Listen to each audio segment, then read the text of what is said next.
I'm hoping for. Maybe we can meet up on a boulevard. Let's get away, away, yeah. Let's get away, away, yeah. Let's get away, away, yeah. Let's get away, away, yeah.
So join the party. Come join the party. Now everybody around the world can't find a boy, can't find a girl. So put your hands up in the air. This is a good time, summertime. Take it to the floor and sing it. Everybody, your hands, everybody, your hands, everybody, your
Yes, we really know it. I got to really hold it. Whoa. We're gonna get. Who am I? This dude can't fly. Who am I? And who cares why? We're going up now. And do what you do. That's right. Keeping it up, wanna do some more. We're going up now. Just keep it on the floor. That's right. Gotta be up till you take no more. It's your satisfaction. Everybody just wants you there. Give them some attraction. Come on up and just pay the fare. We're gonna get down. We're gonna get down. Get your satisfaction. Everybody just wants you there. Give them some attraction. Come on up and just pay the fare. Get your satisfaction. Everybody just wants you there. Give them some attraction. Come on up and just pay the fare. We're gonna get down. We're gonna get down. We're moving up now. So keep it on the floor. That's right. Gotta be up till you take no more. Light up and shine the crowd. We'll burn the house right down, yeah. No thing you're not allowed. The party just begun, yeah. Keep it moving up now. So do it like before. That's right. You better believe you got something more. So now you're number one. You feel the satisfaction. And when the night is done, you like that interaction. We're going up now.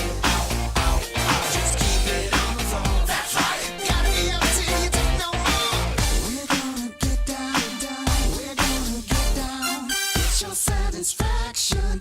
Everybody just wants you there. Give them some attraction. Come on up and just pay the fare. Come on down, let's pay the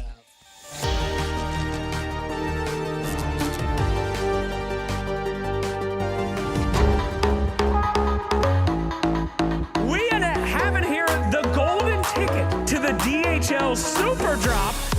I'm gonna get the box over here.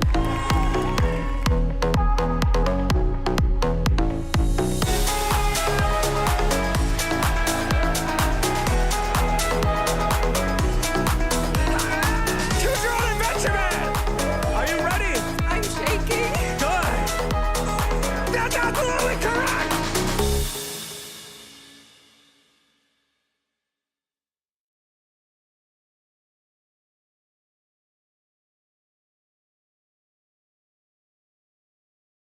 DreamLeague Season 24 is brought to you in part by Intel Arc, Acer Predator, DHL, Kadia, Monster Energy, 1xBet, and the United States Air Force.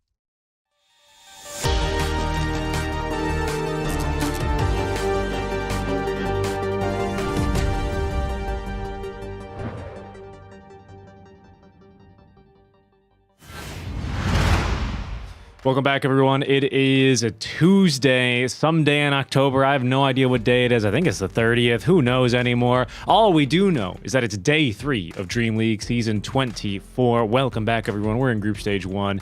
I have Winter with myself here, Seek and Strike, bringing you the action for our second full day of DreamLeague Dota, but our third day of Group Stage 1. Winter, how you feeling about all the Dota we've seen so far? Any big surprises for you? I think GG doing really bad. I thought they would fit right in with Watson, but apparently it's going to take some time. I don't know why I expected them to do well from the get-go. Silly me. Some would say you should know better having coached teams, you know, Winter. Just saying. I wouldn't say that. I say give them a break, but you know. You can't account for everything, you know. You can't plan for everything, Richie. You know? There's always going to be something that's, oh, that's not what I wanted, but okay. Right. Well, It's about rolling with the punches, right? I think ultimately that's what Dota is about, whether you're just playing your casual pub games on the weekend or if you're at the top level of competition like here in Dream League. If somehow this is your first time tuning in to our Dream League coverage, well, first of all, welcome. We hope you enjoy your stay, but let's go ahead and just recap a little bit of what we're doing here, who the players are, what the teams are, and what we are playing for. We kick things off, of course, with our 16 teams here, Winter. You already talked a little bit there about GG, but overall, a couple of roster changes all throughout here as we take a look towards the leaderboard point system, right? What are we playing for? Well, this is the EPT. This is our kick-off tournament for the 2024 to 2025 year. We've got, actually, I skipped one. We're going to look at the tournament format, right? Because there have been there's a lot of different formats of Dream Leagues, considering this is the 24th one, but for the past 4 or 5, they've looked pretty similar, and this is going to be your long, extended version of online Dream League. We're in Group Stage 1 here in the right smack dab in the middle of it, really. And we are going to whittle those 16 teams we just saw down to 8, where they'll go into one group, play some BO3s, and from there we have them again to the top 4 for that BO3, BO5 finals for a whole lot of points, a whole haul of points here, Winter, actually. And this is what I jumped the gun on because, of course, it all builds up to here, the EPT, the ESL Pro Tour. You can see there, bottom left of your screen, those look like the GG boys, I want to say. And, that's what the goal is here, to raise that trophy and get your team into the totem, I think, over in Riyadh later this next summer in 2025. Of course, you get there by playing well in these tournaments. New to this year is going to be your group stage placement points, which are going to be accrued for your group stage place on top of your overall placement. Of course, this is still something important to be considered by all of our teams here.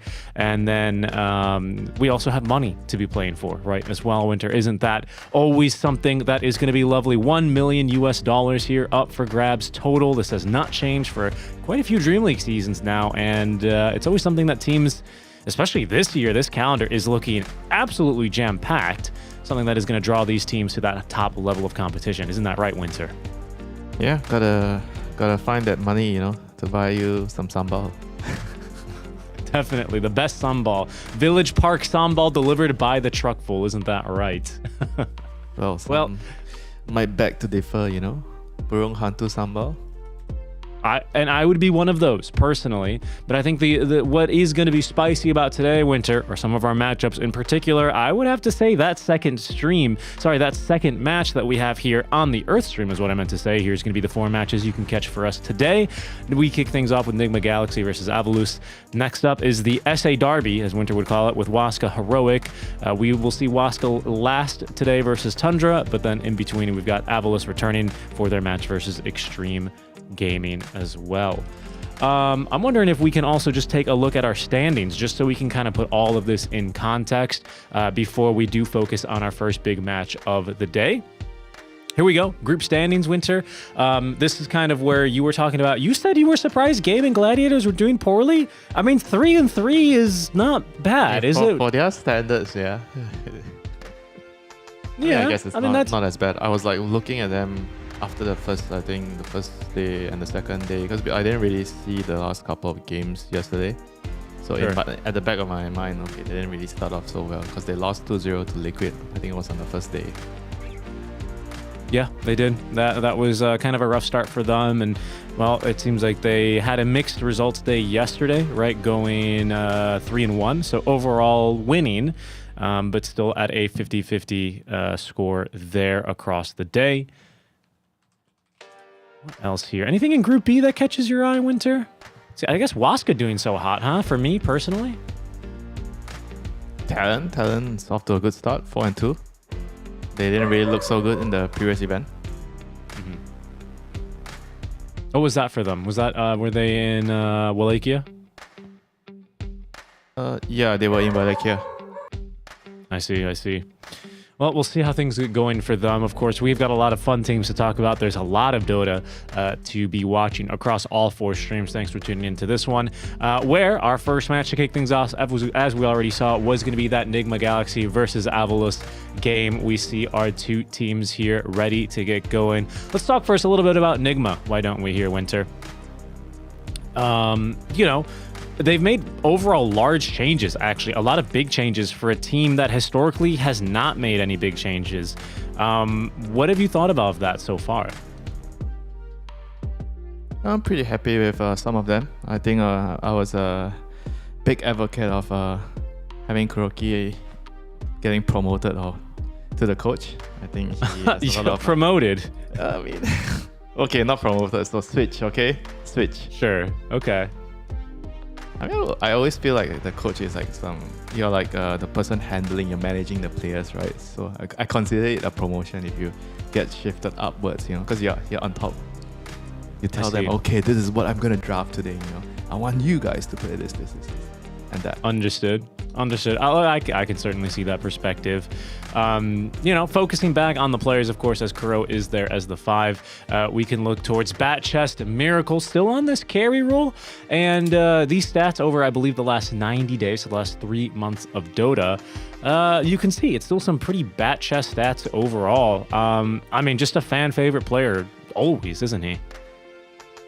Yeah, he was one of the, I guess, the best players of his time. I think even now, a lot of players still consider him one of the, or if not the greatest, because he was really, really skilled when he was on top of the game. There was like a really huge gap between him and the rest of the field. Obviously, nowadays, the gap isn't as big as it was a couple of years ago.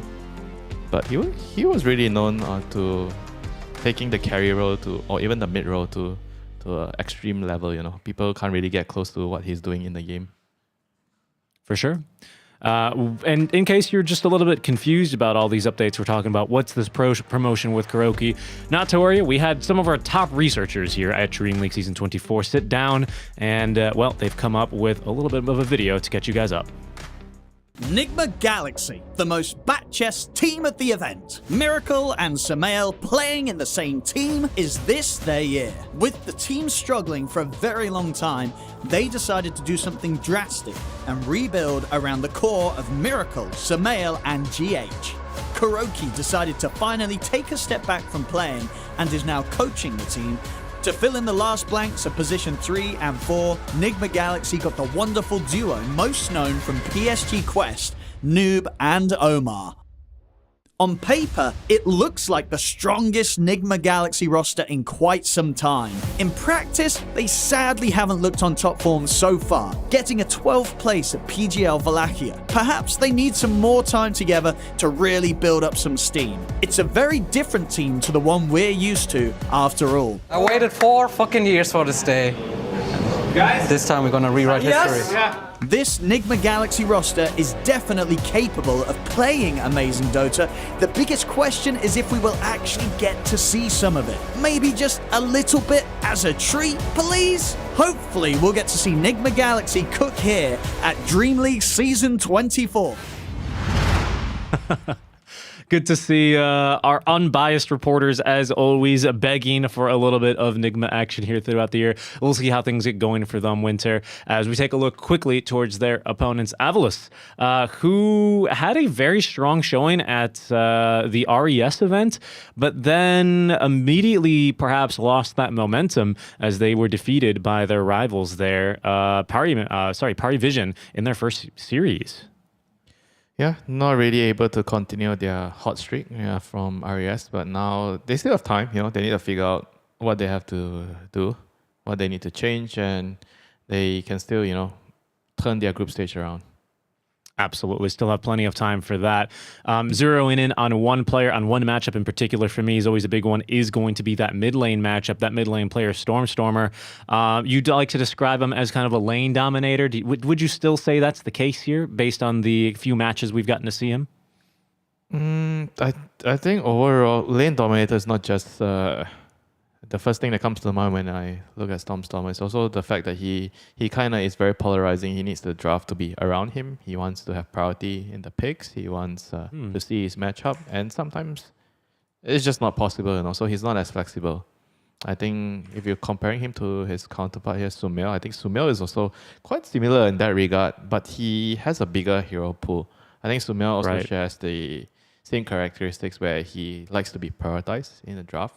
He wants to get the latter picks as late as possible in the hero picks. So they both are very, very similar. Yeah, we are just having a small restart here for some one of the players in the lobby. So we will actually get to talk a little bit more about this while we wait for our draft to begin. But yeah, I think that's actually a really interesting point. I remember back in the day, of course, this was very much a different era of Dota.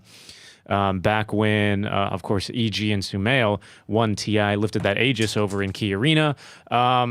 I remember that was very much the Sumail thing. He was the king. You TP'd to refill his bottle. You did not steal his courier, because back in one of those days, it was just one courier, right? So he also used to be kind of the epitome of this play style. I think since those days, we've seen him obviously get a lot more flexibility. I think overall, you're unable to really be playing to this degree or to this kind of style. But Stormstormer is kind of one of those players, like you say, that does kind of, you see remnants of that, especially with like the Exort Invoker style, right? Do you think that's still something that is viable these days? Is it something that's more dependent on the meta, you know, as sometimes I see it? Or what are your thoughts on this generally? You mean Exalt Invoker or just the play style as a whole in general? Just the play style, like having that sort of like a quote unquote jabs offlaner, right? He wants to be the last pick, or a Stormstormer mid, you know, or an Amar kind of guy, you know, where you kind of end up, your draft kind of ends up becoming about them. Yesterday in our interview with Matthew, for example, he was talking about how with Dark Mago, sometimes this is a positive, right? Because they end up being experts, and then you can kind of turn the draft around them in a good light. But you might see the other side of the coin. Well, I feel like it can be good, it can be bad, depending on the team. I think some patches is good to be drafting around your mid, some patches not so. Some patches the offlaner is the stronger role in the game, so you give him more priority. I think all in all, it comes down to the meta.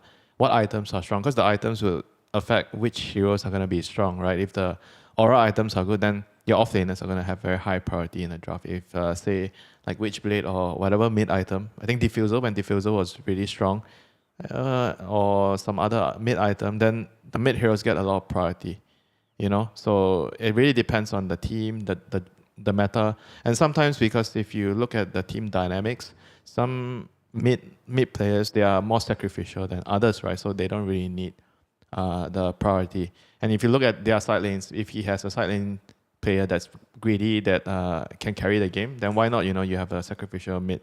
Because all in all, you need to look at the team dynamic, and you need to find a balance. You cannot have three players that want to have the priority, that want to have the farm, that want everything. You know, it's just not going to happen. You know. Of course, of course. And I'd be interested to discuss this even more with you, but our draft is already underway here. I think we're just getting now started. I'm already bat chesting. There's our boy, as game one between Enigma Galaxy and Avalis is underway. We have first pick for Avalis on the Dire side, Enigma Galaxy on Radiant with last pick. Winter, something that's just a little interesting that I'll bring up that isn't really important at all is the entirety of Avalos have renamed themselves. Their pub names are now, let me check in here. They have Rainy, Stormy, Sunny, Cloudy, and Windy. So they're having a good time. The team's a vibe. Weather doing Dota? Yeah, I guess so. I guess so. Am I out of the loop? Is this a meme here? I'm not sure, to be honest. I'm not sure, to be honest. We'll see how things are going as we get into it with game one. I saw a graphic on the ESL socials, which if you're not following, you should already. They've got some dank memers in their social media department. But our stream was actually a little bit rare yesterday, whereby we had one of the most contested heroes actually get through and be picked. And it was that Shadow Demon, right? We see him here again, banned first phase by Enigma. Naga Siren has been a 100% contest, I believe mostly banned hero. But is there any sort of shift that you're seeing between like Wallachia to this tournament as far as tournament meta and bans, Winter? A lot has changed, I think, since then. I think in Dacha, it was there was a lot of like Moeta in the opening bans and opening picks. So now it's obviously not as high priority as before. There were also a couple of, I want to say like Invoker overall first picks, but in this event, in the first group stage, I think we don't really see as much or even at all, you know, in the first phase. I think Hate to cut you off, but mostly in the second phase or the last phase. I don't know if I agree. If we go back to Stormstormer's camera, that looked like the face of a man who was saying, guys, they didn't ban my Invoker. Do we just first pick it? Look at that. Look, he's thinking. He's cocking his head. They ban the Nyx?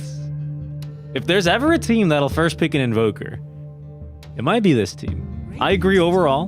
Better second phase, but it's the Batrider. Okay. Yeah, I just feel like it's a lot more risky.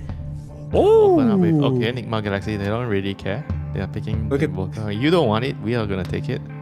look at that disappointment in the face of Stormstormer. Every game he doesn't get this hero. Oof. I mean, he I must swear. know how to counter the Invoker since he's the Invoker Lord. That's true. That is true.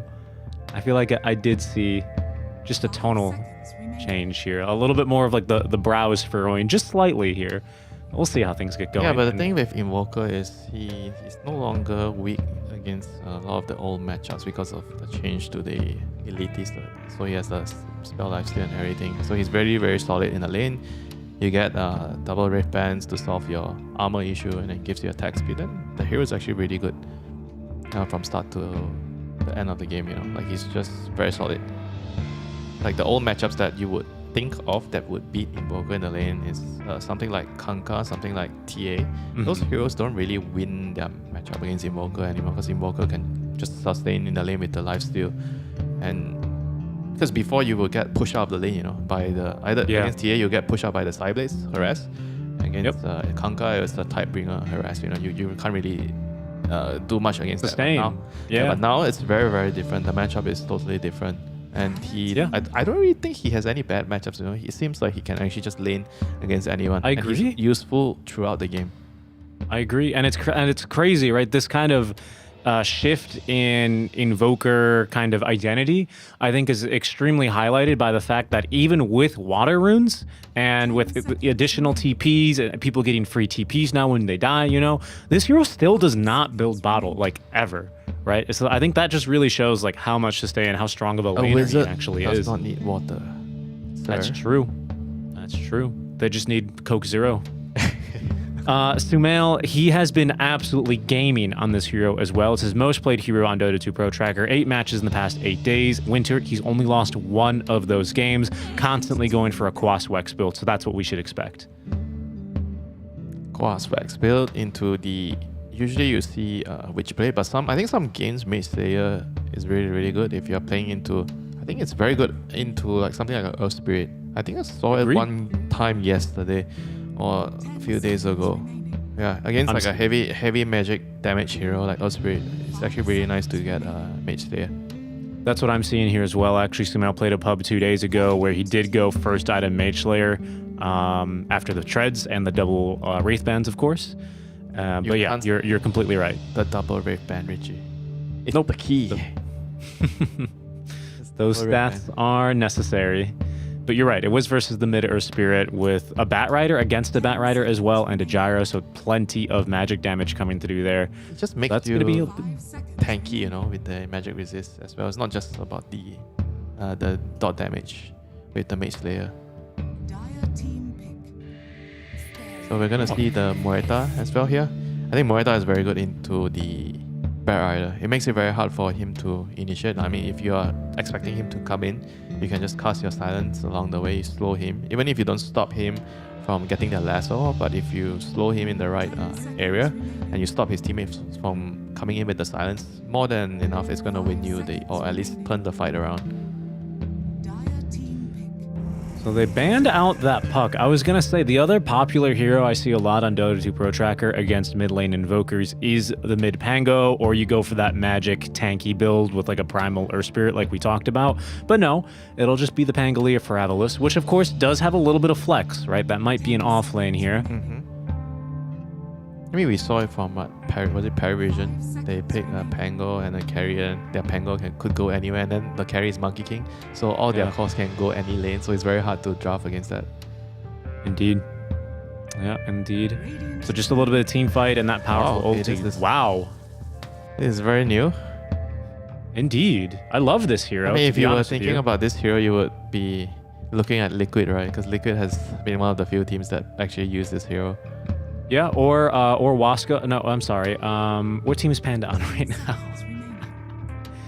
I always confuse. I always think of. I apologize. I always think of Matthew and Panda of their long stint together, but of course that was the EG days. But why? Why But is it good here? Is it just for the invoker spells? Why do they want it here? I mean, he's kind of more vulnerable to the silence from the Muerta. yeah, but the Fate's Edict is strong against the Muerta too, isn't it? Both for the disarm and then I mean, of I'm course not very you- sure unless they're starting out for 18, right? Because they're first pick. So if you are picking Oracle and then you're about to get your 18 pick, so that might have something to do with the 18 pick, something that can abuse the false promise. I mean, the biggest one that comes to mind obviously is a Huskar, right? Huskar against Invoker, I mean, I wouldn't say it's like, oh, that's a really, really good Huskar lane, you know? Sure. Yeah. Sure. Beastmaster still for Oracle's Enigma. terrible against Zoo heroes. You can't really do much to the creeps. So this is very, very dangerous. Yeah, I'm just taking a look at the item. Very standard stuff for oracles. A lot of blinks and aether lenses I'm seeing here. So nothing really You get crazy. You also get the shot. The shot's good. Oh yeah, the Reigns of Destiny. Reign of Destiny. But I'm really struggling to see why. You know. I mean, maybe the 18 pick is gonna tell us. So it has to be some combo that they are about to pick. You know, on 18 here. Because otherwise, Nigma's lineup at the moment, they're all really, really good into the Oracle. I mean, except for the Raw. I mean, but Beastmaster, you can use your creeps against the Oracle, which I already said. Oracle can't do much against the creeps. So Neko's played a game of Oracle yesterday, picked it into an SF, Monkey, DK, Windrunner, and Mars, and then he also went for a Vessel. It's okay with Monkey too. Monkey, you gave him time to charge up the Jingu, and then he. I'm sorry, he picked it against those heroes. He picked it with a TA. Pango is the similar hero I'm seeing here, a Sand King and a Marcy. Those are the heroes he picked it with. Yeah, but I'm struggling to see what are the combinations. And why is it good with Pango? You know, I feel like it's just okay. You know, like. Yeah, maybe he just likes the hero. Maybe you target him with Probably. Fortune's End, and then when he rolls in, you just get another route. There's like not no really obvious sure. combo here, so I guess they just have a totally different idea on why the hero is good here, or maybe he just wants to play the hero. Yeah. Sometimes the player's just he's feeling it, right? Yeah, so he goes to the coach. He says, hey, "I played I played a Oracle yesterday. I'm feeling it. Please pick it." I mean, it's good again. It's good with the elk, with the heal, Yeah. the regen. Yeah. That makes a lot of sense. So I guess they already wanted the elk from the get-go. So they were figuring out what to pair with the elk. I think Oracle can only work if you're in a kill lane. You need to be able to use your levels to nuke the hero down to kill. And This is elk a kill lane very- though. This feels hard. I agree with your point on the Alchemist, but I'm just looking across to the other side of the river and I see a Beastmaster Muerta. Feels kind of hard. I think elk is strong in the lane though. I feel like they can kill them. Level 3 at least. Even level 2 they are quite strong, but level 3 they should be able to kill them at level 3. You have level 2 Purifying Flames with level 2 stun from elk. I don't think the Beastmaster or Muerta can survive that, you know, unless they are the ones that go on you first and they kill the Oracle. I think this lane is going to be very, very exciting to watch. The Beast, Muerta against the elk, Oracle, both sides can kill each other. We're probably going to see a lot of kills happening in this lane. What's so funny? What is Enigma laughing about? They are absolutely no idea why they're racking picking up. Oracle. Well, I guess the other reason you're picking Oracle is to know where the rune is spawning. So your mid players. Oh, true. That is a good point. I always forget about that, Innate. Yeah, good point. Because the Invoker doesn't care about the rune, right? He just wants to kill the rune. Yep, it's true. Okay, last ban, Enigma, looking for an offlaner for Avalus. They will have 23rd pick here, Winter. We're last picking up position 5 as well for Enigma, which feels a little bit rare, I'm not gonna lie.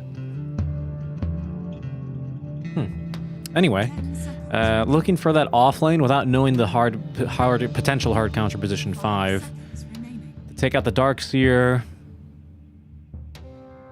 What else do you like into Luna? She's kind of a tough laner, isn't she? Underlord is decent. I mean, not like the best if you want to go. I think it's if you're thinking about a hero like Mars, your supports don't really do damage into the arena, so that's not good. So you need like a high damage hero. I feel like some Doom, some Visage type of hero that can do a lot of damage, because they don't have enough damage at the moment, because your supports are not going to do a lot. Sure, in the lane they're going to be fine, but towards the mid game, because Pango also isn't a very high damage hero. I got you. You need damage coming from other heroes, other places. You know, Elk, sure, he's going to bring a lot of damage, but you can't rely on one hero. Okay, so it looks like it'll be the mid Earth Spirit potentially here. They will flex that over for Stormstormer. That's what I'm seeing. It brings damage. Silence, very useful against the Invoker. I mean, in the lane, you're gonna suffer, you know. He's gonna burn your mana, you're gonna hate life, but the Earth Spirit is very, very good with I think the Oracle and Bat Rider. Oracle and Bat Rider as a support duo, you want a mid laner that will be willing to go in for you. So you're gonna have a body in front when you're fighting for the runes in the early game. Chowing down there a little bit right before the game, just powering up now that all 23 picks have been locked in. Still waiting for the position 5 for Nigma. What'll it be here? What is Coach Kuro going for? They random? That's too good of a random. They went down to 0 seconds, so they got really close. Okay, so they are gonna play really, really aggressive with Beastmaster, Disruptor, Luna. You're running at people and you have the glimpse, you know. I think this makes a lot of sense. You have kind of a way to catch the Earth Spirit with the glimpse also. You have a silence to kind of spoil the Bat Rider's initiation. You can also potentially cancel the lasso with glimpse, but that's probably not too reliable. Yeah. To count on. But looking at their overall drafts, I think apart from the Oracle, Avalus really has a stock standard draft, you know, for the current meta. Whereas Nigma with the Disruptor as well, I think both sides have out of the ordinary position 5 heroes, you know, one Disruptor, one Oracle. But Disruptor, we've already seen it from Paravision 2 days ago. So you can still make it work playing really, really fast. But for Oracle, I'm not so sure yet. I mean, they have a very good combo with the Elk. So you can keep him alive and allow him to just kill everybody in the team fights. You can play very, very aggressive. And the lane's also very strong with the Elk. So curious to see how this works out, you know, for them. So the Oracle this is the first time the hero has been picked or banned. So this is the very first Oracle of DreamLeague Season 24. As far as Disruptor goes, we've actually only seen him once, Winter, on our stream 2 days ago as well. So you're completely on the money here. Quite rare position 5s being picked overall. Yeah, I think Disruptor is rarely picked because he's not very strong in the lane. So you need to really see your lane, see all the matchups. That's why it's picked last. And for Oracle, you need to pick him with a purpose, right? You can't just pick Oracle because you need to pick a support, you know, like for example, like a Clockwork, right? You can just pick Clockwork and Clockwork can be okay with most of the pairings, right? Oracle, you pick it to abuse the False Promise. So you need a tanky hero, high regen, high heal hero to abuse it. So normally we think of like Trill or something like a Terrorblade, you know, you don't die, then you get Sunder off, then everything's Gucci, you know. And they have the Elk, which is really, really good here. So I just want to go in and see what do they have in store for us, you know. Yeah, me too. Nigma Galaxy here, heading up versus Avalus in the team's third day now of DreamLeague Dota.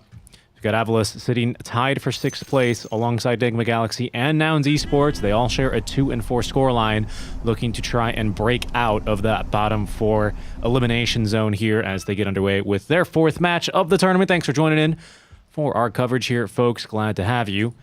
So, of course, get ready for some bat chests. Sumail, Invoker. You've got Miracle on Luna. And a few different, even something for the support players here, right? An Oracle and a Disruptor. We'll get to see how these 2 heroes get used. I do say I like the idea of Disruptor a lot into Oracle, right? Being able to reposition enemy heroes, having that silence, you know, it can make Oracle's game a little bit more harder to play. I mean, the thing is, if you're trying to glimpse his teammate and the Oracle's next to him, he can always give a Fate's Edict, you know, and it's also pretty useful in that way, you know. You don't have to commit your false promise right away. Just drop like a BKB, right? You give him like the magic resist and then he gets caught. And more often than not, he's going to be safe. We've got a little Borealis rotation going on right now. Unfortunately, Soneko, he's gone across the grain, and he will be punished for that. He falls for first blood. The other team smoked without him, and they both rotated around the map. So first blood for Miracle, bat chesting already here. And Winter, just a few interesting facets that we've seen here. First of all, for GH, not only is this a rare hero, an extremely rare facet. He's got kinetic fence on Disruptor. And I can't wait to see how he's using this. Telling us, was it the previous DreamLeague? I remember we were having an interview with him and he said that, oh, this fence is actually OP. People don't know yet. Yeah. I think I'm totally... I think you were the one asking him about the fence. And I think I might be wrong about this, but I remember seeing a post where, like, it stopped rolling thunder? Huh? I don't remember, though. Must be a bug then. That sounds completely wrong, but I remember there was something really weird with kinetic fence in Pango. We'll see what happens. And speaking of Pango, as Miracle is not doing so hot here, 8 launch charges, he'll be fine. I think there was like a week when that was possible. Then they passed right. out. Pretty sure I feel like that's it. Yeah, I hope it's not in the game any longer. But what I did want to point out down bottom with Jibe was he did not go for the Thunder Roll. He's gone for the double jump shield crash facet. We used to see this a lot more, especially for offlaners. But these days we're seeing more of that Thunder Roll. So I do wonder how that will impact his early game. Yeah, I think players are starting to realize different situations require a different facet. I think if you're in a lane where it's going to be a lot more contested, you might die. I think the double jump helps you survive this type of lanes. And also the off-lane Pango, you know, some games is really good to get a vessel on. You can go for that. Just a very flexible hero. And Soneko here, the level 2 power up, you know, immediately killing the Muerta. This is the strength of this lane when they have that little combo. Flames into the Dispel immediately. He's going to unblock the camp. Perfect timing here for Soneko to be able to then pull as the wave is pushing just a touch. Our mid lane matchup, fairly even so far. Sumail's not been able to burn too much mana actually out here from Stormer, I've got to say. Stormer looking pretty good in the mana department, as well as for CS, but it's down bottom where GH relying on that EMP pulse to try and get him out of this one. Big magic wands all the way around. Eki, he's gonna live. It does leave Miracle in a little bit of a tricky position here. GH healing back up, lying towards the side of this engagement as Miracle turns with another Lucent Beam. Eki, those glaives bouncing around, but just level 1. Eki's fine for now. I don't know if he's got a whole lot of regen. He's got a salve on the way in the courier, but for now he's kind of trapped out in these trees, looking still for this kill onto Miracle, who turns with the Lucent Beam. The wand charges. Well played there by Miracle. GH also with that glimpse keeps Jibe out of the fight, and they finally get that kill onto the bat. Yeah, he stopped the shield crash from landing on Miracle, and everything is just over, you know, after that. And 3-minute Lotus. Alma is going to collect the top one. GH is going to collect the bottom one, so Ligma winning in the Lotus department here. So far, so good for them. What's Noob going for here on his Beastmaster? Will it be the Helm Rush this game? It is the Helm Rush this game. Yeah, Helm Rush agree with this? Very, very good against supports that can't deal with the creeps, you know, like Oracle. I think it's a very good option here. You can play really fast with Beastmaster Auras and the Luna, and you have a Quas Wax Invoker in the early game. I think those heroes have very, very similar timings where they can play around each other very early on. Sure. Yeah, you're right. I do foresee if this Helm, especially the Helm of the Overlord upgrade, comes online early, there could be some trouble. Why did they fortify? Was it for bottom? Probably mid players. I don't know. I wasn't. But it was like one. It was one creep. Maybe Sumail wants the creep wave under tower or something. Really too sure. We'll use. Sumail will take advantage of that with that cold snap. Stormer taking a bit more of a bruising now, but of course has access to these water runes that Sumail's going to be able to seemingly deny at least the one. Bottom Eki still looking to get over. Really aggressive Miracle. 4 stacks, 5 now make it of the Napalm into the shield crash. Miracle with the wand charges on the strength treads active. He's tanky, but they've got the creep wave under tower. Allows him to go diving here. GH at least able to get the kill onto Eki. Gets the experience, but Jibe ought to be able to run him down here. Gets a little bit closer with that swashbuckle. Last shield crash will confirm the double kill down bottom. Yeah, nicely done. Rotation. Stormer. they just cut down Omar. Very nice rotation there. I believe he also, Stormstormer takes that opportunity to get the bounty rune refill as well. Yeah, sometimes it's just very difficult to avoid ganks like this, you know, because of the range of initiation. Rolling from so far away is very difficult. You're playing the lane and sometimes just you lose track of things, you know. You know the Earth Spirit went top to take up the runes, but you just didn't expect him to arrive so earlier.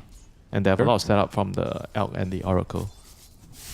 Heavy deny game right now out of everyone from Nigma. Ooh, very good cold snap timing there to burn the mana of Stormstormer. But Sumail up to 15. It's the Beastmaster with 10 who really is exceeding my expectations, as maybe it's Avalos whose expectations are being exceeded. They see 3 heroes down bottom. I believe Omar TP'd down. Does not find a kill here. So that top lane's not been so great for Nigma. They need to hate for the runes. I mean, top lane's still fine, you know, Beastmaster. It's 32 and 11. In terms of CS, it's fine. Amp damage rune for Stormstormer here early. Supports weren't able to really scout as much. Needs to really pay attention to when the Earth Spirit goes missing, and then when he uses the rune and ganks the side lane, he needs to respond with his Tornado, TP and Tornado, to cancel the rune. We'll see what they want to do. Checking for any big stacks or anything. There's only one hard camp stacked in the triangle here for Avalos. Careful though, Shibe. Staying on top of Miracle here, falling a bit low. Level 2 Swashbuckle to safety, not good enough. They also had the Glimpse if needed. Eki won't be able to change much about that. Kinetic Fence now from GH. As Eki keen to get the quick D ward. That's going to be the benefit of Kinetic Fence, completely blocking away Eki. Yeah, even with that Firefly, he dies in the river. But the rotation now from Stormstormer on the opposite side of the map. Sumail is already here. He's preempted the rotation now as Smiley Knight is being dove underneath his tier 1 tower. There's the initiation onto Sumail. Not good enough for the kill onto Smiley Knight, who's getting healed up by Seneko. They're focusing now onto Sumail, and with the amplified damage rune, that's a nice dead shot. Stormstormer still alive. It's Seneko with the kill credit onto Sumail, and Noob, he may not be able to escape as that roll in from range is going to put Stormstormer within arm's reach. Kill goes to Smiley Knight, who did get level 6 during this engagement. Enigma Galaxy, they tried to preempt the Earth Spirit rotation, and unfortunately, Winter, it's all gone wrong. Fortunately, at least GH will be able to pick up that Wisdom Rune to secure it. But it's actually dead in the top lane. That the Invoker initiated the gank at top, though. I feel like you already know that the Earth Spirit has a rune. It's probably just better to wait and just see how things unfold. Because if you are the one touching the enemy team on their tower, it's very easy for the Earth Spirit to TP in and just counter gang with the rune, right? Unless you time your Tornado so perfectly when you're killing the Elk, you Tornado both the Elk and the Earth Spirit. But overall, I think in terms of like what you're supposed to do in the game, that's a little bit too risky for my liking. Yeah, definitely. Radiant's top tower is under attack. Hey, did they lose the Wisdom Rune? Did they get the... Okay, GH, at least GH got the Wisdom Rune. Did he get both? He got both the runes? Oh, he did. Yeah, he did get both. I didn't see that. Okay, so he went on a little bit of a mission there. The XP for Avalos will begin to suffer, especially for Eki, who kind of got bullied a bit down bottom. Speaking of bullying, Stormstormer just constantly getting his mana burned. That's not really much he can do there. Dodge it with the Illusion Rune, but couldn't. Cold Snap timing made that very, very difficult. He will smoke and rotate, though. Sumail, once again, rotating opposite. No, just checking for a rune, I suppose, here. Miracle. Seems like he'll be the target here. 4 arrows on this dire side now pointed to try and see him, find him in the food street.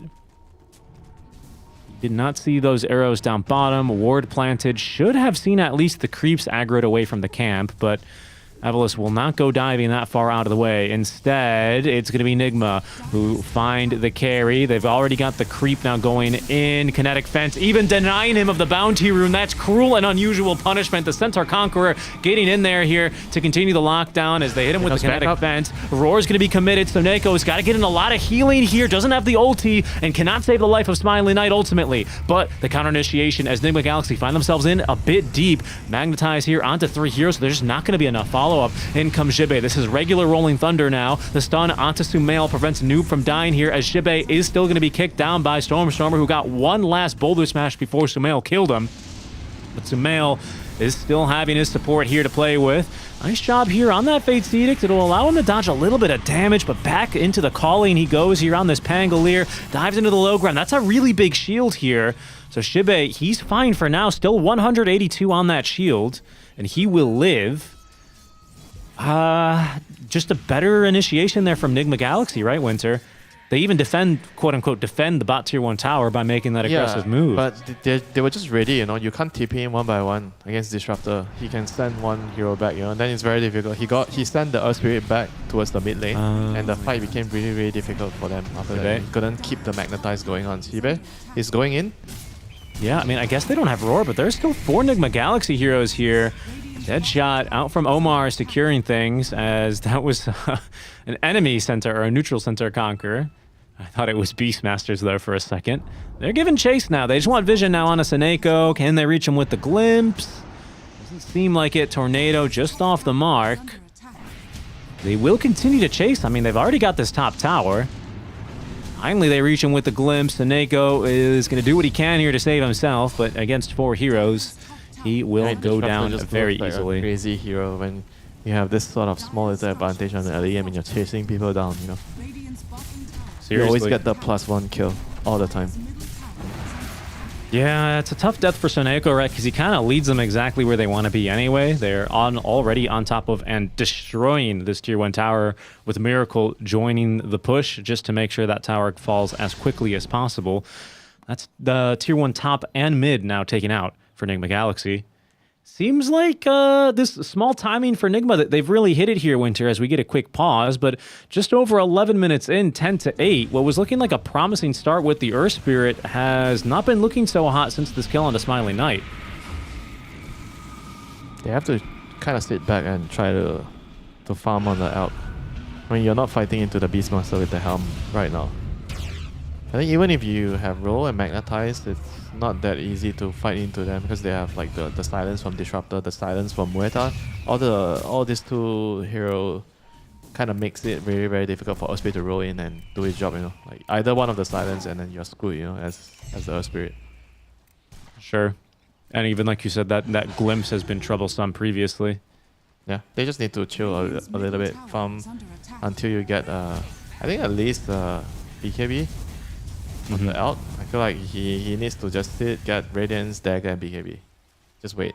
And you kind of have to play for pickoffs. That's about it. You can't engage 5 versus 5 right now. Glimpse, a big old glimpse. They'll send Shibe back through the Twin Gate. Avalus, they're going to smoke though. Going in, yeah. Yeah, that they are. And they're really committing for this. They do see the Helm creep farming in the camp. Oh, I'm sorry. Nigma do not get this tier 1 tower yet. They actually focused on the mid tier 1 first. Someone has kicked that creep over, and it's Stormstormer who breaks the smoke now. Enigma, actually, they won't push it.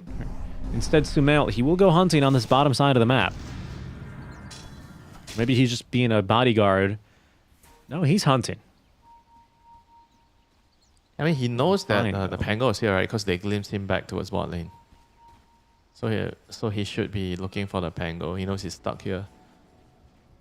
Well, I mean, he didn't TP, right? He just went through the gate. So I feel like not necessarily, but either way, it'll pay out.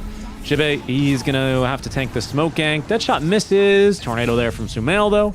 And that'll still be now the mega kill streak for Sumail as the tower top lane is taken out by the Wild Wing Ripper. Okay. While we still build up toward this Alchemist timing... Oh, wait, hold on. There's a haste for Stormstormer. What can he make happen here? Probably just killing the summons. Okay. They got the Helm creep. Wait, in the triangle? They just take down... Oh, he denied? What? Excuse me? He killed himself with a stun. I guess he must have, yeah. Lucky him. The big rotation all for nothing for Enigma. Well, at least they get a tower for their troubles. It's all the tier 1s as well now. 40-minute Wisdom Rune. GH is not going to be able to sneak this one. Wow. Unstable concoction, yeah. I'm also starting to see, in the death summary I just saw, notice Winter, that Mage Slayer picked up by Sumail, so he did pivot into that. You were talking about usually it is going to be that Witchblade, but on occasion... It can be this versus those high magic damage drafts, such as this Earth Spirit and Bat Rider. And even this Radiance, right, to some degree. Mm-hmm. It's just a very, very combat ready item. You know, you get this item, you're just so strong, you're very tanky, you do more damage. It just doesn't really help you farm. You know, if you're looking to farm, Sure. it doesn't really make it easy for you to hit creeps. But Sumail has no intention of hitting creeps right now. He's like really active. He's been like really prioritizing unlocking the map for Miracle on the Luna. You see him like rotating towards Miracle a couple of times already. And he knows he needs the Luna to be fat, you know. So when they're seeing high ground, they have the Alacrity and the Beastmaster and the Luna hitting the tower. Something I want to point out about this Mage Slayer, by the way, is that it's not just spell... Well, it's spell damage, but specifically, pardon me, it's not just magic, it's all spell damage. So even like that Unstable Concoction, quote-unquote nuke, that 360 damage, it's going to be reduced significantly. So that's, you know, something to consider here. Either way, this smoke play down bottom for Avalos doesn't seem like it'll find much. As you said, though, Winter, it has been a very active Sumail, joining basically every single smoke, always playing around a lot of this Beastmaster, who now has this Helm of the Overlord. So Noob, eager to look for a pick-off, trying to force a fight.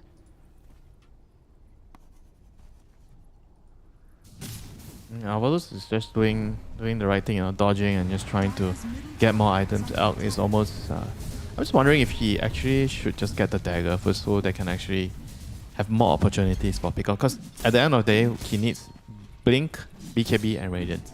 So if he tries to rush BKB now, sure, it's more security. He won't get caught as easily. But at the same time, I feel like they need the dagger to maybe get a couple of, or one or two pick-offs, so that they can slow the game down enough, you know. So I'm actually a bigger fan of getting the dagger first. It's also kind of a dangerous map for Avalos to be wandering around. There's 3 really aggressive wards online for the side of Nigma. Kind of watching over this bot area especially, but it's a dangerous map now, I've got to say. Yeah, but they have already used like the other heroes to shove out the side lanes. So I think Elk is fairly safe at the moment. Tucked in the street food corner. Food Street, yep. Oh, Food Street corner. Careful here. We might see a fight. Oh, Blink Dagger reveal now onto Eki. Glimpse is good enough for the save. Kinetic Fuel also protecting her, but the Flame Break from Eki is perfect. Omar also has already ultied. They've got plenty of magic damage to take him down through Pierce the Veil. And that is a phenomenal pickoff from Avalos. Patience set that one up for them, and they pick up a kill onto Miracle. Yeah, they did not expect the dagger on Eki there, just getting caught, you know, by surprise there. So that's a very, very big kill. Let's see if they can actually build on this. Get some... I guess they can't really kill Roche at this stage, so the best thing they can do is just shove out the other lanes, get farm in the mid lane, the bot lane. Mid lane. Speaking of which, Stormer. He's going to have to get a lot of his mana burned here. Oh, Sumail does not body block his roll out. Kind of a tough kill, but with a roar, they might kill him there. Yeah, I feel like maybe he expected the cold snap to proc to cancel a roll or something. Yeah, rather strange that he didn't hard commit for that kill. Either way, it's going to be the Earth Spirit getting away with this one, and we have a BKB first, as you pointed out by the Alchemist, so we're not quite at this Trident timing, if you can call it that. That's very deceptive, because Trident used to be an item in Dota, didn't it? But this kind of 3-item timing for the Alchemist. Was it the Kaya Sanjan? Yasha. Yeah, it was a neutral that you had to buy. You still had to buy all 3 of the items, but then it became a neutral item, so I don't know. People clowned on it. I feel like it was pretty good, but one Trident to rule them all, Richie. Very true. Very true. But with that Helm of the Overlord creep, without the tier 2 tower even, Nigma will now push for this first Roshan. Yeah, you have drums and the Helm, you know, enough auras for you to just finish the Roshan fairly easily with the Luna. Right, you're going to have this BKB soon in like another 2,000 gold, which should give you like, what, 2-3 minutes of Aegis timing to potentially push up to high ground here with that Helm creep. So you've got quite a powerful timing upcoming. I mean, for Avalos, they're looking for the same thing. Double BKB on Elk and Earth Spirit, and Elk is almost going to get his dagger. Hunted a second time. This time the Cold Snap does proc. He's stuck in the Calling, no BKB, fear to sprint him out, but no chance to react there for Stormer, as he is going to be killed. Yeah, that's a very, very big big kill. You know, he was working towards. I guess he bought his hammer before he died, so he didn't lose a lot of gold.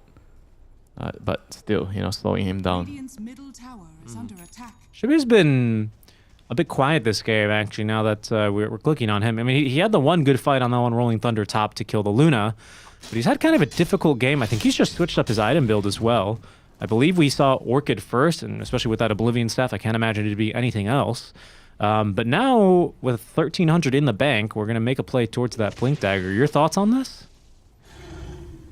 I think Blink Dagger is always an important item when you're playing into counters like Beastmaster roll. If you have something that can stop you from rolling or make it hard for you to roll, I think getting a dagger is always very nice because it helps you kind of position your roll better so you don't get caught by the roll, or even just like use the dagger to kind of maybe just bait them in and do something else, try to pull them into a bad position. I kind of like always getting dagger when you're playing into counters as Pango. I think you shouldn't delay it too much.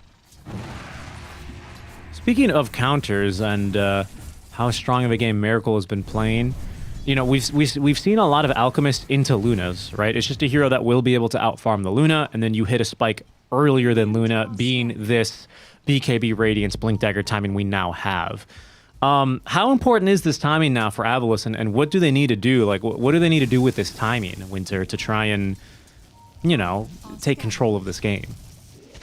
I mean, ideally kill the Luna twice. I feel like they are very strong, you know. Even if Luna has the Aegis, I feel like they can still win the fight off a very good initiation. And Eki, okay, why was he like, he was so far on his own? So alone. He was so alone. What the hell? Okay. Yeah.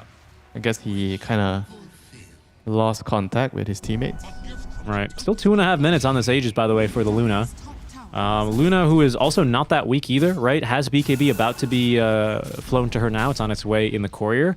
So like I said, still, what, a 2-minute period where you're going to have this Aegis and a BKB ready to go. With a quick tip there on Sumail. Got BKB as well on Sumail. We haven't seen, by the way, this Oracle do a whole lot, have we? We haven't even seen a False Promise yet, if I'm not mistaken, but he did just get shard now. That Reign of Destiny is really nice.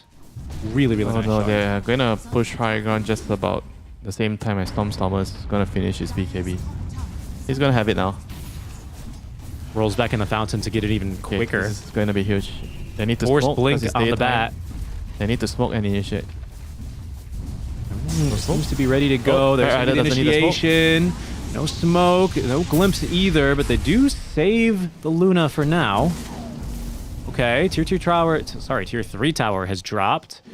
90 seconds left on that Aegis, but Enigma Galaxy are going to be happy with what they've gotten.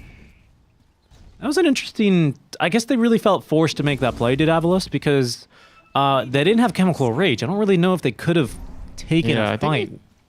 They definitely could have fought if they had everything up, even though Luna has Aegis, you know, because they are having a really, really big timing of their own, the double BKB on Earth Spirit and Elk. And you definitely don't want to just get the BKB and not take fights, you know.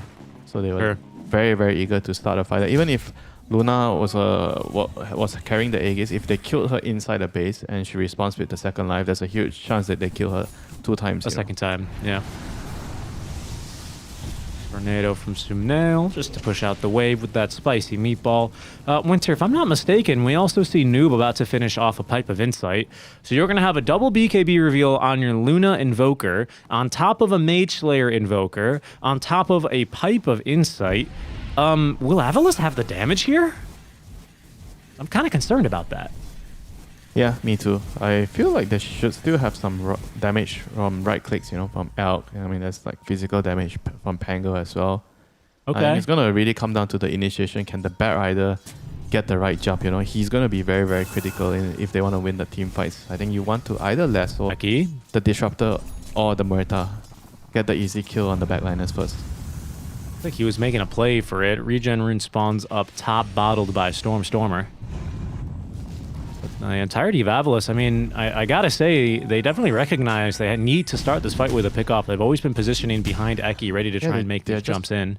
Not really executing it how they should, you know, in the team fights. They have the right ideas, but it just feels like Aki is always he's going in, but there's no follow-up, right? He's either too far forward or his teammates are not ready for what he's about to do, you know. Like, look, bottom here, they're gonna two now. TP one by one down. This is dangerous against Disruptor. Yeah, Disruptor hiding in the wings. Omar Elk has no well up TP. onto the high ground. Elk I mean, this does not is so have strange, TP. right? Earth They're doing Spirit this, is also but the Elk has top. no TP. He's on cooldown. Power's gonna go down. Yeah, for me, that's just like a risk, right? What if there's someone standing on top of that high ground next to the I mean, watcher? there's just no way they did that, right? When both of your cores have cooldown on their TPs. I see it. I see it. So Tier 2 tower falls. Enigma Galaxy, especially with the drums and Hamo the Overlord, have been comfortably playing and posturing fairly aggressively.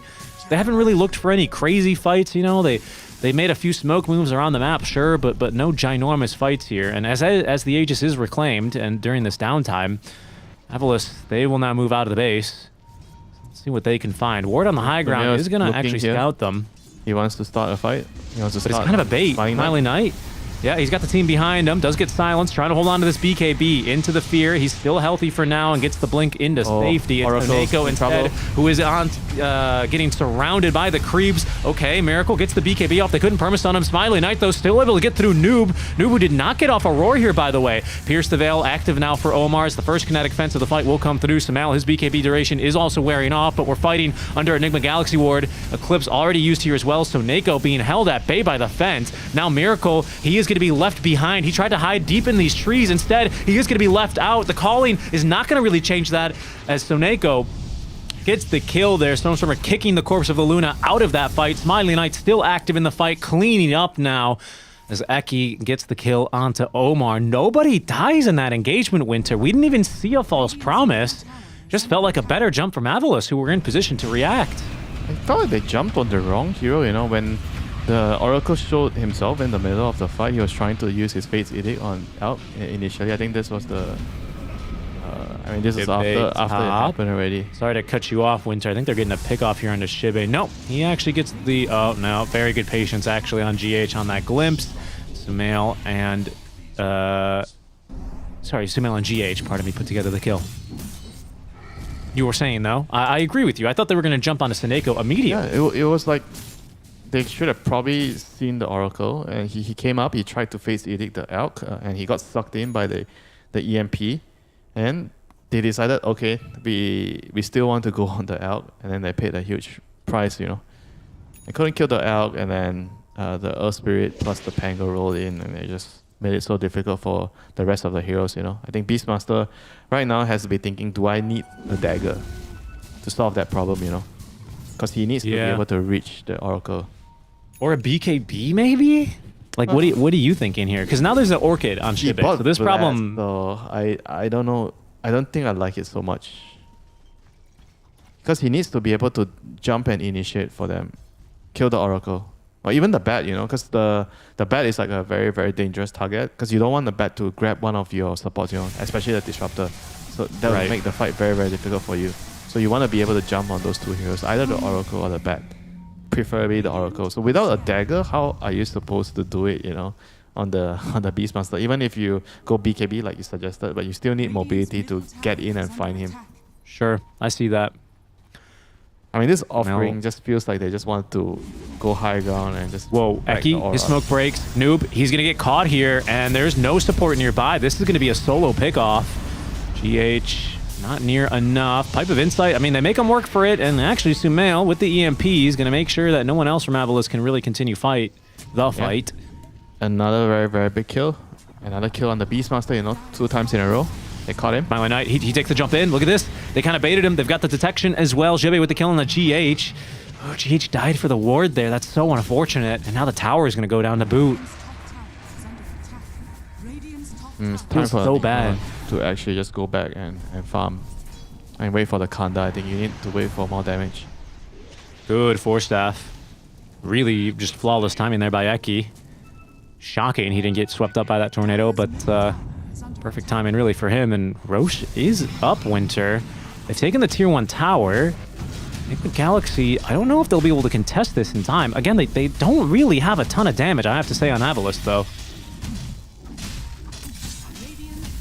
Pretty slow. It's still Elk with Acid Spray. Yeah, that's true. They've got the Not minus armor as fastest, well. but it's not the slowest. That's fair. Oh, Sunstrike. Sunstrike. Oh, that was Almost. close. Almost close. sniped it. Aegis now online for Stormstormer here. How do you feel about that? Typically with these transformation heroes like an Alk, you don't really want to give them Aegis anyway, but what's your thought? I guess that's fine.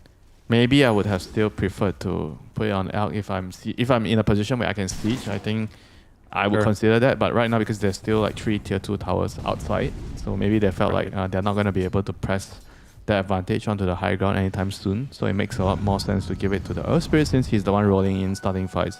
He does a lot of damage, so you want to give him a buffer in the team fights. Shield. Speaking of a buffer, he's got that shield right now. And yeah, Winter. And again, we haven't really seen much of this hero, so I'm just going to remind people that he's in the game and it's the first Oracle of the tournament. But Sudeko on this Oracle can kind of also act as some kind of second 2 life. and 7. What do you mean he's not in the game, bro? Look. Okay, anyone can go and play Oracle and hit E and steal kills. Okay, and sure, he's doing a good job of that, but it's time to see some false promises, right? And there's still a lot of potential for that, and that's why I'm kind of building this Do you feel up. like there should be an additional stat for heroes like Oracle, Abaddon, when they save a teammate? There should be a save. Well, fourth, it's tracked in, yeah, it's tracked in Dota Plus. Yeah, but not in the the official KDA, because there's only KDA. Yeah, They need to I have see what one you mean. more. Yeah, that would be something. I'm sure the Layers can cook that up real quick. We'll see how it goes. Level 20 talent now for the Luna. No points in this the glaives, by the way. Sometimes you see at least 1 point in them. Yeah, the lunar orbit.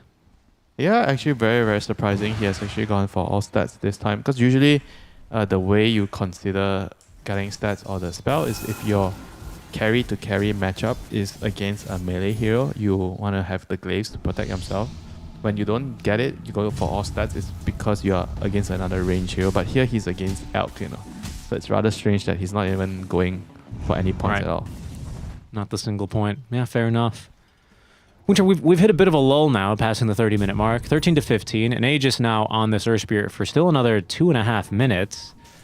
Any big items that we're on the cusp of that teams are waiting for? Do Nigma really want to dodge this Aegis fight? Like, what's going on here? What's your read? I think they are okay farming and just getting more items. So I think with Invoker and Luna, you will eventually outscale the Elk, the Earth Spirit. I think especially Invoker late game, you're going to be very, very strong. So I don't feel like they should be upset that they have to dodge. They have to just chill, dodge and farm another few items. I think they are completely fine in this position. The lead that Alvarez have it's not like a game deciding lead. Right? It's like a very, very small lead. You have Elk, so you're going to inherently have some lead, even at 30 minutes, you should have some lead. Wait a second. It's not the end of the world. They have caught Miracle. He's got BKB. He's got the option to TP away. Jibin nearby. Can go for this Rolling Thunder play. There's going to be the BKB TP away. Alrighty. No basher yet for Jibin. They're actually going an Orchid for Pangolier, and a Bloodthorn's about to be completed here on the Alchemist. It is completed, pardon me. And a hero that we kind of talked about, you were questioning the Vlad's offering, at least for Noob. He's going to go for another Aura, Winter. Can you guess what it is? I don't need to guess. I already know. I clicked on him. Okay, I think it's a huge mistake not buying that on Beast. Okay. I mean, the only person that has a dagger is Moeta. And the Moeta dagger is like not scary, And I feel like Moeta shouldn't be buying the dagger. Like, why is he buying the dagger? I think you just need items so that when you're going into a team fight, you pop your Pierce the Veil, you can kill heroes. So you see people getting like the drums. I think Saves he likes to go drums with the Boots of Bearing later on. Some players, they like to go for threats into Gleipnir, so you do damage, you got some catch. Because I feel like the Moeta needs to scale as well, because the game is probably going to go late. So it's better for him to get items that will help in terms of winning the team fight. Okay, Omar. Well, that's what the Blink Dagger is good for. He blinks away from the Earth Spirit, who is still trying to give chase here. Second Remnant won't connect. No chance now to land the stun. Yeah. If you waited, he's not getting out. Exactly, yeah. You need to wait for the Earth Spirit to miss the roll and then TP away, because that cooldown is pretty brutal. 4-second cooldown there. I was still going to go for a smoke play, though. I think they've seen Sumail on that bottom wave. He has Aghanim's. That's true. Yeah, that's a good point. Oh no, and Noob, he's gonna die in the same spot again? No way. They just jump in Smiling Knight. He's tearing him apart. Shibe with a quick little stun there just to ensure the lockdown. Oh no, that's a big pick off here.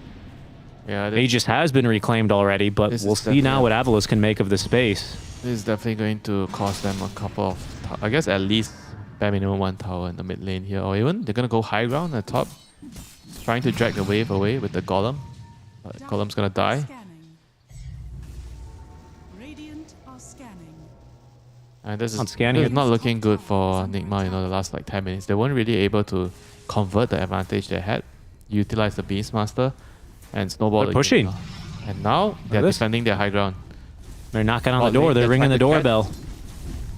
Oh yeah, they have caught. It's Stormstormer. BKB active. He's going to roll into Omar. He might actually kill him here. Omar, yeah, he is going to end up dying in exchange for the BKB charge, I suppose. They also force everyone back off of the high ground with mass TPs committed from Avalos. So, Yeah, okay. He kind of had the right idea. They wanted to force him to BKB, but he just needed to run away, after the tornado. Use your dead shot from far away and run away instead of like he was running in, kind of expecting the dead shot to land. Wait, they're still hunting down here. I don't think it would hit him, perfectly. I'm not 100% sure, of the tornado. But now, Nigma Galaxy, they've already completed another item on Luna, Lincoln Sphere, so that's going to help against the lasso. Well, if she's not the primary target, right? That lasso, Ags is going to ignore if you get that second one. As our observer is so keen. He's so excited to see this interaction. I love it. We're all Dota nerds here. It's probably less likely to happen because with Luna, with the Kanda, you're poking from far range. You're doing damage. Oh, you say that, Eki. He almost blinked in there. I don't know about that. Ward's planted down. They're looking for a fight. Neutral Summoner is scouted now. There's going to be that poke and harass with the Kanda, as you say, Winter. All the Skellies being spawned in as well. Enigma keen to hold their ward. Avalos keen to hold theirs. As Miracle, he will rotate around Stormstormer. He's ran into him. Oh my goodness. There's no detection down until at least Omar has planted that ward down, as Stormstormer will break Invis Rune to kick the wave. Omar jumps in with the Blink Dagger, does force him out. A little bit of damage here, but nothing substantial, as Smiling Knight will make this jump in. He's going to drag the fight pretty far out. His BKB is forced. The rest of Avalos just too far away to follow up here. Yeah, that was a nice Lincoln's pass over, Miracle passed the Lincolns to Omar so that they can't kill him with the Elk stun. That's very good. So they wasted BKB on Elk. Who else? Only Elk, right? Yeah, only Elk and ulti there. And now Enigma, they will smoke up, get past this Observer ward. See what they can find. This Elk would be a great target now. Top lane is being shoved in at the moment by Eki. Yeah, they are trying to control the Rosh area. I know Rosh might be spawning anytime. Yep. 25 seconds till it's up to be exact. So it will be a nighttime Rosh Sumail. Had that thing loaded with the tornado. Jumps up to that cliff, finds Eki, and that's the gem fed over as well. They know about it. It's being pinged. This is a really awkward piece of map, though. So it's going to have to be Omar to reach it. I don't know if they know about it. Do they know about this gem? Click on it from that angle. I mean, they see it for sure. I don't know if they... Do they see it? Need the courier. I think you need the courier. I think you can't pick this up. I think you can blink there. They did definitely see that. Huh. Well, that's a... it's never nice to take a death in Dota, especially when you're holding a gem, but that's not a bad spot. Oh, a courier race? Courier race? Up to the gem? They're going to reach it. How? What? They just never... Oh, they killed Eki's courier. That's cheating. You can't. That's not allowed. And now Roche's respawn, so Noob doing a lot of work here to recover the gem into the courier. Very, very nice for him. He fed that one over earlier, I want to say, so this is his gem back. That's GH's gem to be exact. But the important news is Roshan number 3 is going to go down, Winter. This one, with the Ag's blessing, you just give this to Disruptor, surely, right? Yes. Thank you. Thank you. Best Ags in the game? Quite possibly. One of the best, yeah. Okay. Quite possibly goated Ags. I think, unironically, Hitch a Ride is pretty up there, too, now. Quite possibly goated Ags. What else is up there, honestly? Earth Spirit Ags is pretty good, but it's not really that much of a game changer. Yeah. Yeah, that's true. It's just not That was reliable. dumb. That one's really good. I mean, strictly speaking, that is a very good Ags, though, isn't it? What else? I feel like LC Ags is amazing right now, too, to be honest. Pudge Ags is really good. Yeah, a Witch lot of Doctor those Ags. Ags are really good, but they're just not reliable, you know. The Disruptor Ags is pretty reliable. Yeah. Not that difficult to land it. Are scanning. Okay, that's fair. That's a fair way to categorize that. Sure. Sure. Then I think you've got a pretty strong contender, in my opinion.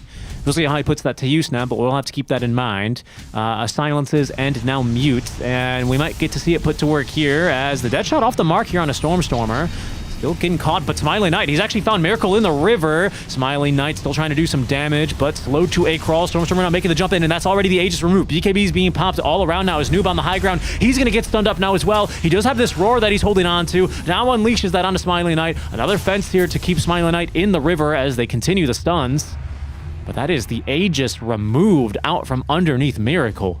Yeah, I mean, you see how difficult it is for them to fight when the beast can't dagger. They see the supports, they see the backline, but nobody can go there and kill them. That's the problem, right? Because Invoker is not a spirit hero. He can't just jump behind. I mean, he has a dagger, but he just can't go in, you know? Just like that, you know? Nobody can go in. I mean, with the Muerta's dagger, his dagger is like not really that impactful, you know? He tried to dagger and silence them, you know, but it's just not the same.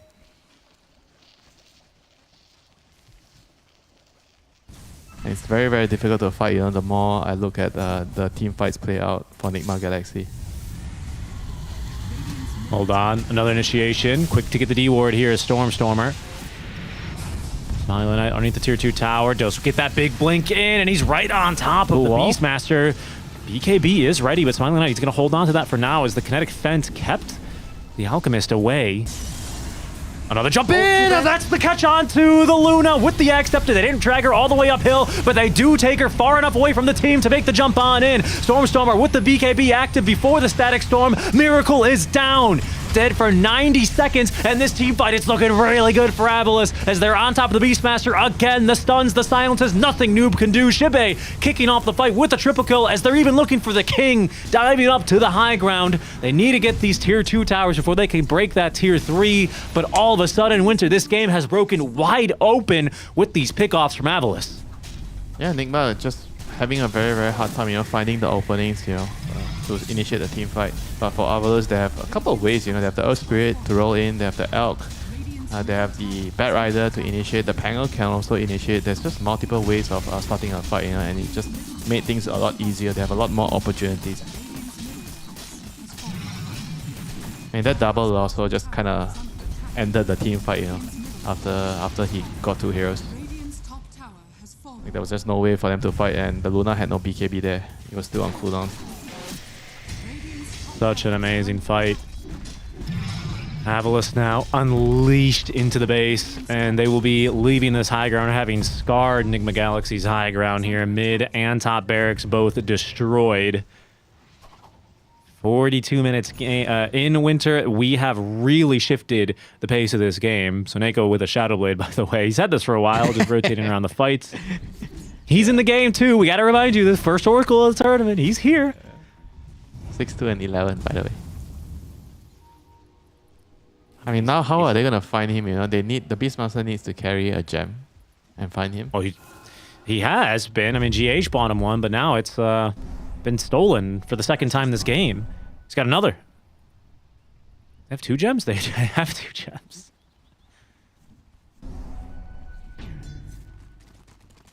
This is gonna be all or nothing. They need to make this fight work.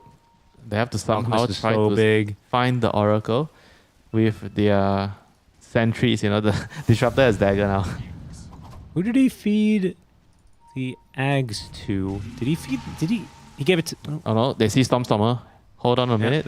They might actually catch him with the Disruptor Storm. Are scanning. Could be big. He's got BKB and Octarine Core and a Trickster's Cloak, so they need to have some detection here. It's gonna be useful here. if you get caught by the Storm first. Can though from Dire's side. Now they know where the Enigma heroes are in the triangle. They will smoke up in return. Enigma refreshing their smoke. Stormstormer rejoining this fight. Hastrun in the bottle now.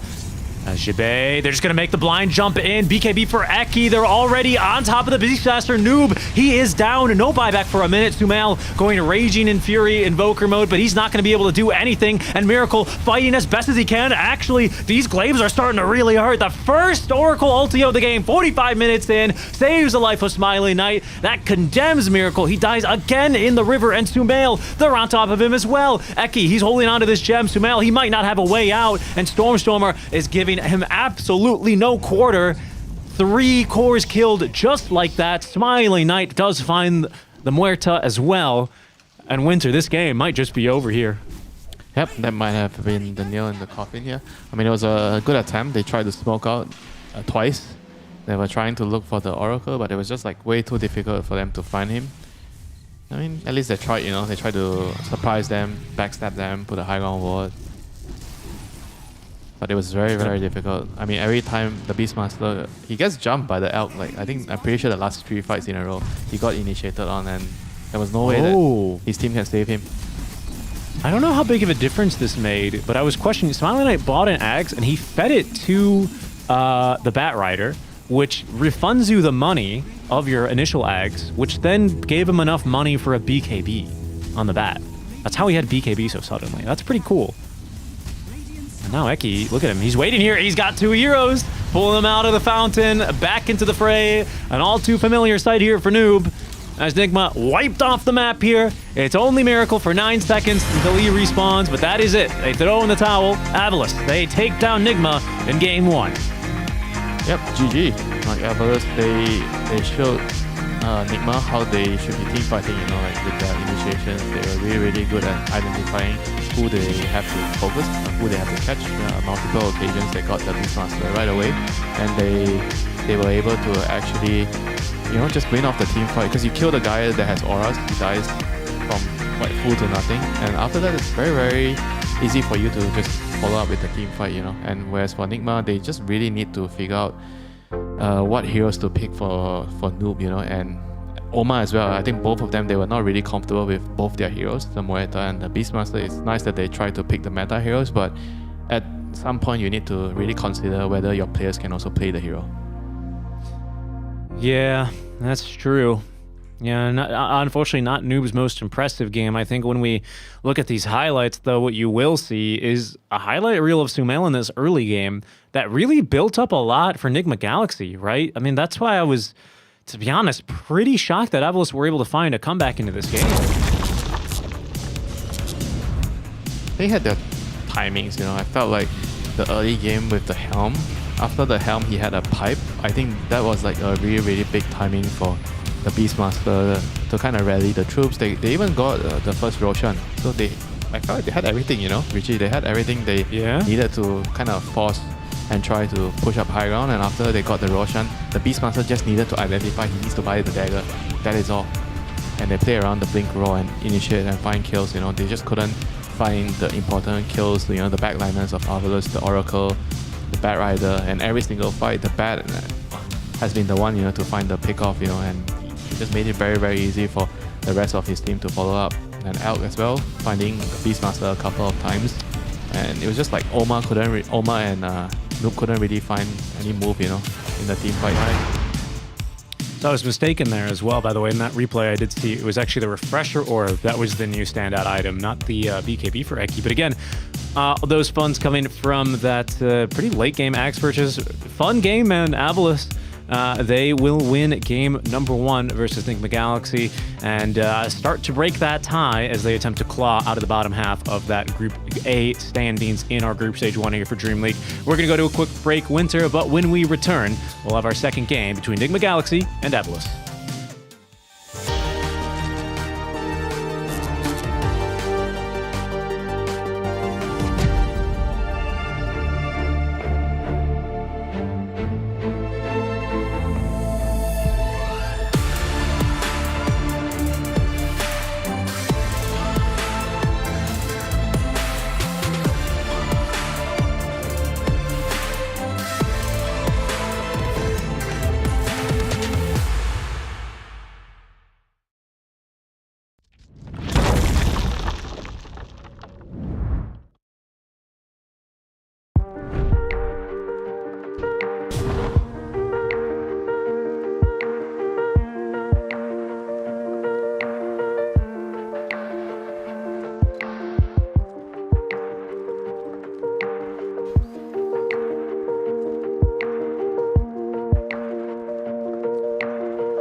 will shine. Only believe. Only believe. And the feeling's right to set the tone. Wanna light the spark and let it go. Late after midnight.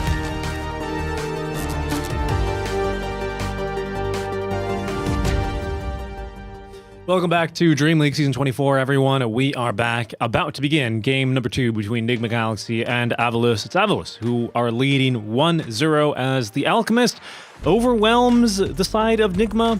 Winter and Seek and Strike here on the call with you. Thank you guys for joining us. We hope you enjoy the coverage. We know all the Nigma fans as loyal as ever here to lend their never-dying support. If GH and Sumail have one fan left, it's me.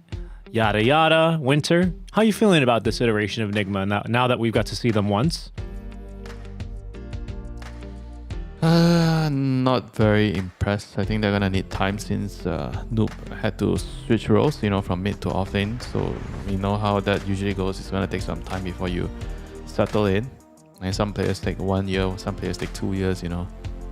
I think mid to off lane is not like a very extreme change up, but it's definitely gonna take some time. I think 1 year at least, before you're fully accustomed to what you need to do in the game. Sure.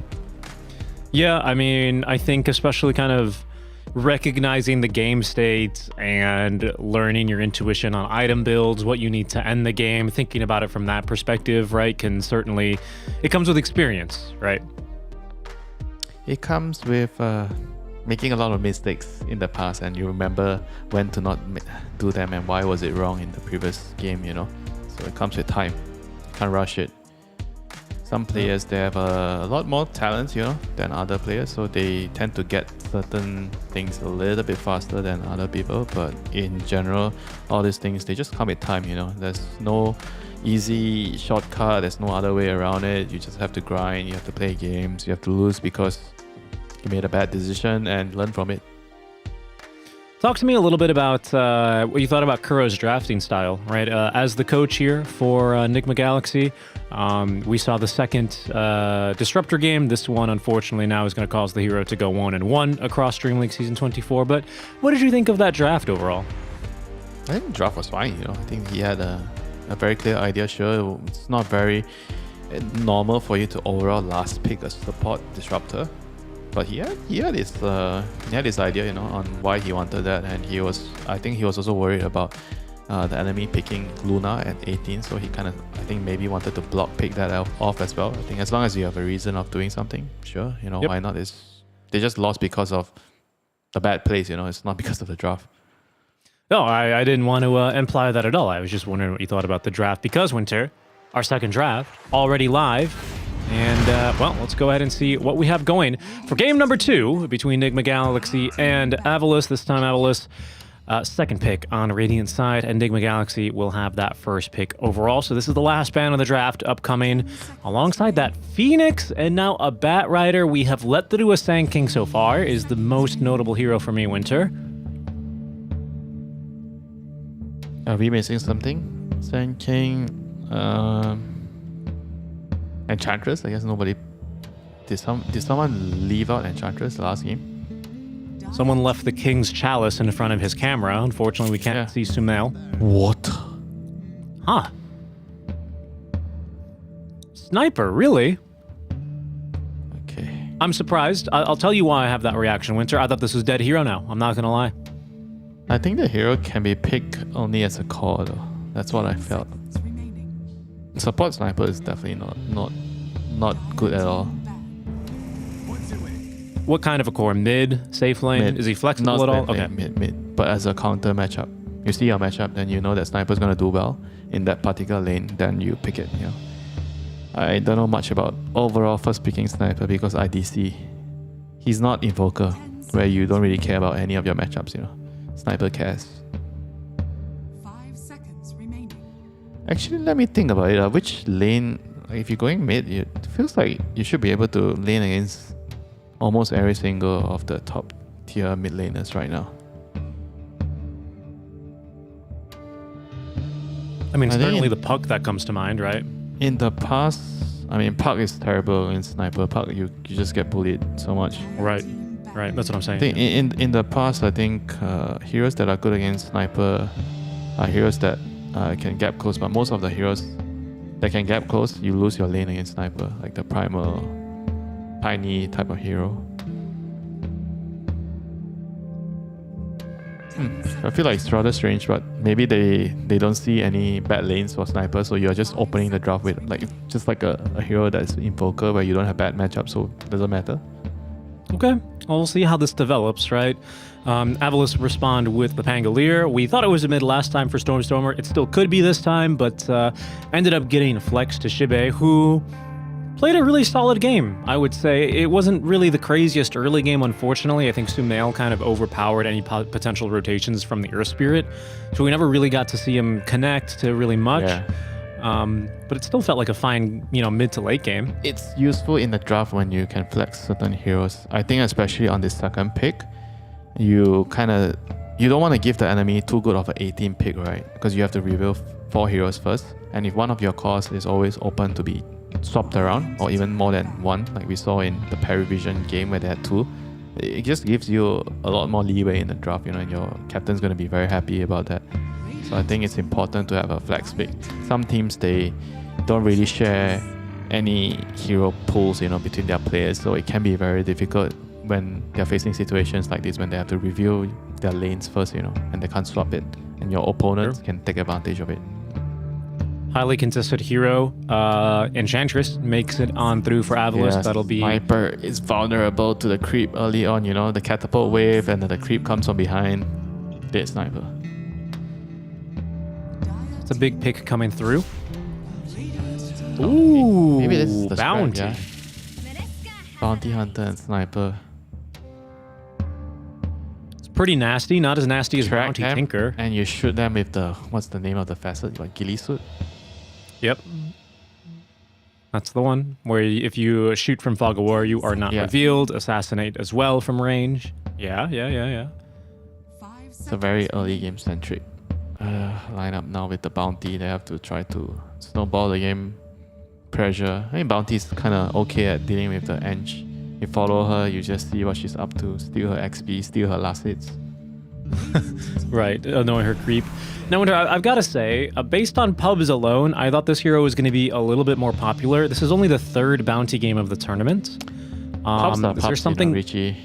Yeah, but I was wondering is if... always good in unorganized games, chaotic games, because of the track kills. You just trade kills. In pubs, you see someone you dislike, you just run at him and just kill him, even though you're gonna die for it, But when you're a bounty hunter, all the trades become favorable to you. Okay, that makes sense. A couple more heroes now before our 18th pick. Winter, we see the DK and now DK the Snap. Snap is interesting. Snap with Enchantress feels like they're not the best duo as a support. It gives you a lot of damage, but you don't have a lot of catch, right, between the two. So you're gonna be relying on this DK with his dagger, the Pangolier, to start things out for you. But I would say that Snapfire is very good at killing Sniper. You can find him with your Mortimer's Kiss. And if I'm not mistaken, I believe Noob is actually the most experienced Snap player in Pro Dota. I think he's got the most Snapfire games. Obviously, more as a mid, not so much as an offlane. Are you saying he should be moving to support? Is that what you're saying? No, I'm saying that to have a highly experienced Snap player in your draft might give you some good insights here on what to 18th pick. And it's another kind of a mobile hero, I have to say, so I'm a little bit surprised to see it. Medusa. Oh boy, high ground. They're just parking their bus in front of the goal now. Yeah, that's true. The Dota equivalent of parking the bus. Defend the high ground. Bounty is tracking so you can hit them. He's killing couriers because your team can't fight, so the Bounty is just busy looking for the couriers behind enemy lines. Pretty much 4 new heroes though for Enigma Galaxy. Only the Dark Willow is contested from the previous ban. This is bad. What do you mean? Whenever I see teams, I feel like it's always like things are going downhill. They are not sure what they need to do. And a team like totally switches 100 to 0, with that picks. No. Have faith. Have faith in the Kuroki draft. It's okay. Okay. Last picks, upcoming winter. We are looking for an offlaner for both sides. I would assume. Yeah, Nigma need a stun. They need a stun. Stun. No. You don't understand. It's a What do you mean I don't Kuroki draft, understand? okay? We don't use that word here. Seconds remaining. Kuroki draft equals 0 stun draft. Is that what you're implying? We need another slow Venomancer. No, Necroforce. I think Necroforce fits the team more. Yeah. It's another nasty hero to park up top. He doesn't really park the bus as much as a Veno does, though, you know? Now you've built your castle walls, now you need the archers to man the walls, you know? At Helm's Deep. And those archers, that's the Venomancer. I like that AM ban, actually. AM can be flexed to offlane, and I think he's actually really good in the offlane position in very situational games. To me, this is one of those situational games, so I like the ban. You know what's the now you're- counter to Bounty Hunter? Spectre. Why is that? You just ulti and catch him whenever you see him. You hold a dust, Okay. catch him with the support. Anyone finds the bounty, you horn over, you kill him. Would you say that for similar reasons, for an offlaner here for Avalos, you could instead pick something like a Dawnbreaker? Yeah, Dawnbreaker is a bit different. I mean, it's not so easy.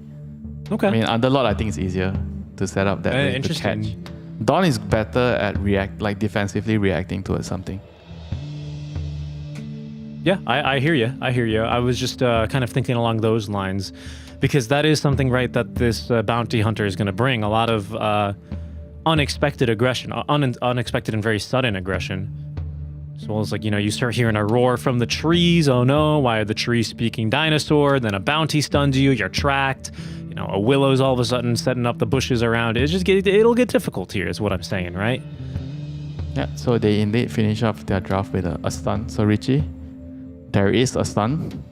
Yes. Or 2 stuns. Very good. Very good. Love to see it. 3 even if you count assassinate. What? Real stuns, by the Stun? way. Real stuns, you know. Vacuum assassinate is not real stun. Minute here now for Avalos to decide on the last pick. Okay. I don't mind an Underlord. Yeah, the lot's fine. It's good against Dusa. It's not bad. I think it's fine against Primal. I think the Pit of Malice also reveals Invis units. You know what they could I don't know. go for, like a Centaur. Centaur with Snap lane's pretty scary. You can kill. What do you think about a Time Zone Faceless Void here? Off lane? Oh, Yeah. you want DK mid, Pango off lane and carry? Something. Just talk to me about that. I like it, No. honestly. Okay, I don't fine. like it. Why? Why the time zone here? Just that the something Sniper can't get out of. It's too easily countered because you just need the bongo woods, the bearing. Somebody just builds. Yeah, puts a bearing, then you that's run out. True. Yeah, that's true. It's like too much of a counter to it, you know. It's Underlord. It was just such a good pick, you know. You can catch it was the just bounty, you buy Crimson, which is always great against Medusa, Sniper. I feel like that draft is just a lot easier to execute, you know. Whereas Nigma, they need the early game to go really well, so you have enough time and space to farm with your 2 hyper carries, your Dusa and Sniper. And if I'm Avalos, I'm looking at the Nigma draft. If this Primal Beast doesn't have a good game, who's going to make space for the 2 bosses in the draft, you know? So I'm going to target this Primal Beast. I'm going to make sure he's going to suffer. Torture him. Squeeze the last ounce of fun out of the game for this Primal. Right. I mean, I think you've got especially with this Snap and Underlord, I think that could really come into play.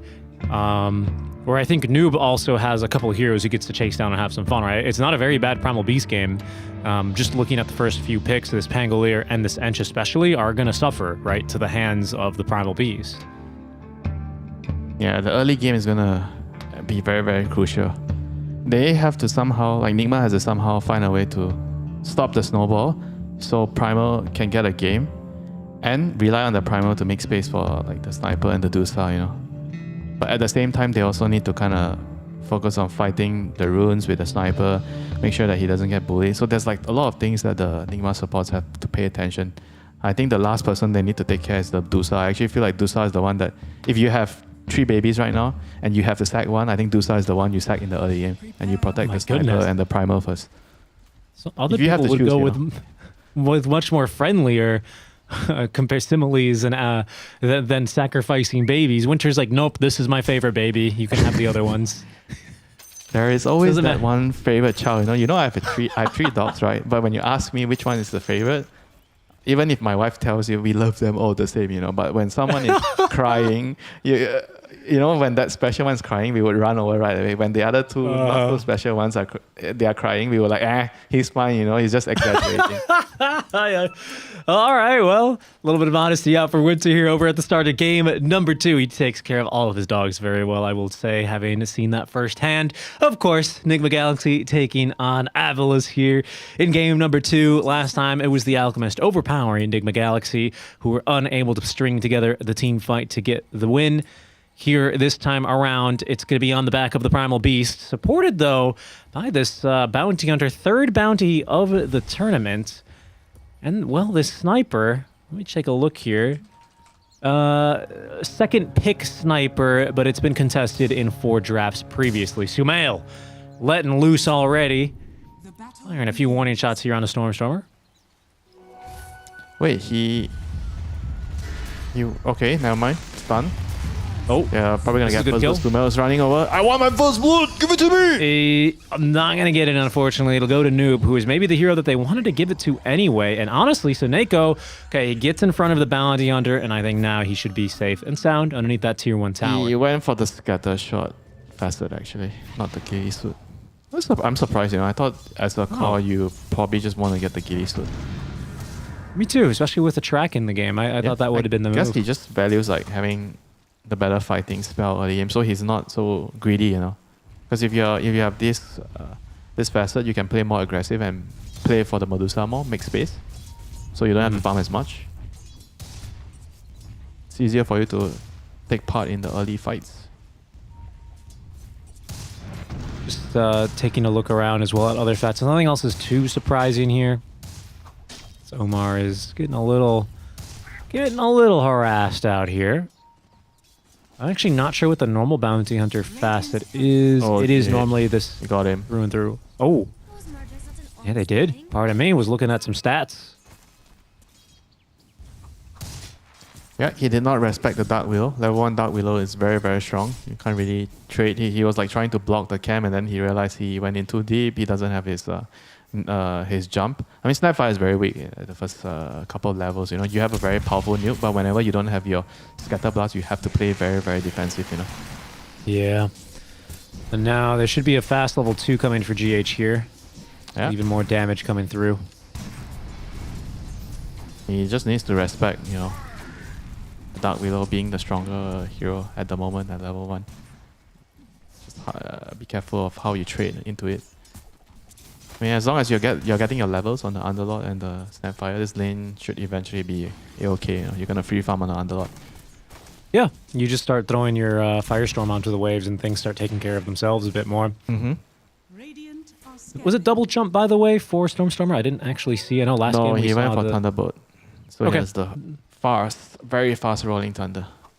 That's the one we tend to see more. I would say last game, double jump was something, I don't really want to say blast from the past, but the more less don't you favored. feel like the double jump is better in some games for off laner when you're going into like a hard lane matchup, so you need the extra shield to survive in the lane? I would say so, but I'm not playing at this level, right? Yeah, I just feel like eventually we might see like, okay, maybe the off lane facet is going to be the double jump and the mid facet is going to be the speed miracle. They're jumping on him. Yes, they are. Shiva's out of mana here. Did get cookied in as Miracle melting a little bit here to that Firestorm, but not really suffering from the percentage base damage. Is out of mana, as I believe it was going to be the Snapfire coming out with that Lotus. So nice steal. Ooh, he got hit by a big snake. Yeah, still connected. Careful here for Eki Cookie, hiding behind the trees. Very nicely paid. GH, though, still healthy. as Eki is forced to use that Lotus. Miracle's fighting through this one, actually. Gorgon's Grasp only catching the one. Careful here, Miracle. Really, it's Jibe who is going to go down. And Eki now even underneath this tower. Oh, he was not going to be safe hiding under these two trees. No vision here for the Shadow Realm attack, and GH is not going to be able to secure that second kill. That's a nice little fun top lane, though. Very aggressive, isn't it? Yeah, but this is actually really good for Miracle. Like, he's getting a lot of farm, getting a lot of space, and I feel like they should be like trying to pressure the Medusa more instead of like trying to go for the kill on GH like twice in a row already. I feel like sometimes killing the support is not actually worth it. You know, if you kill him and then you have to use so much HP and mana to kill the support and the carries like just free farming, then I think it's not really worth. Speaking of applying pressure, Omar TP'd middle to secure the water rune. That's how much they're really putting the squeeze on Stormstormer here, who has had an empty bottle for some time. Yeah. Not since the minute 2 water. This is very good, especially when your mid laners like some Invoker Sniper, they don't need the rune, and the enemy mid lane, oh, they're diving. He's just running. They're diving. Look at him. They're just going to kill him. All right. Who needs a creep wave, says Sumail. Who needs a stun, Richie? You don't need a stun. I'm telling you, dude, it's the Kuro draft, okay? Everyone always clowns on it, but here we are. Now Omar, he's gonna stick around top lane, see what he can find. You do have a rotation through the Twin Gate. Soneko's here too. Scan is gonna scout Soneko, but he's bringing a friend here. It's spooky season, everyone, so he's brought his ghost along with him. Omar still sneaking around here behind the tower. Surely they know he's here. Well, now they will, as Soneko. Gonna get auto-attacked. Miracle, Gorgon Grasp, quick kill here on Soneko by the looks of things. Well played. Good read by Enigma. So they know that this is coming. They were ready. Their 3 heroes prepared. And yeah, punishes Soneko for trying to make that aggressive play. And now they have to think about the 6-minute power rune soon. Shibe once again, getting pressured by Omar. He's still up there, isn't he? Noob has been totally fine down here as well. I think that's really the beauty of this Primal pick. What was it, 18th Primal? Wasn't it? Or something, 23rd maybe? Where, even if this Ench is down bottom the whole time, just because Primal's such a strong counter, they can't really do much. Is this a kill? Oof. Almost. Oh no, he's going for the rune. Omar's here. Yeah. No rune for you. Sumail denies the rune. He's going to go for a Thunder Roll here. Eki's completed the TP over, and this is at least a kill onto Omar. That's a worthy death if you're a support right there. You secure or you deny the rune and then you force them to use an ulti to kill you. That was a very good death by Omar. Woof. Noob's starting to get pretty big down here as well, and I think what's beneficial for him, having swapped over positions very recently from Quest, right, is that this is a hero he's already used to playing mid lane compared to the Beastmaster. Stormstormer, again, just fine in this mid lane, but not really having such a fun time versus the Sniper. He's still quite the bully here, isn't he, Sumail? Yeah, Sniper is the king of the hill right now. It's very difficult when you don't have the Rolling Thunder to get to him, He can play very aggressive. And now 7-minute Wisdom Runes should be 1 apiece. I think Nigma is going to be very happy if the game stays like static, like it's more passive. You're farming, just getting items. Whereas for Avalus, you have the Enchantress, you have the Pango. You want to be making moves, at this stage of the game. Either killing the Sniper or killing the Medusa. So you just want Omar to sit back and be ready to respond, right? He should be reading the map well. Is the walking observer what? Sure. The scout, Sure. Double agent, some may say. But that would imply he's actually working for Avalus, isn't it? Okay, fine. That doesn't work. I think he's just a regular agent. A pretty good one at that here. Here's our first Elder Dragon form now. It's, of course, the Fireworm for Smiling Knight, as we tend to see on these carries. Careful here, Omar. He's going to get a D-Ward. He might pay the price for this, though. Blood Grenade, Dust, Dragon Tail. Yeah, no way out of this one for him. Goes the way of Soneko. Eki mid lane, though. Not sure how many shrapnel Sumail's holding on to at the moment. 3. They don't know. All 3 shrapnels. Okay, Rune Spawn's top. Illusion Rune. Sumail has no interest. He just directs GH to pick that one up. Oh, he's just going to kill him? Oh, he's just going to kill him. Holy... From full. Yep. That was insane. I don't think the Pangolin expected to die there. He's like, what? What just happened? Yeah, and that was only 2 shrapnel charges, right? So he still had a third to throw Do if he not needed it. forget the Shadow Realm. The Shadow Realm did like some 200 damage. It did. They needed everything to kill. Middle tower is under attack. Big kill there. Onto the Pango, though, and Noob has just been a menace, honestly. He's been, like, cutting and stacking waves, been happily farming away. I don't think they kill him here, either. The only good news is this DK, he's not... Oh, no. Oh, no. They're gonna steal these stacks? They can't let this stand. Shibe, they need to call in some reinforcement, but can they even win this fight? Gorgon's Grasp, locking down Shibe. You're going to have only the Snapfire rotating from the mid lane, but she's not going to change anything about this. Nigma, they've stolen your stacks in your jungle. They've stolen your stacks in your triangle. Not what you want to be seeing here.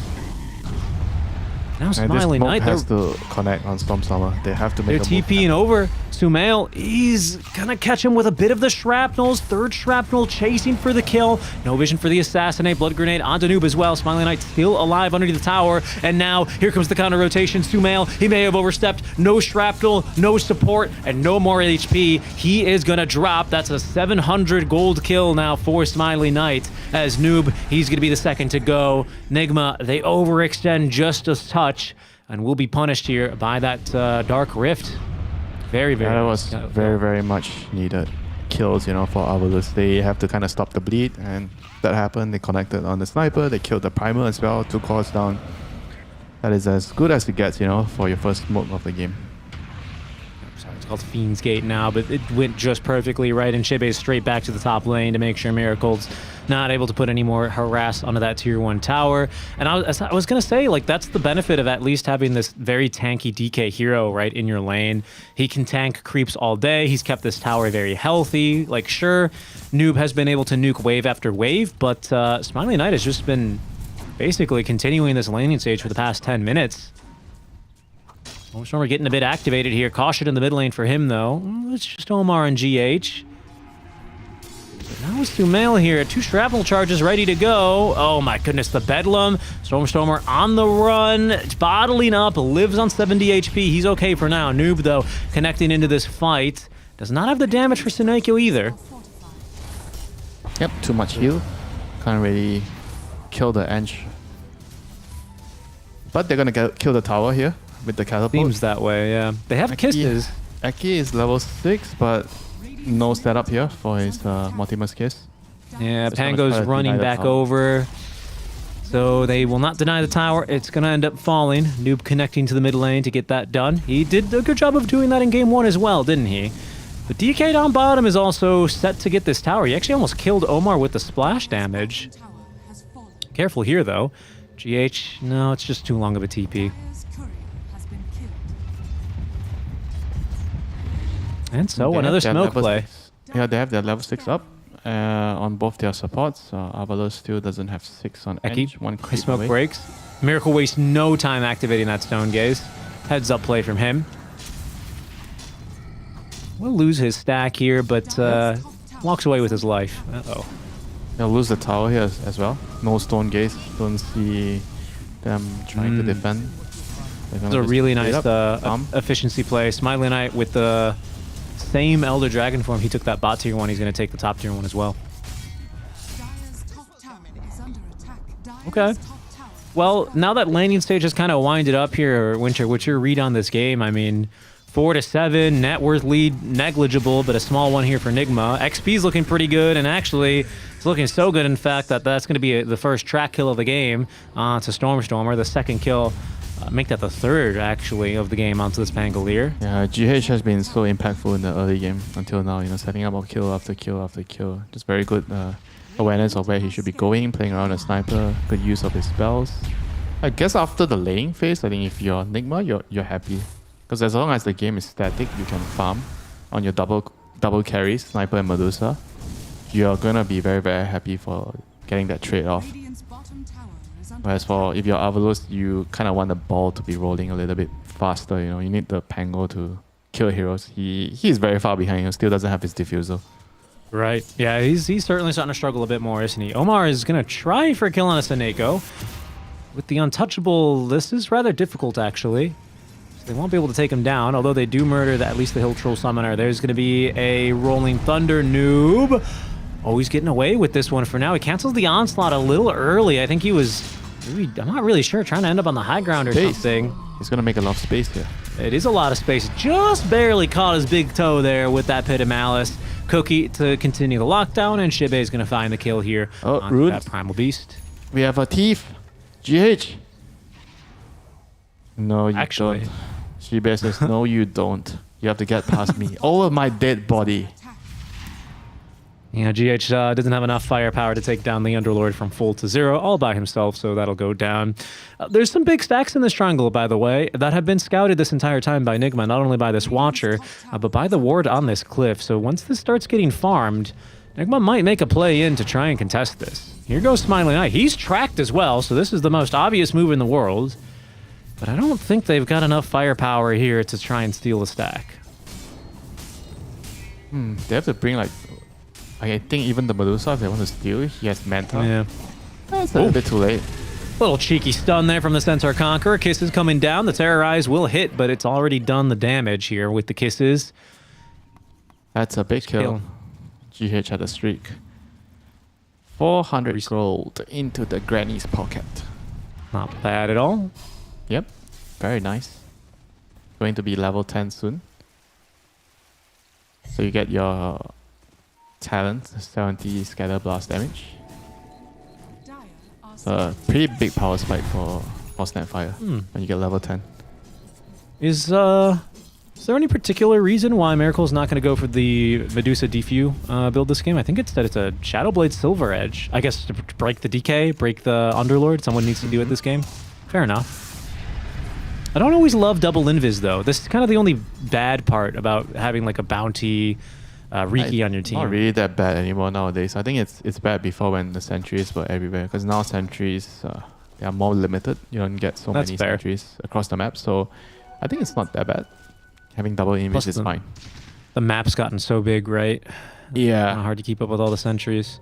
They have to give us more sentries. Right. Yeah. Yeah.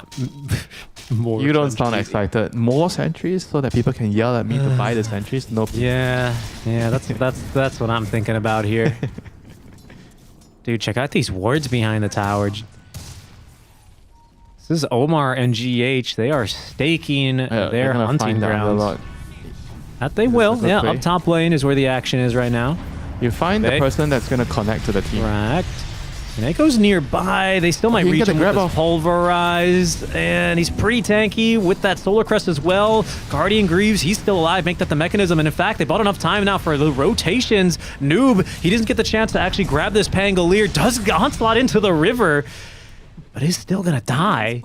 And that's Omar and Noob. That did not go according to plan. How did he not get the grab of it? Oh, he got rooted. He got rooted. Yeah, he got rooted. Just out of range, honestly. Yeah, out of range. Wow. And then Sonego coming in clutch as well. It means with the that the bounty went in a little bit too quickly. So because he needed to wait like half a second more. Good Hurricane to get him outside of that shrapnel. I don't think that was going to be the difference maker there, but that was a really cute play. Good micro. In the meantime, Miracle, once again, see a hero. Just press R and run to safety. He's not really ready to fight quite yet. So what do you call press R and run? Because when you press BKB and TP out, they call you a Nightfall. So when you press R and run, who are you? That's a good That's one. a question for another day, you know. Give me the answer another day. That's a question for chat, really, I would say. Press R and run. I don't know. Who's like the Centaur player? I don't really know. Press R and run. That's funny. Pretty soon that'll turn on its head, though. We'll start to see Miracle get into fighting form here. He's actually almost at the Silver Edge already. The Silver Edge doesn't really help him like stand and unleash her damage in a team. But then why is he building it? Because surely there are better party. He wants to pick people off because they kind of need to farm a long time, you know. Remember the last game when I was talking about the Alchemist build? Right. He went Radiance BKB. He needs Radiance BKB dagger, right? But they're at a phase where they can't really take team fights head on. So I was suggesting that he needs to build a catch item instead. Midline. Thank you. This is just a solo pickoff. Go ahead. Yeah. So you need to catch Oh. to make space. Wait. So that's what They're gonna try and Triple fight H this? is gonna do. Maybe it's not a solo pickoff. They're looking for Noob. They will find Noob. He's completely on the wrong side of this fight. We're holding on to the Pit of Malice to make sure he's got no way out. Fine, Blade Mail. 1-for-1. You have a trap. goes. I don't think it's that bad. That's true. That's true. Dire's top tower is under attack. So you're talking about this item timings, right? And on Yeah. the Medusa, how do you relate the Alchemist to the Medusa then? You just want Because the these Silver Edge allows you to pick off either the Underlord or the DK, because those heroes could be farming like alone in dangerous Right. territory, because they are very hard to kill. So giving your team an option to break their passives means that you have an opportunity to kill them, Got it. and that Got would it. buy you a lot of time to get your next item. Because one kill on those heroes usually means that you have at least 1 to 2 minutes of farming time. Sure, I see that. Okay, well, the only thing I think that Enigma are going to have to watch out for then, as far as upcoming items, pardon me, from Avilis, it's this BKB. It's about to be completed for Smiley Knight. He's got this armlet as well, and actually a Shadow Blade, which you called, the most efficient damage item for strength heroes, right? Armlet, that was Armlet, not Shadow Blade. Right, sorry, I was referring to the armlet, though. You're Armlet correct, is though. Armlet is like a Midas on some of the strength heroes. Bottom, Stormer. We're gonna try again here. Miracle coming in for the break. Oh, They don't he's even need dead. it. That was a lot of damage. I will tell you what I think about that. This is the dead lane, and the Pango is not the garbage collector. I think he needs to let the Snapfire take all the dangerous areas. Tower is under Because Right, the Pango right, kind okay. of needs to be with the Edge, right? Because the Edge doesn't want to be with the Snap. Because if they run into someone, they can't kill. Like, say they run into a bounty hunter, right? It's very difficult for those two heroes to kill the bounty. But if the Pango is farming around the Enchantress, it's a totally different story. Sure. Let's And- be clear what you call this garbage collector, though, because the last time you used that phrase, it really confused a lot of people. What do you mean by The garbage dangerous farm, the person taking the dangerous farm on the map. collector? Right. Smoke on smoke. Shadow It is. Blade versus Shadow Do Blade. know? Do they smell each know? other? Miracle? Dust? Yep. But once again, he's going to press R and try and run away. Full amount of mana here. No stun. Oh, the cookie just out of range. He knew his limits, Richie. He really did. Miracle is going to get away with that one. GH, however, is not going to be as lucky. Yep. Miracle still got it. And He he reacted does. so quickly with the R button. What a gamer. Can we call him the R and run guy?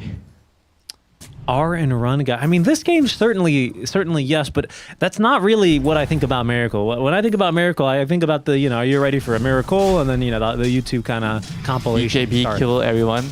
Yeah, exactly. This is not really, just give him time. Let him cook, all right? Okay, so he's the opposite of Nightfall, right? Because the Nightfall is BKB and flipping back. So his Yeah, BKB is going in. Look, you're putting words in my mouth here, okay? I didn't, that's not directly what I said. I just want to make that clear. I'm just trying to, put some sambal in there, make it spicy. Yeah, for sure. Roche will go down. Smiling Knight claims his Aegis, so even if they didn't get the kill onto Miracle down here, they will be able to still get this objective. He's a tanky hero now, isn't he, with this item? Who gets the shard? Oh, Radiant's GH gets the middle tower shard. is under attack. Annoying shard. Yeah, this one's really good. Okay, Snapfire, are you gonna get your shard? Tower is under attack. May Lord Gaben bless you. Oh no. It's gonna go to Sproink. You misbehaved in your last pub, Snapfire.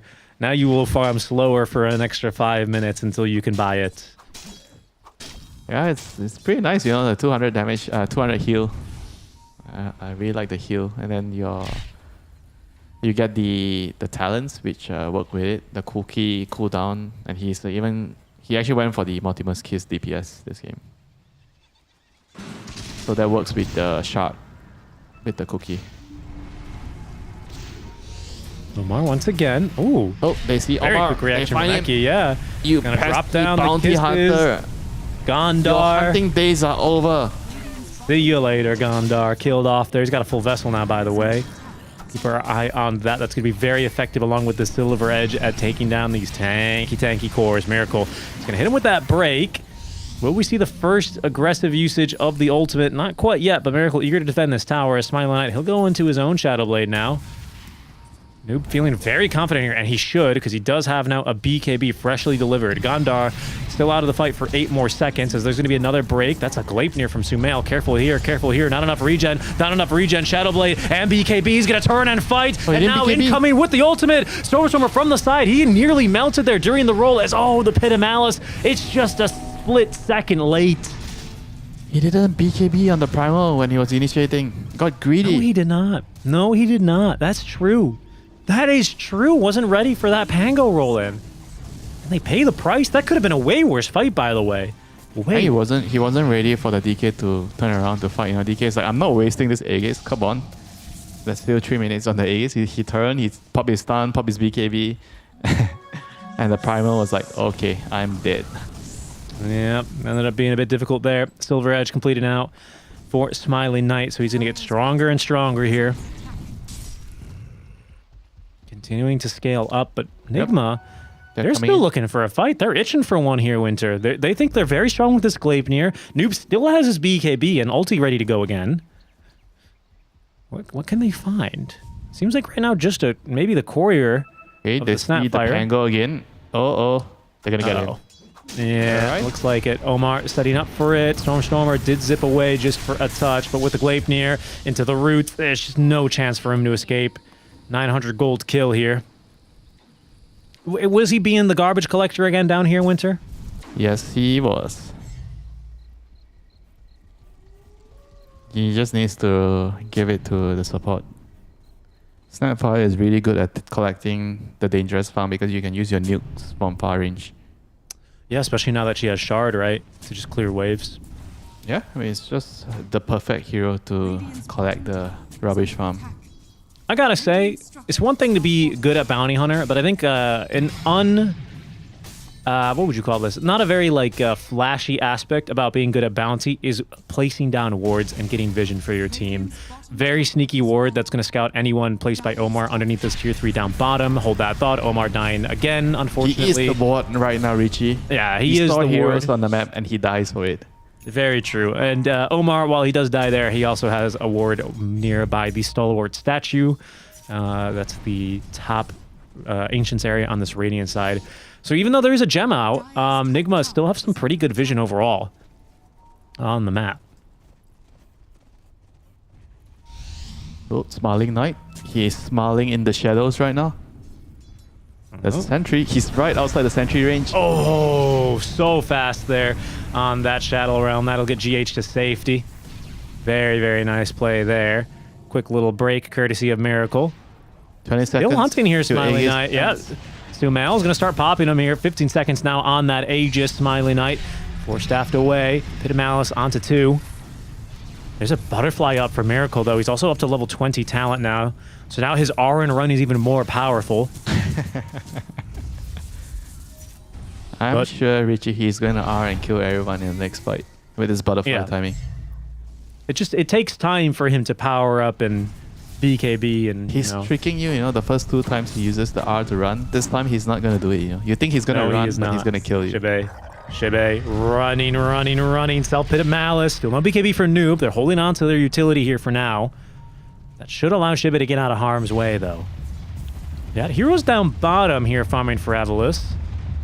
This wave is still pushing pretty hard. That's an Ench creep that's already going to push this wave underneath tier 2.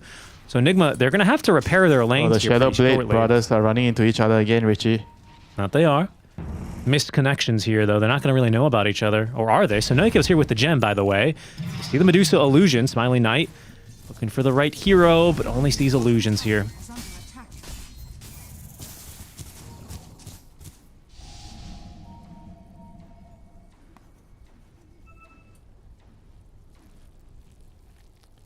So what is the next item timing? So Medusa is building a Daedalus. Sniper's about to finish Aghanims. But I guess the dagger with the primer is going to be key. So now you can BKB and dagger and stop the Pangolus roll. Oh, they're going to stun Medusa. They caught her. Amplify damage. Oh, he Oh, didn't land no, the stun Stormstormer on the just Pango. off the mark, though. The Rolling Thunder, it's not perfect. And Miracle, the classic R and run. Shibe looking to try and cut him off here. Just catches him with a Pit of Malice. We still have a little bit of Rolling Thunder left, but not enough for Stormstormer to catch up. And now Shibe, he's in deep. He's in trouble. He's being slammed into the ground. But again, no BKB for Noob again. active. So they canceled the Rolling Thunder. And Shibe lives. Noob, he BKBs. But for what? He's on 1 HP. And this fight is going lopsided. Sumail still alive. But Miracle in trouble. Miracle stunned up. And he has no R to run this time. Avalos, they take yet another fight here. They take down Miracle, his first death of the game. And we'll see what this turns into now, as they may have just cracked this game wide open the first time a big core has fallen here. Again, you know, the Primal not using his BKB when he was grabbing the Underlord there under the tower. I think it was a good play there. He uses the Onslaught. He catches the Underlord under the tower, but just not using his BKB to grab him right at the end. Here was, unfortunately, the stun from the Pango didn't land, so Miracle was able to click his R and he was running. And he was going to the tower. And here Zibe he was really aggressive, got hit by the stun from the Onslaught, and then Noob didn't BKB to grab the Underlord. That would have been a kill on the Underlord. Yeah. And that was the end of the fight after that. Because Medusa was caught in no man's land, no mana, and yeah, that was it. Oh, no BKB this time still for Noob, but they don't need it. Stormstormer taking another death. Yeah, he has the dagger now, dagger BKB, so he can cancel the roll anytime in a team fight. BKB go in, blink, grab the Pangolier's ulti, and cancel it. Okay, So here, Winter. He's building a Lotus to kind of deal with that on the Pango. So we have upgraded the DK's items. He's got a lot more damage now, Daedalus. The only question is, how do they deal with the evasion now on Miracle, right? He's got this butterfly. Do we have any sort of... I mean, you got a lot of magic damage now. Jibe as well with a Crimson Guard, right, to try and give you a longer fight. Is there any point where you're really just a little bit too afraid of this evasion? Will we see an MKB eventually on this Not DK? really, though. I feel like the way they are going to take the fight is they're going to like pop all their auras and then they kill the other heroes before they kill the Medusa. I think that you leave her to last, you kite her. I think the Sniper, the Primal, those are the heroes you want to kill. Even the Dark Widow, you know, Dark Widow is actually pretty big in the team fight. You know, her spells are doing a lot.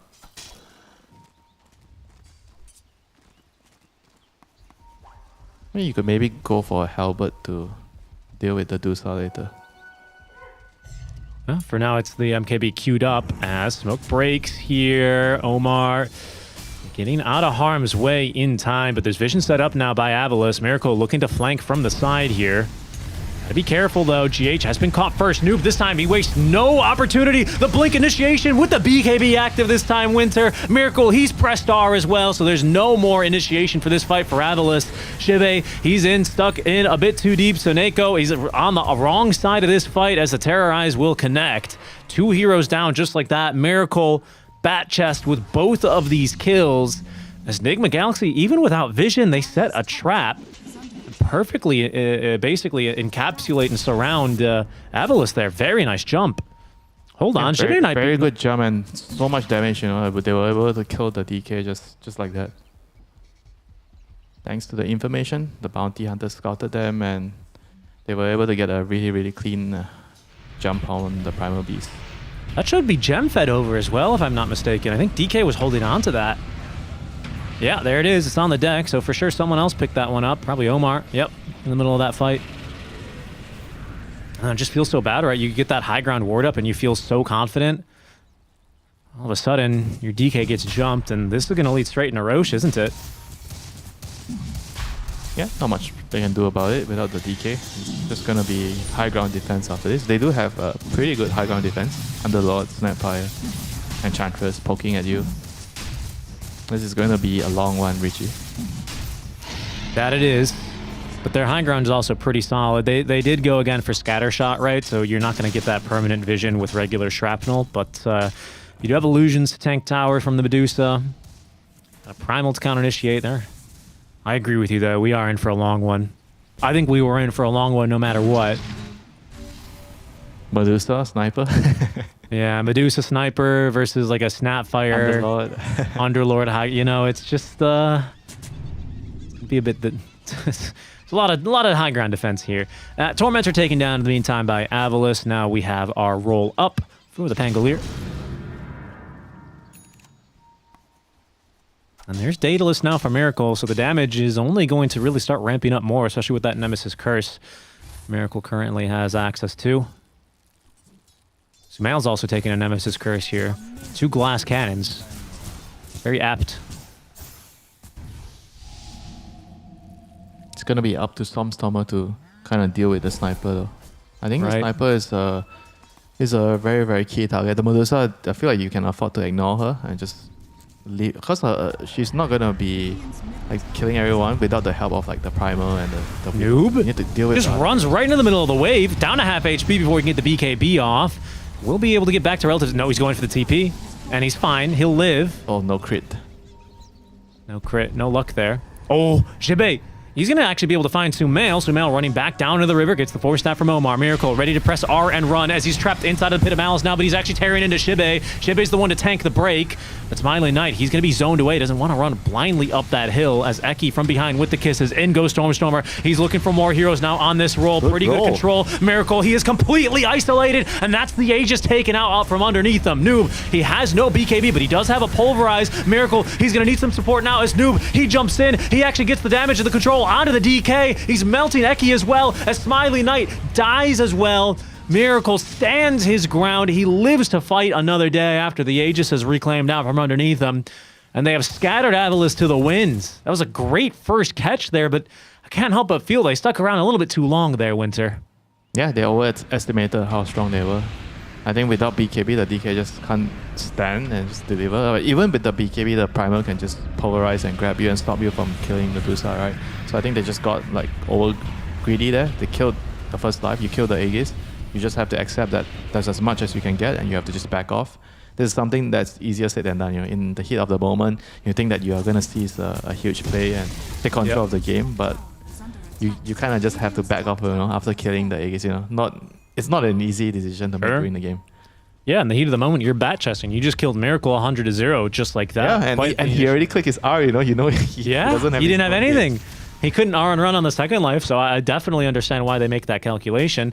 Fortunately for them, they took the fight pretty far out from the base, so they don't end up losing very much. I think their Tier 3 tower ends up getting tickled. Oh, and it actually even goes down, but other than that, things are looking okay. The gem back on over now. Control for Omar. Soneko's been unable to hold on to that one throughout the game, unfortunately for him. So they're going to get a Halberd on the Underlord next. This is going to be very useful against the Dusa in the team fights. So Lotus as well online for the Pangolier, which can be used to protect himself or potentially the DK, because it seems like the DK, if he still has some mobility with the BKB, even if he's broken, he might be able to outmaneuver. I don't know, good actually. Against the Pulverize. At least help him with that. That's the point, right? I'm trying to make here. I don't know if it's gonna. There's just so much damage now on this Medusa, who has a BKB now, by the way. Oh my goodness, Eki is just going in, running in. Holy. He is just running in. 1v5 mode. Noob. He has found the DK. They've applied the break, the assassinate, and all the damage. It just comes rushing in. I don't know what Avalus were thinking there. Now Miracle, it's an R and run after them as he's using that move speed to chase for more. Another assassinate, a long stun now thanks to the Acceptor on Sumail as Eki. Another full bore here for Omar. Does manage to at least escape with his life. Stormstormer, all he can do is just push that top wave in. But this is going to be at least a lane of Barrack by the looks of things. Is this like a problem Avalus's draft has? Do they not start fights very naturally? Because that Snapfire is just running in. Hold on. Stormstormer. Oh, Omar couldn't find it. Snapfire is not supposed to run in. I give you that. You know, he was trying to, I guess, place the ward. But yeah, I think it's better to let the Ench do that. You know, Ench is a lot more tankier with the heal and everything. This tower siege is still going to be pretty speedy. DK no buyback for 30 seconds. Miracle getting to work as we hear a Rolling Thunder from the side. They're going to make the play in now. Stormstormer Rolling Thunder on top of a roll-up. Didn't connect on that second stun, unfortunately. Now he's been picked up by Noob. He didn't get the self-Lotus off, and he's going to regret that. He goes down. Noob stays alive on about 250 HP. They defend the tier 3 down bottom. They have a buyback here on this Pangolier, but they will not be able to defend that mid lane of Barracks, which were taken immediately following that fight. Nigma with a big lead here now, pushing 40 minutes, 14 to 20. But they've got a mid lane of Barracks, a 12k net worth lead, and a Medusa who is just going to continue to scale and scale and scale here, Winter. Don't forget the sniper. Very true. Sniper's also peeping away in the team fights. Only one death the whole game. I know you're back-testing about Miracle, but don't forget Sir Sumail as well. That's right, the king. I mean, that was a very nice play in the last fight. How Noob just blinked behind the Pangolier and grabbed the Rolling Thunder and canceled it and killed him. Indeed. Smiling Knight is going for an AC now, by the way, over the... What did he have, Butterfly before? Which I guess is realistic, right? You haven't been able to exactly find the Medusa in these last few fights. He needs Dagger, though. He needs to be able to get to the sniper. Like, he's getting kited a lot because he's standing in front, you know, he's trying to Shadow Blade in. I think he just needs to find the back line and blink behind and kill them. He's been scanned. He's going to try and hide in these trees now, but it's only a matter of time here. DK. He's big, you know. It's hard to hide big around the forest. Second scan doesn't find him. He's got a TP. Just waiting here patiently, holding his breath, ice in his veins. Not even scared. I think he's waiting up here to what, cut another wave or something? So they can't go high ground? Radiant's top tower is under attack. Maybe he's taking a quick bathroom break? I don't know. He's not doing much up there.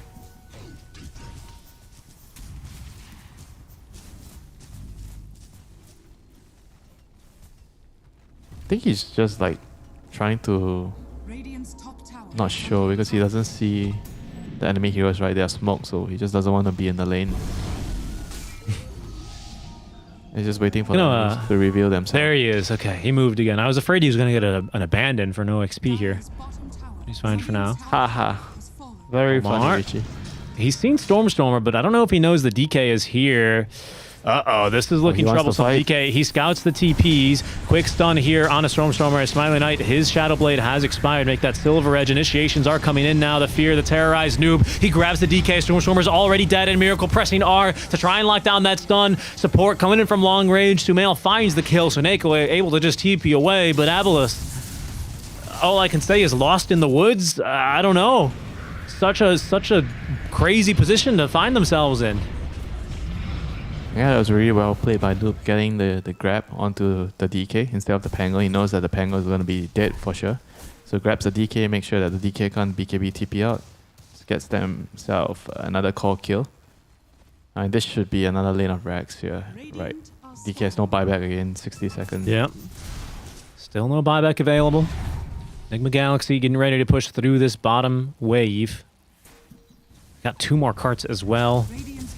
Looks like a tower definitely going down here. Avalus will see what they can do. Shibe, once again, he's going to get jumped immediately. Does get the Crimson Guard off, but it's too much magic damage, and he does not have buyback. Uh-oh. I'm sure Nigma are going to test for the buyback right now, but this very well could be it, Winter. As you say, a minute without your Underlord. 20 seconds until the DK is returned. But Enigma Galaxy, we'll see what they do. They're going to push this mid-wave out. They're going to back off. Okay. They're going to play it patiently. They see no reason to force things now. They're still going to scale, aren't they? They still are the team with this Medusa. Sumail is collecting even more and more items now. Fair enough. Rosh is about to spawn. Yeah, that's why they're not really rushing. Yeah, it's a long Rosh timer. It's going to be a Rosh timer, this one. I mean, they're just going to wait here for the next couple of minutes. I mean, Avalus, I think they actually have to smoke out and contest this no matter what. They can't just leave the Rosh. Omar has a slice of ice here. And Smiling Knight, he's just farming here. New pre-BKB this time. He's learned from his mistake. There's the break into the scythe. Down goes the DK again. Alright, that's probably going to be Roshan and the game. I mean, that's not a camp that you actually should be taking, you know. think he just needed to. They just needed to actually gather up S5 and smoke and run down towards the bottom row channel. I don't think he can be farming at the camp there. You know, that camp is just way too dangerous because there's a possibility that the enemy has a high ground ward there and you're under vision. Right. Yeah. Well, and especially playing against a bounty, right? You can't really make that play without a gen, without the backing of your team. Now Roche, he's going to go down. This is third Roche as well, so refresher shard in the inventory. We could have 2 RN runs here for Miracle. But I think it'll be, what, sure he still GH's? needs to R and run now? Yeah, no, he's very much doing fine without it.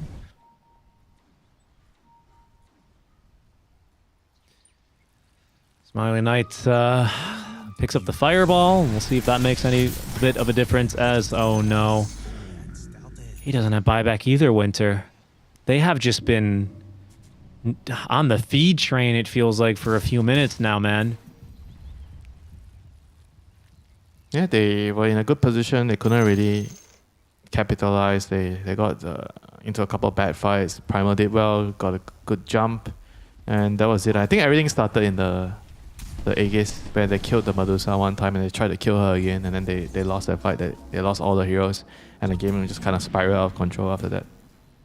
There's an amplified damage in the river. Enigma Galaxy really playing things carefully here. Very measured gameplay now.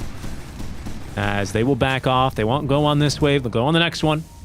Smiley Knight just standing up on the high ground. Noob's a little early here. Stun is out. Force staffing away. Noob BKB's going to look for a Lotus? Whoa. Yeah, the Lotus is on the mark this time, actually. And Noob's still on the high ground here. But Miracle, he's just in. He blinks in with the amplified damage root, and he shreds Smiley Knight.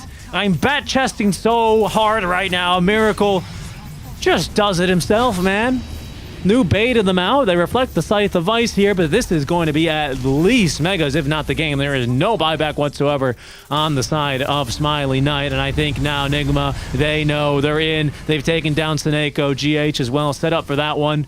Shibe doing what he can, as that's the buyback. That's the only one here. Seneko, he's let loose on his.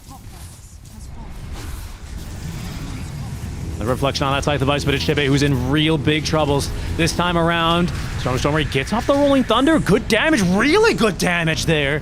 Onto Miracle. They kill him through that Aegis, but he's coming right back. What do you have left for life number 2? Megas have been secured. They're going to start coming in very shortly here as Miracle just corralling them back into the fountain. Omar as well with all these tracks. Stormer gets back into the base away from GH, who is just tearing them apart, and Shibe as well. Noob slams him into the deck. And now it's 2 heroes versus the 5 of Enigma Galaxy. GG is called. Enigma, they will equalize and go 1-1 to keep even here with Avalus. Yeah, just well played, you know. The R and run finally did not have to be used in the last fight. You know, it was R and go in and kill everybody on the Doosta. They just waited and farmed up a storm on the sniper and Doosta, and that was it, you know. In the late game, you just can't really deal with 2 carries as a DK. And it felt like Avalus just, you know, their timing window just left them, you know. They didn't really capitalize on that when they were really strong. They were supposed to, you know, mount an offense, but they couldn't. They made a couple of mistakes, which they were kind of understandable. One of them where they tried to kill the Doosa twice, you know, after the Aegis, but they didn't work out and they got outskilled in the end.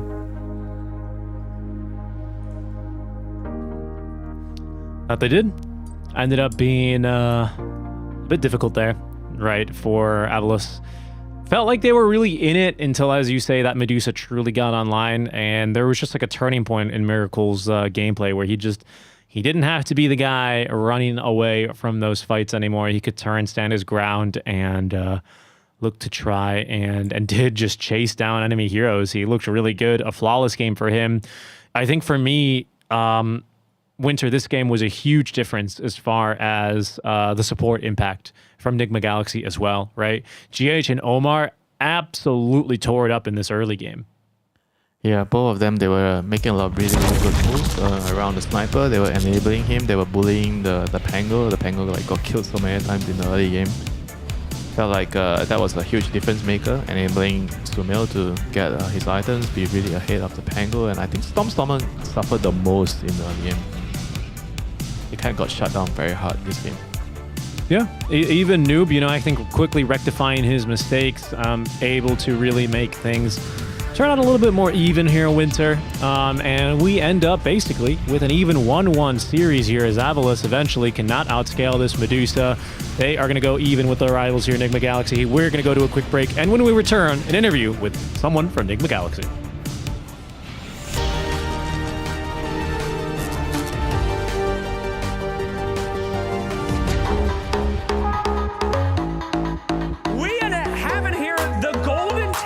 To the DHL Super Drop. I'm gonna get the box over here.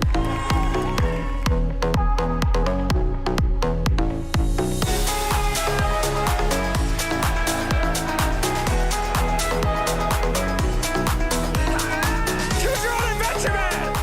Are you ready? I'm shaking. Good. That's absolutely correct.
Welcome back, everyone. Dream League Season 24 Group Stage number 1 continues in day 3 of its action. We've just wrapped up our first series of the day as Avalus and Enigma Galaxy will draw 1-1. Tegan Dragon Winter here on the call with you as we'll very quickly and shortly, get to an interview with a winning member. Winter, your reaction very quickly to that game and that series as a whole?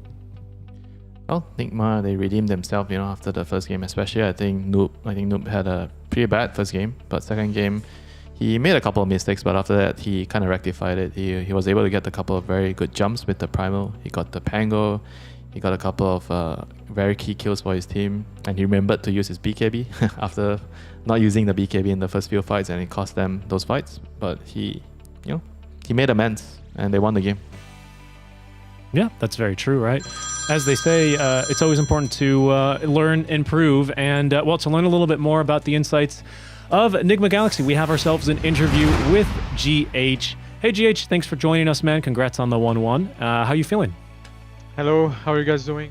I'm feeling good. I'm happy we won the second game. So overall, we're I'm not gonna say we're super satisfied, but we're just happy with the W. Yeah, understood. If we can maybe just take a step back, right, because you're approaching this new season with a bit of a changed up roster. If you can maybe give us a little bit of insight, especially from your perspective, on how this iteration, how this roster came to be. Well, for me, it was a kind of a natural decision to switch from position 4 to position 5. And for the other roles, we decided that we need off laners. And we decided to go with Omar and Noob, which we believe are really good players, and we just enjoy their company, and we believe that we have good potential to achieve good things. So what do you think was the biggest challenge for you, swapping from position 4 to position 5? Are you like the in-game captain now? What are the biggest challenges that you are facing? Well, the biggest challenges at the moment for me is the wording. It's a bit too much transitioning from position 4 to position 5, because now 50% of my gameplay is wording, and the wording sometimes it gets a bit too rough for me because I don't really know the timers and stuff, so I just need to keep practicing, keep working hard. And laning Sage, I feel really confident, and the rotations, it's fine for me. Just different hero pool, and the wording is a bit more tricky. For the second game, you played like Dark Wheeler, so would you say like the second game you're more like you're trying to kind of incorporate a position 4 into your position 5 role and still do the warding and dewarding stuff? Yeah, I mean, this part is a bit hard because I have to do the +4 things, which not really, but I enjoy it, and the warding, so it takes a toll on your energy levels. So right now I'm kind of drained. I need to rest for like 30 minutes and then I'll be back. Okay. Totally understand. We'll let you go here pretty quickly, but just before you do go, GH, if you have any words for all of the loyal and undying Enigma fans. Yeah, of course, I always have words for the fans. I am extremely grateful and extremely thankful for all the fans, all the supporters, everyone that followed us throughout all these years. And I hope we can get back and lift the trophy for you guys, because all we do is for the fans and for the people who love us. So thank you for the support, and we'll see you soon. Awesome. Thank you very much, H. We'll let you get some rest as you have, of course, another series up ahead, and good luck with the rest of the tournament. Thank you, guys. Have a good day. You as well, GH. Bye-bye.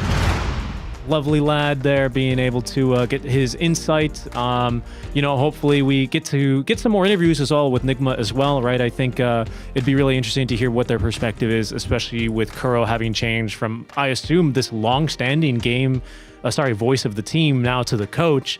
How it's like having that out of the game now versus, kind of transitioning into this new arc for the team.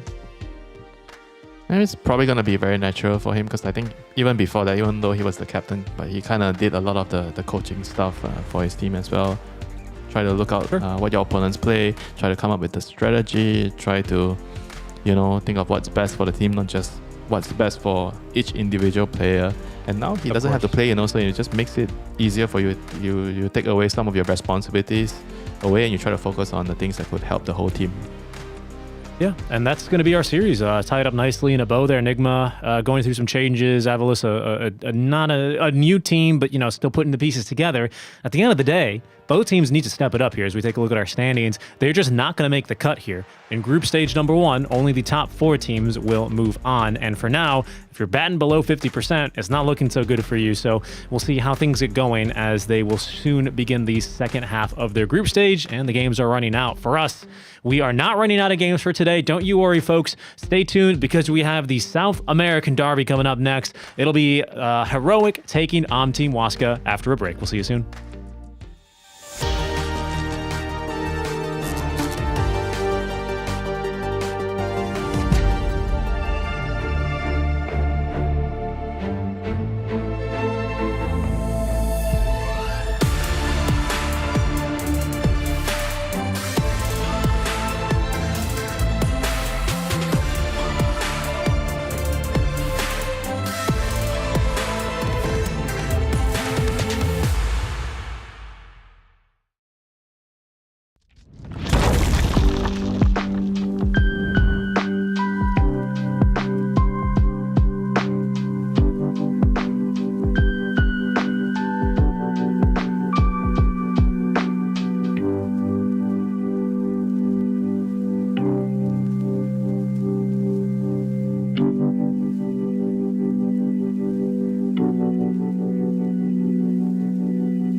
to the DHL Super Drop.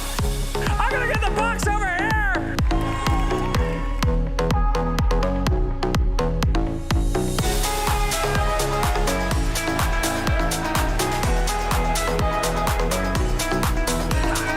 Choose your own adventure, man. Are you ready? I'm shaking. Good. That's absolutely correct.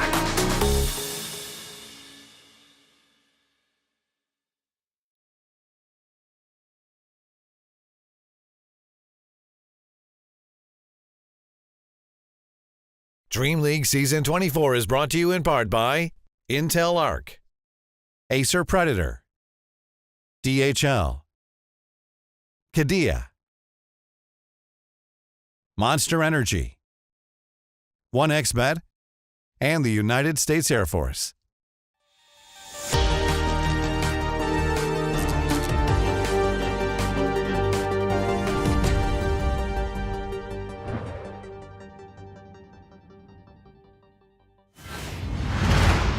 Welcome back, everyone. Thanks for sticking with us through a little bit of a break. We have now gotten just a little bit of R&R, and that's no press R and run, of course. Just some rest and relaxation here. Thanks for joining us here at Seeking Strike and Winter, bringing you the coverage of our next series. Winter, it's a team we got to cast just a little bit yesterday, and a team that might be on top of everyone's radar. It is Team Waska versus Team Heroic. Of course, Winter, Heroic most recently taking the PGL Wallachia land with a very impressive win. Your thoughts on this matchup? SA Dota, man, what do you think? I mean, Heroic should be the favorite, but based on the group stage performance right now, Heroic, they've only drew one series, but they lost to two of the stronger teams, Falcons and Tundra, whereas Waska, they've played against the weaker teams, I think, overall. So I think the scoreboard is not a accurate representation of how good Heroic are as a team. Yeah, I'd have to agree. But this Heroic lineup, just taking a look at their players right quickly for a second, kind of a breakout year for Brazil, it feels like, with Analog and King Jungle's KJ, their position 5. Halen from Brazil, Estini, not on this team, but also another Brazilian. So maybe a little bit of a resurgence of Brazil would be cool to see. In particular, I like seeing Divide Lama on this squad, kind of really grinding it out on a lot of teams for many years. But when you look at impressive performances, it's Parker. This guy... I basically every single carry player was love tweeting about how much they loved watching this guy's replays. What is it about his Dota, Winter, that is so dazzling, that is so groundbreaking? I think the meta really fits his playstyle right now because it's a little slower, so you can play like the greedier cores. I think he's really good with Morphling, Gyro. He finds a lot of I think very good itemizations for different type of situations in the game, like not every player would think of buying that item, and he gets bonus kills for your team, and he opens up the map. I think he's really good at doing that, and obviously he's very good at the laning phase as well. He's very good with Morphling. It's just all about setting up for him. I think the strategy for Heroic, setting up for Parker. Yeah, I mean that definitely has been proven to be successful for the lads of Heroic, who have been on the road for a while. They've been playing a lot of high-level scrims over in Europe for some time, and of course, with this being a long tournament, I'm sure are still, improving and adapting, as is everyone else, and that includes their opponents. Team Waska, the second Peruvian, South American team, correction there, to qualify through the SA regional qualifiers. Winter, we saw them yesterday, didn't we? They did get a 2-0 over Team Palanizia and Fortnite Man, but I think this will be a much more closely contested match to kind of test their mettle. Yeah, it's also an inter-regional game, so it's going to be spicy for sure. I feel like Waska is going to have to come up with some interesting strategies, to be able to keep up with Heroic. I think overall Heroic, they look like the stronger team over the course of the last month, and it's going to be up to Waska to kind of step out on the plate, especially for Pike. Yeah, he has to kind of match Parker's performance. He is going to be the man to watch for Waska.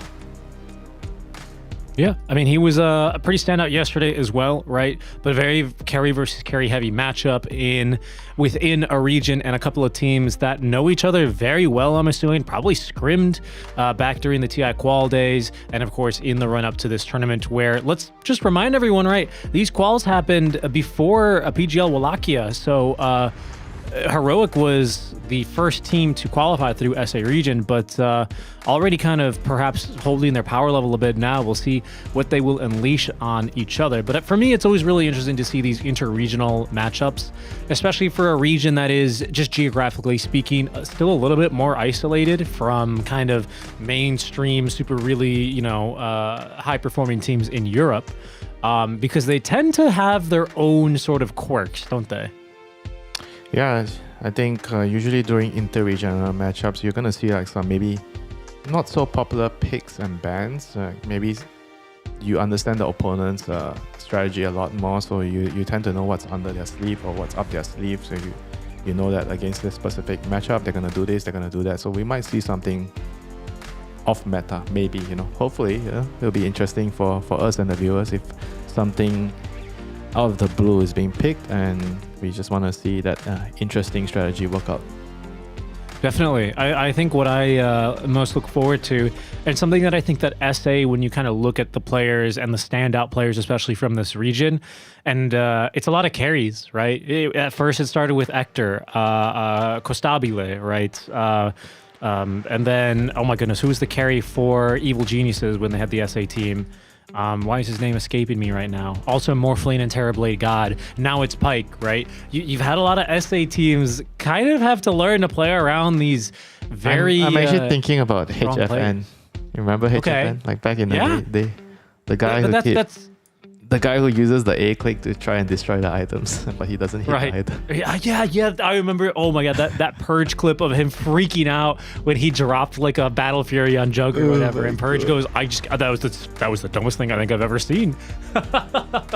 I agree, but it's always been the standout carry. So for me, I think this is a region that is used to having very high skilled carries, which in an inter-regional matchup, when you looked at Thunder playing versus Beast Coast back in the day, that was the team that knew how to, ward Hector's jungle, gank his triangle. They knew where he was going to be. This is kind of the point I'm making, right?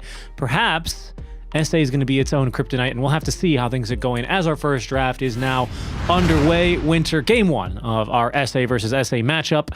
Heroic taking on Team Waska.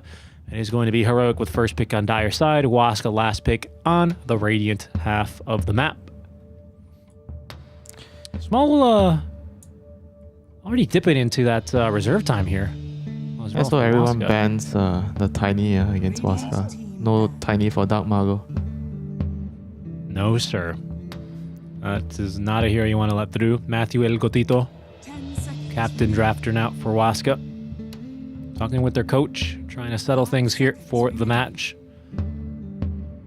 Yeah, this is gonna be a very, very spicy one. Even from the draft, you could see they're trying to outsmart each other. You remember I did this the last time, but today I'm going to do something different. Yeah. Divide Llama side sipping a little bit of that tea, coffee. Ready to go. Probably the most animated player on their team, right? Yes, I would say so. I think when you have a Spanish-speaking audience, that is going to change naturally. But I think at least for the Western English-speaking audience, for sure, it's Divide Llama. Guy's great to interview, great to talk with as well. And of course, he can throat sing. What's not to like about that? Wow. Okay. So, as is the norm with the Waska game yesterday, just because of these kind of strange bans you tend to see against him, this Mars and Tiny first phased, we let through some strong heroes. And in this case, it's a Sand King. I'm checking their stats. So they lost all their games with Sand King so far. Yeah, Tundra, both games.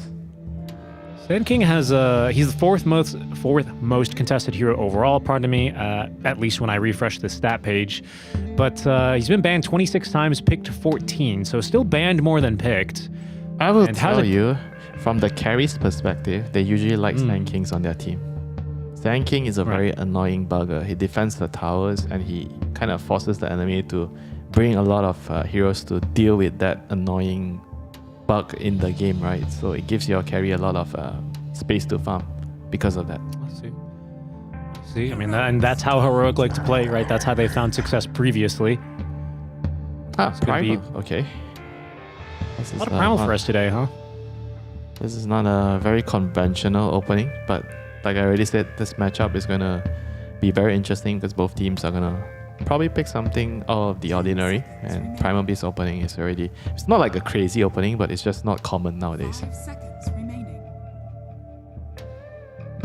I guess the idea here is you want someone to remove the Sand King out of the map, or maybe this is a flex pick for them. I think teams are just getting really good nowadays at using flex picks as their openings, you know, move things around, especially when you're on the second pick, because you have to reveal 4 heroes first before the enemy gets their all-powerful 18 pick. So having flexible cores is always going to be very useful. Right. Right. Sorry, I'm just checking to see if this is a Dark Mago hero, and I don't believe it is.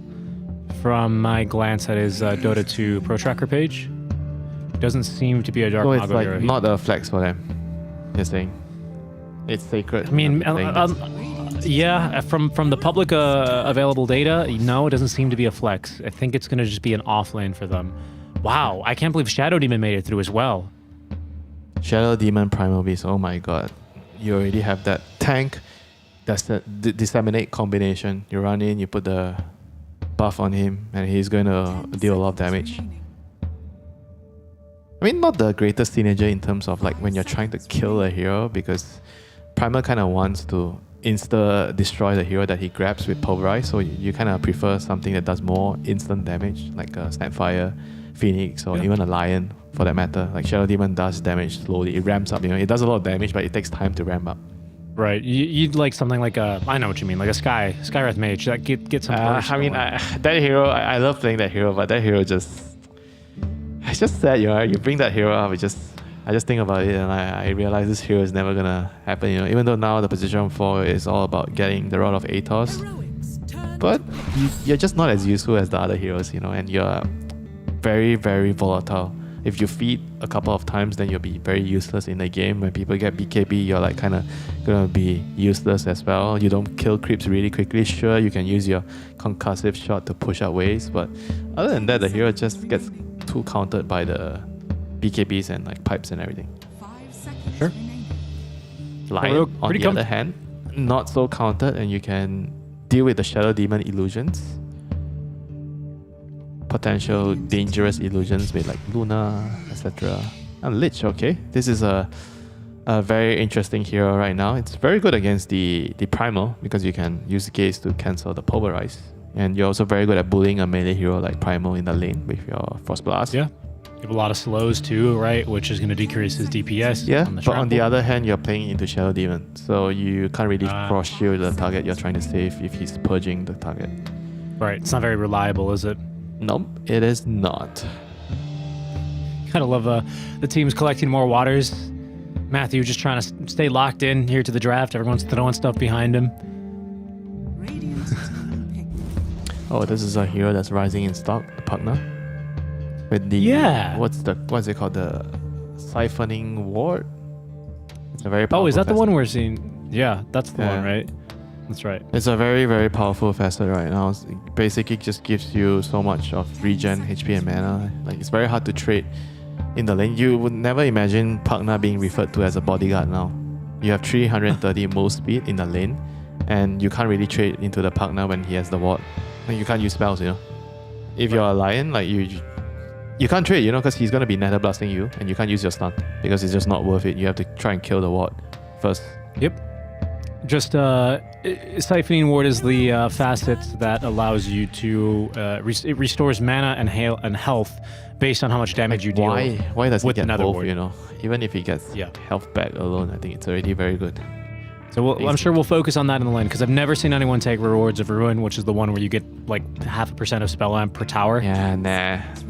That is like, I think that's not as good as Siphoning Ward. And now here, you see the Luna. What do you get as your carry? What do you want? Morphings in the pool? Was Parker You know the want to lane. pull off his morphing? Morphing Lich? Decent lane? You have a bodyguard. Lich is a strong bodyguard. Yeah, I think it works overall. I don't think Morphling is like, obviously no hero wants to be demonic purged, but I think Morphling can deal with it. Morphing doesn't care as much, you know. I mean, I think you Right. care more about the disruption illusions, killing off you or your teammates. That's true. That could be problematic. Yeah, but you have Lion, so Lion can deal with it. Just drain it. What else is he thinking about? Heroics. Alchemist? No. No, it's the Morphling. You know Pike, or sorry, you know, pardon me. Parker. Parker. Pike that's and the one. Parker kind of have very similar hero pools. That's right. I understand why you're confused. So what does the last hero that would round out heroics lineup? Do you want to put the Sand King on the off lane to go into the... I think a Sand King off lane into the Luna Pagna lane already feels like he's going to have a harder time. I maybe prefer the Sand King to go mid and pick another hero to go off lane. Darkseer. It's gonna get banned, but Darkseer. Yeah, Darkseer is not bad. I think it's pretty good here with the vacuum into either Sand King stun or Lion stun. Then you have the Chain Frost. Already sounds Right. scary. Yeah. Into waveform, you know, it's a ton of damage. I mean, you know, obviously we have the Underlord and stuff, you know, buy the Crimson Guard. You want a Crimson buyer against Luna? Heroic in the meantime, of course, with 23rd pick, they are going to have to decide on the mid laner, and well, they get to ban 2 more Dark Mago heroes. Wait, there's still Evoker in the game. There is. Dark Mago's not been playing a ton of it. So it's funny because Dark Mago, he named himself after Invoker. Dark Mago means Dark Mage, and he really likes that one Invoker set. But he's not really like, it's not been his go-to a lot of the times. Not his hero. How about Analog? Analog definitely plays Invoker. Is it his hero this game? Or is he gonna play the Sand King, you know? 10 seconds remaining. It's a good question on Analog's side. Heroics turn Yeah, I mean, look, Waska, they did not ban the Darkseer. I mean, they banned the Earth Spirit. Earth Spirit is really good at dealing with Pugna. As we were talking about Pugna yesterday, I think whenever you're up against this hero, you need to have a hero that can gap close and deal with the Pugna. And Earth Spirit is a very, very good one. There's still Well, it's still Storm. I was Storm gonna is say, Lion. Yep, Storm is still in the pool. You have a Monkey King? Like Monkey Mid? Not so good because you don't see a matchup. Yeah, true. True. I think Sniper... Well, does Sniper have any bad matchups, though, as we were talking about before, right? For Analog Heroic, is... Yeah, for Heroic. Analog's a bit of an Invoker player himself, so we I could think see he's that not- one. I don't think they'll pick Sniper here. They kind of like to have a rotating mid. Some teams, they value like the lane matchup, but I think Heroic just by watching their games just gives me the feeling that they care a lot about the overall lineup more than Storm. winning the lane. You know, some players would tell you that, oh, I want to use the last pick just to win the lane, even though the last pick just makes absolutely zero sense with our lineup, but I want to win my lane, you know. And if the mid player is Sumil, you're like, okay, yes boss, you know, you just give him what he wants. So then what do you pick here for Waska? You've got a lot of Dark Mago heroes taken out already. I think Invoker's good, but he doesn't play Invoker. It's still been practiced. He's still been practicing it, so I don't know if we'll see it. Again, it's an old hero for him. Void Spirit, I think Void Spirit seems pretty good here. The Aghanims is very good against the Lion, the Lich, the Morphling. All their heroes, you know, the Void Spirit, Aghanims. Does he play Void Spirit? Let's see. Yes, he has. Yes, he has. Oh no. Invoker? You lied to me. I didn't think we'd see it, to be honest with you. I really didn't think we'd see it. Let me see when his last Invoker game was. Because if I'm not mistaken, it's been some time. It's a pretty good pick overall. You have Shadow Demon Luna, you make Luna illusions, and you have Alacrity on Luna. And then you have a Pugna kind of healing the Luna as well. This is like a mega buff Luna. All right. So, you know, here's what I'll say for myself. It's been one day since Dark Mago played Invoker. He played it versus Team Spirit. They lost that game. Before then, they picked it twice in the RES series. But before then, the last time he picked Invoker was over 2 years ago in ESL 1 Malaysia 2022. Okay? So I was kind of remembering those days of him not really picking this hero for some time. But I'm excited to see it. The Dark Mago Invoker. It is a Into very the good pick Storm. here. The Tornado EMP is very good against all their heroes. The Storm, the Sand King, the Lion, the Lich. You can use it to dispel the Frost Armor, the Frost Shield. You stop the Lion from draining mana. I mean, it's just a very, very solid hero here. It does a lot for your team. It gives you another scaling hero because they have an offlane primer, right? So they have inherently more budget to pick a greedier mid hero because your offlaner doesn't need much.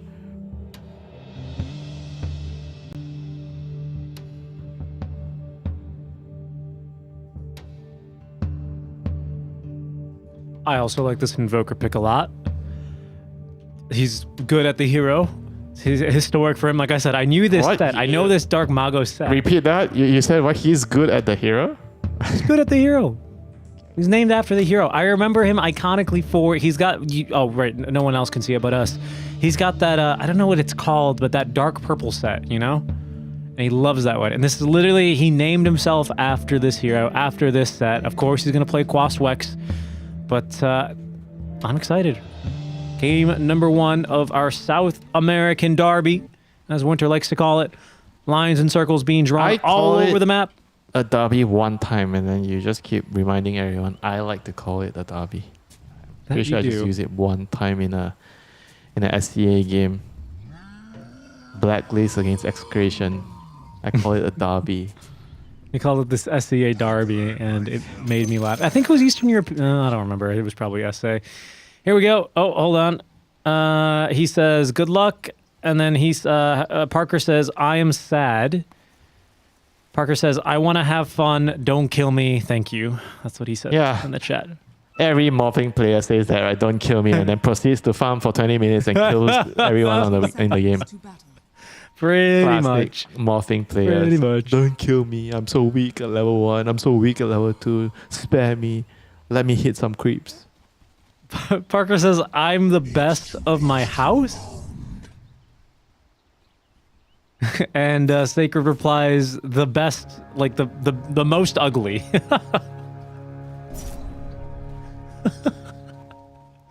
A little bit of banter between the two teams. I'll translate what I can here as we get underway with game number 1. Thanks for joining us. Disruption. Our friend Lich is in trouble. He's in trouble. King Jungle's KJ going back to his full name, but unable to get back up to the high ground here as Yodomi yoinks that first blood for himself. So he tried to steal a rune, didn't get it, fed first blood to... at least it wasn't the mid hero, it was the partner. Not the worst. Very true, very true. El mejor feo is just such a funny... I've been watching more and more Spanish television specifically, but just Spanish-speaking media, and I always forget there's just a different way that people flame each other in Spanish than they do in English, you know? It's real special, honestly. It's real special. We'll see what we can get going here. Oh, nice disrupt, Matthew, stopping the Lich from... Oh, actually, he made it in time. It was a nice try. He was stopping the Lich from trying to block the camp. Block the hard camp. I think maybe KJ was trying to block the easy, like body block the easy camp, perhaps, or I don't know why he didn't. No, he was trying to block the hard camp. Yeah. He was trying to place a sentry. Anyway, it's not the end of the world for him. Nice double stun. Always lovely to see the Lions make the efficient plays. More sentry dewarding. Yeah, you have to kind of play the lane by not playing the lane. You can't go into the lane directly into this partner and Luna. Yeah, it's just too much, and I mean he's doing a great job on that so far. Matthew being beat back a little bit. Parker says, "Oh, is that how it is now?"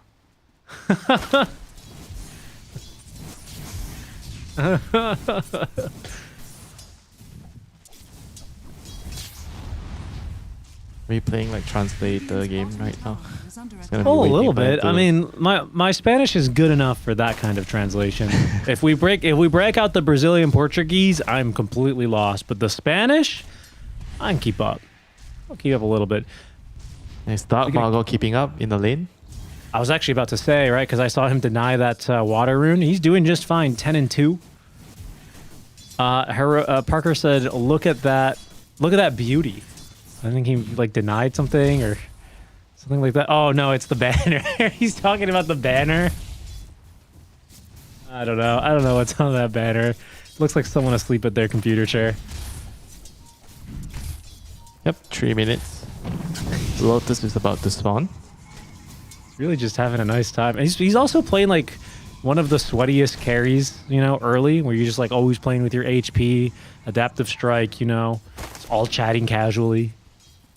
Yeah, I mean, it's probably his best hero, right? I feel like if he wants to all chat with this hero, it's whatever, you know. It's his number one hero. He knows what he's doing in the lane. He's saying, "Oh, you're not denying, are you?" And and I mean, he's not wrong. Primal has 0 denies. Yeah, Sacred said, "I forgot." Parker said, "Yeah, you screwed up." It's just good to see. They're just, you know, they're wearing their banter on their sleeve, having a nice time here. Yeah, how about Pike? Is he having a nice time? 20 and 5? 15 and 0 Sanking. I guess the Sanking's not really trying to play the lane. He even bought boots right away. Right. So just trying to pull waves and try to avoid confrontation. Parker lives to do that little bit of aggression from Sacred. This is level 3 power spike, right, with the boots on that level 2 trampled. Ooh. Parker's fine. Mid lane, some action for the 4-minute water runes. EMP burning all of the mana here. Not a lot of counterplay left, but Dark Mago doesn't have a ton of HP either. Analog getting body blocked by all of these illusions. No way out. Yadomi with the killing blow there. Yeah, very, very nicely done there. It's not 6 minutes, but the support's already around Dark Mago, you know. This guy has a lot of priority on this team. Have to make sure he gets a good start.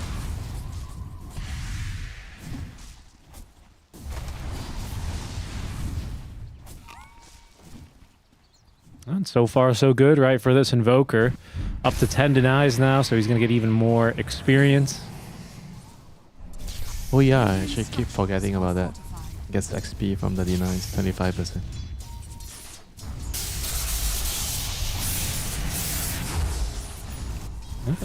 Good damage out from Alan, but again, Dark Mago just gets so much experience, or so much health back.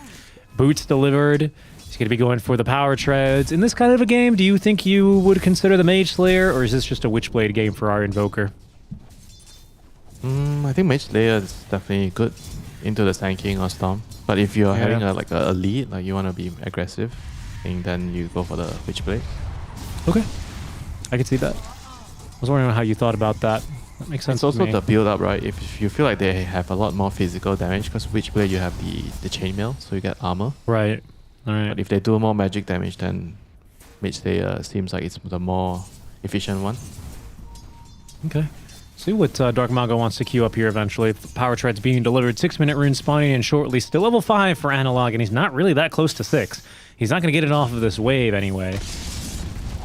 Our spike here. Good damage on a Dark Mago. Yadomi, though, ready to turn. And Analog, he's completely out of mana. He's only got a Fairy Fire. I don't know if he's got a way out of this one now. Yeah, once again, great positioning here on the enemy heroes, making sure there's no way out. And Divine Llama is here, and he's brought a creep wave with him. Okay, Sacred up top lane, gets a kill onto King Jungles. It looks like Divine Llama, he might not make it out of this one. He's taking them directly into his stack.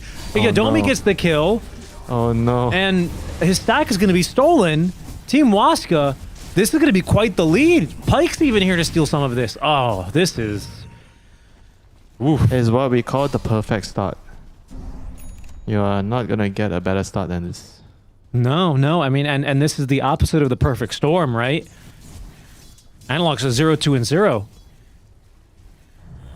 He's going to need to farm in the jungle, but Stanking also kind of needs to farm in the jungle. It's going to be crowded. in the food stalls. I mean, Morphing at this, he's the one that's having a great game. Not the best hero to come help your team in the early stages, because he kind of also needs to farm a lot. But he might have to kind of sacrifice a little bit of his farming efficiency to maybe help his team fight at towers or push towers, since they are so far behind now.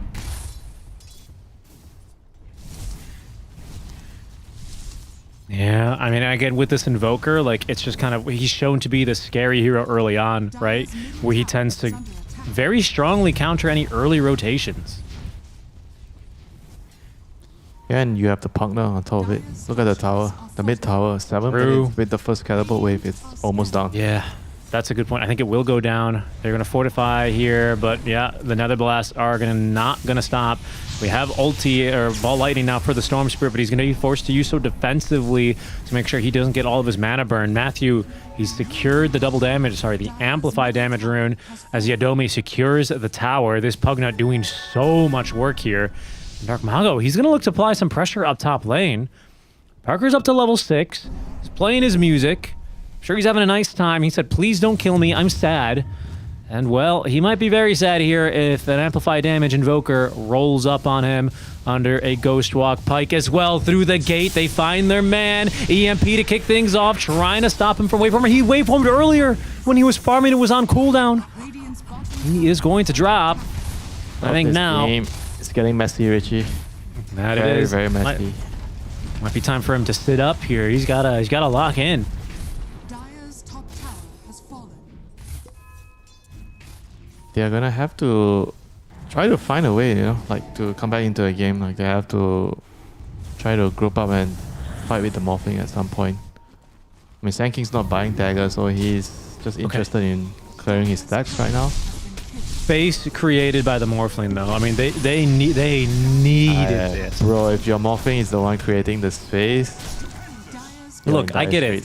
But I remember years ago, you said sometimes you need to create space for other people in the game. And right now... I know. Who's the person who's gonna make space in the game? It's Sand King. We need to get him online. Create space with the Morphling by joining the fights here. Sure. Dire's top tower is under attack. I mean, the downside is you kind of don't really have like the best hero to turn into this game. Ward in action here. We've got the Chain Frost. Only a single bounce here. Dark Mago collecting 3 heroes here. And look at this. So much healing back off the Cold Snap. Going for this kill first onto Analog. Epicenter comes out. Divine Llama. He's going to get onslaughted. Pulverized. Dark Mago escaping. No. He does eventually drop. I think he actually ended up dying there to what? Caustic? Let's take another look at that one. It was still an okay trade in the end, you know. Yeah, they got 2 heroes. They got the Sand King, they got the Lich. I mean, it must be like the... Was it the Sandstorm right at the edge? I think it was out of Sandstorm, I think. Oh, must be the Caustic then. Yeah, the Caustic. I think it was Caustic, Creeps died, yeah. The Creeps died. He died to Caustic, unlucky. Yep. Did, yeah. And the Storm lived, right? So that's exactly the kind of turnaround that Heroic needed. Sacred is just, I mean, he's just going to throw spells here because he has the Arcane Rune, so he might as well. Tornado does actually force Parker back into the Pulverized. Pretty good mix here. Lots of HP to play with. Pike once again through the Twin Gate. Parker trying to shift level 2 attribute gains, just not going to cut it. And maybe if the Luna wasn't there with the beam, maybe he has time for the next waveform, you know.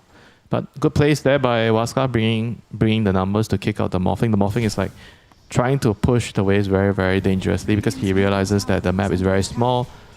His team is behind, so he needs to make some drastic plays to create some opportunities for his team. He's doing the right thing. I feel like he's trying to make some room for the Sand King. Yeah, and then meanwhile you got Yadomi down bottom. Yeah, pushing, but dying is still definitely not optimal for his game. No. Sand King he's at least getting there, right? I see him farming now a second pretty big stack for himself. And he's just going to go straight for this Bloodstone build-up, right? So no auras. Yeah, I think we saw the Sand King yesterday go for auras. He doesn't even care about getting a dagger, so I think he just feels like the lion and the storm. Uh-oh. Uh-oh. Okay, not the best ball lightning there. Unfortunately, Sacred still catching him now with the pulverize, but Analog just tanky enough to survive here. Chain Frost, but plenty of creeps to bounce around means that they're just going to be able to tank this. Sacred, he's going to get out. As the epicenter down bottom, it's going to be for Pyke. Divine Llama trying to defend this stack, but they see him and now letting loose on the Eclipse. Good job holding on to that Burrow Strike to be able to get out. Got to be careful that these Glaives don't kill him, or even the Ancients. Connecting from that triangle, this Dark Mago, who will be able to help steal this stack, but unable to secure the kill on a Sand King. This is such a big blow to the Sand King. Losing that stack again, another stack. Yeah. I mean, Waska, they're just making all the right plays, making all the right moves, you know. Taking away everything from Herrick. They're up 4K, 12, almost 13 minutes in. We got to see a move here. This needs to work for Herrick. They have to get a finger kill right now. Finger kill, epicenter, they got plenty of magic damage. There's no Eclipse. You see the Invoker mid, you see the Primal Beast top. They'd love to see if they can find this Luna, but she's tucked farming behind her tower. And so it seems like they won't be able to find too much else here with the smoke. Maybe Yadomi. He's actually worth a pretty penny, isn't he? If you can kill him. Can't even kill him. I mean, the guy, he dropped his ward, you know. You can't kill him. Like he juked him with Shadow Amulet as well. They're going to jump back onto him. Yadomi wasn't expecting more enemies in his jungle. Divine Llama closing the door, and Analog getting the kill. 600 gold for the team. That's a pretty good paycheck for a position 5 kill. They're going to need a lot more of those. So Wisdom Runes are going to spawn in a bit. Waska is trying to make an offensive play here in mid. Sacred's here, Matthew's here, Invoker's Ghost Walk around.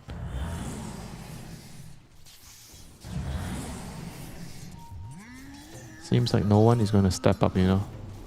Hero is just trying to stack jungle again and secure their own Wisdom Rune.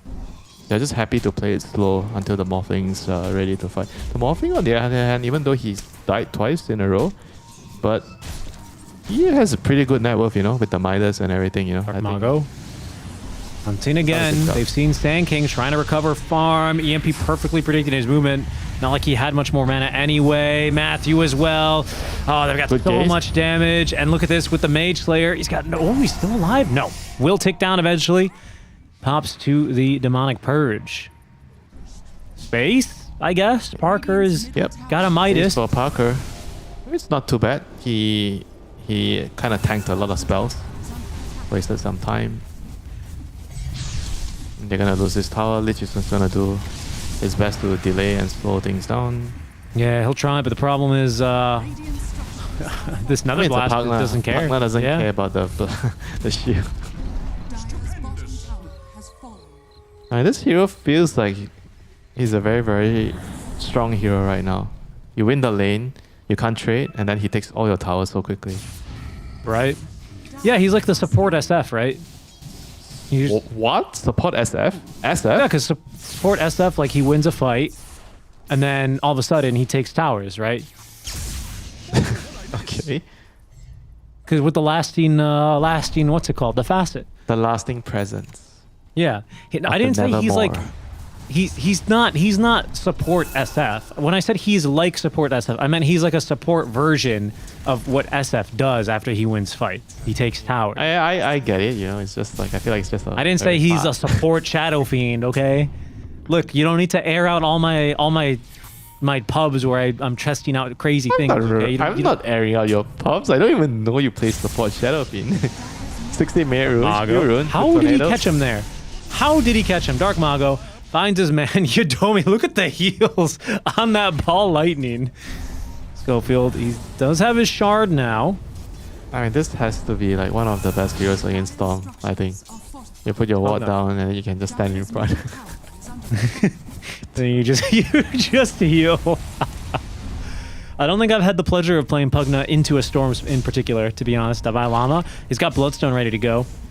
3 heroes up close. Matthew's a great first target. They're just going to try and blow him up straight away into the fear. He's got a heal. He's still alive. Yodomi as well is not taken down until Parker finds him with the waveform. The pulverized BKB onto Divine Llama, but with all the lifesteal, no. He barely just dies. Analog, he's going to go after Dark Mago now as Pike showing up to the fight. Let's loose on this Eclipse, but Parker, he's just too big.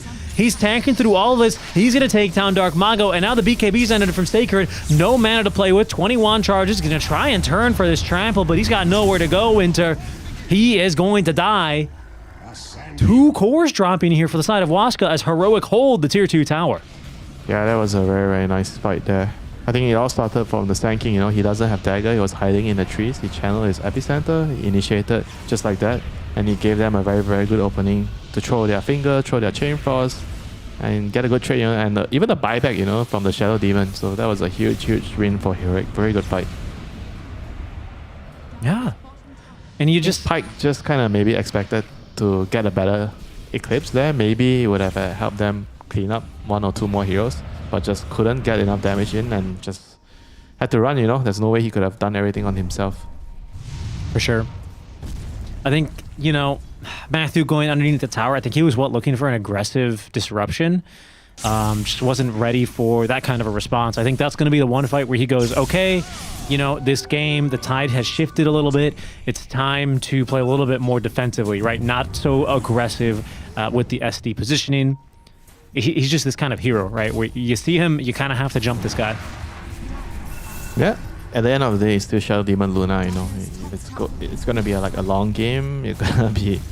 You're still gonna have some tools to drag out the game, siege high ground.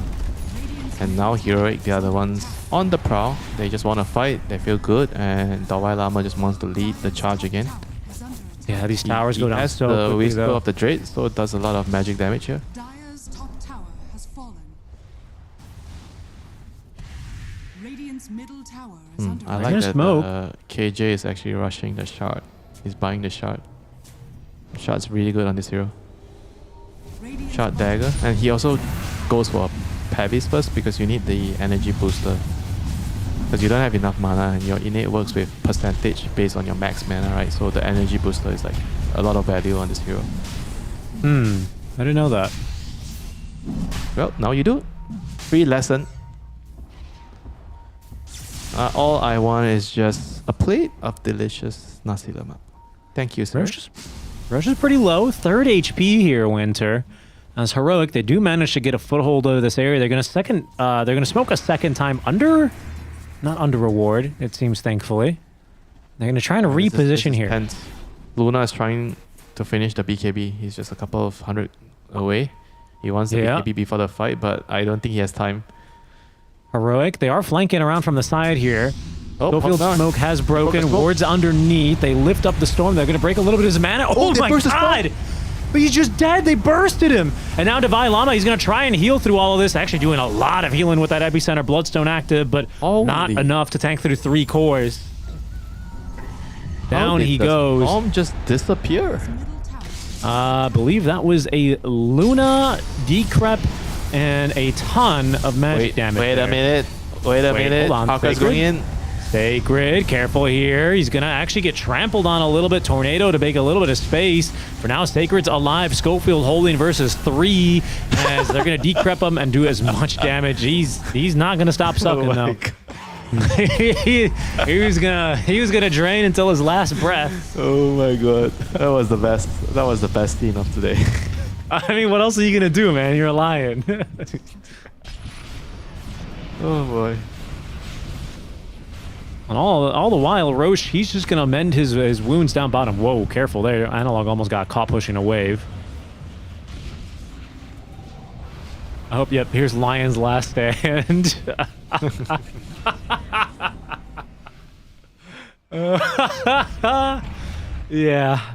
Yeah, that's some good stuff there, isn't it? It kind of worked out for Waska in the end. So they killed the storm, they chased down the lion. But the downside is they didn't get the Roche. So Roche is at bottom area now. So Waska is kind of setting up for it again, so they're in prime position. I'm not sure if Heroic can contest this. They don't have Epi, they don't have Finger. I think it's probably wiser for them to just continue scaling and farming and finish the BKB on Parker. Yeah, Waska thinks they're coming. They might actually smoke aggressively here. Wait, they're not doing Roche? Okay. No, I think they're maybe reading this play and they're saying we know that Heroic aren't going to contest the Roche. Oh, they're going now. They're going to know. Tornado coming in. That's a free kill on a Schofield. Analog, KJ, no he's been swept up as well. And Analog, no way. They've perfectly read the play. Sunstrike's going to get KJ. And that is a huge moment now. Waska, what a catch. What a read. They're going to go high ground. Holy. What a turnaround from not getting Roche to sieging high ground. I don't even think Heroic expected that to happen because they were probably reading the game like, okay, we can't really contest the Roche, so just go back and kill our Tormentor. Just let them have the Roche, and they're not doing the Roche. They're coming to to hit our tower. They smoked in, they saw the Tormentor, the text came out, and then they just jumped. Right. There they go. And they're not going to push things here on Waska, recognizing that they've just made a small the opening. Tower almost went down. 22 minutes, you know, your high ground tower. That's a pretty big deal. The next time this happens again, your Rex is definitely down. It's Shadow Demon with more points in Disruption with a Luna. They actually saw Parker on that ward. They're not going to make that jump, though. Instead, now, Waska, they're going to head back to this Roche pit. Heroic, they didn't contest Roche last time. I guess they did 2 fights ago, but not this last fight. Roche pretty much back to full HP here, but it won't take very long for this lineup to take him down.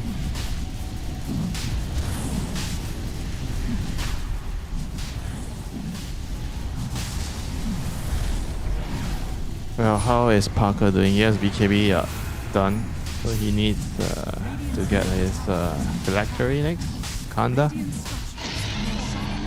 Because it's going to be a lot about poking and prodding to kill off the back lines, right? The Pugna and the Shadow Demon. Masterpiece for mid. Masterpiece the mid. They found Parker. Can they actually follow up in time? The blink. Pulverize. Ready to go. Finger of Death. Not good enough out from Schofield. Parker still alive. Pike trying to put him down with the Eclipse, but the waveform comes out in time. Now Dark Mago tanking through that full duration.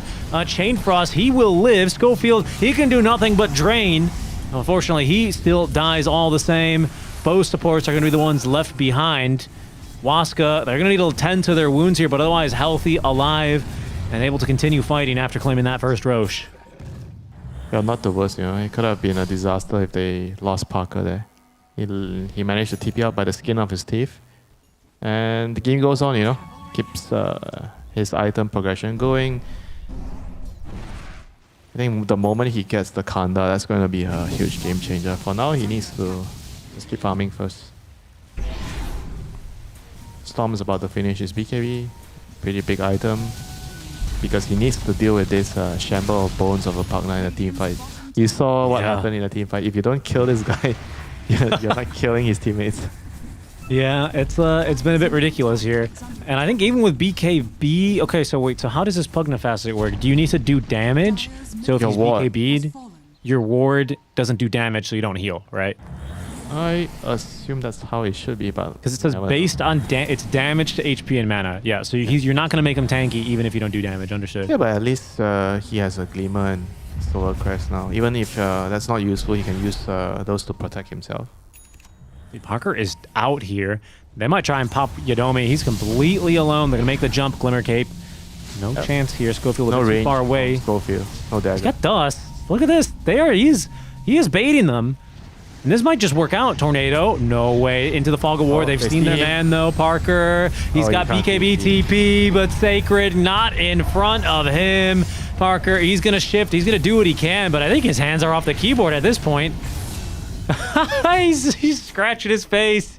He's having a laugh. Everyone else, they can't believe it. He just gave up. Oh my god. He knows there's no chance of him escaping there. That was a very, very big catch. They caught a big giant grouper there in their net. Hasty. It's been a long time since I've seen someone just give up like that. He literally just said, all right, I guess. Yeah, he knew he was done. There's no way to outplay them. Yeah, but still, you would still expect the player to try, you know? Yeah, or maybe try an onslaught or something, like more. Try something, you know, do something, yeah. Turn into the primal and just try to charge out anything, you know? He had like at least like 3 seconds. It's not gonna happen here. Hands were off the keyboard. I hope it makes you feel better. You know, every time I play with you, I never give up. I try to the end, to the bitter end. That's true. That's true.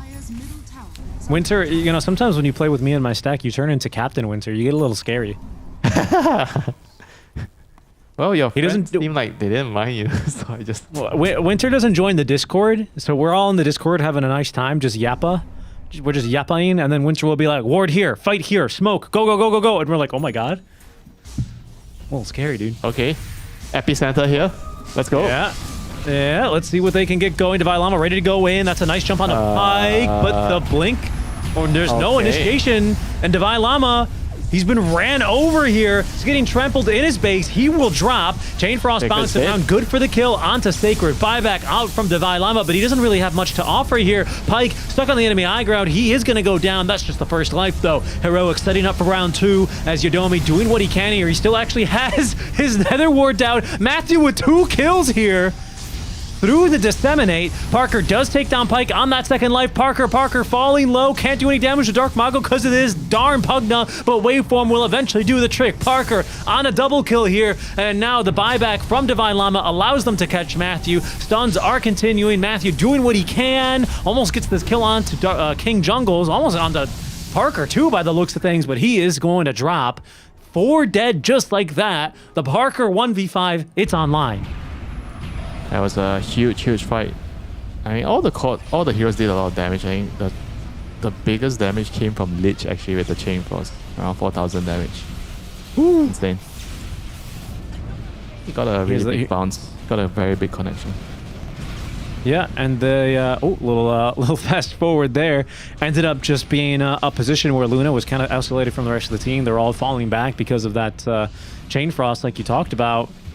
Parker is able to easily sweep on in and collect all those kills. Yeah, you gotta love how they just respect this Chain Frost in the next fight. I also really love how they just kind of let the they're like, oh, all right, this, you know, screw the Pugna, we'll just get the Shadow Demon real quick.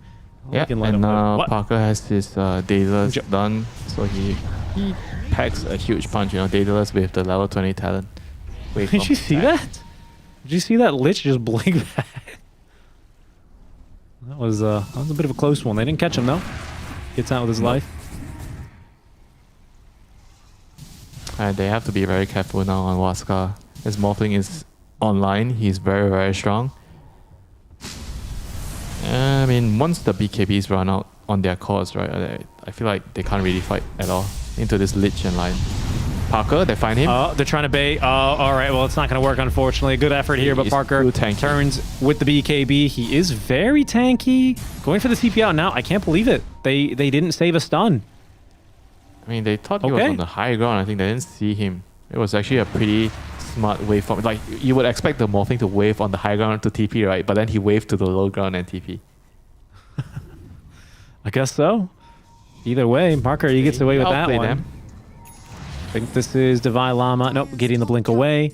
And he's going to be able to get that pipe online. He's been doing a lot of magic burst here as well. It's been preventing the Storm from getting into these fights, so I think that pipe will be much appreciated by him. Yeah, this is getting really interesting right now. The Morphling against the Luna show has begun. Luna has Shadow Demon. Morphling has the Lich Frost Shield. I guess that's not as not the same comparison. You know, the disrupt into the moon is way more powerful in the late game. Well, Morphling always used to be this anti-agility carry, right? In particular against high armor heroes. Yeah, like remember Shotgun Morph days? TB, that was Luna. Anti-BKB. People who don't buy BKB die to Shotgun Morphling, and they deserve to die. But I wanted to kind of examine that late game scaling between the Morphling and the Luna, right? Because Luna tends to be very comfortable into the late game, but it's hard to imagine that a Morphling isn't either. I think late game Morphling is a tad stronger because of your waveform doing damage, and you have Daedalus. You have the potential to do a lot of burst damage in just one waveform. But if you look at the supporting cards, I think this Shadow Demon would add a lot of value in the late game. They're going to try and cancel Blink, and they've done so. Schofield still on the run. They get Vision. They're going to pulverize him now. And the initiation from Divine Llama. He's kind of alone up here. Okay, Storm can zip in from the side. King Jungles as well, kind of just having to watch as Divine going a little bit too YOLO there. Looks like the rest of the team weren't able to follow up. I like it, you know, he values his support's life. Schofield. His lane partner, he's in trouble. He doesn't even blink twice, you know, just goes in and tries to save a buddy. I mean, I guess, but everyone just... Like, look, King Jungles is just sitting there. Like, he's just kind of watching. The Storm decides to zip on the wave. Parker's like, well, I guess I'll push bottom. The creep wave is far away, at least. Lion's gonna respawn. They should be able to defend here, I guess. There's enough time. Morphling's back. He has BKB. Well, he's really, really close to his Satanic. Okay, he's gonna have it on his career now. This is huge. He should be now unkillable in the team fight. Eva's guard now online as well for Sacred. He's a little bit tankier. Ooh, okay, budget black hole. Very good against Morphling. Budget black hole ready to go there on the Storm Ag Scepter. Look at these illusions. They've got to do something. There's the jump on and they catch two heroes. Where's the follow-up? The stun. Good onto two. Finger of Death onto the Invoker. Not really doing a whole lot there. Scopefield, he's going to go back to the Old Faithful and just start draining, but he's dying to all these glaives. In fact, they're denied the Rex. He denied. Dude. Does literally nothing, by the way. Does nothing. You still get the bounty. You still get the gold? Even if they deny it? Yeah. Really? You still for buffer buildings and for barracks, I believe you still get the gold even if they're denied. It does nothing. You can deny them, but the point of denying it then? For the lulz, dude. Yeah, I believe you still get the gold. I think I read that a while ago. Damage, right? You think the team that just take your Rex will have mental damage if you deny the Rex? Yeah, I think so. Heroic. They're smoking up here. Roshan is available.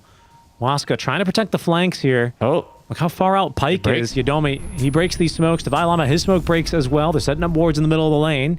Might have just caught a glimpse of the supports now scattering back into the trees. Oh, they're gonna smoke again. King Jungles wants to get to the high ground and get the ward. Yeah, but there's creeps hitting tier 4s. Mid's gonna push in really soon as well. It's a good attempt. Oh no! But okay, the heck. They got Luna onto the Luna. They don't have anything yet. They also catch the Shadow Demon. They need to do a little bit more. Chain Frost is out. Self disruption as Pike. He's gonna let loose with the BKB and the Eclipse. Lion and Shadow Demon are down, but only SD can buy back, and he's right next to the outpost as well. Parker, he is chasing down Sacred. He's finally got that kill. Dark Mago under the cover of the BKB, looking for more as Yadomi. He's kiting around in this fight. Parker willing to 1v1 versus Pike, but there's just so much utility here on the side of Waska. Pike winning this fight and taking down Parker, who immediately calls GG. That's it. Wow. He just left the game after the all chatting in the lane, the friendly banter, and now he just left the game. He did? That he did. What a spicy ending.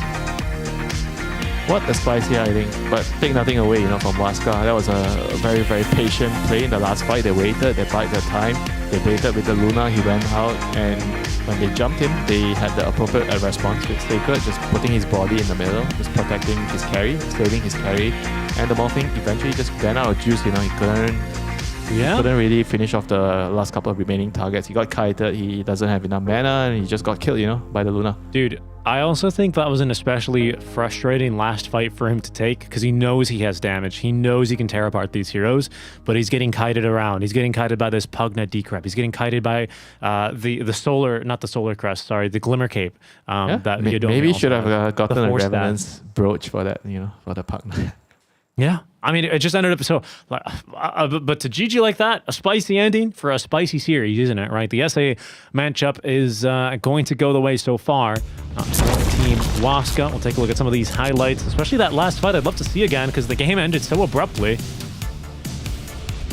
Yeah, this was like the early fights around the rune. I think it was they traded the Invoker in the end, but they got 2 heroes. In return, everyone showed up. Sacred as proving to be that trusty hero coming to help your mid laner fight the runes, and here it was the hands-off keyboard death. Yeah, still with like 3-4 seconds of BKB. I think he could have at least tried to turn into the fire and run away, At least try, I mean, yeah, I guess he also saw Sacred dying and he's like, where am I gonna go?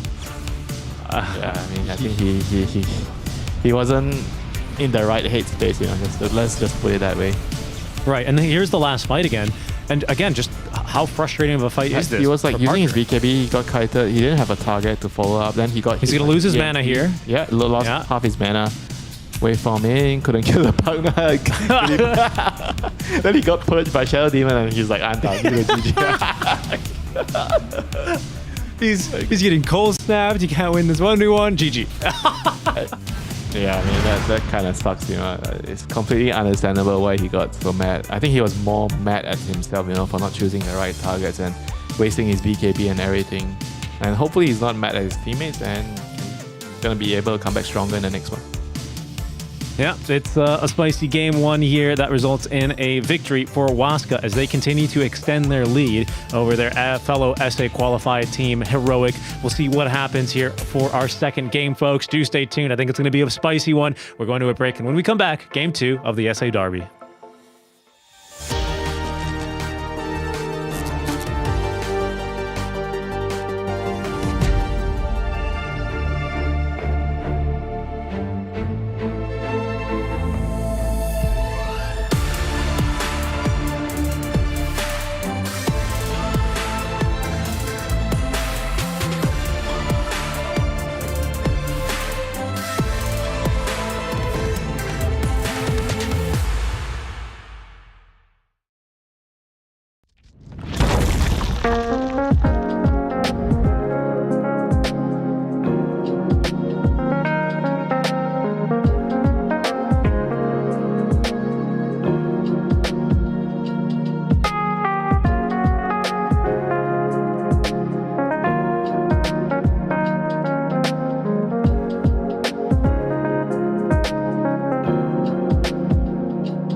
Welcome back to our SA matchup, ladies and gentlemen. We are about to get underway with game number 2 of our series between Team Waska and Heroic, both teams qualifying through the SA regional qualifiers here for Dream League Season 24. It's time to see if a BO2 series will be enough to settle the score, or if Heroic will bounce back after kind of a tough game 1. It's Winter and Seek and Strike here on the coverage for you. Thanks again for joining us. Hopefully you are enjoying your day. Winter, I always enjoy me some SA Dota. A little bit of all chat. It was, in my opinion, friendly, if not maybe a little, like, cocky-ish all chat. Before you continue on your story, just join the slot first. Oh, yeah, okay. Sure. I was sitting in the, the lobby. You're sitting in the wrong seat, you know? The car can't start if you're on the wrong seat. Yes. Yeah, so you were in the middle of your monologue. I don't remember. You cut me off. How dare you? You cut me off to do my job. You were talking about how great South American Dota is. Oh, yes. Because, in my opinion, it's almost always a 50-50. It feels like a little bit of a coin flip, like the way that the teams can play against each other. Like, I think it takes...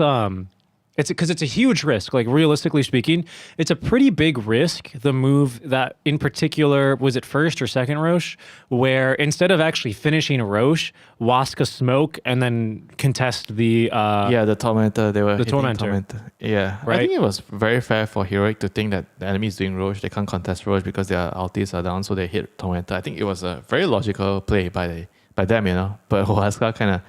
I don't know if they intentionally did that or they just felt like it was risky to do Roche still because they might come and kill them. So they just decided to smoke up and then they don't see anyone. And then all of a sudden, the text pop, oh, somebody got a shot. Let's just dive in there. Yeah, I don't know, I mean, man. that's... You know, either way, it worked out for them. Do you think that's the kind of thing that should show up in the kill feed? You mean it shouldn't show up? Oh, that's what I'm asking you. It's definitely a very interesting question, you know. But the more interesting question is, what are they going to draft the next game? It's true. That's true. And Winter, you've cued us into our draft for game number 2. See how things get going here. Waska up 1-0, hoping to keep their lead. But I think Heroic will have something to say about that. So did they switch? Wait, were they first pick as well last game? Heroic? No, they were second pick, right? Heroic's turn to ban. Let me see. Pretty sure Waska had a first pick last time, so I think now Heroic had priority. I'm not sure. Maybe if we could see the graphic for priority by team. I know when we saw it before, it was pretty much they always choose the same thing. Dire team ban. Hang on, I mean, I can't seem to remember what did they do in the first game. Heroic's turn to dire team pick. So Heroic had first pick the last game, so it was an overall last pick Invoker by Waska. So I guess everything is the same except the side. They just swap sides. Yeah. Interesting. Swap I sides. wonder how that priority broke down then. 10 seconds. Well, once again, Shadow Demon's going to sneak through. This time the Sand King is banned. So what, the Alchemist feels a little early? I guess the Gyros feels out of place. Yeah, for just first targeting phase. Parker. They ban all his heroes, and then the next phase, I imagine they will ban his Morphling. They'll ban whatever that's remaining. And there's still some other not so conventional hero like a TA. I think TA could work in a special scenario. I still TA there's Luna, so I'm sure he's gonna get something. As long as they don't wait until the overall last pick. You know, they should pick a 0 at 18. And Dark Margo is going to get his hands on the Mars if he decides to play it. Yeah, this is going to be a flex for sure. Sacred, I believe, plays this Mars. Dark Mago definitely plays the Mars. Dark Mago wants to play the Mars, but whether he'll be given the Mars is another story. 5 seconds remaining. See how this draft shakes up. It's gonna need to have some consideration, right? Because you're gonna want to make sure that when you play against a team like Heroic, where their carry tends to be the key, you want to have a strong offlane matchup, don't you? Yeah, for sure. If you can pressure him from the start, pick like a Razor. Razor is like a very good example for that anti-carry matchup. Bully the carry in the lane. Offlaners are just a second carry, you know, Richie? You think they're gonna call themselves offlaners? Some utility hero? No, man. Every offlaner nowadays, they in their heart, they're just counting and hoping that that game they'll do well in the lane and they can tell their team, hey guys, I'm fat, I'm doing really well, I'm going to build like a carry because I can. You don't want to know what's a little crazy right now is that this is such a core focused matchup. We have seen 2 support bans. There's so many support, just Naga and Bat, that's it. Every other support, Clockwork, you have Ench. What else are we seeing banned a lot right now? I mean, these 2 teams are not very big on Ench. That's true. I mean, they have king jungles, you know. You expect him to be playing the jungle heroes. 10 seconds remaining. Let's see here. Obviously, the Shadow Demon got picked up. Tusk uncontested right now. I feel like Tusk is not actually as strong. You need to pick him in the right game. It's not the same as before where you can just snatch the hero up. I think Clockwork's still that type of pick. You can just pick the hero up without seeing much and without getting much yet. He is one of the best bodyguards in the lane. And they go with Earth Spirit, which is also one of Analog's best heroes right now from mid. He plays a very amazing Earth Spirit. It's very annoying dealing with the Clockwork, but it's okay overall. I think if you know what you're doing, you can kind of play around it. There's Willow. Sometimes you see this hero banned out, not in this particular draft. This so much hero attention. is pretty good into the Blood arena, the Blood spot, because you can just throw your ulti into the arena without seeing anything when your ally is inside. Same can be said of your Brambles, right? Shadow Demon is like, you're kind of hoping that your Shadow Poison can give you that little bit of vision for you to disrupt the target, but it's not as reliable. And it's very good against Clockwork. I think Clockwork against Dark Willow, this is one of the matchups that it just makes you wanna die instead of hook in, you know. Like every time you hook in, you get caught by the brambles and you just feel so bad. You're trying to run out from your power clogs and then you get stuck. There is a Terrorize on top of your head. Very annoying. I actually think maybe the only worst matchup for Clockwork is like Jakiro, because he just breaks all your cogs in one right click. 10 seconds. Yeah, that too. Macropire. But that's not as annoying as being unable to hook shot in and get out and do your job, you know, because you get hit. I guess that's true. Yeah, brambles, and then you have a Terrorize on top. Jakiro is like, okay, sure, it's annoying in the lane because you can't use the power cogs to push, but you're still fairly good against Jakiro in the game, right? Because Battery Assault just stops the Jakiro from using his spells. Heroic, they're going to have 18th pick here, 17 for Waska. I don't know what Heroic have in mind. Waska should, if they want to keep the Mars flags, they need to pick a carry here. But they don't. The problem is they don't see the offlane hero and they don't see the carry hero. So how are they gonna pick the carry here? Like how? So what they might have to just pick. Yeah, they might have to just decide where the Mars is going and pick a mid or offlane hero because they see the Earth Spirit, right? I think it makes the most sense to pick a mid hero here. Yeah. Invoker or whatever, you know, whatever they can find. Even maybe Timber, because it's a good matchup into the Earth Spirit. Okay. So that's the combo. Arena into... He's like, okay, this is gonna work, you know. Dawnbreaker Arena, and we can give Dark Margot his Mars. I don't know, man. Like, feel like this hero is also not that great into the Dark Willow spells, you know, the Roots and the Terrorize. Because you're kind of like setting up yourself to go into her Brambles or her Terrorize.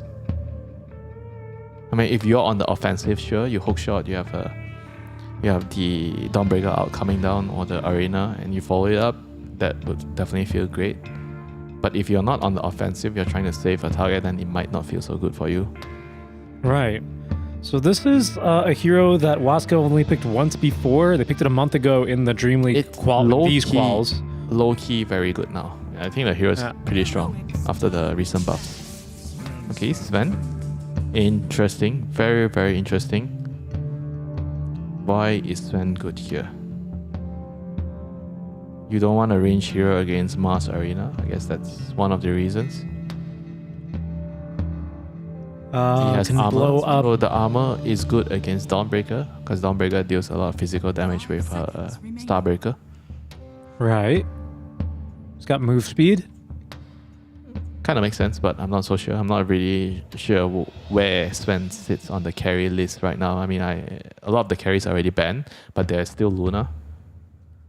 So they opted for Sven over Luna, so they must feel like Sven provides something Luna doesn't. It's a really good point, actually. I'm a little bit surprised they didn't go with the Luna. Now, I will say, looking at Parker's Dota 2 Pro Tracker, he's played 93 games in the last 8 days. By the way, 93 93 games. Yes, I did not misspeak. and he's been having a rough go, to be honest. He's got a 40% win rate thereabouts. But I will say, as far as the carry role, I don't see a lot of heroes here that he has not touched. But shockingly, Sven... Oh, never mind. Here he is. 2 games with Sven.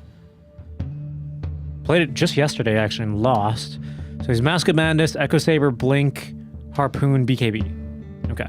And then I'm guessing he goes for the Strength talent. Yeah, Wrath of God talent. Yeah, okay.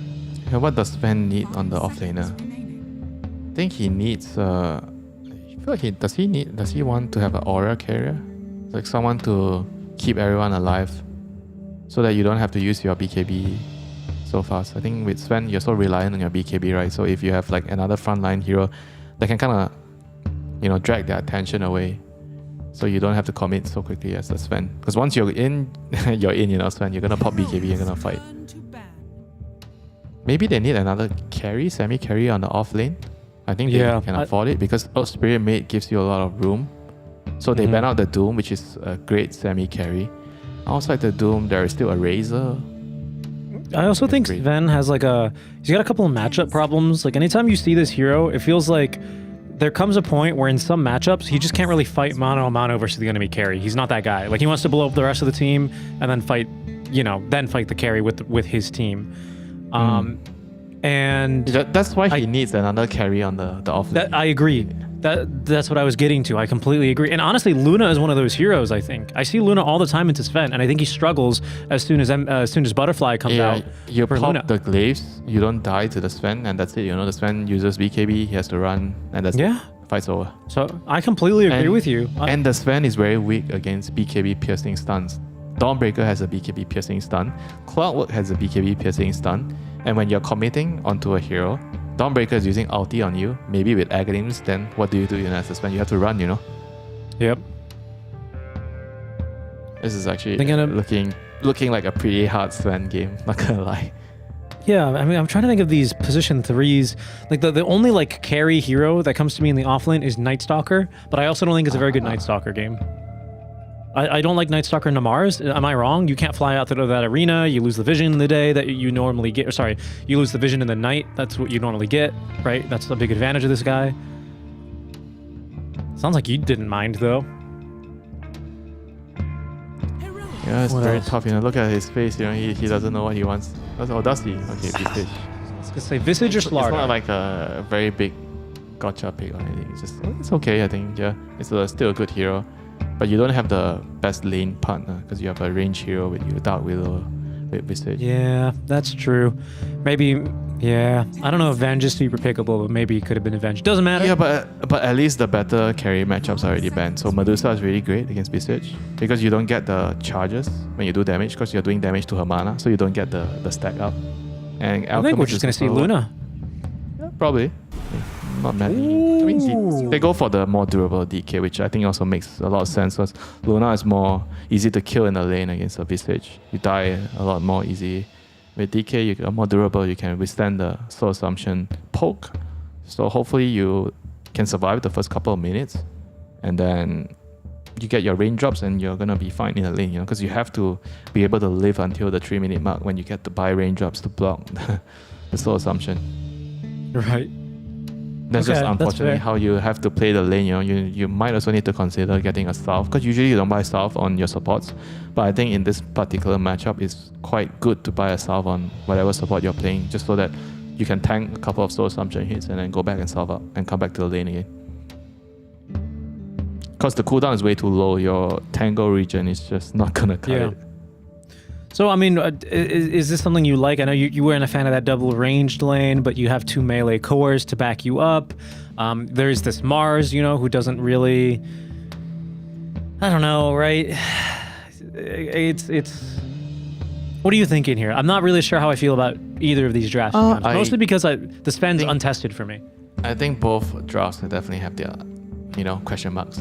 Like the Mars mid, for sure, for Waska, and then for Heroic, you have the Sven carry. It's all a question mark, but it's like we said, inter-regional game, they're gonna pick some out-of-the-box picks. They're gonna know something that we don't what to do against their opponent. And they're gonna just put up a show for us, and we're gonna be here to watch the show, the amazing show, hopefully. here to watch and enjoy the SA show. Thanks for joining us, folks. Game number 2 between Heroic and Waska. Waska winning a very abrupt game number 1. So we're hoping that Heroic have, kind of forgotten that one, washed their face, the Sin-Q method, right? And are ready here for game number 2 in this BO2 series where, honestly, they could use some wins. I can kind of guess what he's saying. After yeah, last game. Yeah, he's calling him a little ugly. He's calling him a little ugly. Yeah, I'm pretty sure we are not gonna see much talking, from Parker now. No, I think Parker's gonna be locked in here. I don't think we're gonna hear much at all from him. But who knows? Maybe if he starts winning, he might start chirping up again. You deserved it. My honor compels me to grow. My honor compels me to go. That's a good one. I'm not gonna lie, I don't know. The last game. I don't know if I've seen a lot of like master tier Svens and all that stuff. I feel like Sven's just kind of like your intro to MOBA kind of hero, He's like doesn't have a lot unique. That's the first hero you would teach someone. Like for a carry? MOBA? A carry player? What? A Sven? What do you mean? He's got a stun. He's got his ulti just gives him damage, and then he's got a buff. And a cleave to help him farm. Is he getting first blood? Oh! No. Oh, yes. Nice parry fight. I would have died to the Sven. Yeah, I don't want to die to the soul assumption.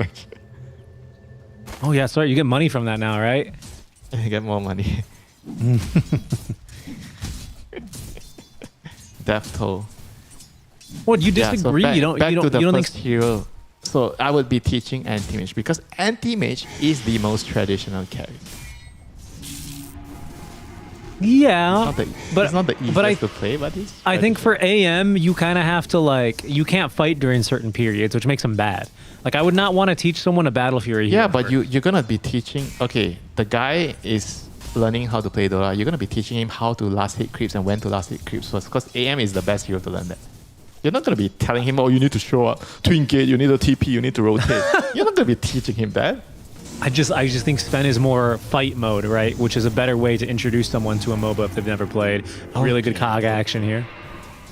Really good cog action. I think if they're already used to MOBAs, then I would agree with you. But if it's their first MOBA, you would first say, why have you made this poor life decision? And then second, you would help him pick Sven.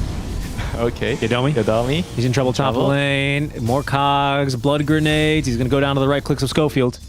Yeah, he did get a stuff, but he didn't have a chance to use it in this lane. He died. He has a stick, he has a salve, so he was prepared, for what's to come. Mm-hmm. But still dies. Yeah. Stick and salve used to be my nickname before I changed it to Seek and Strike, Uh-huh. Nice. I'm gonna be calling it Stick and salve. Yeah. It's better than R and Run from Miracle.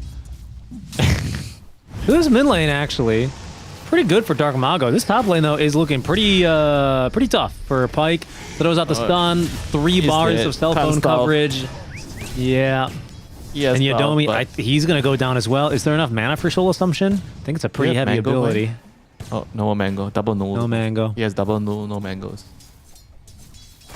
I mean, this is the thing, right? In this stage, you have to pray that you don't die and then you can pop yourself. Now they didn't pop themselves. They died, so this is really, really bad. Davai has the bonus goal from Death Toll, so he has a lot more items coming out. Ooh, and that's a nice play from Analog. He's gonna get both bottles, water runes. Kick them up to the... He's thirsty, after the last game. Drink up. We didn't have a very fun game on the Storm, to be honest. Yeah, nope. He got targeted by the enemy supports. And Lotus... For you. Speaking of being hungry, grab your Lotuses. Yep, dump it into the hot pot. Oh, wow, he almost died. Dump it into the hot pot. I only order meat, when I'm at the hot pot. The buffet. Winter, all these years we've never gone hot pot together. How can that be? Sure, we did one time. I don't think so. Bounce. This 3 bounce. Dude, look at this. This is crazy. He's gonna go in actually. Careful though for Pyke. The regen, my yeah, God. that's going to be enough. It is Killing going too spree hard. for here. And Yadomi, he's going to make it too. Bro, look at his net worth, man. He also has drums. He Oh also my has God. drums. Double new. Magic wand.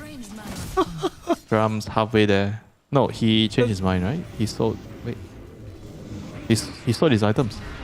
Wait, what did he. Wait, what did he change his mind? Oh no. Okay. He passed it to the. To Schofield. Oh, I was did he? confused Okay. because his items were missing. I'm like, but. Yeah, he yeah, didn't have yeah, gold. yeah. What did he do? Did he change his Oh my god, mind? he almost has a full drums at like 4 minutes on top of dual null talisman and a full wand.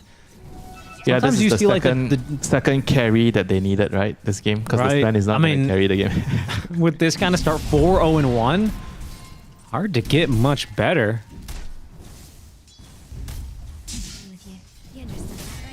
That is just a bit ridiculous, honestly. Wow, he's getting up there with his money. What was the strat? We saw like a gold stealing strategy.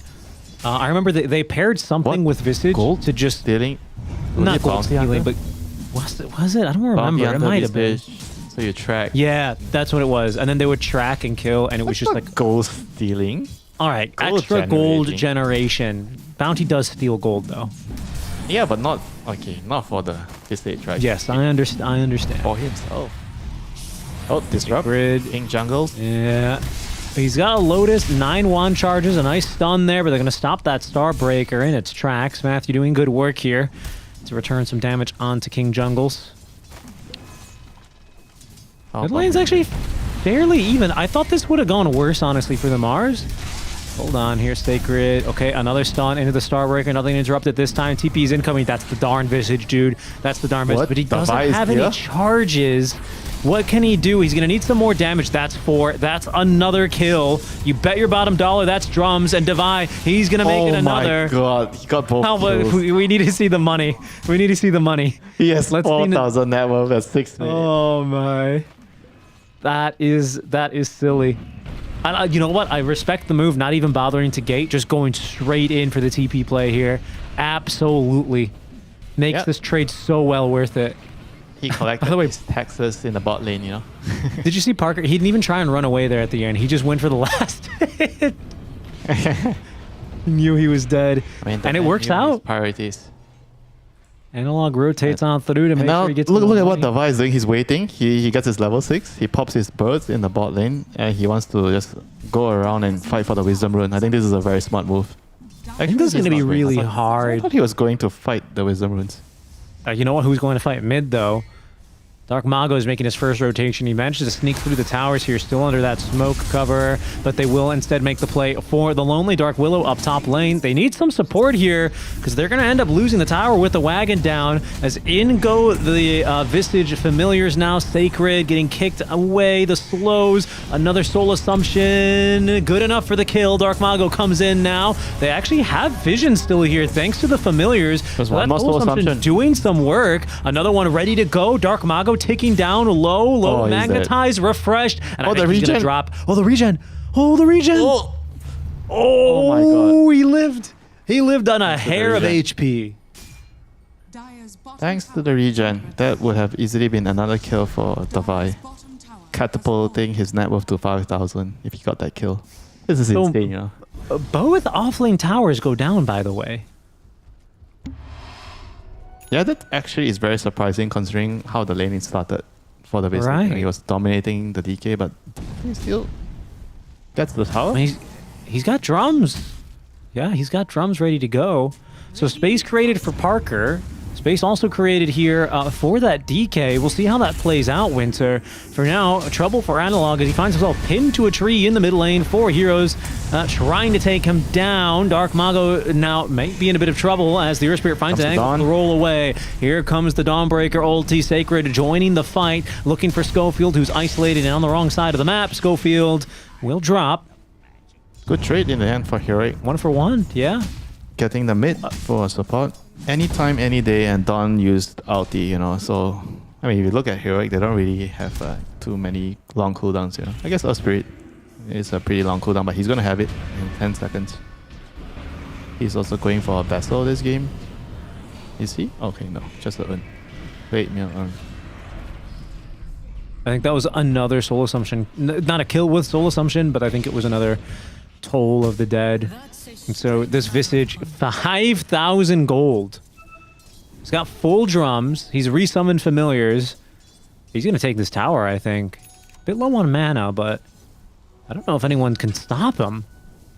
They don't have the Dawnbreaker ulti. Not going to push his luck here, it would appear. Just a crazy game from him. And a pretty good turnaround from him as well, right? I think early game, they really kind of squeezed him out. Waska, that is, kind of destroyed his lane, took his stacks, and struggled a bit more to get back involved in the game. 6-0-3, involved in every single kill, averaging at 1 a minute right now for the Visage. Pretty strong stuff. He's on the move again, Richie. Stacks? I'm not killing stacks, I'm killing heroes. 10-minute rune is here. He's waiting for analog. They're going to try for mid. Sacred. He's got that hammer back over. Ward behind the tower. Divide. He's just going to go for it. King Jungle's ready to go with this counter initiation. Sacred. Not going to go down that easy, though. And now they might be set to lose that familiar. He doesn't have any for a while. Dark Malco connecting from the triangle. No chance for the disruption. They take down King Jungles. They're on a Schofield. He's going to pop as well. The familiars. This is going to be a lot of money fed on over. Honestly, they should just kill the familiars, and that's what they'll do. 200 gold for Pyke. That is trouble now for this Visage. He doesn't have any, I think, for like another minute to read. No, okay, 30 seconds. Not so bad. Not so bad. Yeah, not too bad. They have Magnetize if they want to defend the tower here. That's a bit of an overreach from Heroic. Going behind the tower like that? They kind of have to respect the arena into the Solar Guardian. It's pretty hard to fight into that this early on. If you don't have a pipe, you're not fighting into that.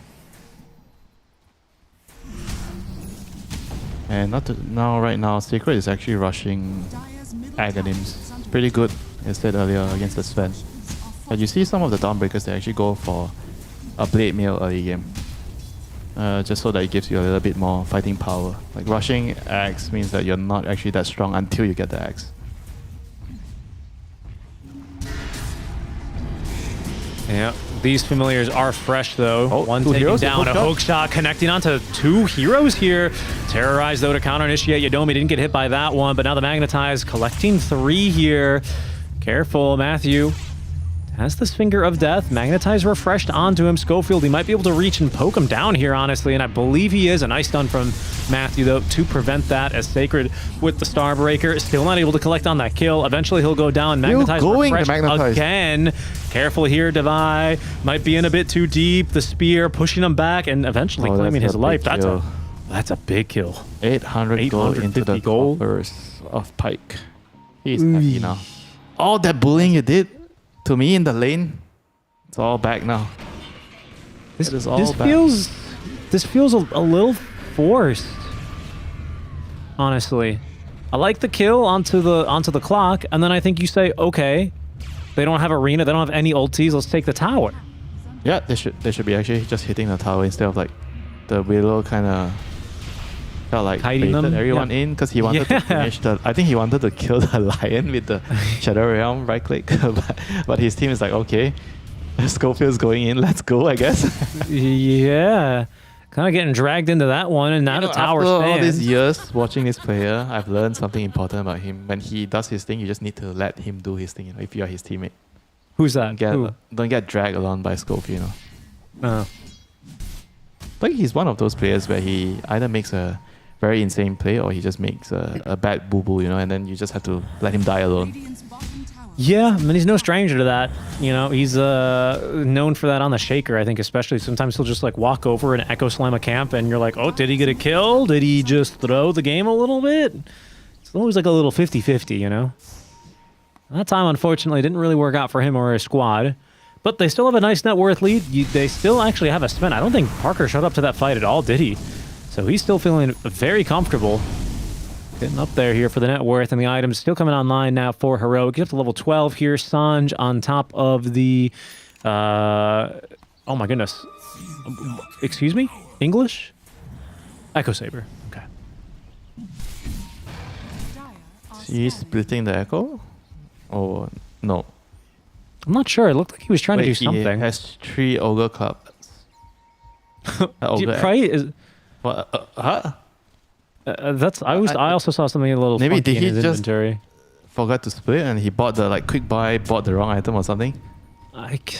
It must have been something like that. Maybe. Careful here. What is happening? Careful in the river. Oh my god, oh boy. Yeah, that was kind of a weird bit of shopping, right? Yeah, he bought like 3 carts of eggs by accident because of quick buy. Right. Or it's like when you remember during COVID and we were all buying our groceries online and then you try and buy like, 3 onions and you accidentally buy 3 kilograms of onions and you're like, what am I going to do with all of these onions? I mean, onions are not the worst thing, you know. Just imagine if you bought like what, something that you can't keep for a long time. I don't know, like something that expires quickly, then you're in real trouble. Yeah, like an NFT. Anyway, Analog. He's doing okay. He was actually going to complete the Vestal in the end. I thought he was going to only stay with the urn. He hasn't bought it. He could still change his mind. Yes, he could. Careful here. A little bit of invasion. Schofield leading them into the triangle, this time with Parker in tow. Devi's had a shot. few... He's going in. Yeah, he's going to go in onto Devi. This time the disruption is early. Sets up, though, for the 2-man arena into the Dawnbreaker ultimate. They've yet to really get through these heroes, but that's a big old bulwark. Devi doing what he can. Nice stuns here on the familiars. That might buy him a little bit of time, but in the meantime, it's Pyke who's being focused on by 3 heroes. Devi finally finished off as Analog gets the killing blow onto Pyke. What next here in this fight? Yodomi trying to keep them trapped into the triangle as Parker... Ooh, the Cog pushed back a second one now, actually pretty good. Stopped him from getting stunned up by the spear, though. Dark Mago looking for the supports as the familiars still finding stuns in this fight. Analog, he's going to save Schofield now as they make the jump onto Dark Mago. Another bulwark is not good enough to change the outcome here. Sacred stunned again by the same familiar as Analog gets the kill onto Yodomi. Analog back into the triangle here. Another stun by the familiar. Devi from beyond the grave setting up his team for success. A second stun from Parker, kicking him back into the team. Down he goes. 4 heroes dead in exchange for Devi Lama. Oh, okay, it's over. Finally. If they had enough mana, they would have maybe committed for another kill on the Lion. That was crazy. Look how many familiars was like running around with no mana, just right-clicking. He was just waiting for the spirit to stun someone or the familiar to stun someone. Just running around. Okay, now he finishes his SNY. He doesn't complete the BKB. At mid lane, Dark Mago, he is in trouble. This is not where you want to be. Oh, Devi Lama restarting the engineer in the tip. So quickly out from Devi. His team will follow suit here a little bit, as I'm not sure how that one started off, but sure ended pretty bad there for Dark Mago. Alright, they have the Agrims on Dawn now. That's a big power up. Yes, it is. See if they can use it. It's still a level 1 ulti though. Is this the build you've tended to see? Because you said that this hero Dawnbreaker might be a bit of a sleeper, and I'm guessing it's not because of the reveals the entire map every 10 minutes. Nah, that's like, that's a nice perk, but not a game-changing perk. So what is it? What is it that makes this hero stand out to you? Is it the Ags upgrade in this kind of a meta? Ags upgrade, and then they buffed the lane, because laning was usually his problem, or her problem. Arena. He's TPing in, and here's that first usage of the ultimate. Disruption save onto Devi, but they still have plenty of stuns for when he comes out. He will fall. They're going to chase these familiars down as well. Ooh, 200 gold to boot here for Pyke. Total of 560 only for Pyke off of those 2 kills.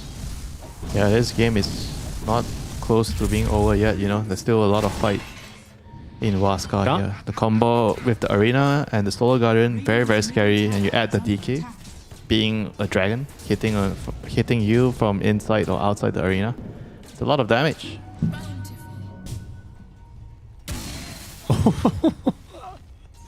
Schofield has to be time for Roche, right? There's no Solar Guardian, there's no arena. I guess you go Roche now. They're pinging it. Good call here. King Jungles agrees with you, Winter.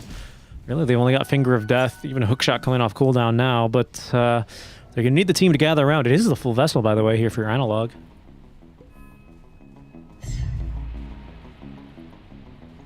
It's still very good against DK. That's true. Yeah, you don't really Good have like a against the- Scotty build there, do you? It's also good against the Solar Guardian, I guess. Stops the heal. Rocket Flare is going to raise their blood pressure here a little bit, but there's no real heroes in the vicinity to try and contest the scan. Confirms so. And this will be first stages comfortably into the inventory for Heroic. For whose inventory? Parker's? Maybe Analogs? Parker's. Parker is the most farm hero, so I guess you don't argue with net worth. That's true, but he's a transformation hero, right? If you die after using God's... the ultimate. God's rebuild. Yeah, God's strength. Not God's rebuke. Don't trip me up. How dare you? Are you gaslighting me? Gaslighting me about Dota, huh? Unbelievable, this guy. Just when we thought we were friends, Winter. Yeah, friends. Remember all the Pushes. good lunch and dinners we had together? Right. The food that we finished and may not have finished. You know what food I miss is this Peruvian food, man. Oh, some good ceviche. I miss it. I miss it. Smoke here from Waska. They're just smoking on the rune. Amplify damage for Dark Mago. So the entire map is revealed. Enjoy that. Delicious. It should be manually procced. You know, you have it and you can use it whenever you want, one time every 6 minutes. Then I would say No. That's crazy. Okay, one time every 10 minutes. She's called Dawn Breaker, dude. It's got to be at the break of dawn. Then it kind of sucks, right? Well, No control, then it's useless. skill It's issue. useful to a certain extent sometimes. Skill issue. here. Oh yeah. Yodomi. Just putting down a ward, realizing he can't really do much here. Ends up walking into the root anyway. As Tormentor time now for Waska. Down it goes. Oh, King nice. Jungles. Shadow The Demon perch. Shard. The cleanse. Oh, and they're going to go Look at back some and... heroes, like, how is it fair that Shadow Demon has such a good shot? Yeah, you talk about this a lot. You know what rant you haven't done in a while? What? Old Man Winter? You haven't done your Wisdom Runes are so unfair rant. Huh? Remember, you hated Wisdom Runes when they got added in the game. You hated them. You said, oh, it's so unfair. How comes if someone steals your Wisdom Rune, that's it? I'm pretty sure you're making stories. I don't think so. You did not. You were not a fan of the Wisdom Runes here. Careful here, Parker. Sitting very far ahead.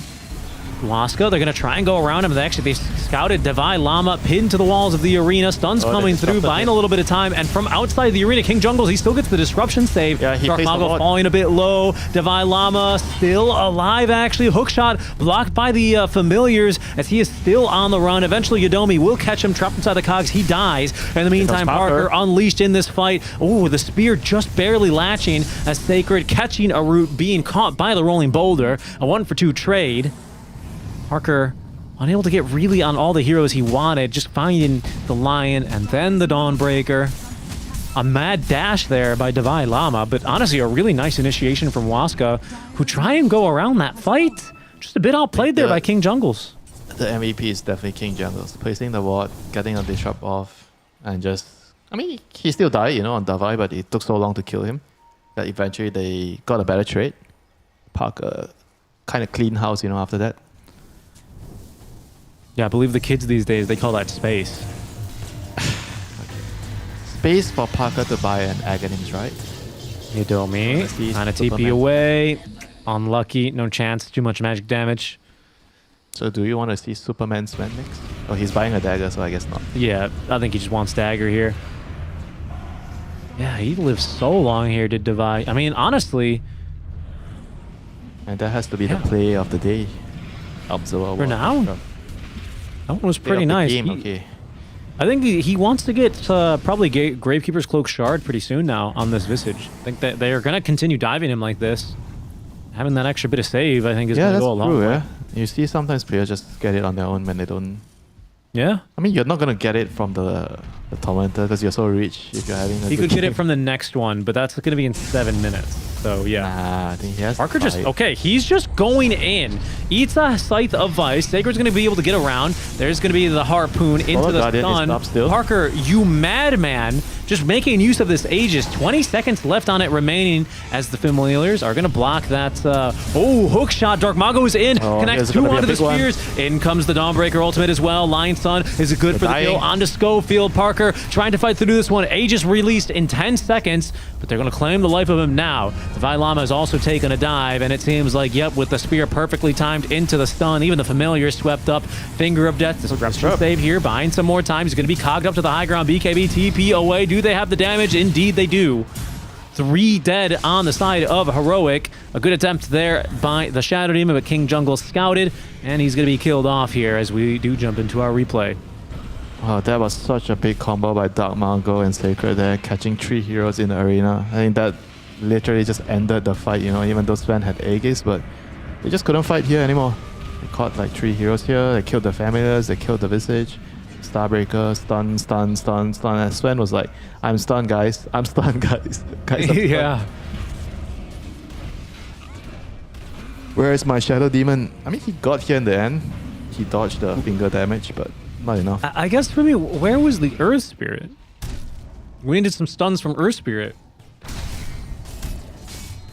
Yes, it wasn't there, you know. Wasn't aware of the Sven deciding to go in and fight. Yeah, to go YOLO mode. Radiant's bottom tower is under attack. Okay, we have a game, Richie. Back to You square know one. what? Analog was finishing his BKB. Oh. That's why he wasn't in the fight. They probably should have waited for him. No? 5-0 and 7. Earth Spirit not showing up to the fight. Yeah, and actually Pablo's bringing up a good point here. Level 11 on this Visage. These Familiars are still level 1. Very under leveled, especially for the start that he's had. I mean, he's been dying first at every fight. Yeah, I guess so. He's But it's lower just kinda level than crazy. both supports. He's what? He's 7-0. What was that? He's 7-5 and 10, and he's still the lowest level on his team.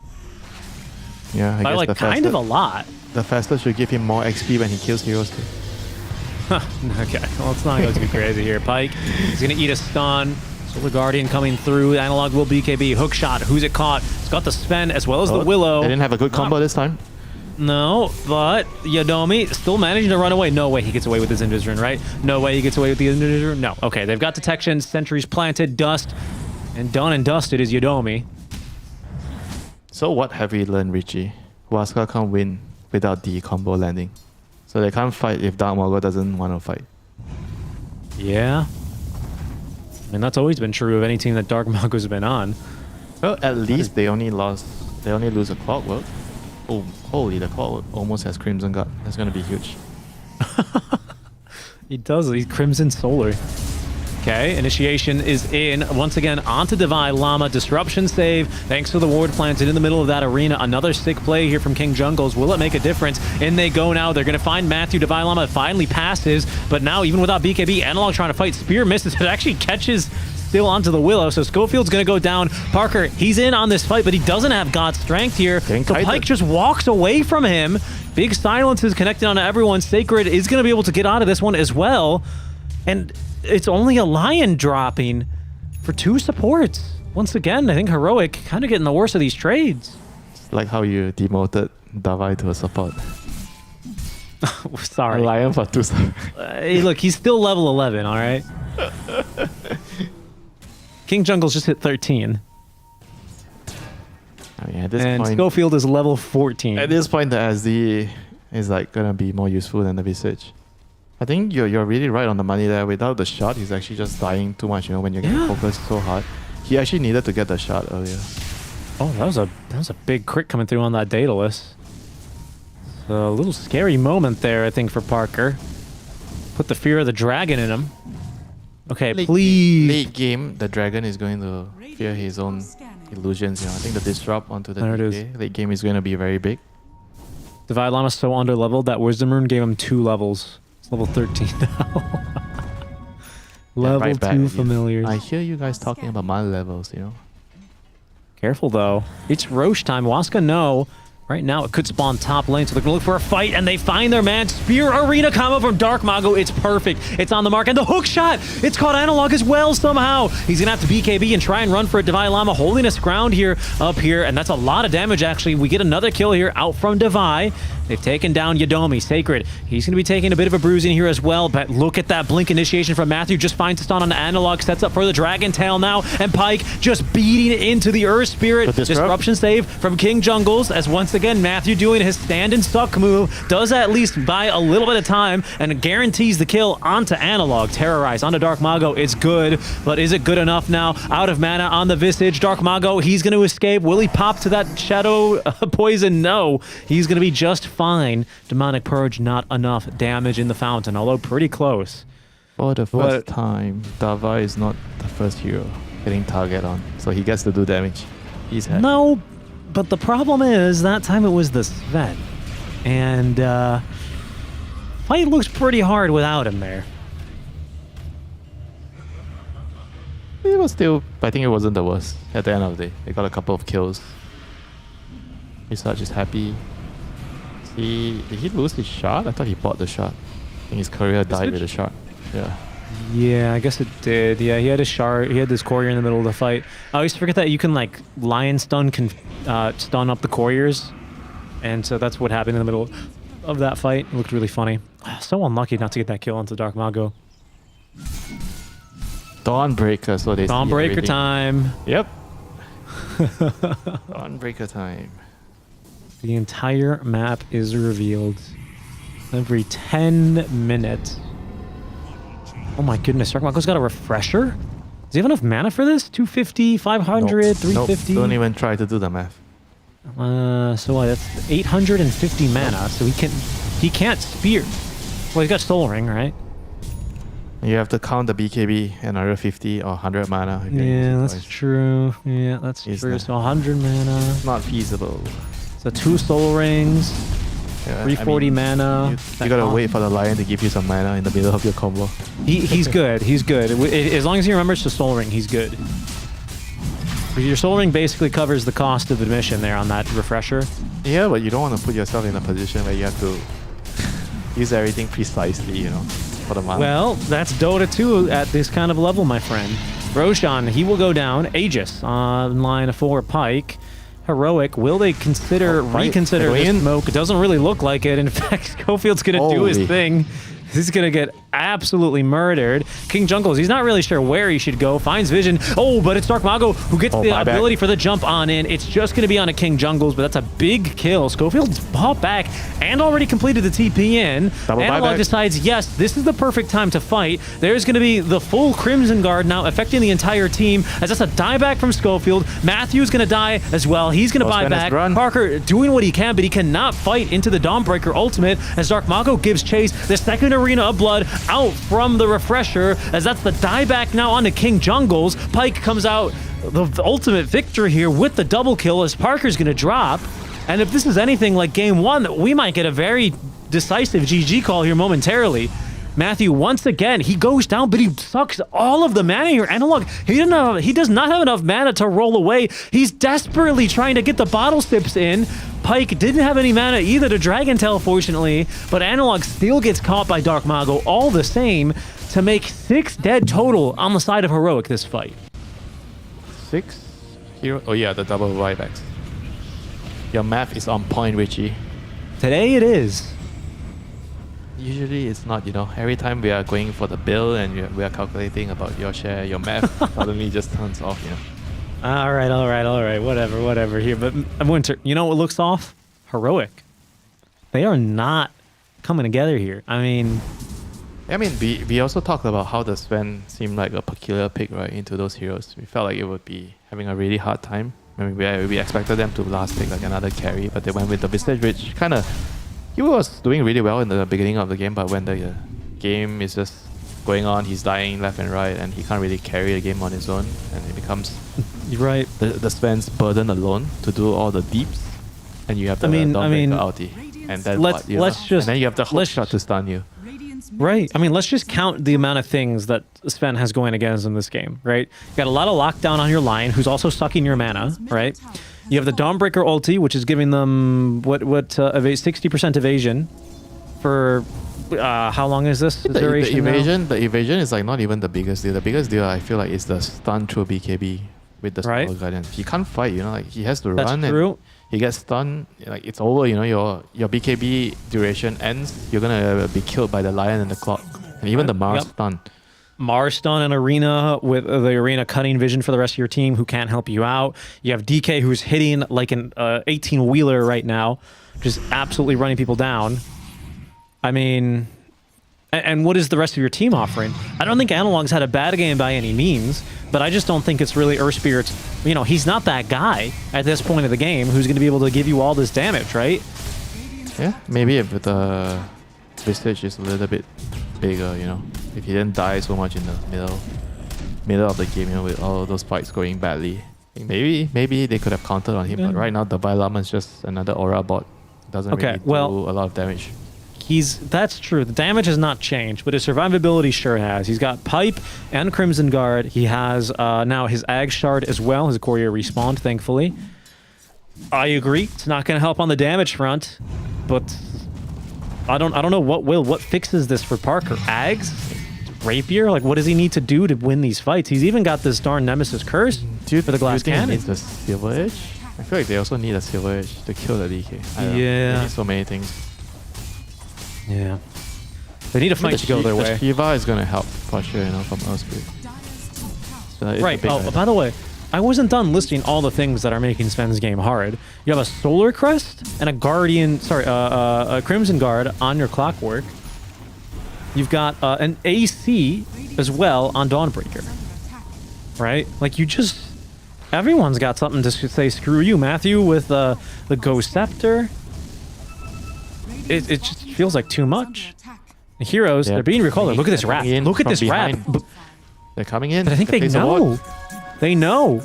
And Cogs are being kicked. Yadomi, he's fighting his inner demons out here, just shooting Cogs, but he's right on the money. And there's the initiation. Schofield does not get popped immediately. King Jungles is in with the save. Schofield into the Shadow Realm, but Dark Mago, Arena #1, gets the kill there on a Schofield with the spear. I think they've still hiding away the refresher now on the Mars as they found Divine Llama here. Analog is getting completely owned by Pike. Finger of Death as well from the line to do the damage, and that is 2 down. Parker, he's joining this fight, but he's already got to book it. And they've seen him join this fight as well. Divine Llama completely isolated at this point. Dark Mago, spear at the ready, trapped inside the Cogs. No way out of this one here for Devi. Unstoppable streak for Sacred. The tips from Matthew onto Parker, who is just now, all he can do is just try and push waves. I mean, level 25 Sven. I guess that's it, you know. I mean, he has the amplified damage, but his base is in shambles now. It can't be Megas though. It's not Megas. They have a tier 2 up top. They finally amplify damage. Oh, they're not trying to end the game? Okay. Not yet.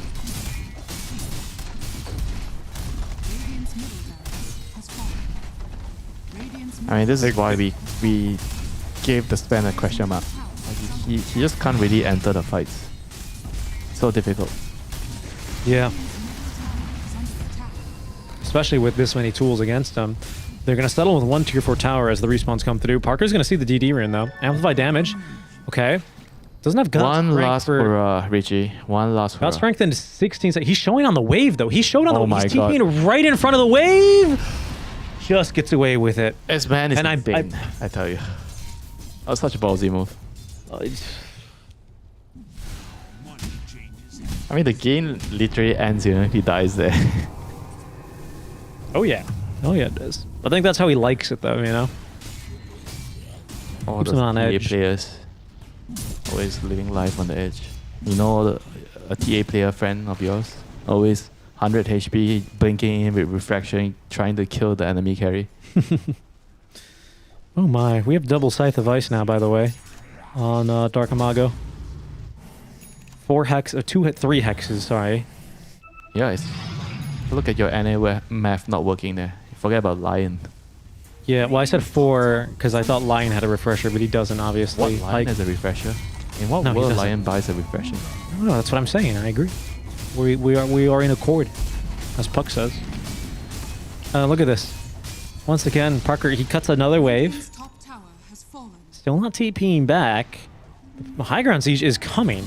Waska have I mean, no the interest DK in has a waiting for butterfly. Roche. DK has butterflies, Sven doesn't have any true strike.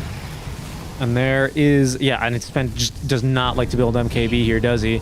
Here we go. Crimson Guard effect now as Schofield trapped inside the arena, and he's going to be killed. Oh no, Divine Llama, he could be next. Once again, a nice save there, courtesy of, at the very least, the Shadow Demon. BKB is going to be used. Not much happens. Analog just kind of rolls into the fight as they are trying to get onto the line. Parker's able to blow him up, but what's next, Parker? Out comes the Dawnbreaker ultimate. Analog does a lot of damage in return with that Blade Mail active, actually. So Waska looking worse for wear here. Divine Llama gives him the boot here. Yadomi, he's going to drop. So the numbers here, not so bad, not so lopsided, but Parker, he's just so far behind in terms of net worth. The DK auto attacks nearly bursting him down. This time, Divine, what does he have left to save him? King Jungle's again on the money with this ward, as actually backdoor defense is going to kick in. Divine still alive. The Parker makes illusions the at jump top in. Cut the wave. He cut the wave with 2 illusions at top. That's nicely done by Parker. Stops the push. Stops the Very bleeding nice for done. now. For now. But Roche is gonna be up. Alright. I mean, that's they have just to- just the support kills. I mean, it's not bad though, honestly, from Heroic. Pyka's just on top of things here, a little bit too much though. I mean, I know it's mainly hero difference, but at this point, the manner where Pyke can just initiate the fights and blow up one support, sometimes two, it's so punishing. Parker just can't really accomplish the same without putting himself in a very dangerous position. I mean, just He's gonna go that's for just the MKB. nature of Sven, right? When he goes in, he's all in, you know. He has to commit. And with the Dawnbreaker, it's just very difficult. Dawnbreaker and a Roche. butterfly on the DK. How are you gonna kill the DK? I have no idea. I really, you kill everyone first and then you kill DK. I mean, that's the it only needs way. to be like the supports with the magic damage, killing him in the end. You know, they need to somehow kite him out for the whole fight. Use disruption, purge him. Yeah, I guess so. I mean, hey, at least now that he's got Butterfly, his team has troubles. Well, not really, right? Because Matthew has Shard. Never mind. Oof. It's tough. Yeah, Matthew even has an Aeon Disc getting ready to be assembled, just in case he gets jumped. Dark Mago. Maybe scouted on this ward. This is a nice effort here from Heroic, honestly. I think Waska, they know what's up, though. They're not going to fall for this one. Dawnbreaker. Look how far home she is. Not leaving anything to risk. Full HP, full mana, sitting in the fountain, ready to ulti in. As there goes the initiation. It's going to be Divine Llama, caught by the Arena Spear combo. He's down, dead for a minute, no buyback. That should be at least Roche, as they will cut the eyes also from Heroic. Once again, patience from Sacred, who does not even ulti in. This reminds me of the old days. You're playing Silencer. You're just in base, waiting for the Enigma to BKB Black Hole so you can click your R button. Because you don't want to get caught, right? So that, because there's like a Spectre in the game or some other carry that can just kill you in 1 second. So you have to be in base. A few level 25 talents here, Winter, by the way. I think the more interesting one is the Arena of Blood talent for Dark Mago. Now it gives HP regen. Pyke's gone for more HP regen and armor on his passive. I guess the innate now. Any other level 25? Yes. Parker has his for the God Strength damage, and he has a full MKB. He's bought out here. He's trying to bait this rune, but okay. Yeah, he quickly realized he can't do it from the low ground because he's smoked, so he would get popped immediately. Wait, but this might work. Hold on. Let him cook. Okay, now he's picked up the haste. He was baiting the rune for like 30 seconds, which is just kind of a crazy move. But he's about as big as he's going to get, to be honest. Like, I don't know what else really he can get going for himself here. Got his 25 talent, Daedalus, Harpoon, MKB, and a full overwhelming blink. No boots, just the ninja gear, level 27 Sven. It's going to come down to this. Waska. one push away from declaring themselves as the better SA team here in the group. And once again, it's just Schofield who gets caught. He does have that least buyback this time around. Once again, a nice play here from King Jungles. They found him. He is going in from behind. They stunned him, though. He's actually going to get initiated on Sacred, continuing the chain stun. Finally, the BKB comes out as Matthew, he's walking away from the high ground. Yodomi's dead. He actually doesn't have buyback right now as they stun up Matthew here as well. Out comes the Dawnbreaker ultimate. BKB duration has ended on Parker, and Pike is just laying down the damage. There he goes. He is down for the count. The second Arena of Blood is going to catch Divine Llama here again. This time, there is no disruption to save him. And the GG is dropped. Waska, they've done it. They've taken down Heroic. I think people wouldn't have written them off before this game. Just goes to show SA tends to be pretty close. Dark Mago looking pretty happy, as they should here. Waska have played a phenomenal series here to take it 2-0 over Heroic. Yeah, very, very nice draft. Very, very nice team fight. I think especially with the Mars plus Dawnbreaker Solar Guardian, that kind of just was the highlight of the game, you know, for them. Winning team fight after team fight, kiting the Sven around. It was just very difficult, you know, for Sven, like we suspected when we saw the hero being picked, you know, like how is the hero gonna dish out damage in the team fights, you know, against the Dawnbreaker, against the Clockwork, you know, so many stuns, so many BKB piercing disables, and he just couldn't do enough. Yeah, it's kind of crazy for us to say, but a legendary South American carry picks a Sven, doesn't go their way. How many times can you say that in SA Dota history? Not many. Not many.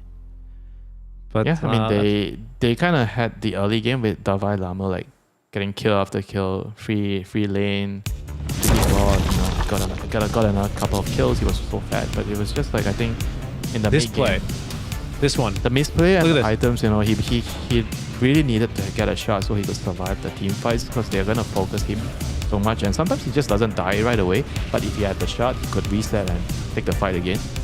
Like something like this fight, you know, he didn't die right away in the combo, and it took so long to kill him. He could have gotten the shot and just reset, and maybe it would have been a totally different fight, you know, if he didn't die. Right. I think this fight is kind of fruit from the poison tree, unfortunately, with the way that that Parker just initiates there, trying to make use of his Aegis without the Earth Spirit. So that was always going to be a bit tough here. I mean, Winter, I don't know. I think a bit of the unexpected outcome for me, not going to lie. But at the same time, it's good to see some of these names succeed here over on the side of Waska. 2-0 victory here for them, who are going to be able to take us to a quick break, because we are going to be able to go to an interview with Team Waska, the winners, 2-0, after a break.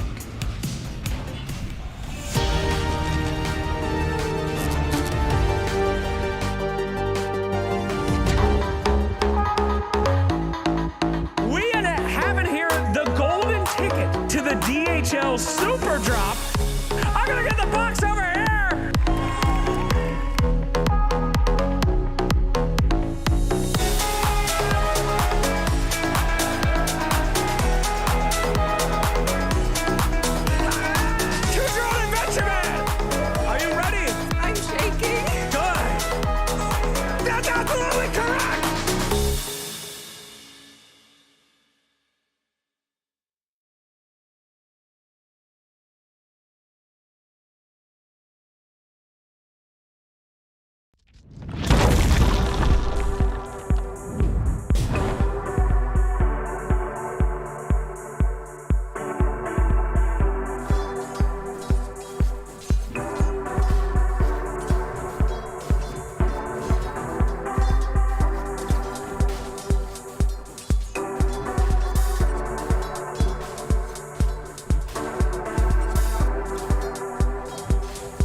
Hello, everyone, and welcome back. DreamLeague Season 24, Group Stage number 1. We just wrapped up now the halfway point to our day, or just thereabouts, as we are still preparing for our interview with a member of the winning team here, and that would be the 2-0 Waska side as they take down Heroic. So you can check in Winter. About to get through this one with you before we pass it off for the second half of the day, of course. But Winter, we'll wait to set this one up. I mean, impressive stuff, honestly, from Waska, isn't it? I was not really sure how I rated them because Palintizia were kind of getting beat by everyone, but they look good versus Heroic. Yeah, they look very good. They knew what to do against them.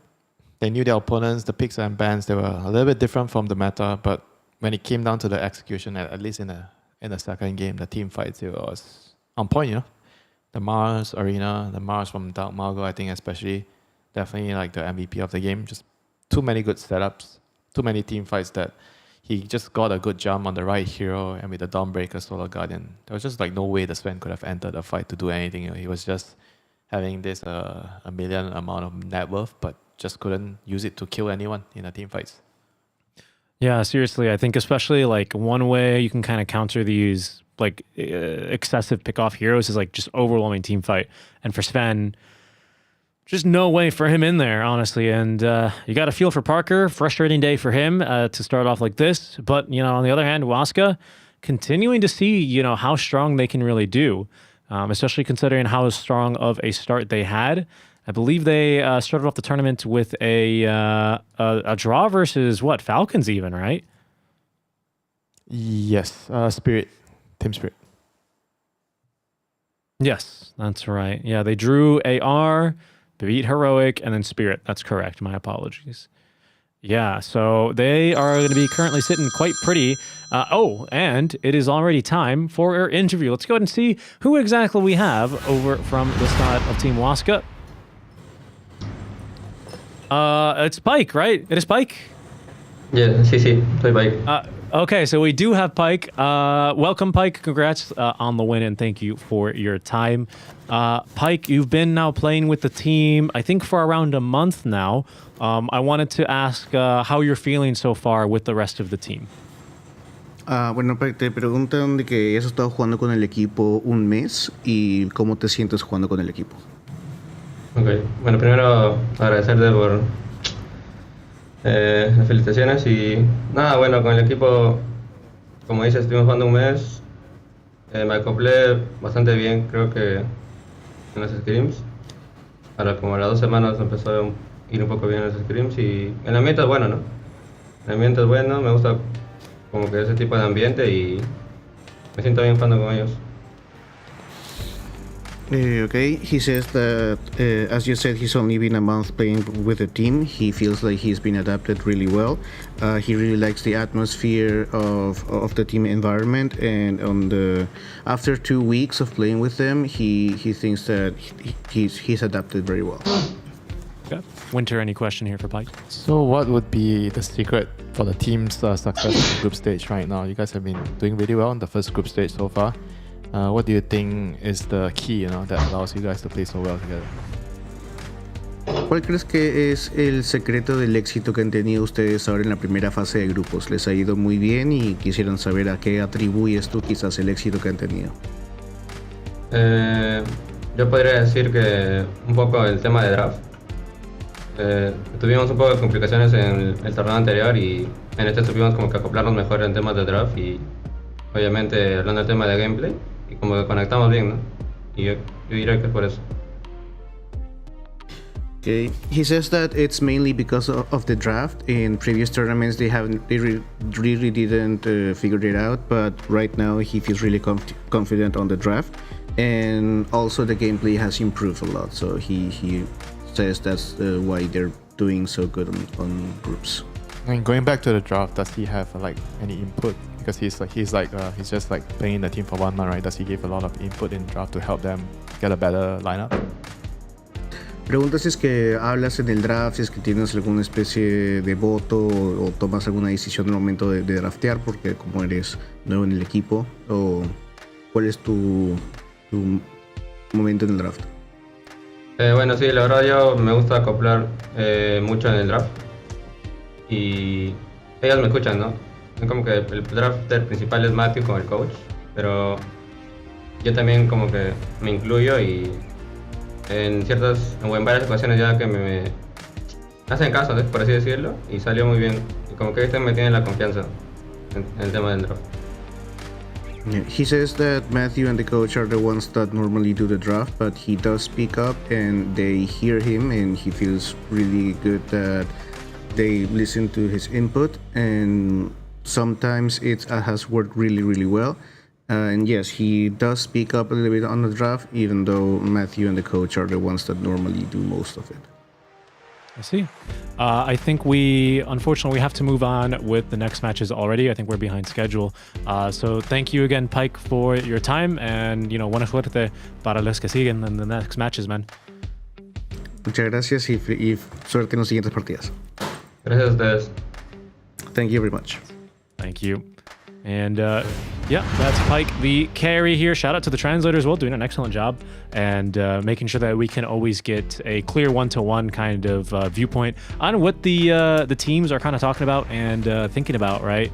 I would have loved to know. I was going to ask, like, oh, what's it like playing against Parker? Because Parker used to play with this team up until like last month, right? And then he jumped shipped over to Heroic. So I was wondering, like, yeah, was there more behind there? But I feel like it's not so nice to ask the stand-in temporary, about that. But it's going to be the 2-0, right, for Waska. And, well, for their tournament runs, that means they continue to improve here further and further into the upper half of the standings. We can go ahead and see how the rest of Group B is faring. Where are we at? Oh, Falcons already, in pure Falcons fashion, the first team to get qualified. Oh! And this is Heroic then mathematically eliminated with 7 losses. They are packing their bags. They are unable to get into that top half any longer. That is, I didn't really realize that actually after this match. It's, wow. Yeah, that was such a bummer, after doing so well in last month in the PGR event, and right now just getting knocked out in the first group stage. It just shows you that every week, every month, the game changes so much, and if you don't keep up, you're gonna be knocked down or knocked out of the group stage easily. So it's just tragically how cruel Dota is at times. Yeah, I guess that means depending on how the middle of the group is, we'll see, right? Because you have a lot of teams that are tied here, but it looks like 7 wins is the magic number as well. Tundra and Waska 1 game away from accomplishing that, so they are really coming up to it here. It's always a little bit sad when you start seeing the group stage get filled out in those solid colors, because it means that we're running out of games here in group stage number 1. I believe now we've officially passed the halfway mark here as Group B has rounded out their series. Not to worry, though, of course, because for the day, we still have plenty more Dota action to follow. Isn't that right, Winter? Just halfway through our 3rd day now, and still a full day of Dota tomorrow. But coming up next, it's going to be a pretty spicy series as well. Extreme Gaming sitting on the cusp of potentially qualifying, while Avila sitting 3-5, 2 more losses there, and they might just be out of the tournament here. That's going to be coming up next with Math Magician and Hanskin. We'll see you soon.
the DHL Super Drop. I'm gonna get the box over here.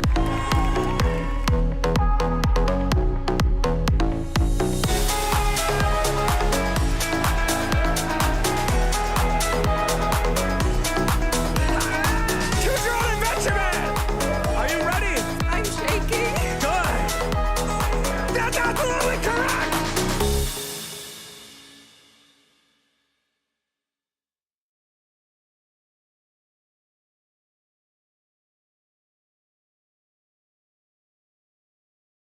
DreamLeague Season 24 is brought to you in part by Intel Arc, Acer Predator, DHL, Kadia, Monster Energy, 1xBet, and the United States Air Force.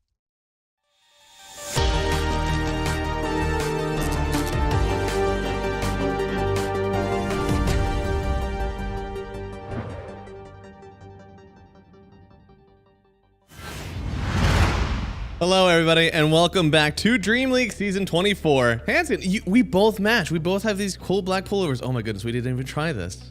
We're so cute.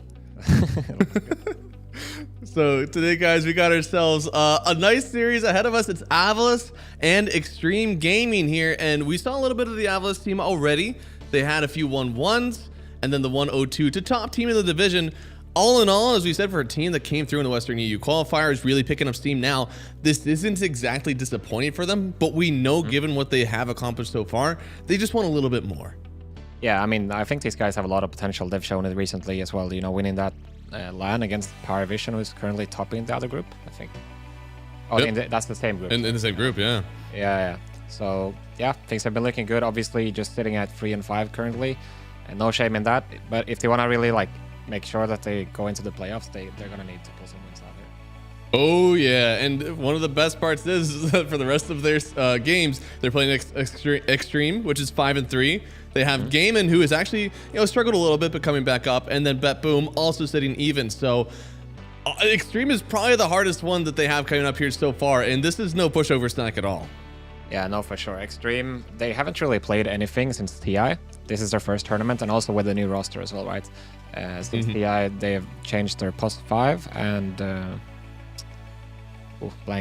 they've changed their 4 and 5. So the cores are all the same, but obviously some really hard hitters on that team, and great coach as well in maps. And yeah, been looking pretty solid so far. You know, China sometimes all these teams, they're really good historically, but sometimes when they're out of competition for a bit, they can be slow in these group stages, especially. But they've been looking solid for me. So. And they're truly the duality of man right now, because they won one Paravision, which is top of groups. You're like, oh man, that's really great. I wonder how they did it versus everybody else. And now I'm looking here and I see that they've also won one Nouns, who's bottom of group. So like they really are kind of like teetering, I guess, back and forth. Although in this entire Group A, there haven't been a ton of 2-0s. In fact, 1-1s kind of rule the board. We barely have any coming through if you aren't, Paravision or Liquid. Yeah, 1-1s all over the place. And looking at Ame here, we're looking at him on the screen, obviously. One of the most famous carry players of all time coming out of China. Oh, yeah. He's been playing some other things compared to a lot of carriers. We always see the same heroes go, like there's a rotation between Alchemist, Luna, SF, and Medusa pretty much, right? Maybe some players play Gyro as well. But Ame, he's been running Spectre in this tournament. He's been playing Juggernaut, and those are Jug is the most surprising one, right? Right. Did you see the clip that was on Reddit like yesterday? Apparently, if you Omnislash anything in Mars Arena, with the vision blur facet, it just doesn't go off. Like you get one hit, and then that's it, because you don't see anyone. No! Oh no! Oh my goodness! And Juggernaut is usually thought of like as the Mars counter, because you're able to get in and out of the arena. So that's actually crazy. Yeah, but I would be really excited to see a Jug coming out, but I don't know how good that hero is. It's so hard to tell, right? I know. I heard Christos talking about it in an interview earlier today in one of the other games, and he said that hero is so fucking bad. So I don't know. but this is like I feel like it's some XLGD, mentality coming out. They're not scared to pull out what's unconventional or what other teams are not doing. They have a good idea. They're gonna try it and see if it works. So. I mean, hey, people are starting to value the Lich a little bit more, and as we think about classic lane combos throughout all time, Lich Jug. That's one that's been there for a good while, and we're still looking for these carries that actually win their lane versus these like super strong offlaners that we're seeing right now. So Jug itself probably isn't in that vein, but hey, maybe give him a cool support. We could see some Jug today. Yeah, for sure. And here on the other side, we got Smiley Knight, he's a bit more of the conventional carry guy. We typically see him play the Luna or the Alk too. He plays it super well. Like the Luna game we watched yesterday, it was almost flawless from him. The only thing that's different about him, if you compare him to like, I want to say like, not the average carry, it sounds weird, like the standard, I guess, like the typical style. He's really good on Brood. They used it this tournament in one of the early games, and that's definitely something you gotta keep in mind if you're extreme. And also, you know, playing heroes like Bristleback, they're very 5-man oriented. They like to build auras and they like to, you know, steal the deal early around minute 30. And if you want to learn more about Avilis, we have a quick video for you guys here so you can get all to know about him. Avilis is a brand new team with a seemingly entirely random mix of European players with varying degrees of experience. The roster is comprised of Smiling Knight, Stormstormer, Zibe, Eki, and Seneko. Everyone on the team has been around for several years, but almost none of them have been at the absolute top levels as of yet. Seneko is definitely the most experienced, with several years spent on Na'Vi with moderate success. Formed just before the PGL Wallachia qualifiers, they not only managed to qualify, but also achieved a top 8 finish over teams such as IG, Mouse, and Enigma Galaxy. Not amazing, but very promising for the staff. In the DreamLeague Western Europe qualifier, they also managed to go through the upper bracket the entire way, including beating the other qualified team. And it looks like Avilis have done it. The GG is called, and Avilis will be your first qualified team for DreamLeague Season 24. With a start as promising as this, Avilis has the potential to go far, assuming they don't hit a brick wall when running into the more experienced and established teams. The whole team assembles here. Wish something. Wish for something. I wish that we win the league. Let's see if they storm through the tournament and stay smiling here at DreamLeague Season 24.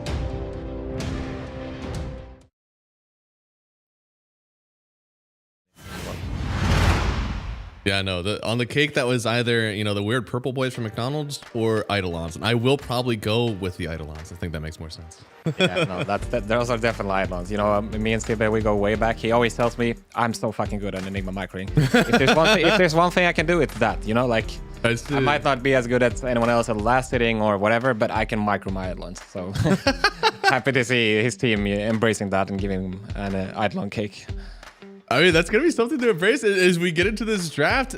Enigma is in a really weird spot right now. We used to see so much of him in the offlane. It seemed really impressive. But then people would start to pick like Gyrocopter and Alchemist. And it was kind of stretching your lineup.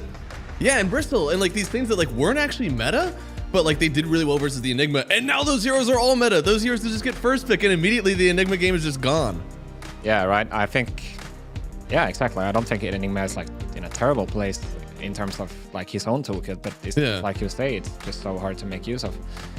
Like I think you can play it into heroes like Shadow Fiend potentially, but then there's so much to worry about. Like so I think at this point you almost have to triple raise Eidolons to kill them if you're not like a level ahead of the Enigma the whole time. Yeah, pretty much. Until you have all the souls as well. Like you're just, you know, massaging them pretty much. Yeah, and then they duplicate, and then you're really sad. Yeah. So we'll see if they do that. We do have the draft here coming on up for both teams. And yeah, Smiling Knight, man, we saw yesterday that this team has a few like specific bans that you need to target them with. Because Eki plays such a good Bat Rider, we've seen that one getting taken out. Seneko, he's been around for a while. He's practiced tons of heroes. So the Naga Siren's still getting banned out for this team. Same as the Shadow Demon. And then we're also looking at like, okay, we have a Grandmaster Luna here and a guy that also loves to play Bristleback. Like how on earth do you attack the bans against this Avilis team? Yeah, I mean, good question. I mean, right now they're super targeting Seneko, banning 3 out of his heroes already. I wonder if they're gonna go ahead and ban the Hench as well. This is sometimes a really good strategy. You know, when there's an X Factor player, like Seneko, he's also the leader, right? Take him out, don't put him in a comfortable position. Then his calling might get affected as well, right? But yeah, we'll see if they just go for the Hench. That's a good point. Like he's really good at Chen and the Hench as well, but apart from that, clock is already out. It's probably Chen or Tusk for him. We'll see. Which aren't bad. I mean, picking up Tusk means that that's the only other melee Pons 4 that's, you know, kind of left in the pool. They go for the Lion instead. Really good versus Spirit Heroes, really good versus Puck, and as you've said before, probably top 2 or 3 in terms of Pons 4s right now. Yeah, no, for sure. I think Lion, if not the best, he's easily top 3 for me as a Pons 4. It just adds so much, and I think the meta, like we've mentioned it multiple times in our cast, but it's gone way more towards the style of like we're gonna burst people, have lockdown, and you know play on our cooldowns, BKB's refresher, glimmer type of meta, rather than a pipe. You know we're gonna end with timing type of meta. So that just makes Lion so much more valuable. Also for XM, they love their Puck. They picked it 4 out of 8 games so far in Dream League, and already setting up to give him a headache if he wants to pick it. You know, I was just thinking because like I feel like we've seen a lot of Lion in our games, but I don't know if I've seen it around like many of the other games just yet. And Lion isn't getting banned out at all, but he's getting picked. Right now, Lion has gotten picked like a good amount of times. He's sitting at over 60% win rate, and he's top 3 picked right now in Dream League Season 24. So people really aren't respecting him enough to ban him, but they love him enough to pick him. Yeah, no, for sure. And I think one reason why Lion is so good as well, I mean, apart from what I mentioned just earlier, is that all the offlaners that are being played right now, like they can enable Lion easily. If you think about it, you have Bristleback, you have Primal Beast, you have Doom, you have Beastmaster. These are heroes that can easily shove out waves. They can recover if they have a bad game. They don't really need this like super strong +4 laner to secure them. And the Lion, he's really good at rune fighting. He doesn't add damage, but everything else is really good at. I think one of the things that we used to see in the Lion was whenever we had an abundance of Monkey Kings and Ursas, because again, there was nothing else that really did anything to the offlaners. You would pick up the Lion because as soon as you got 2 stacks on the Monkey King, well, you're getting air spiked. And if you're an Ursa that uses your jump to get on top of someone, you're getting air spiked. And it was kind of like the anti-carry in the offlane. But now you're seeing heroes like Luna and Medusa, and I guess you know it does really well versus Medusa, but versus ranged carries, Lion doesn't usually exceed like that, and especially now versus the Luna. This already feels like a hard Lion game to play, but somehow he's still finding success. Yeah, for sure. Curious how they're gonna address this Luna on Avulus, because they still have a lot of heroes remaining in their pool. Like you mentioned earlier, there's still the BB, there's still the Alchemist. I mean, and obviously the Dusai is gone, but I'm curious what Stibbe is gonna play here. I mean, traditionally in the offlane, again, we would see like a Darkseer, but that's not really gonna happen right now. It's just so falling far out of meta. And there it is, hey! Damn. The best Enigma Eidolon micro in the world. Oh man, if he messes up his micro this game, it's gonna be so funny. He's really setting himself up for that one. So far, tons of lockdown from these guys. There is a BKB piercing stun, but it's kind of hard for the Tusk to get in there with it. So far, not the worst Enigma game, knowing that his lane probably is going to be okay. Yeah, for sure. I mean, these guys, if it's going to be a Tusk and Luna stable, then they have no wave clear at all. So definitely a good situation for Enigma to be in. I wonder if there's like, because we don't really see people play this hero recently, right? The Enigma. Yeah. I wonder if they're going to try to flex it potentially and, you know, maybe just grab the Alchemist right now. It's a bit of a risk though, considering the fact that there's Doom and Timber in the pool, which are typically like really hard to deal with if you're Alc. Yeah. So, it remains to see. Maybe they just go for the 5 and show the offlane. Yeah. Woo! Very interesting lineup here for Avulus. I mean, backliner, counter initiator, and backliner. So we got to get some thickness in these next 2 picks for Avulus. And I imagine Extreme here, they can really start to take advantage of that. I love your Timber idea already. It feels like anything that's punishing a melee carry will just be impossible for Avulus to draft against. Yeah, for sure. I mean, they actually picked Oracle earlier today against Enigma, and they beat them with it. In that draft, they had triple melee core, which was Pango, Alchemist, and Earthsprite. So they definitely need to build something similar. You know, they've got Enigma this time, but Alchemist is likely, Pango is likely, Earthsprite's also likely for me. You know, anything that just goes in, makes the Oracle get space in the fights, and just have a guy throwing your spells on. That's exactly what they need. Yeah. All right, somebody who's going to put his body on the line for sure. You just got to step up. I almost want to see a Wraithkin in this game because that's like the penultimate, like, I put my body in for my team, you know? But again, that hero's another one that's kind of fallen out. CK has been a little bit more like aggressive in that way, but has also kind of been a little bit by the wayside. Yeah. There's the Pango. Oh boy. Go for the steal. I see. Yeah. Well, now you just play Bloodseeker because you have extra regen on Oracle and Pango. Yeah, it makes sense actually. It does. It's just another. I guess in this game, your BKB is really nice. Bloodseekers hate it whenever they're like committed to a fight and they can't like dip in and out. In this one, with a BKB, there's not a lot holding him in. Yeah, I actually had this idea like a while ago with Oracle Bloodseeker because Oracle is like typically he's one of the worst laners in terms of like just trading in terms like right clicking. You know what I mean? He's such a weak base damage and he has really bad armor. But if you have some kill potential, you have this amazing guy like Bloodseeker. At the same time, he struggles with, after his BKB is over, then what do? You just stunned and like you're a hero that has to be explosive, but you don't really want to be, if that makes sense. Yeah. So having an Oracle, it would be cool to see it. Not gonna lie. The safe pick, of course, there is still an Alchemist in the pool. And that hero is really good. So there are a lot of cool things in like what a hero does and how he matches up versus the other picks. And then there's also what's good in the meta. And the best hero, potentially a carry, is still in the pool. Yeah, I mean also Oracle Alchemist really good. Kills similar purpose like Alchemist Oracle is pretty good combination. Like you can hold people in places for a long time, right? Ooh, interesting. So this is another Smiling Knight special. He's played a lot of the Bristleback. Yeah. He actually started off going, I believe, for the Satanic build on the Bristleback. Whenever that scene Red Facet came out. Now he's been mostly still going in for more like Bloodstone as of late, but a really good hero that can still kill the Enchantress without ever actually touching her. Faces up well versus Luna. Builds BKB. I like it. That Roshan is going to be great as well. Enigma Bristle. Yeah. No, it definitely makes sense. I think for Extreme, you don't really have the damage necessary to bring down a Bristle right now. Like you don't have. You're gonna need something. That's true. Like you're gonna need some Timber Doom, some really strong damage. I like the Viper ban out. That could have been something that was a bit disastrous. I like the Doom as well. First off, it's a BKB piercing disable versus the Enigma that you also kind of want to like, if you want to, you can use it there. And then the anti-heal is just always good versus an Oracle and a Bristle. 5 seconds remaining. But I mean, you have a good idea too with the Timber Saw. It's something that, even though they do have some lockdown in the Lion and some magic damage and pure damage on the Enigma, maybe he just rips through this Bristleback too much. Yeah, maybe. It's hard to say. I think there's a few ways they can go with Extreme lineup. Like one way is to go for just damage, like we talked about, into the BB, with like a Timber or something like that. The other way to go is just you try to build a super strong like lineup with pace, right?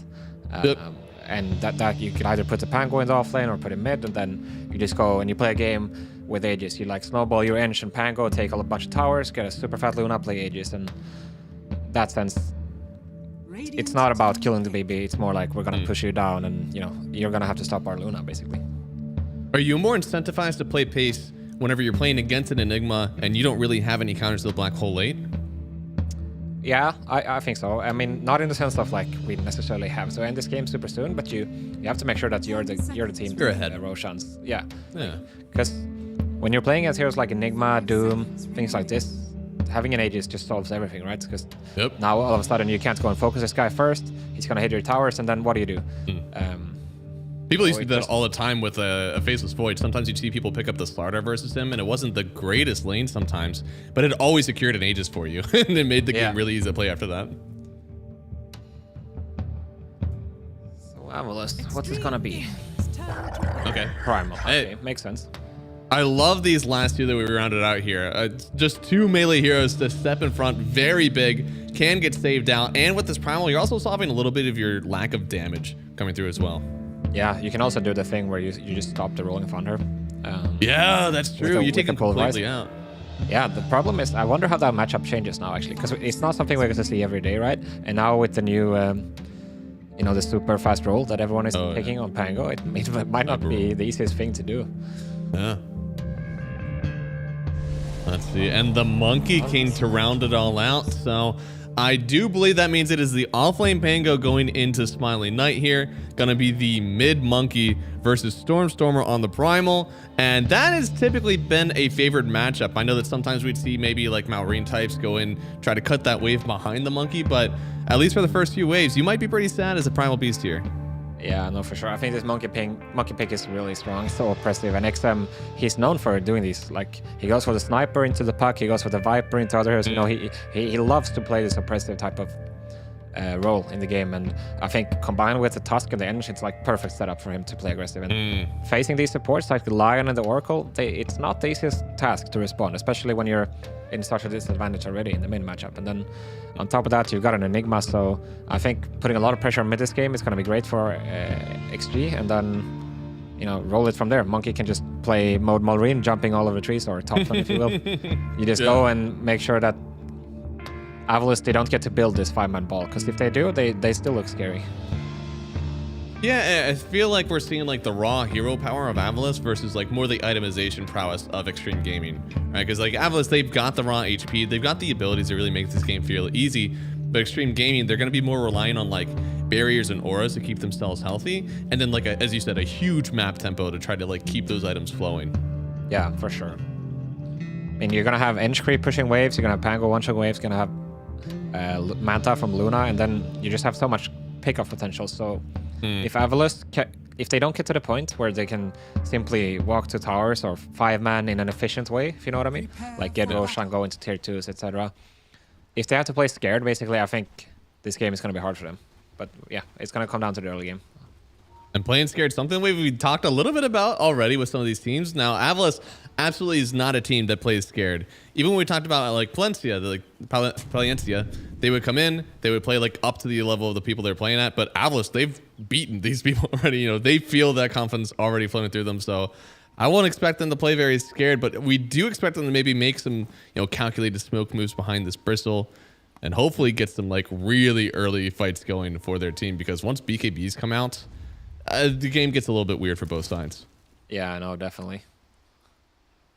I think so. The Enge is obviously, it's a counterpick to the Enigma, right? You can take the Eidolon and salvage top lane a little bit, because I think Tusk Luna would be super hard for them. So I wonder how this changes the top matchup. But if Sibby is able to stay alone up there, and then they can play around the Bristle instead, I think that's the way to go. You don't want to be in a place where you're constantly responding to enemy mid pressure this game, because if that happens, you're just gonna feed, I feel like. Yeah, it's kind of making both lanes like as even as they can. I don't know that Enchantress and Luna is necessarily like a great lane combo, but you're like mitigating some of the pressure. And on the same side, now you have double melee versus a Bristleback, so he's also going to feel pretty good on Smiling Knight, but I don't know if they're going to get like dominant lane wins out of either of these lanes. Who knows though? I mean, hey, Bristleback is one hell of a drug. Maybe he is just going to like run down the Bingo and the Bristle, or and the Tusk early on. Yeah, I mean, for sure. They know some stuff about Bristle that not everybody does, because they are the team that is constantly moving into the +1. And for every other team, it's always the +3, like almost exclusively. So a very greedy +3 as well. Like, people are drafting intentionally a lot of auras like around on a +4 or something, because they still want this Bristle to just get, you know, the Bloodstone and hurt.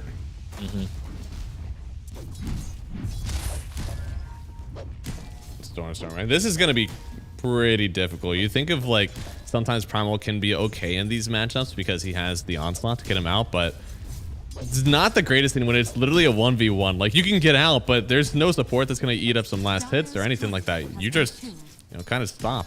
Yeah, he did something good here at least. He pushed the first wave really hard so that he walked into enemy tower. As you see here, it's going to push into him, and Monkey is not really going to be strong enough to dive him right away.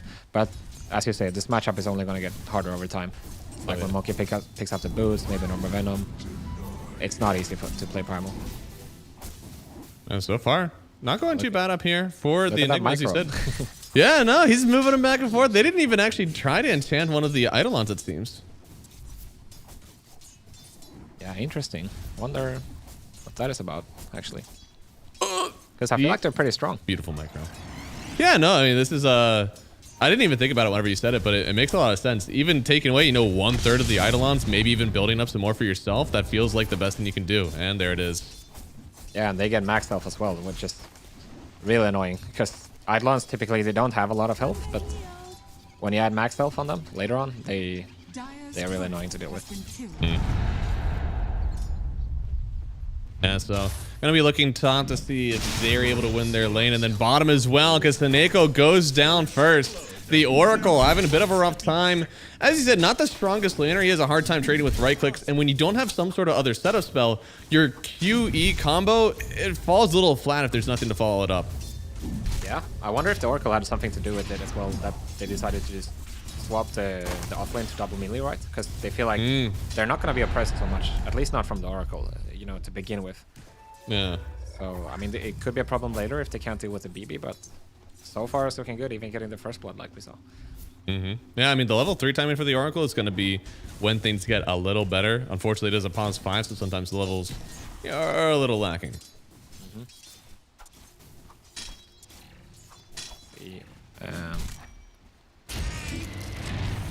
Oh, so Neko might be in trouble again, actually. It looks to be so. He's so isolated. Yeah, I think at this point he's just trying to take them for a ride. Make sure he can waste as much time as he can. Hopefully he at least dies with his TP still up at like only 5 seconds or something. But it looks like Pango doesn't even want a piece of this anymore. Interesting. Didn't want to go in the ride. I like this. I mean, this is pretty much the only thing you can do in this lane anymore, right? Yeah, I think so. XM decides to actually pull the wave into his tower, so I wonder what that means moving forward. Because now he has to find a way to contest Stormstormer. Unless he wants to lose an entire wave behind the tower. Yeah.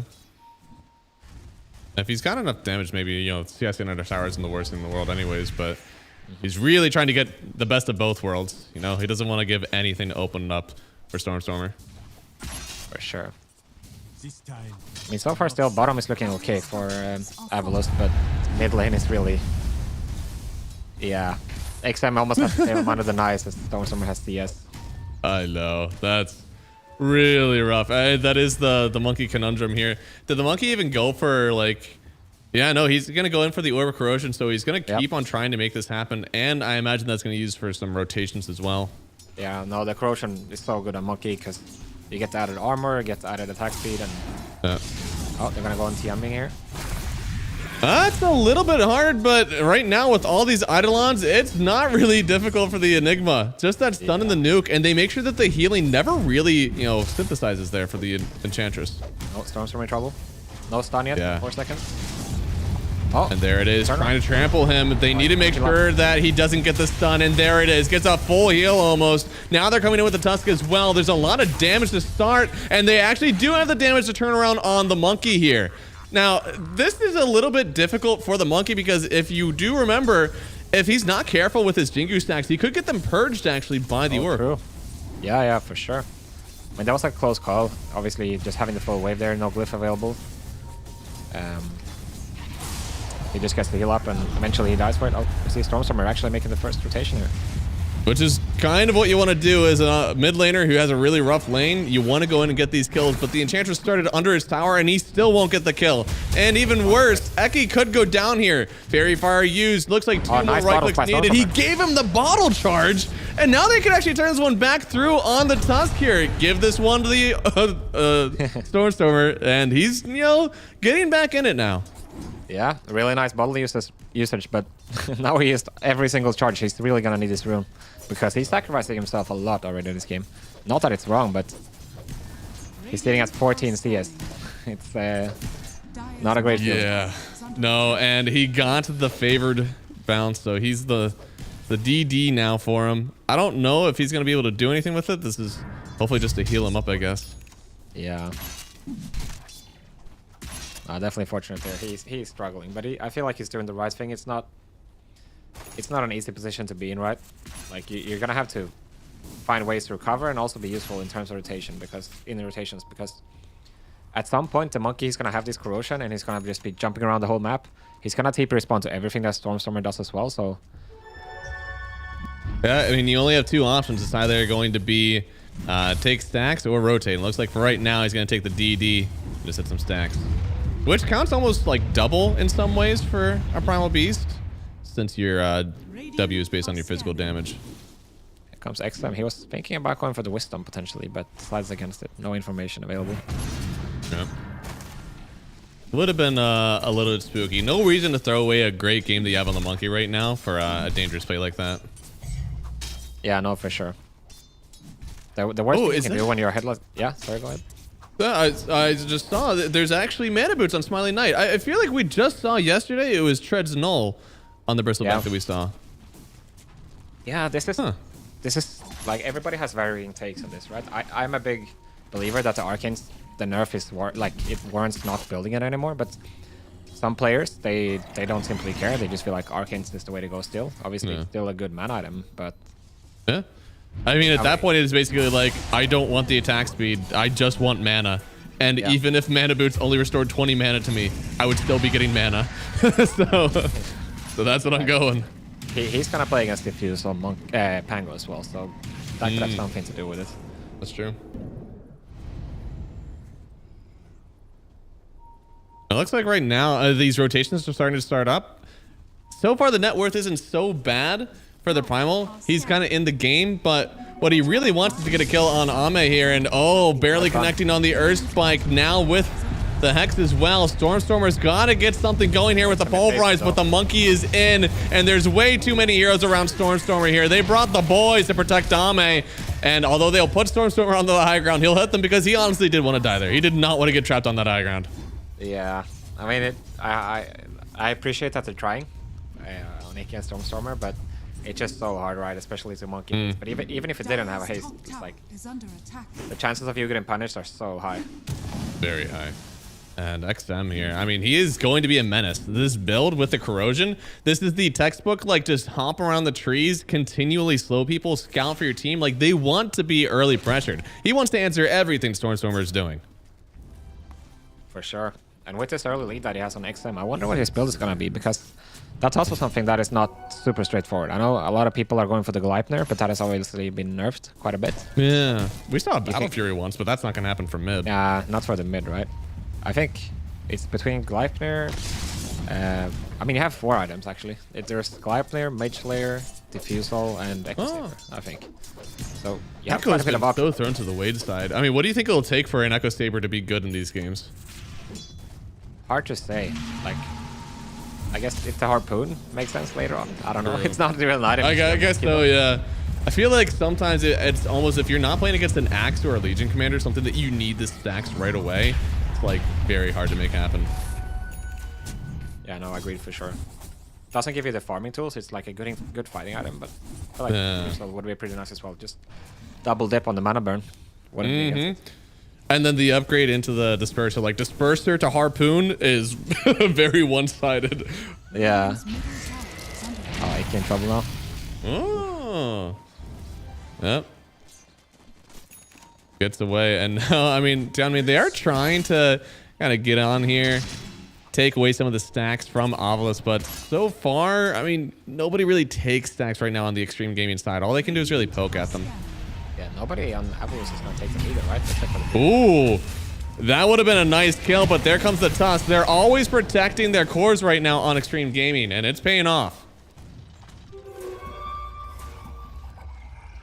Stormstormer gonna invis up. I wonder what he's gonna do with it, because these stacks are basically made for him, right? They have to be.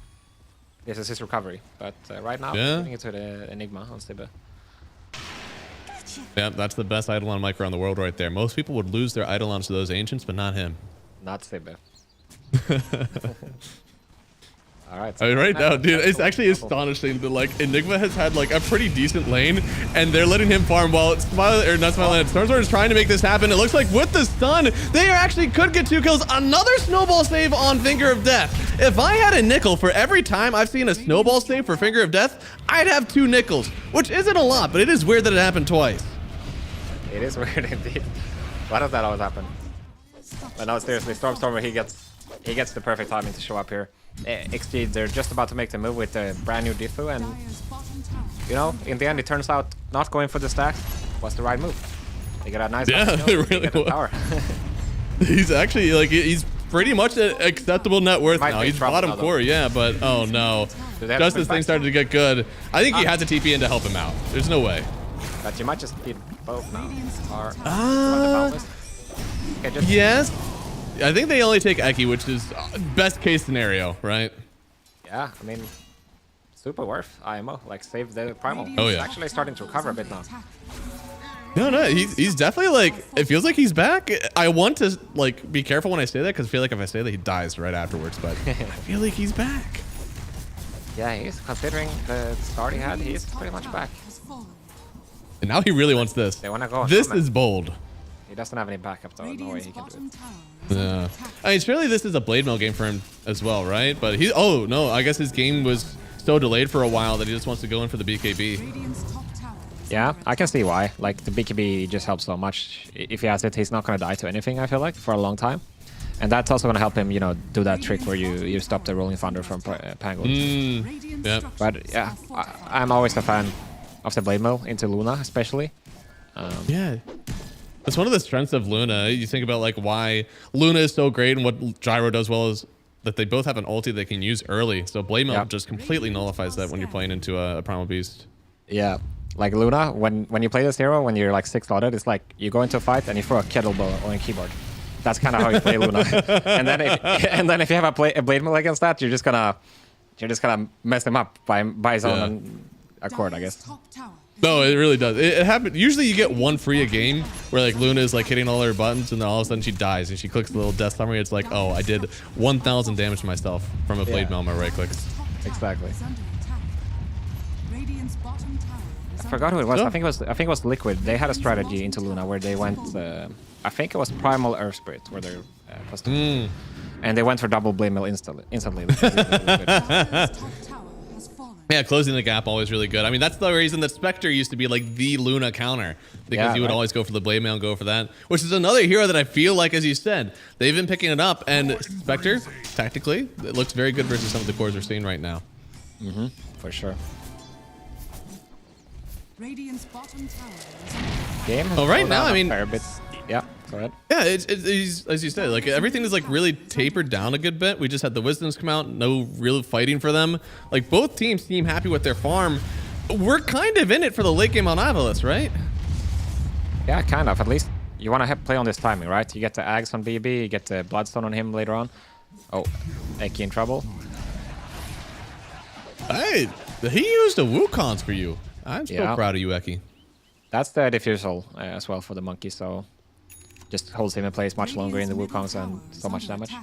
But yeah, for Avils, their timing, what they're going to look for is this Bloodstone on Smiley Knight, and then on top of that, you want the Blink on Lion for sure, because like obviously Enigma has the Blink already, but he can't really be the prime initiator. Like if you go in and start fight with a stun on Enigma, you're just going to get punished by anything, right? Like shards, End Slow, Boundless, anything. You can't afford to play Enigma like that in this game at least. So he's gonna play more towards the Blink BKB route, and Eki's gonna have to be the guy, you know, jumping in and. Which I'm surprised. I feel like a lot of Enigmas, especially if we've seen late, have gone more for like the aura build. It's like, my black hole is like really cool, but that's not what I'm here for. I'm here to enable my team as much as I can. So, what do you think changed as much in this game? Is that maybe there's not enough group up? Maybe it's like there's too many stuns. Like we need to just lock one guy down and kill him. Like what's going on? It's hard to say specifically. Like I'm with you. Typically, I think the Enigma builds where you go for early items. Like, oh here we go. Eki's gonna go on the. He is. Black hole. And oh, there it is. Damn. I now see your value. There it is. I just immediate with the black hole right onto XM. Stormstormer has been so sad for so long. Now he gets a double kill, and he's walking right back up on the net worth chains. We shall not question Steve Enigma, okay? I mean, just as we question him, he pulls up and Eki kind of looked like he looked kind of foolish in a way, but it turns out to be the perfect bait. So and now Stormstormer has a BKB as well. Everything's starting to look pretty nice for Avlos. So far, so good, and I totally agree. I think their late game is kind of the best in game at the moment. Yeah. This, you do have 2 physical damage cores on both the Monkey and the Luna, but this Blink Black Hole feels unanswered until there's like maybe a Basher on XX. Yeah, exactly. We talked about it the whole pregame.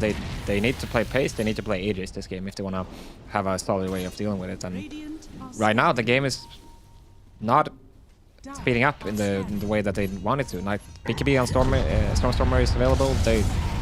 Even though they don't have a black hole, they're not scared. They can go right now. Oh, Midnight Pulse actually doing a lot of damage to the Pango here. Gonna roll up on Eki. He's running all the way out, dragging them even further in. XSS will get the kill first. but then he's able to just roll and get on out of here. I feel like they do not have the damage for Smiling Knight, and they do not want to test these waters. He's on the cliff. Oh, he is. He does have his ulti. I guess he can really hold on for a while, but he doesn't even have to. He's just holding here. Now he uses his ulti, making sure he doesn't die. BYW down, and Seneko, is he actually going to live after the burst? No, he does go down. Stormstormer forced to use the BKB. He'll try to get out of here with the onslaught. Looks like he can, and Zime just barely escaping as well.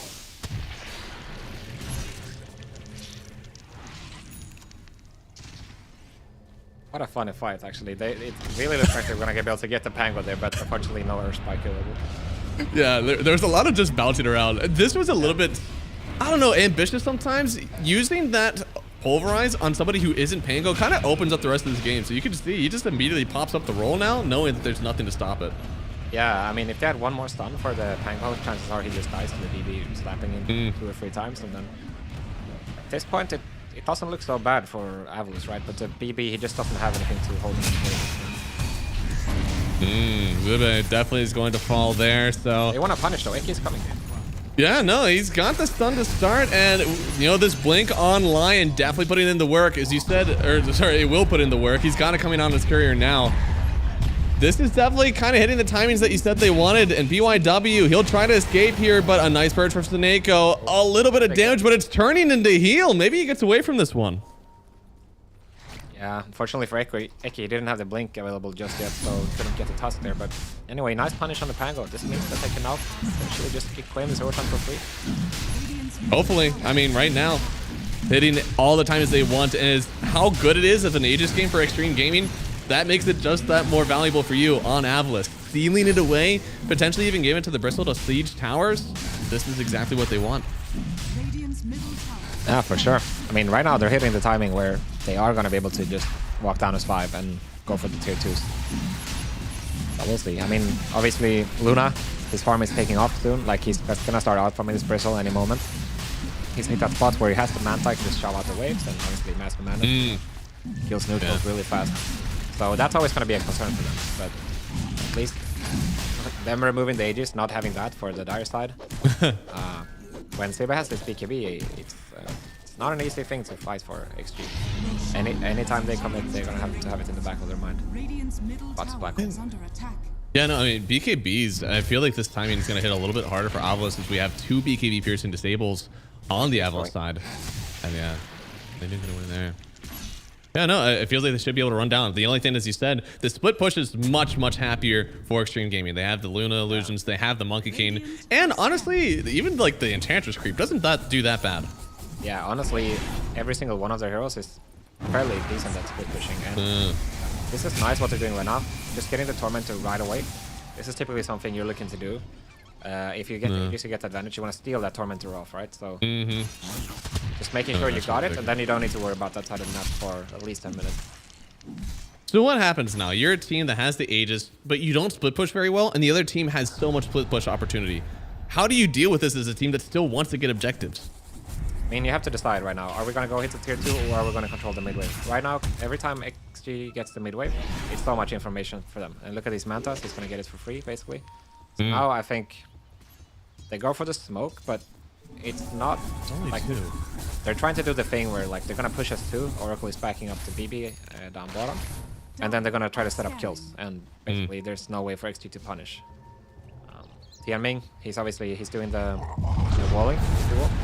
He's hitting as far as tanking the smoke. Tanking the gank here. Now on the other side, Eki actually got the Wisdom Rune. And now they're on BYW. He's going to try to roll over to the Ancients, and they should know. God damn. He actually just barely got the blink away. Wait, did he use he kind of showed himself there, but do they have any hexes? No, he's out of here. Well done, BYW. That was an insane blink. Feels bad. I mean, they're at least going to get the double wisdom and the Torm, but because they decided to TP the BB to top, this gives... we're going to see the replay here. What a huge one. I mean, just stayed in there for so long. He tried to use the stun, you know. He didn't actually see him, I think. Probably had his camera. I don't think so, no. Yeah. It was a bit early, but yeah, tried. It does get him out. I guess I didn't really notice that there was a Falcon Blade on this Tusk. which I guess makes sense. I mean, look at how much burst damage there is on Obelisk. It just feels like for a support, that's a bit of an expensive item to grab. It is, but PYW is really rich actually. True, he's at like 7k. He's damn near a 4. Yeah, for sure. And here it is, another fight. They actually break the trees for the Monkey King. Now the BKB Black Hole. You ain't stopping that one. XM down again. The Enigma continuing to show his value. And now Tusk almost got the punch through to kill Eki. The Falcon Blade damages a lot, but here comes the save from the Oracle. Can he heal the Lion back to full? We'll find out. And they got him. Oh, they actually had the stun. He was stunned for just a second after the roll was finished, and he doesn't get the TP away. They get another kill in XSS, and Obelisk. They're continuing to own these fights time after time. Can they get an objective out of it? Damn, that was such a sick Fortune's End by Soneka there. Did not expect that to hit, actually. Yeah, no, perfect, not at all. Perfect timing. Yeah, everything going right for Obelisk in this engagement. They get the tree cut on the Enigma. Or on the Monkey rather with Enigma, and then they just throw the Black Hole because when you're in this position, he's in trouble. No big Oh, he's in a lot of trouble. He did, and Ame, I'll take that any day of the week. I feel like he's been getting a lot of kills on the Enigma as well. He is not worth nothing. Oh, the double stun, and then the double onslaught maybe? No, only one. They want the Luna. Small Knight's pinging him. He really does. His team is trying to follow up. And oh, the Hurricane Pike. I don't know if it's actually going to go away. He doesn't have a TP. No TP. Ame. Oh, he's just in so much danger.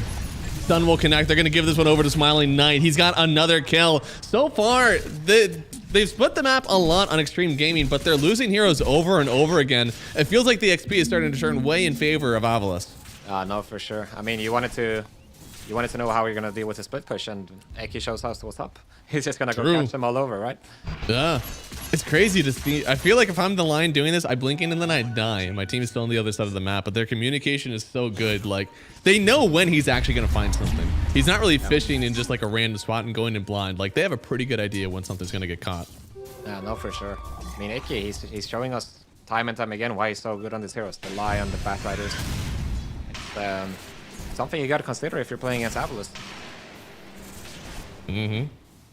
And it's something that people have banned down a lot. And oh, this could be enough damage. Oh, no, Do they have the Finger of Death? He doesn't have it. Now the snowball save.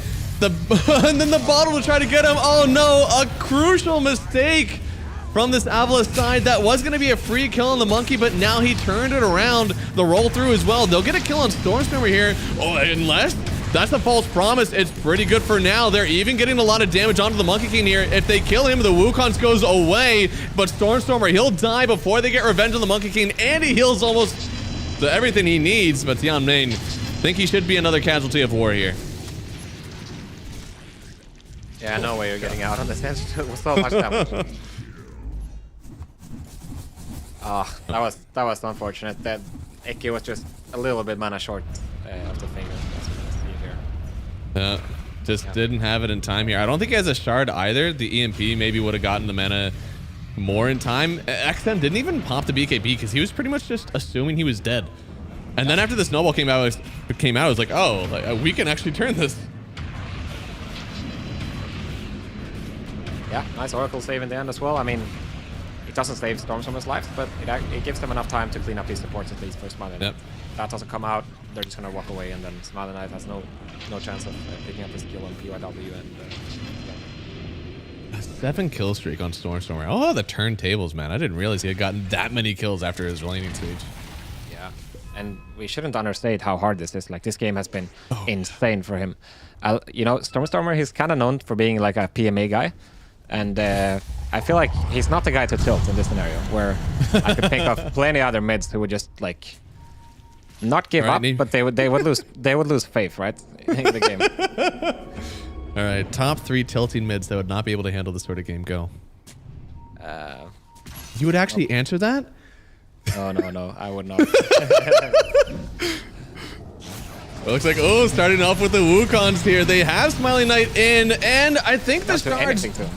He's got a little bit of a Venn diagram of safety right there, but oh lord, that is a huge onslaught charge. Okay, he did turn around, wants to find the Luna instead. He's got the BKB, not a whole lot of damage that Ame can pop in. Now they have the Pulverize, nothing stopping him, but do they have the subsequent damage? They have a black hole in. Sebe losing a little bit of HP here, but not enough to stop him, and with the BKB, he actually gets to walk away from this one. The last impetus hits as soon as the BKB ends, so it comes in for full damage. They'll lose the Enigma, but they get so much more on Avalus in return. Yeah, I mean, gonna fall as well. I mean, we see it here. They can't deal with his BB, right? Especially when he has his back faced. I think they still need so much more time. I mean, even if we're about to see it here, he has an Oracle still behind him. It's not like he's, even if he were to lose a bunch of HP, it's not like he's a problem for him. And then after this, Stormstormer just goes straight in for the Luna. A bit slow on the BKB, that makes it close, but regardless, when he just gets this Pulverize on him, they can't do much. And obviously, perfect black hole from Stibe as well. Soneka saving himself, and really well executed fight for Avalus. Like, everyone is doing their job, playing in the right formation, and execute exactly what they need to do. Nothing fancy, nothing brilliant, but you can see that they're playing as a team and they're doing it well. Oh yeah. I think even at the end of that one, when they were kind of like tapering out of that Wukong's commands, I think the Fortune's End again purged the lifesteal stacks on this Monkey King, so he wasn't able to re-engage right away. He had to wait. And here comes, dude, the Aghanim Scepter coming in from the Enigma. The black holes have been going really well. Why not angle into it again? Not even going for like an Octarine so he can have more of them. He just wants to do more damage. Yeah, also pulling them in. I wonder, does that actually work against the Pango roll? Not sure.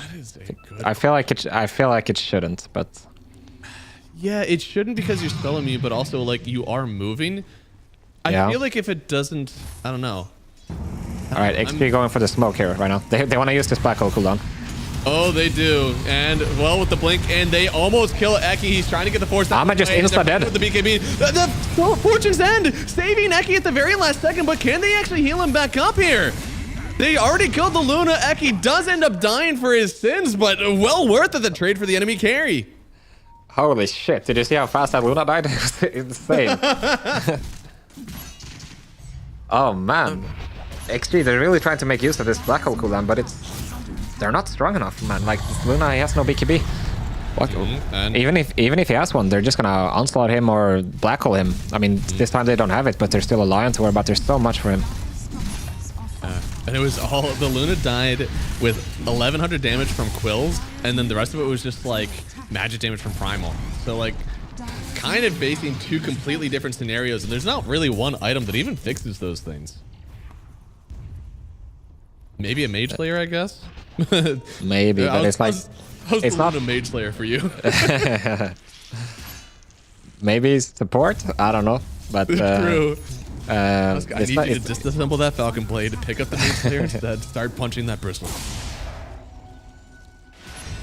Yeah, now Stibe as well. He's gonna have this axe finished and the black hole ready, so this next Roshan it's trouble for XG. Now it's such a pickle, because if you don't contest this, then it's like, all right, BB with Aegis gonna hit your high ground, and what do you do then, right? It's been shown over and over in this game you cannot really deal with him at all, especially with his Oracle behind. And then if you give it up, or sorry, if you contest it, you might not win this fight. Like, they have so much. So right now, to Extreme's kind of credit, they've been farming the map still really well, despite them kind of losing all these fights. They still have a net worth lead, and they're getting the items on the Luna. It only takes one fight for them to come back and feel like they're in charge of this game again. Ame has two very crucial items pulled up. It's either going to be the Silver Edge or it's going to be the full Conda. And you almost have to imagine the Silvers is going to start to take priority.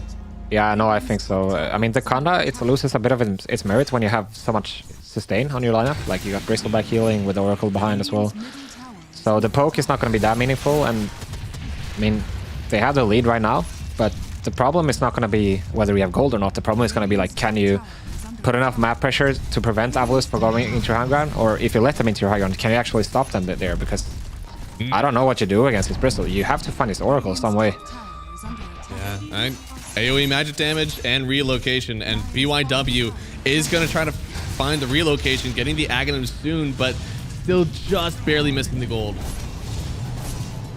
The jumping in. Smiling Knight taking a lot of damage. You can see the quills. Like, he doesn't mind. Punch up. Look so much heal. And he kills the tower so fast. I mean, Ame has the right idea right now. He's split pushing the mid lane, but it's so scary for him. If he decides to walk up and hit it, Eki can just TP over, and then that's dead Ame. So he hasn't even activated his team ready yet. This is just raw bristleback damage. Yeah, look at it. Or Soneko is playing so far away as well. He knows that he can't go on the Smiling Knight here. It looks like they'll stop there. They don't want to take any of the racks just yet. A little bit spooked in case somebody else comes out of the woodwork trying to attack them. But right now, still sitting back with the blink black hole from the Enigma. Not a whole lot stopping them at the moment. And oh, they got the tusk. They got the tusk kick. Oh, they do have it. Okay, that's the first step. Yeah, I mean, you pull the BB in. Maybe the Oracle and the backliners they get paranoid and walk in, and that's how you get them. You like pull them out. Without Aegis, it's a lot easier, right? Because you just separate this Bristle. Here we go. And you can, but they're going straight for the backline. Yeah, there you go. On the backside, Soneko in a bit of danger here, but Zebe with the black hole, with the BKB. They're right on top of him here, and the Pangolier. They'll eventually continue the roll, but XM, he's already gone, and with the Finger of Death, they take down XXS as well. They'll turn through for the Smiling Knight, but that's only the first life for him. Even with the buyback of the Monkey King, they just now get the kill. Wukong's command dropping in. Can they keep him in here? He's pretty deep here. No Bloodstone ready, but I'm not sure if it's enough anyway. No, they just don't have enough to keep him in the Wukong. Oh, AK going in. I'm not sure about this one. This is a hard one, but maybe with Stormstormer helping him out, it could be enough. Oh, they're going to bring him all the way back. And that trample actually did a lot of damage to Enchantress on the way out, but still, it feels like we're missing some damage from Extreme. We're definitely missing heroes. There's only 3 heroes are alive now to defend the rest of the base. Damn. Anytime it feels like Avalus have overextended or anything, they just turn it around. I don't know. They're so strong. Like, before this fight, mind you, the game is dead even in terms of net worth. So now there's no cooldowns, no BKBs coming out for Dire. Yeah, I don't know how we stop this. Smiling Knight once again starting on Tian Min. All of these quills, you don't need to touch the Enchantress at all. Your spells are more than enough. Does have buyback on the Enchantress, and there is a tier 2 top. Maybe, just maybe, Avalus can't break through. Yeah, they're going to decide against it, wisely backing off, waiting their cooldowns. I think this is the right choice. And, I mean, you just see it again, right? They know their strategy, they know what to do. Everyone is positioned properly. Like, sure, XG has a nice play here. They kick back the BB, and they go on the Oracle, but they're just so ready to protect each other with the Black Hole, with Oracle spells. Yeah. It seems so well rehearsed, and it's like a well-tuned machinery. I think that's the expression, right?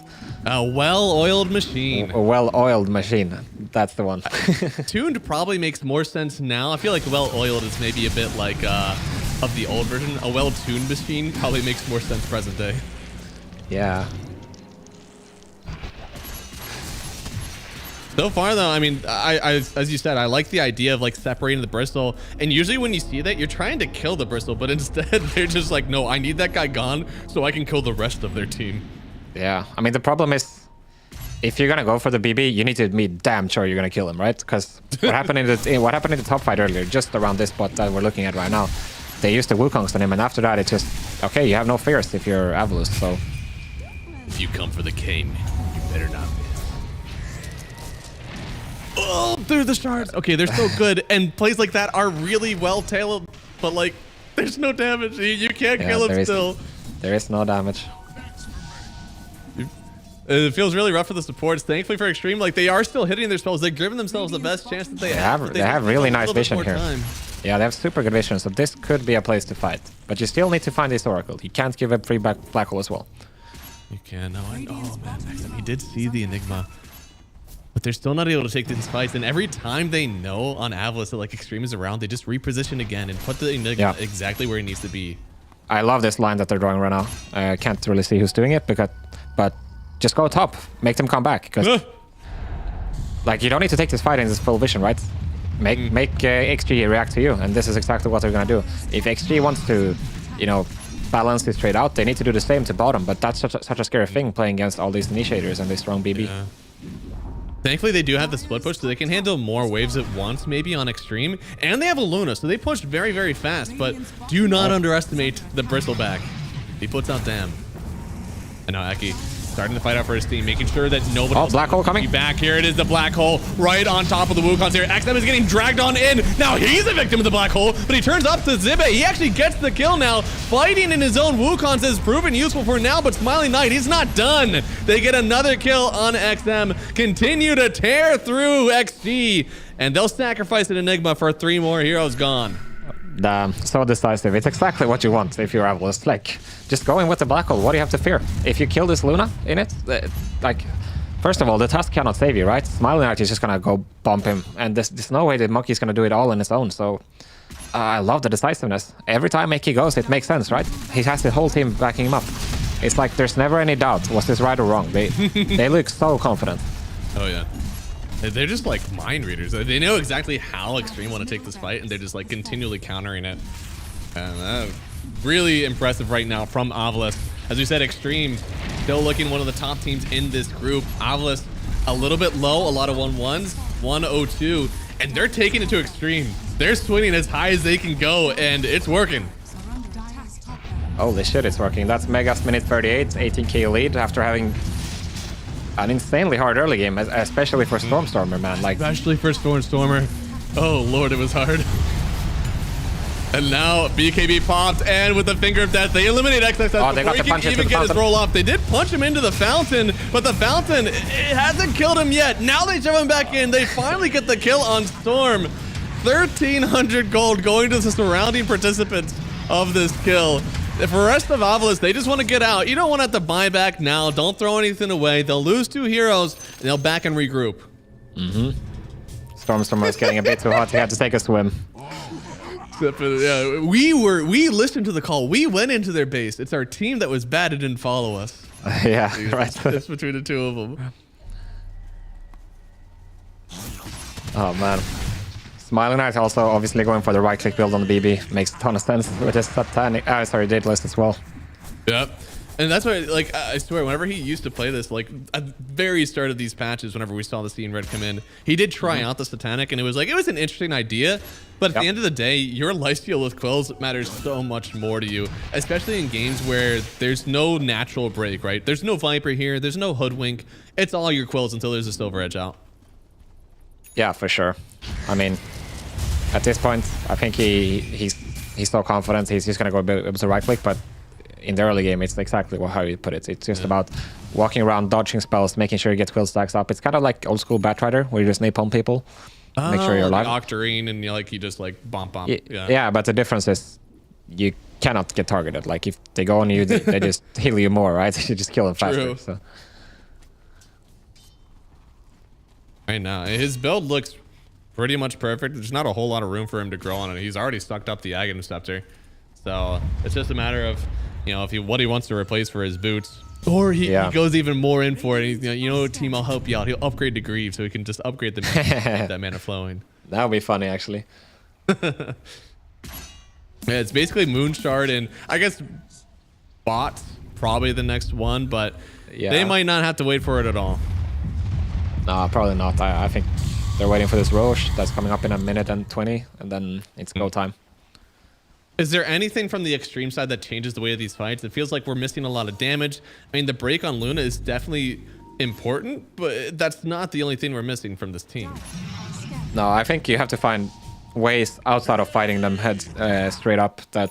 That's the way you do it. Like, it's so hard into Megastore, but I was thinking like what you could do before is that you send the Luna for some bad TPs back and then get a 5v4 or something like this. But it's so tough against the Megas, like it's almost impossible. I feel like that manipulation, yeah, exactly. But fighting heads on like this, it's so hard. I feel like baiting them into your throne with a buyback on somebody, and then you kick them into the fountain. That's probably the way to do it, because as soon as you commit on the MK or the Luna, you're just gonna get blackholed, and then what? Like you're just gonna die straight, right? Yeah, I feel like maybe Basher or Pango is the thing that we've been waiting for. You know, this Swashbuckle has been, kind of edited for so long, and this is a rough death. If they actually get this, okay, yeah. Forcing the BKB is well worth it anyways, but yeah, no, at least he is alive. Yeah, only 3 strikes with the basher. I mean, you probably want 4 to guarantee that you actually are bashing, which means you'd almost have to like swash through the Enigma, which unfortunately isn't going to be a great idea if he's black holing. And then also you have to cancel your roll if you're gonna do that, or just simply not cast the roll. So, but I mean that's what they're gonna need, kind of like stop the black hole, get out of everything, and then re-engage, like pike yourself out, and then go again. Get a nice kick into the fountain. You're gonna have to do so many small things so well to make this work for XG.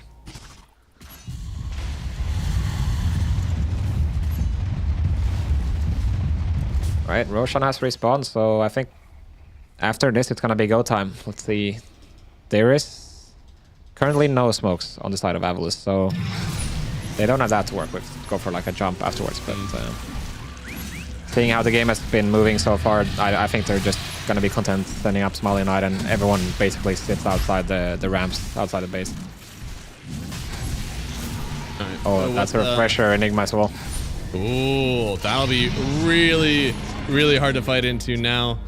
He's just going to be able to dump both. He definitely has the mana pool for it, I believe, so. Yeah, I mean, I said you have to do so many small things right. Now you have to do them all twice. Oh, no. Oh, okay, he just barely got away. Okay, they're actually going to try for it. Oh, this is a nice play. One. Yeah, no, Stormstormer. BKB already popped here, trying to run away from this one. Do they actually have the damage? The shards are nice, and they actually get the kill on Stormstormer. He's gone for 90 seconds. Though. You know he doesn't want to use it, but they've already killed XM. He's going to buy back with blood in the water, and there's a black hole onto the Pangolier, and already in this fight, he was only gone for a second, and Stormstormer already back, pulverizing another member of Extreme Gaming, and they're forced to retreat into the base. And what do you do now if you're XG? Oh, Eki. All right. So you still have another black hole to go, and a Small Knight still has his Aegis, so... But they're still just hitting the throne. I mean, right now, they really don't want to give this away. They're punching back Smiley Knight. He's broken, but now another black hole gets pulled in. to 3 people. The #1 Eidolon micro player has turned into maybe one of the best black holes that we've seen in this game, and game #1 goes well in hand to Avalus. Damn, look at him, so calm as well. That's the man right there. He played very well. I mean, I feel like everybody on this Avalus side knew exactly what their hero needed to do in this game, and they did not care about the laning stage at all. They just went right into the game with that idea. Yeah, no, for sure. I feel like everyone played so well on their team. Honestly, just the respect to them. Everyone did exactly what they needed to do there.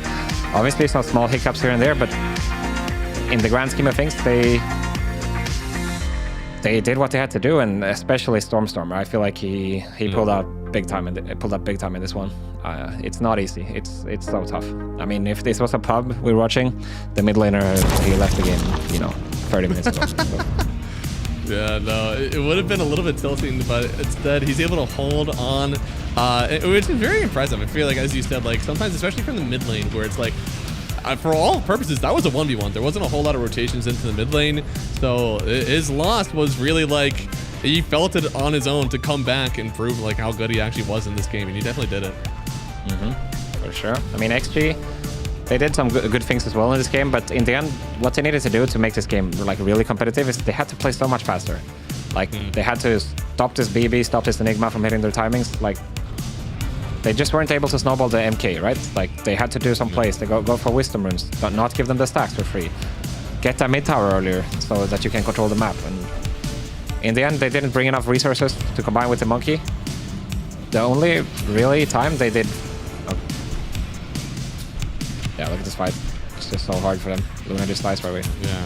Smiley Knight is still like, this fight has been going on for so long, and he's basically full HP. Like, barely touched him.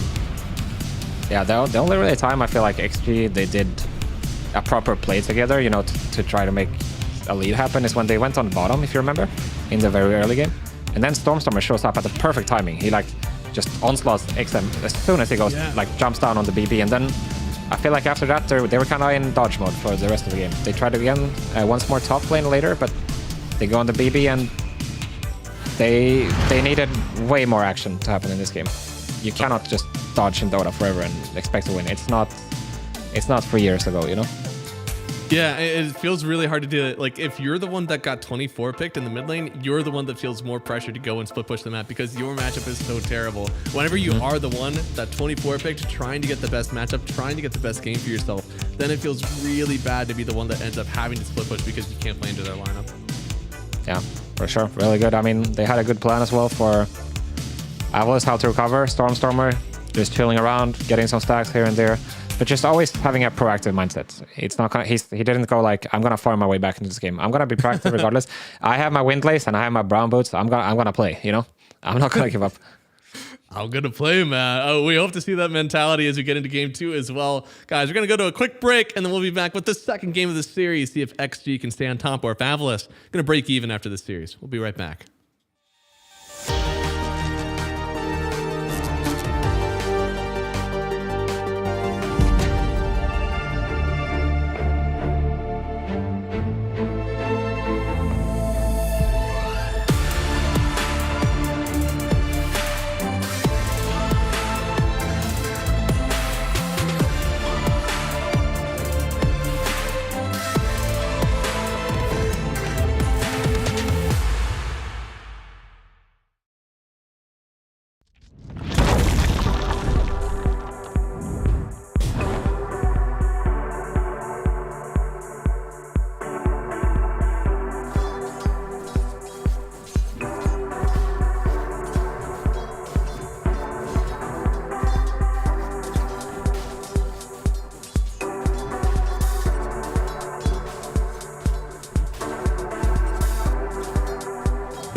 Hello, everybody, and welcome back to Dream League Season 24.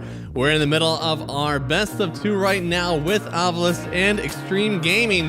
Avalos, you and I were looking at this game, and even though the net worth was like pretty even through a lot of the game, we were pretty convinced that like Avalos were taking this game no matter what, as long as they like played it safe. Yeah, kind of. It's just like they looked so comfortable in their style. They knew what they had to do. They had to get the Aegis on BB, and they just had to play 5-man Dota pretty much. And for XG, yes, they had the lead for like even before they started losing these fights. Yeah. Like they had I want to say a 5k goal lead at some point. Blue Knight's getting big, but you have so much to worry about. You got this Onslaught, you got this BKB Enigma, and then the BB on top. Or everything just made so much sense for Avalos, and for Extreme, it was much harder to tell how it was going to come together in the end. Like you can split push all you want, but if you can't kill their base and you can't team fight them, then what can you really do in then? True. Yeah, and I wonder, so like they gave Ame the Luna, which is typically like obviously a very good hero for him. Had a lot of success with it so far. And I like the style of drafting that Extreme has gone for, but perhaps versus Avalos, maybe this isn't something they're able to do. Because Debbie's got a lot of pocket picks, you know? If you show off that carry really early, even if it is something that's typically good, he'll pick something that has a decent lane, but a very good game. We saw just how well Avalos was able to utilize that here. Yeah, for sure. I mean, Stiba, he has a really good hero pool. Like, he's not the most well-known offlaner or like the one that people look for inspiration, but he plays almost everything to a really good level. And then on top of that, you have Suneko. Everybody looks at him. The last game, X3, you know, they targeted him a lot. You got the Naga SD Phoenix Bands in the start, and then you also have to worry about Smiling Knight. He's gonna pull up with the Alex, the BB, the Luna himself, the Brood. They so much to worry about, and I feel like for the rest, they just have to, I mean, it just makes sense, right? I think everyone is very comfortable on their team. They have enough of a hero pool, so they can always make themselves comfortable, and it's hard to break unless you simply outplay them or maneuver them. But in this case, XG, they weren't in a position where they were really playing the game, at least not PvP. Yeah. No, they definitely, like, it was dodging. We kind of saw something similar yesterday when we watched like Azure Ray. Like there is the style of Chinese Dota where it's going to be like, we're playing our map for our timings and we will not interact with you until we get them. And sometimes that works, and it's like when you're really confident in your lineup, that's kind of what you want to play. But again, sometimes like this, you get ran over. Even though you're getting the farm on the map, you needed to address this lineup way earlier. And I wonder if going late versus this XG team is going to be the way that Avalos keep drafting these games. Yeah, I mean, if they end up in this position again, I think Avalos are going to be really confident. I think it's just the way Dota is right now. There's so much advantage for keeping the map. You know, if you have the advantage, you get bounty runes, you get double tormentors, you get double wisdom runes, you get every power rune, and then if that accumulates for you don't need long. You only need 5 minutes, and then you're gonna have an insane lead. And then, regardless of the lineup, it's like it's gonna be hard to play unless, you know, obviously the enemy team has way superior late game. But in this game, it just wasn't the case.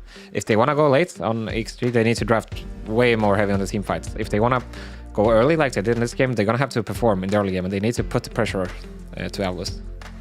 Let's see. Draft should be up here for you guys very, very soon. We'll see if they are going to put that pressure in against Avalos or not. And when we think about team fight, that's something that typically Chinese drafts do really well, actually. They like to angle into this like kind of like skirmish style. You come up my high ground, then we will throw 3 AoE spells on top of you and you will regret it. That's something we see very often. But yeah, it did feel this time they did get really out team fought, even with the Monkey King Wukons. It felt like maybe for them that was kind of the linchpin they were hoping for. Like, this is a circle spell and you don't like to fight in it. So like, this is our team fight that we can have for this.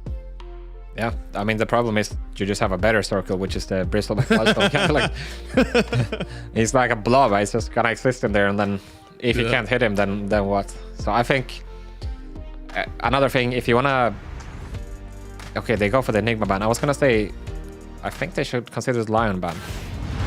Yeah, no, I mean, we'll see. I don't know how much changes here. Shadow Demon did make it through, and Extreme, they actually got first pick this time. Avalos chose second pick. They intentionally left the Shadow Demon in and pick up the line again for Eki. So it felt like, yeah, there were a lot of things they needed to address. They are intentionally taking out the Enigma, but still, I almost Did you have to take out the Enigma if you were picking up the Shadow Demon? No, I don't think so. I mean, it's like the Enigma is solid against Shadow Demon, but I think the Enigma is not going to be warranted unless you see your lane matchup. We described so many issues for him, right? You have the Alk, you have the Gyro, you have the BB to deal with, and also the Medusa. So last game around, the Enigma was a counterpick straight up to the Luna, and so I think there's a bit of a misanalysis here. I don't think Avalus would have even gone for it unless they had this signal with Luna. Maybe they're a little spooked, honestly. And like last time, he played it really well, and they're like, I don't want to deal with that again. And as you said, it's probably a mystery a little bit. So now, free ban. Thank you, Zibe, that they're able to now get that in. And I don't know, team looking pretty happy right now with what they've got in the draft to start. I mean, sometimes it happens where your team decides, like, you lost the game and you're like, okay, this guy, he can only play X, Y, and Z. And then it's like, oh, we're going to remove it and we're going to win. But that's a bit of a disrespectful thing. You know what I mean? Like, sometimes it's true, but I feel like it's definitely not the case with Avalus and Zibe. Like, he can play a lot of things. That's true. He is not a one-trick pony. He's got plenty in the pocket. And here we go. The support duo opened up already for Avalus. Chen and Lion. A lot of sustain, a lot of tower push, and a lot of lockdown. It feels like both these heroes really focus in on one specific thing. And we don't see that very often from drafts anymore, especially when you have like these Grimstrokes that we do wave clear and we do heavy lockdown and we do dispel, you know, like you have all these different picks like that, but this is just straight up, I do what I do. Yeah, I do what I do. And when you have the style that Avalus goes for, it's like the core matchups are less relevant than, say, the 5v5 at minute 25 to 35 when the Roshans are about to happen. So I think XG, they're going for the right idea, in my opinion. The BB, like trying to match this 5-man, you know, make sure you can go for the Rosh yourself. And Chen is not a good hero to punish BB. Yeah, I will say though, this is setting me up, unless they pick it right now, an extremely good Timbersaw game. Timbersaw is, again, one, you love to have some sort of mobility versus Shadow Demon, and you really rip through this Bristle back. Knowing that you have a Lion Timber is a very potent lane duo. Yeah, no, it's perfect. With with Timber, you always want to have this instant lockdown. So, and also, I mean, against the BB, it's obvious. Against the ST as well, it's a great matchup. There's like really no interaction apart from ST being able to purge off your Aghanims, but it's not like the hero doesn't really rely on Aghanims. He's gonna have a Chen providing him armor and heals, so. Not sure how big of a Timber player Zibe is. Ooh, that could be something. I mean, the only other one that's really going to be Doom, that's already banned out, and it seems like maybe Extreme are starting to look in like, we're opening ourselves up to really good passive heroes. Let's grab that Hoodwink and the Innate Break. Very good. All right, so this is the part of the draft where you have to make some tough choices if you're Avalus. Are you going to show your, like, what roles are you going to show, basically? And they do have the Luna in the pool, which would be solid, but we've seen it so many times. The BB kind of just shits on Luna throughout the whole game. It's like you're not bothered by him in the laning phase, and Luna is like a bit too passive to really stop BB from getting to where he wants in the game. I could see them going for the Alk. Alk Chen is really strong, so that's an option. It does make things unfortunate because you have the Shadow Demon, and like obviously you want to go Radiance, and Shadow Demon takes that away from you. But regardless, I feel like Avalus, they're not a team to put super big emphasis on the matchups in that way. They're going to put more emphasis on the 5v5.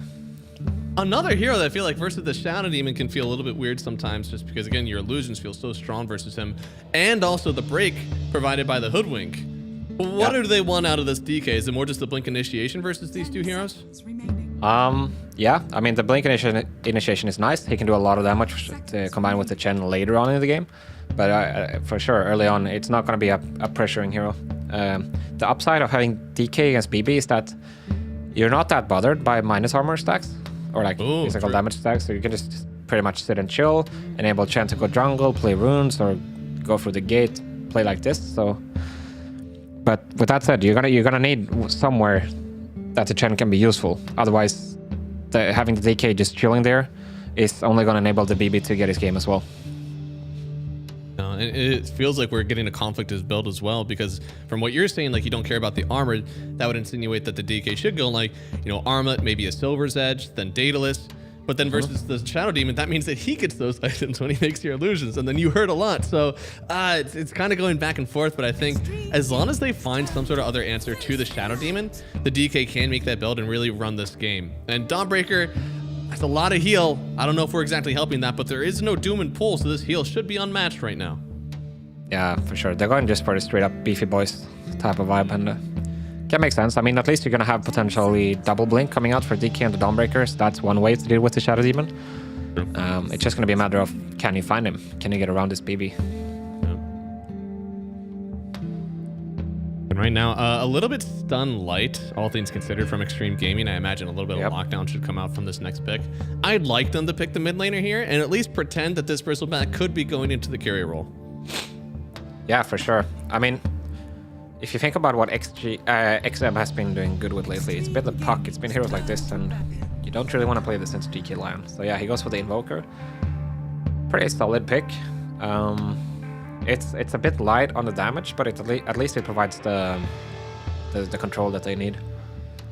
Yeah, we were Stun Light, and Invoker, especially the Quaswex variety, does that very well. But you picked Invoker into Stormer. If there's one hero that knows how to play against that in the mid lane, it's gotta be him. Yeah, it has to be, right?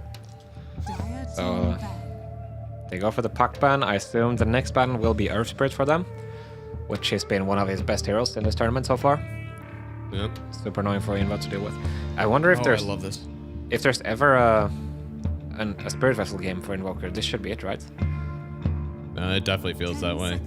A lot of heal versus everything. That was probably a criteria for their mid laner pick. It's like you either get the Earth Spirit or the Voker, somebody who builds a vessel, your choice. Yeah. The only concern is that I don't really see anybody buying Vessel on course right now. But it got buffed, so who knows? I feel like you should get it this game. It's almost too good, right? Yeah, I mean, versus the Bristleback, he's obviously just going to try to heal up a lot. It's a little bit weird because you're also playing into a Shadow Demon, and like he's going to force that. I mean for the Invoker into the Dawn DK Chen. Oh, yeah. I mean, he definitely, I think, I don't know. Some people have been skipping it to go, like Witchblade and Hurricane Pike? Yeah, most people, they just go from Mage Slayer or Witchblade into Pike, Manta, BKB, whatever. Like sort of hybrid Invoker. Yeah, I still think that the Quaswex Vessel Invoker has so much value in this game that, I don't know, I don't think you can get rid of that. Extreme Gaming's turn to pick. There's the Invoker ban. Man, they really do respect it, huh? Yeah, they do. Huh. Jug well, as well. That's funny. Jug, nobody else would ban a Jug, but versus these guys, they're doing it. And the Nature's Prophet getting picked up here.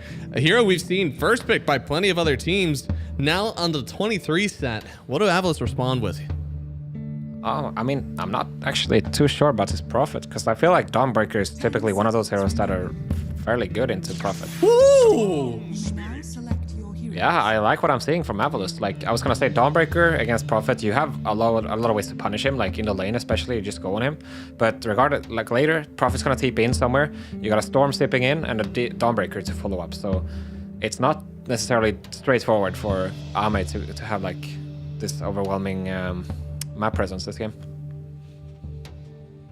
Yeah, no, he's definitely not going to be free. And now with this addition of the Storm Spirit, it's, you know, standard. We're going to zip onto somebody, and then Zibe is going to Dawn ult on them. And Smiley Knight, I'm hoping that he could get a blink at some point, but maybe he's just going to fly on in and help them out as well. Eki with a blink. There's so much just go power on this Avalos lineup. But on the other side, again, like we're kind of going to be waiting for the items to really counter out XXS. You know, we don't have a natural break. We don't have anybody who really wants the Vessel. So we're basically waiting for break on Smiley Knight before this Bristle really feels threatened.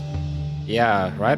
They have so much initiate, and they have the Lion against BB as well. So I think for them, it's going to be more of like, okay, we're going to kill all of your backliners, because there's 4 of them in this game. So you do that, you make sure that the Lion controls the BB, you heal each other up so that you can sustain, you know, the BB walking around freely, and then after that you deal with him, you know, with the mana burns and all the stuns that you have. So man, I think this looks really solid for Avalos, not gonna lie. It does again. I will say, like last game, we saw Bristle that absolutely popped off with very few answers in his game, and this is giving me some deja vu. Well, that is true. I think if XXX gets off to a snowballing start, you know, having these supports with him and the Invo and Prophet always able to connect, that's definitely scary for Avalus. But we're gonna have to see. I think the stacks are gonna be really important. Are they gonna be true? Are they gonna be, you know, getting the stacks for free on XG, or are Avalus gonna try to contest it with an early Dawnbreaker ult and a Storm moving over? And those moves, very potent. The rest of the lineup is very like kind of quick. We don't rely on a ton of the ultimates. Obviously, the Dawn ult is one we rely on, but everything else is kind of like okay. The 10 ult is more of a save. We don't really want to like make an initiation hoping that one's up or not. So it feels to me that like Avalus are going to be able to go all the time. Yeah, no, I definitely feel the same. I mean, they don't, apart from the cold snap from Invoker, they really don't have punish for the Storm. They're gonna need a very fast Gleipnir from Ame. I wonder if this is going to be like Vessel Orchid, like go way back into the old Invoker builds where it was entirely control, not transition into that right click. Because as you said, Storm feels really free right now, and if he does have free reign to get on top of this Hoodwink and this Shadow Demon, I'm concerned about how your team is going to take these fights. No, I definitely like that. I think that would be solid. Tianming is a bit, or is Sib in trouble actually?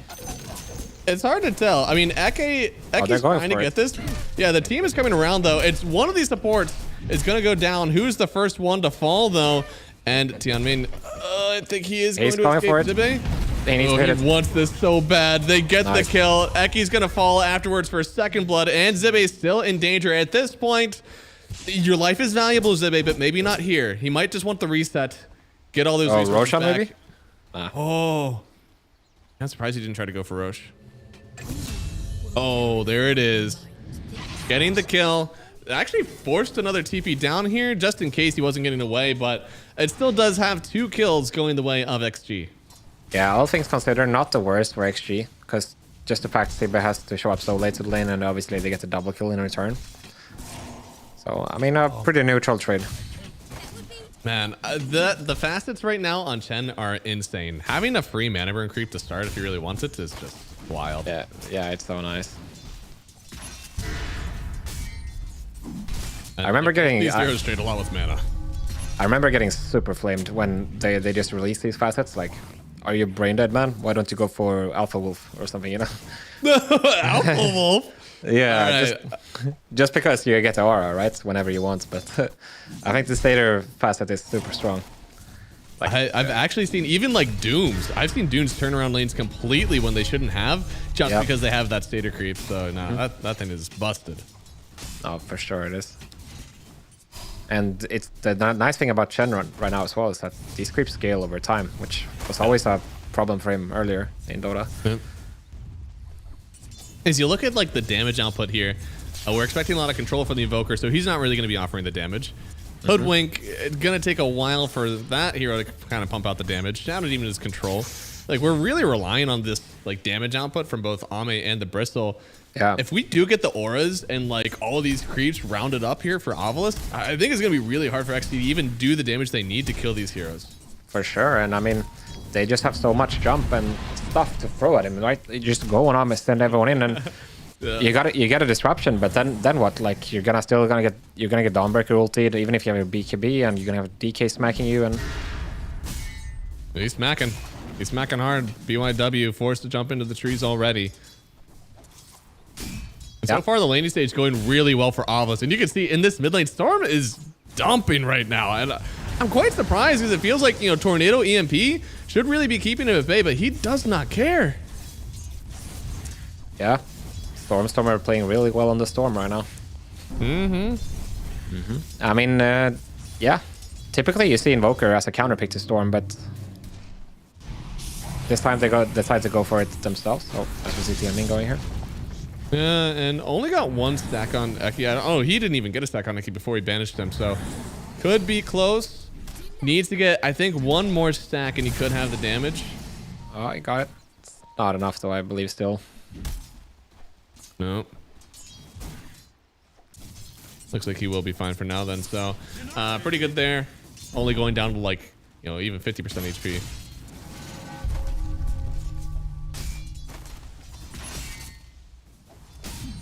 If this late stage continues to go this way, yeah, I don't know. I think this is going to be very favored for Atlas. They're the ones that kind of need to start the map movements going.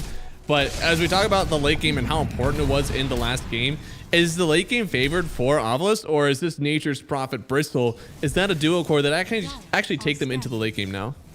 It depends on how much gold you have. I think if the Prophet and BB, if they are overwhelming, they can do it. But in theory, they shouldn't have much to offer into this tri-core with the Lion Chen support. I feel like they're gonna offer so much.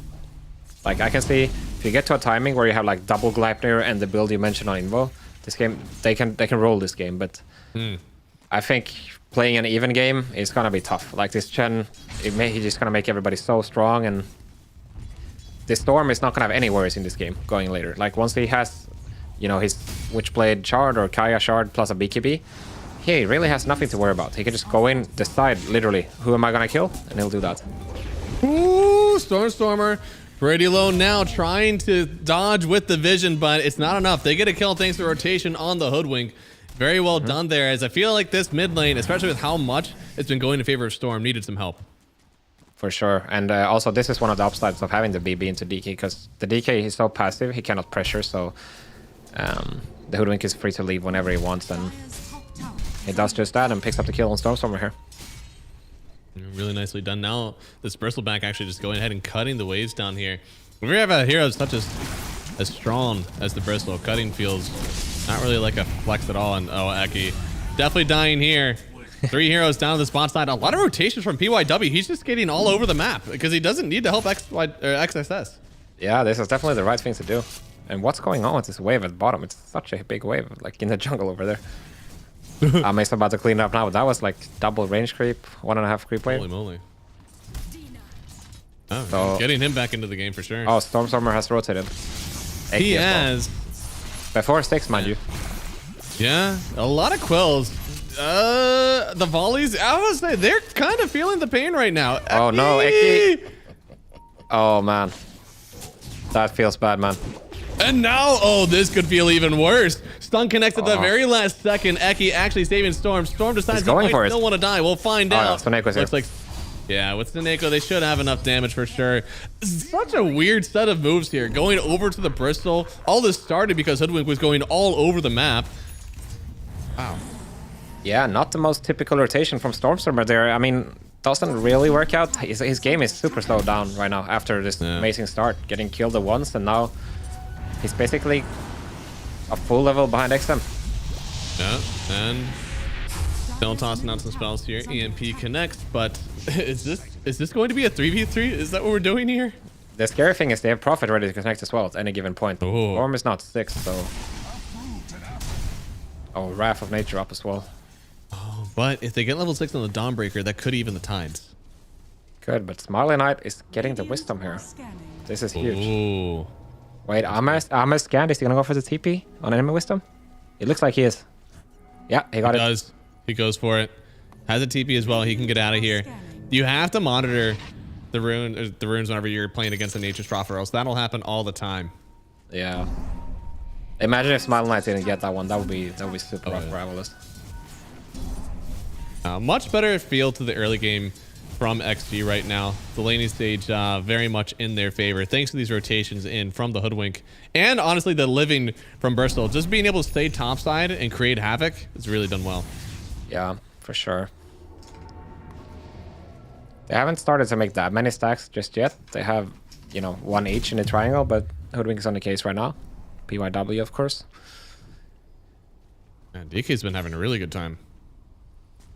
So, what's the... okay, it is going to be Armlet Silvers.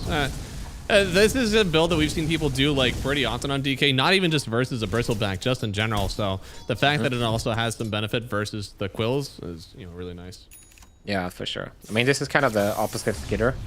Skitter plays with Malrine and Amar, and they are very greedy players, right? So, he typically goes for the Blink Rush, regardless of his game, what his game is looking. But this game, you have a Dawnbreaker, you have a Storm, you have a Lion, so many things to set up the game for you, and I think itemizing to be strong rather than Initiator totally makes sense this game. A lot of damage on Stormstormer there. He still turns around a little bit. Has a DD that he desperately does want to use. But he's just going to take his down, spot him. They want to go kill the Ame right now on the Prophet. So 2-man smoke here. It's a pretty cool move, but Ame is really far. Yes, this one is... It doesn't feel great to farm here on a Nature's Prophet, but... Oh, I'm not sure they can get this. I don't think so. Under the tower, no Vortex. No Vortex! Huh. Yeah. Yanming is actually really good at this, just walling for your course. I feel like he did it so many times last game as well, making sure that Ame doesn't go down. Yeah, sometimes it could be as simple as like sitting on a staircase. Like you don't have anyone to play with, just make sure that your core is getting farmed then. Yeah, exactly. I mean, the tricky part about it is not that you execute it, it's like when do you do it, because if you do it all the time, you're gonna be useless, essentially, right? Yeah. But if you do it at the right time, it could be super game winning. Well, right now, I mean, Smiling Knight is farming up a Storm, and he seems to be top dog in this game.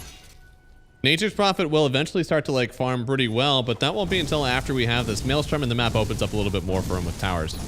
Yeah, I mean, a little bit surprised, to be honest, that they didn't try to use his ulti and his TP a bit more.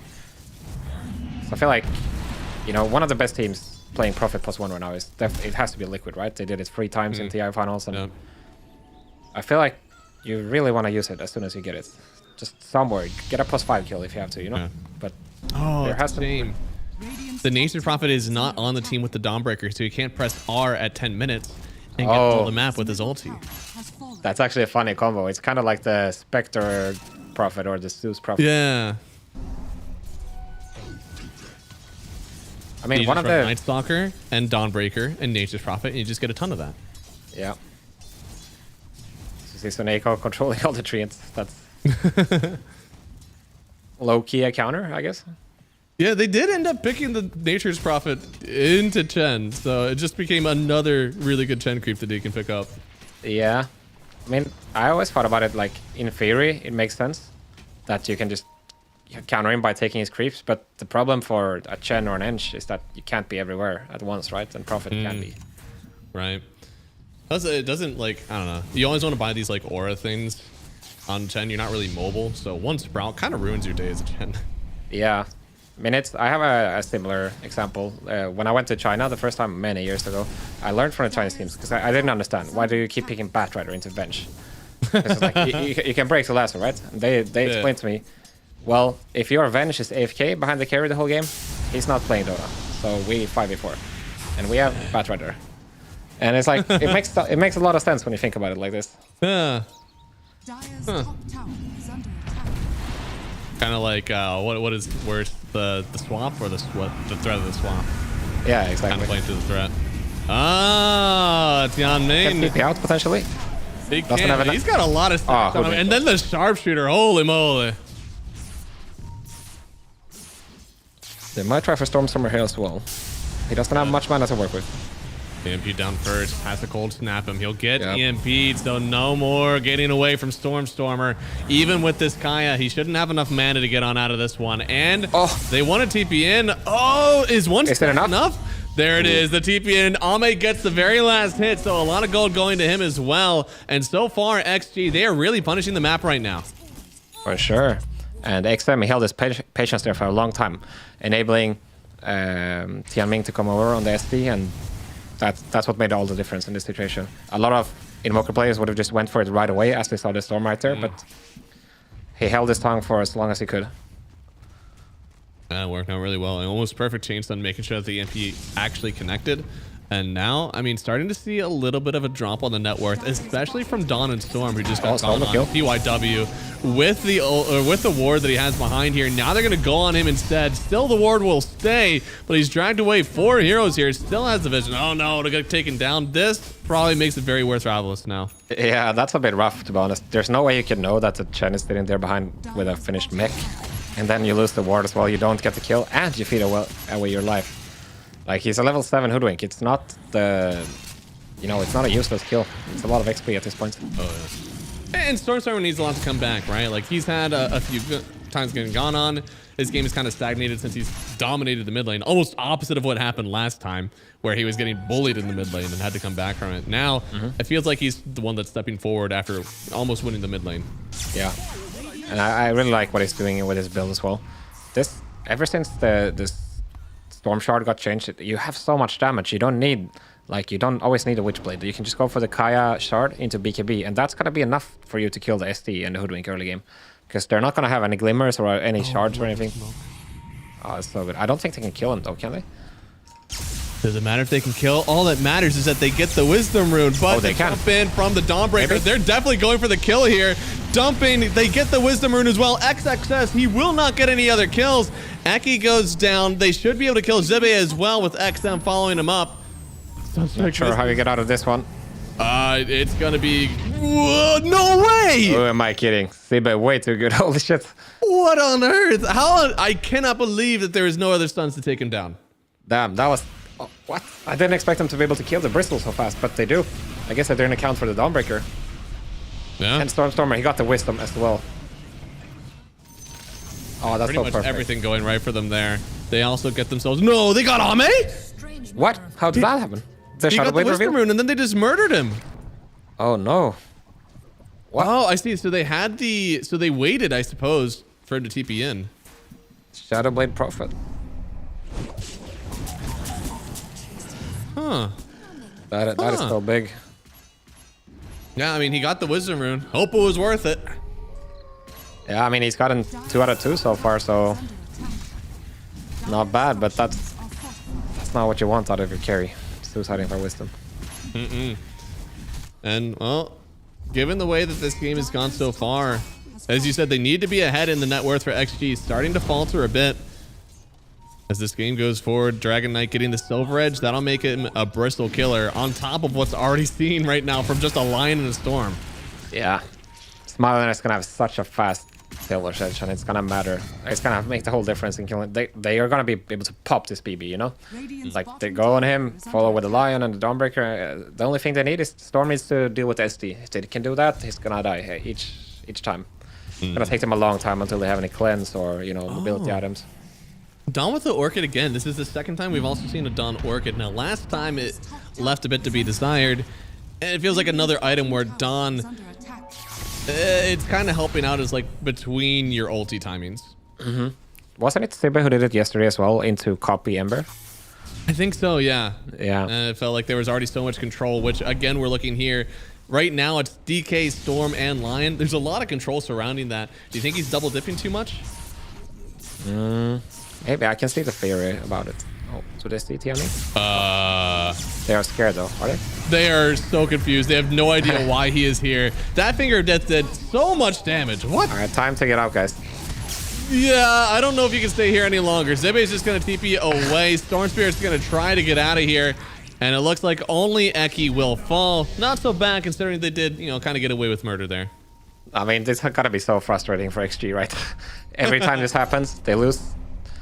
They lose somebody, they TP everybody, and they only get a Lion. The downside, of course, is for Eki. He's not going to have his dagger anytime soon, which sucks for him.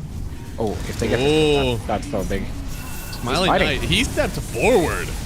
I don't know if he had any other option, but that's the way that he went. And he still has a 10 heal, yes, but now with that tornado, I think he is going to go down here. Sunstrike does connect. Now Seneko slowed up, in a bit of danger. I don't see him living through this either, and that'll be Ame getting another kill here. Nice job controlling the ward spawn and XG. They net themselves a lead. Yeah, this tier 2 is going to happen so fast. And yeah, look at Smiling. He decides to go in. Not sure if it matters in the end, but the mindset feels like a boss, but he's completely alone. No Dawnbreaker ulti to back him up. Storm obviously doesn't have a TP because he had to TP out of bottom earlier, so really nice chaining the kills together for XG. Yeah, never settling. You know, they got one bottom and felt a little bit weird that they couldn't get anybody else, but they just continued to control the map, knowing that, you know, if they all had to TP away, doubtful that anybody was going to be able to help bottom, so they were right. Oh, they want to go for the single kill. They don't have the Finger or the Dawn ulti. There it is. They get the kill here. So much dude. Eki's pumping, man. He's got the overload.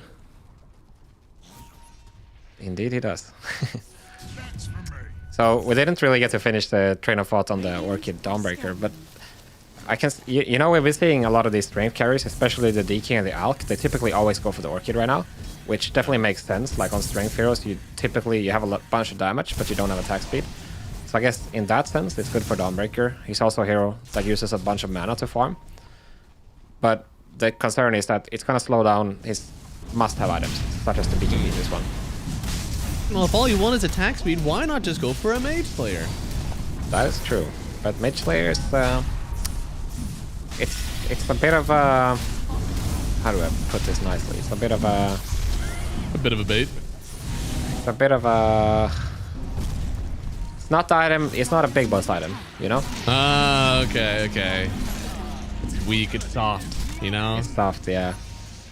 And we don't want soft in Dota. We want strong.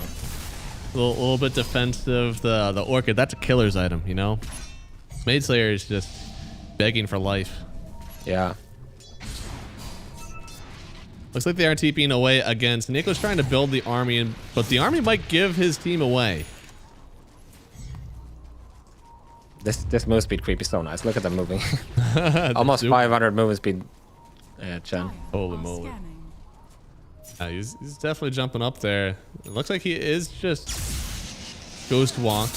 And oh my lord, zipping across the river, finding PYW. The Finger of Death connects and they'll get the kill, but Stormstorm are pretty low on mana. They want to get the break. He does have the Aegis, and yeah, XXS. He does get hit by the stun. Right there.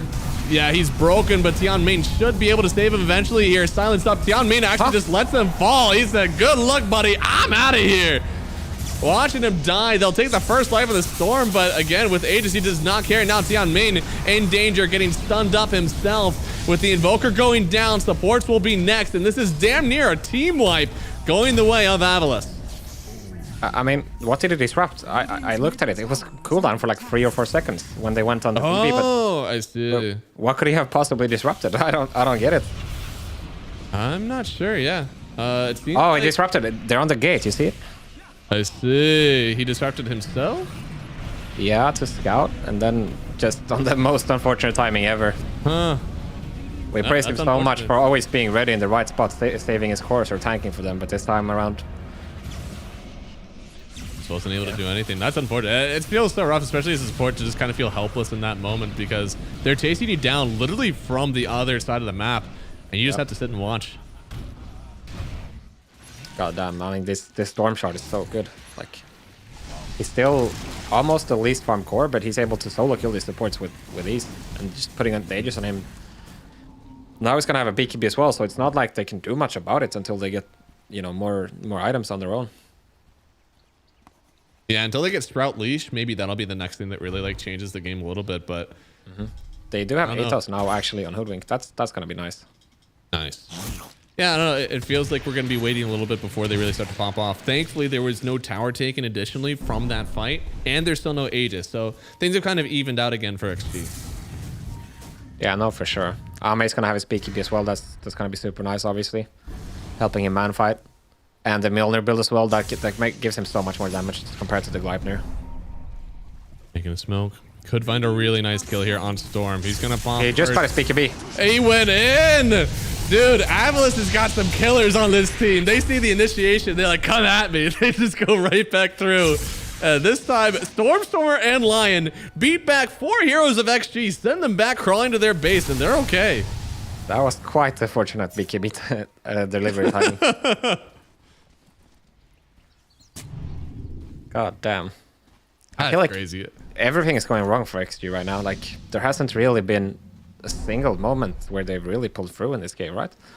Yeah, they're playing like Chads, man. DK getting sprouted with no team around him. He cuts the tree towards the team and starts running at them.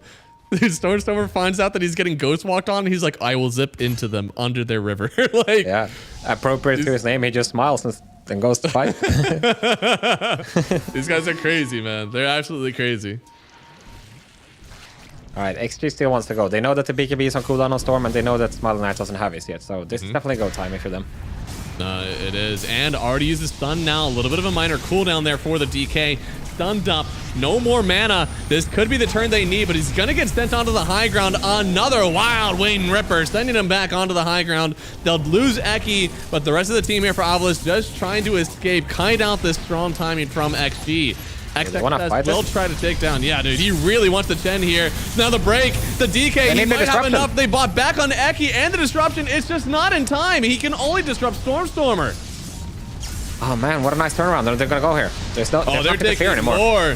Dawnbreaker getting in here. And the damage is not enough. He just barely gets away. What? That was so close on the end there. I know, dude. I think he was only at like 100 health or something. It was very close. Ah, man. Oh, look at this Wild Wing as well, like you said. There's two of them. Two Wild Wings that get him out of there. Yeah. And they get Eki here now. They know DK has no mana, Storm no BKB, so they're like, all right, let's go. And you can see XXX, he's counting on the save from Tiaming, but unfortunately for him, he's just way too far away. Yeah. He just wasn't able to get close. That cast range for the Banish, like I know you're thinking that he's going to get it, but it's very, very close. And he doesn't have an Aether Lens, I don't think, so. Yeah, he has nothing to help him get it off. He only has the Solar Crest. Yeah, Zipping could go down here. Sunstrike. A bit of a snipe there from XM. Completely reading where this Dawnbreaker was moving to.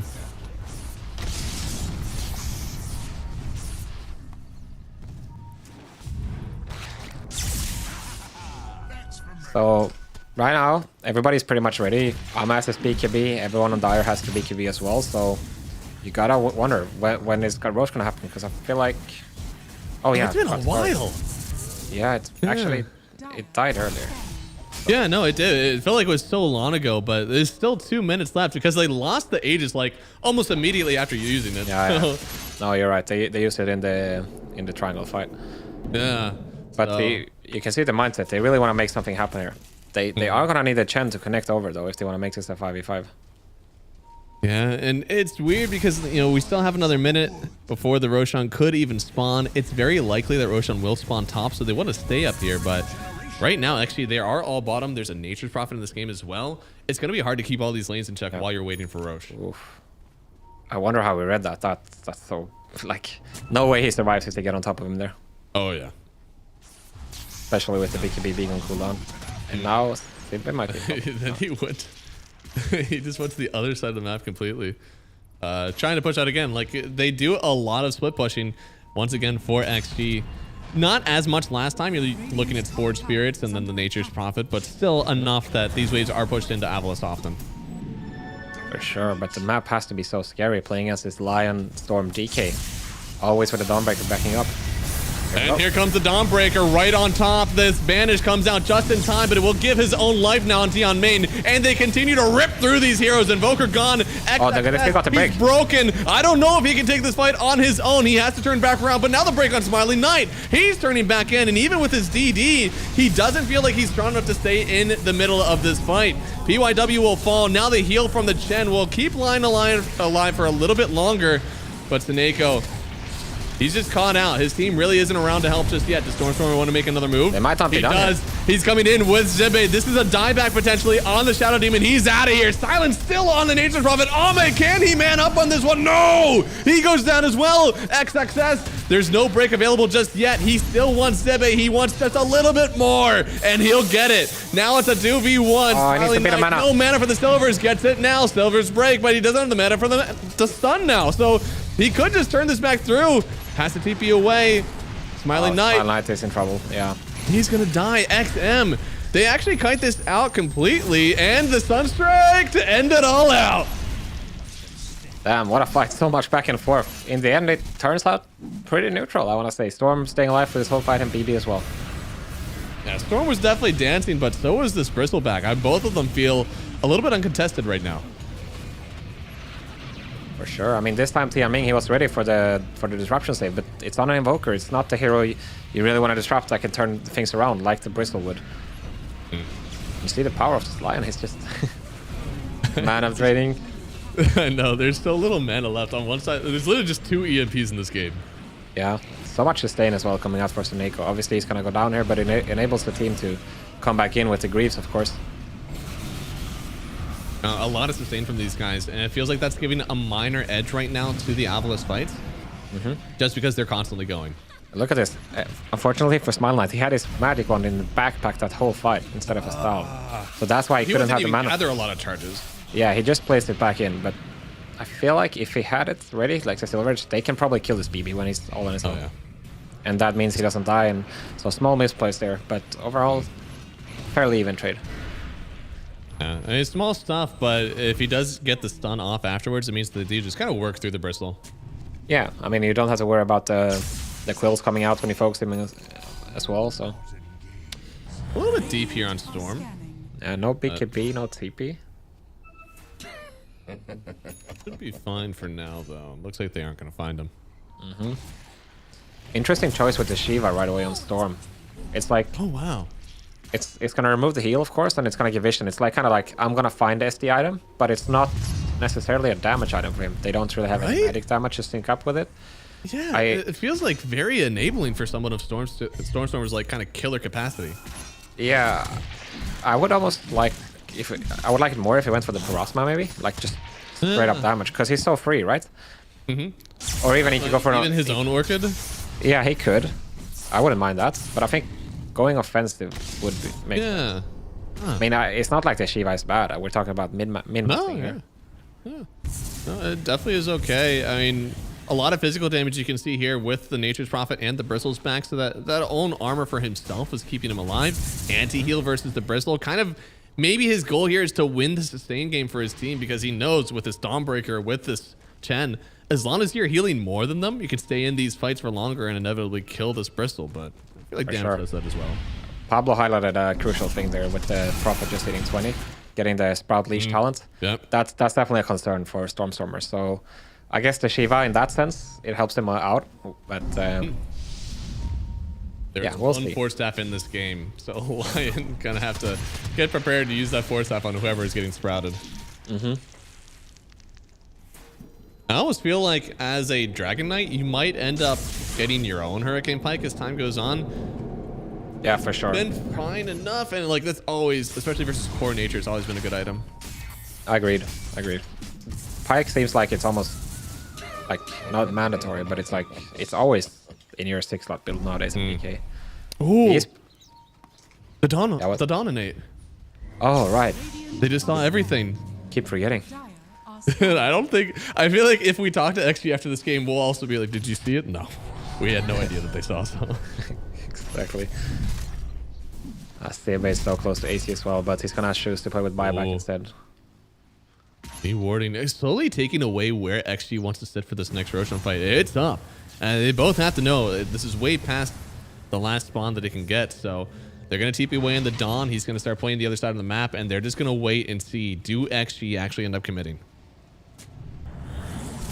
But Natures can play the same game if he really wants to.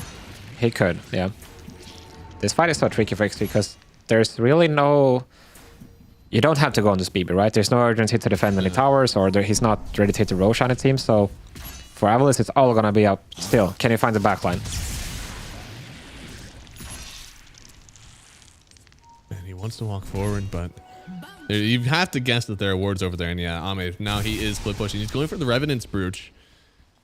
Pretty good versus, you know, lots of armor overwhelming on the enemy team. It'll use a lot of his mana, but worth the damage in the end.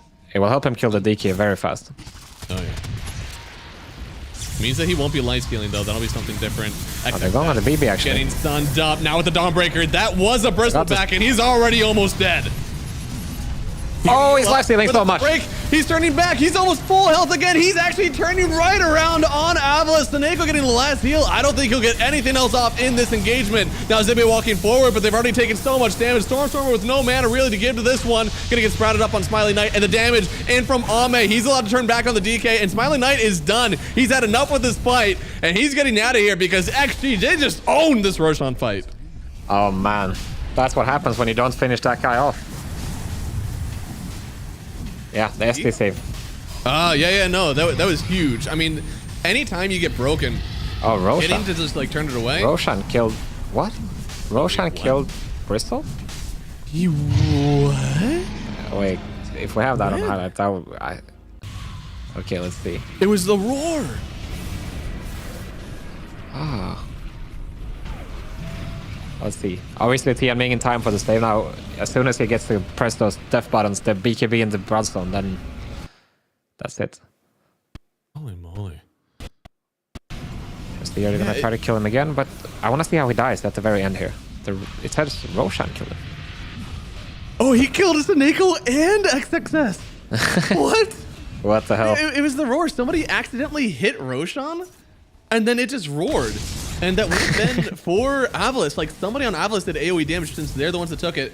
And as a fun fact, once the team that took Roshan hits it even just a few times to force that first roar, then he'll roar anytime he takes that damage again to proc it, even by any team. So okay. XG, you saw they just procced the roar again as they were taking it, but they didn't take Roshan first. God damn. In the end, not a finicky man. Yeah, he is. Oh, am I going for Icky here? That's so much damage. Honestly, if that Sunstrike connects, I think he is just dead. What if he sprouts him? He can't. Never mind. Dire's top tower is All right. So, a bit of a weird spot now. Now, if they kill the SD, that's huge. SD still rocking no cast range. I mean, he's just getting as close as he can, proccing the disruption. So, even more skillful that he was able to get that off. And then he had the Aghanim Scepter already complete on PYW. I wonder why he's going for the Ags, which feels like so much. I guess it's just the break is too valuable. I guess. Oh, here we go. A fight again. It is, but BYW, that is not the real one. The Aghanim Scepter already coming in clutch. Still does die, though. Oh, they got the break. No Tianming this time. Oh, he gets the BKB He up. got disarmed. He wasn't able to hit with the Shadow Blade. And now sprouted up as well. Eki needs to turn around with the Force Staff, but doesn't have it in time. Now they do have a lot of damage on the Bristle, trying to Bloodstone it up. But I don't think he can win this if you're Ame. Ame in danger on the high ground. This is going to be his first life. They're all standing in the cold wall, BKB, but he can't get out, I think. I don't think so. He has to turn around. He has to fight, and they're not going to do it. He'll at least take down Eki, but Eki will gladly give his life to see that Nature's Prophet fall. Damn. I mean, it kind of looked cool there for a second with Hoodwink able to bait out the Dawn ulti by himself, but this is not the fight you want if you're XG. It's so scattered, right? Like, first of all, the SD dies top, and then you get engaged on in the mid lane. As we're going to see here, 4v5.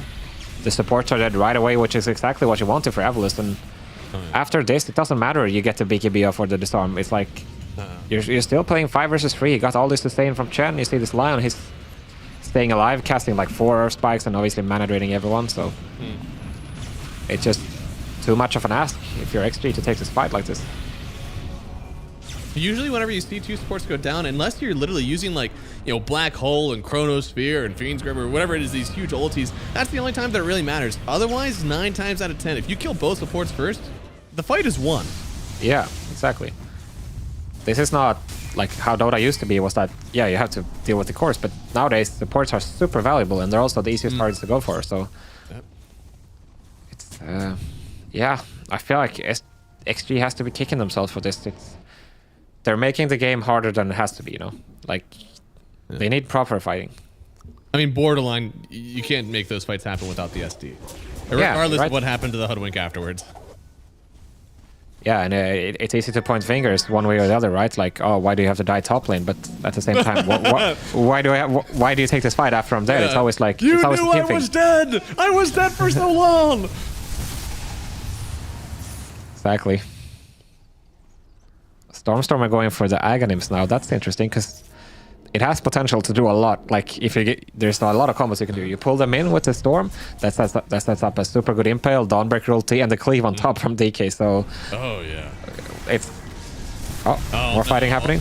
Again, save the SD, save the SD. He is so important for your lineup. They see him at the last second, and they will get the kill. And once again, he does have the buyback, so this fight could be takeable. Zebe in danger, popping the BKB. Needs to get some heal, but he'll get nothing. Smiling Knight getting gone on now. He'll turn around with some lifesteal, but Stormstorm on the backside. He'll at least take out the Hoodwink, but the DK is still in danger, and Smiling Knight, he'll fall. They're going to TP out on the rest of them. Bristle trying to find anybody to get revenge, but hey, you got Smiling Knight. That is a huge target for XG.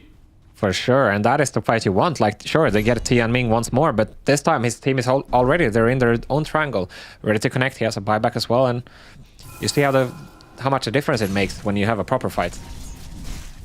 Yeah, and that buyback, just so important for this one. I think we're all starting to realize Shadow Demon equals win. No Shadow Demon equals loss. So that one, the formula was working out for them. It's pretty simple. Dota maths. The math magician theory. Oh yeah, there's plenty of math theories that I have for this game, but thankfully, even net worth looks like some even towers as well. In fact, XG, they're starting to break away, get themselves a real advantage here with the objectives. Yeah, and there's no way you want to buy back here if you're Smiling Knight. So this should be one lane of Rex. Thankfully, only the middle set of racks for Avalis, so they'll still be able to control both sides. And oh no, Stormstormer, a bold move for him. He's gonna get rooted up. He doesn't have anything to get out of this. He just dies. Ah shit, they're in trouble now. Oh, they're in a lot of trouble now. XG, see if they can get some more out of this one. The Ghost have to prevent some of that quill damage, but it ends too soon. Stormstormer coming back in. He wants more. He wants revenge. And now with the Dawnbreaker ult, it will just barely land on this Bristol, but where's the break? Where's the damage? Ame standing his ground, but I don't think he's got enough of the tank. He'll fall. He has buyback, but again, you don't want to use it. You've already forced out the buyback of the Storm Spirit. That is acceptable if you're XG, especially after taking the racks. For sure. I was sure Ame was getting out there actually, but Sebe actually has a basher. That's what preventing him from TPing out. But yeah, so messy for Avalos now all of a sudden. Yeah, things are getting really weird. And I think mostly because Ame is a threat. You can't just focus the Bristle anymore. Yeah, he actually decided to cancel his TP by his own, looked like. So maybe the basher wasn't, because he got bashed right after the TP. Or like was stopped already. I mean, maybe he noticed it and it was like, there's no way. There's no way that guy will not bash me. Because the thing is, if you get out like that, you can TP back in later with the BB pumping everybody and not taking damage because they use so much on the Furin already. All right. Looks like next Roche could spawn in about 30 seconds. Looks like it will definitely spawn down bottom, which is another buff here for XG. And Aghanim is finished on Smile Knight as well. That's going to make him super duper strong. Ooh, wow. Not every day you see this item anymore, actually, on DK. It does seem like he is the, you know, it has to do with the Sprout, like Pablo showed here. Because you can just walk out of it now. You just have free units walking, right? Wow. That's pretty Pretty cool. smart, I realized actually. it like canceled the effect of the roots. Or sorry, the leash. Yeah, it's just because the trees die, right? And just walk out. Yeah. That's pretty cool. Or Well, wait, I mean, you fly over them, I guess? Yeah, I'd assume. I thought that the leash like took precedent, but I guess not. I mean, we'll have to see. I can't remember if I've seen this before, but by logic, you should just be able to walk out of it because you can walk over any other trees. Yeah. Well, looks like this could be a turnaround then. Smiling Knight, I mean, he is the big boy. So he needs to be the one that's like, you know, tanking the spells first, getting healed up by Dawn, and allowing Storm and Dawnbreaker to enter in afterwards. So anything that keeps him healthy is a good item for him. Yeah. The difference here is that this is going to be a fight out in the open. So if they can get on Tianming, there's no way he's getting back as well with no buyback. Storm definitely in danger here. Has the BKB now, but he was in the air for too long. Doesn't get the BKB off. In fact, he might not want to. Break connects onto the Bristle back, but once again, there's no stun to follow up and no damage. You cannot make this happen without first seeing the SD. Yeah. As soon as you see that Bushwhack missing, he tried to time it on a tornado. As soon as you see that not connecting, then you're safe to not use your BKB, but... Okay, Stormstormer TP's top, but this might just open up the Roche immediately for XG here. I mean, he has the gate to play with, but are they really going to give it up? I feel like it's such a crucial Roshan. It is. And it's roaring because XG did take the last Roshan here. Roshan banner, Aegis, and a refresher. I mean, they've got a lot. I guess they're maybe waiting for the Storm 25. Overload attack bounce talent. Really strong. He's not that far away from it. So I guess... but I think they might go to the high ground before he gets it. Unless he zips all the way down for the Crimson Rune. Yeah. I mean, he's actually farming it pretty fast, so... And they're not pushing yet, so he should have it, but... I'm still not sure if I support the decision. Well, with the Agonist Scepter, I suppose he's just going to go for the both of them. Not like he's saving for buyback anyways. Yeah, that's true. I mean, the thing is, if they get this combo going, it's everything will die. Like, this splash with all the stuns that they have, it's really cool in the AoE, but will it bring out the SD? Because we're saying that is the focus. This feels more like frontline grab. He's got to know where the Shadow Demon is for this to really work. Right? It feels like he's going for the wombo combo build rather than the killer we wanted to see, like with the Parasma, maybe a Hex of your own into the SD. So it's kind of the opposite mentality, and we're gonna have to see if it pays off here. Very, very dangerous here for him as well, because it puts his body on the line to, like, in this one timing, hopefully that you're getting those kills. And if you don't, very, very scary rest of the fight. And the Dagon line and the double pop. It's for the greater treant, right? Has to be. I'd imagine, yeah. Which is strange, because again, like, they have the Chen, but I guess it is a high value item. Yeah, it's just as many methods as you can to get it out. It's gonna help. Oh, they're posturing pretty well for this one. Eki just barely able to get back into the trees here. XG have started to really control the map, net themselves a very good lead here. And yeah, Ags completed on Storm. It seems like this is what they're waiting for. Will it deliver? XG playing it really cautiously so far. Oh, they're gonna find Soneko. He did. He does have buyback and his ulti, so he's still prepared for if they come high ground, but definitely would have rather him be alive. And now he's the only one with buyback on this team. We're still waiting for the gold on Don and on DK. Yeah. At least we'll have it in 2 minutes. Oh, they're going for him. They are. That's a bit dangerous to go for, and he finds the back lane. It is just too late. The Bristol, you got to get in front of him or else he'll turn around and he'll rip you to shreds as he is for Smiling Knight right now. Everybody is trying to evacuate. No more man on Stormstormer. Barely getting any back now. The Sunstrike. Oh, no, Smiling Knight is done. He'll take down the DK. He's gone for a minute and a half. And Zibe, he doesn't get back either. He does have buyback if he so pleases, but the rest of his team, his break, his damage, it feels like things have turned to the worst for Avalus. I mean, can Stormstormer do it all on himself? Oh, shit. Oh, no. They're bringing in the Dawnbreaker, and no buyback as well. They saw that miss. GG gets called. XG. They battle back in the series, split it 1-1 with Avalus, and off what I'd say was a pretty good play there from the Shadow Demon. We're again seeing why this hero doesn't make it through any other draft. Yeah, I mean, as soon as they got the right coordination, the formations on XG, it didn't seem like Avalus had the strength to do it, really. Like, there was a lot of sloppy moments in XG for this game, but in the end, once they pulled it together, it seemed like it was inevitable almost. Yeah. It almost feels like one of those auto-win combos, because the way that you kill a Bristleback is with break and with burst damage. And obviously the Shadow Demon exceeds versus that. He's able to just like banish, make sure that you can take advantage of this timing. It almost felt like once that happened, this draft felt really comfortable for XG.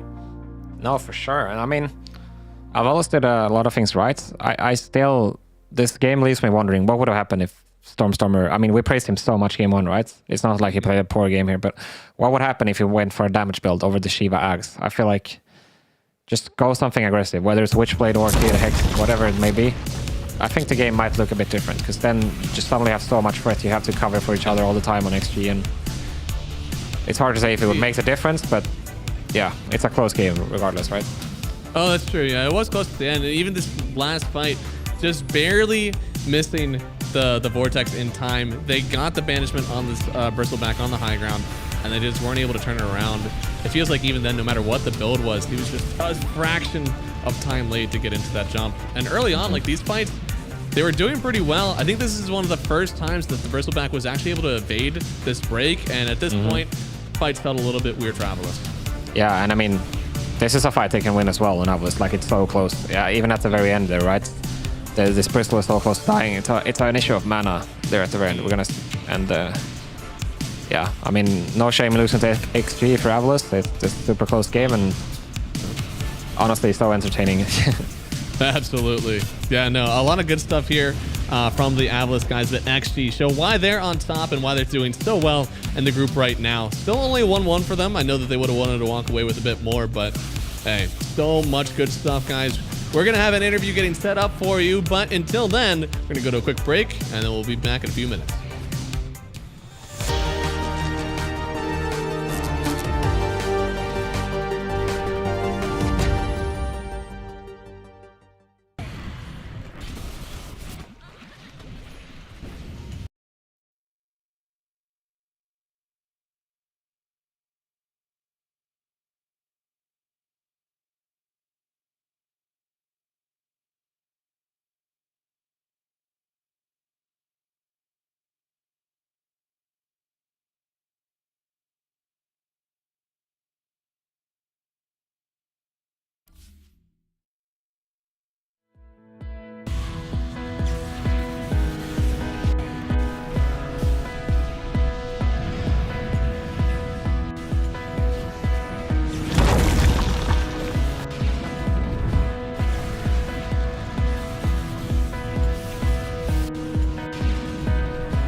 Hello, everybody, and welcome back. We got a hype interview for you coming up here. Hanskin, what are we going to ask our XG friend here? I mean, except for the games, I want to ask him about his heroes. Like, what about the Spectre and the Juggernaut? Is there a secret there, or just that's true. The 4 or 5 hero meta right now on the carry role? Is it overrated? That's true, because we went for like the pinnacle of the meta in the Luna in game 1. Didn't feel so great, and then we kind of dipped into the pocket a bit. And hey, it looks like we might have him coming up here right now. Who's that on the phone? Hello. Hello, 小色. Hello. All right. Thank you so much for joining us. I'm a big fan, by the way. I have a few questions to ask you. And first off, your team hasn't really played a whole lot of competitive matches since TI, actually. How'd you guys stay fresh in the break? 首先就想问你们，就是超级战队从 TI 之后就感觉并没有那么活跃，也没有打多少比赛，然后现在就是终于又看到你们了，就想问你们当时前段时间休息时间你们怎么过的呢？休息时间就在家休息啊，然后可能玩一玩别的游戏。I mean, the break has been pretty good for us. We've been chilling at home, playing a few other games out there. Oh, I almost want to ask what they are, but I guess I can hold off for now. You guys had a very different game going in from game 1 to game 2. Do you think there was a huge change that you made, or just different drafts, different games? 就是你们第一场就是前面对战这个 Everless 的时候，你们第一场跟第二场之间感觉就是无论是体系啊，包括整个游戏的情况都非常不一样。就想问你个人认为是做出了什么样的调整呢？还是纯就是阵容不一样，打的就是不一样？就阵容肯定有每个阵容打法嘛。就第一把的来讲的话，我觉得应该可能优先打钢背兽吧，打钢背兽那条路前期会好打一点。Obviously, having a different draft means a different game, means a different, different everything. But I'll say that in game 1, one of the key things that we didn't do well was we didn't handle the bristleback correctly, and he clearly snowballed out of control. So second game, we took the bristleback and we managed to also do the same with him. There you go. Makes sense. If you cannot beat it, you steal it. I like it. I wanted to ask you, Ame, about so obviously you changed 2 players since the last season. What was the selection process like? Because these are obviously very well-known names, but how come you go with veterans over, let's say, new players, or like what's the thought behind it? Is it just these guys are too good, or was there a particular reasoning behind the picks? 就想了解一下，因为差距不是换了两位辅助嘛，就想问当时你们这个就是新的成员的筛选流程是什么样的呢？就比方说为什么选择了这2位？虽然这2位选手都是也有名气的，而且也是能力非常强悍的，但是你们当时筛选过程是什么样的呢？为什么不选可能一些比较不知名，但是一些的一些年轻选手呢？因为没有什么不知名或者一些年轻选手，就是你就根本找不到这种。你得大声一点，我有点听不到你说话。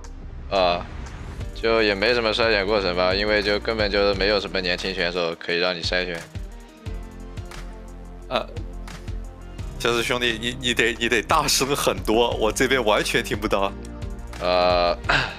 喂 ，Sorry, I can't hear. No, I couldn't hear him at all. So I'm asking him to raise his audio volume a little bit. He pushed the mic in and then it just bounced right back. 因为那个就是没什么筛选过程吧，就是也没有什么年轻的选手。It sounds like basically because the roster change was also kind of sudden, and we didn't really exactly have a massive pool of potential candidates to select from. So we just went with the best options that we had. All right, definitely makes sense. And another question for me. So right now in DreamLeague and other tournaments, the carry pool for most teams and most players have been pretty small, 4 or 5 heroes like the Alchemist, Luna, Gyro, etc. Ame, you've been playing Spectre and Jug in your games and also in pubs. Everyone's talking about the clip you had against Mars the other day. Are these heroes overrated, like the small pool hero meta, or do you have a secret that others don't know about? 就是现在这个版本呢，现在这个比赛当中可以看到很多战队基本上就是这个 C 位的英雄池都挺小的，基本上就是什么 Luna 炼金可能有一些矮人直升机还有就是什么影魔这种但是就是从你这边呢，我们却看到了一些什么主宰还有幽鬼这种英雄，就是不是现在已经算是比较冷门的英雄了。就想问你是对这些英雄有什么自己独特的理解呢？还是你觉得就是那些大家现在热门的英雄其实也没有那么的强？首先那个影魔跟露娜肯定是比较厉害的嘛，然后像主宰、幽鬼这种也是，你只要刷抖音你就知道这种也是热门英雄啊，特别是在国服那个主宰跟幽鬼这种英雄，特别主宰吧，其实很火的。Alright, I'm trying my best here to make out what he's trying to say, so bear with me a little bit as well. But I believe what he's saying is that some heroes like Shadowfiend and Luna are definitely the stronger carries. They are like the tier 0 carries out there. But for the others, I mean, if your roster not roster, if your draft allows for it, you can still make some of the less common carries like Juggernaut and Spectre work.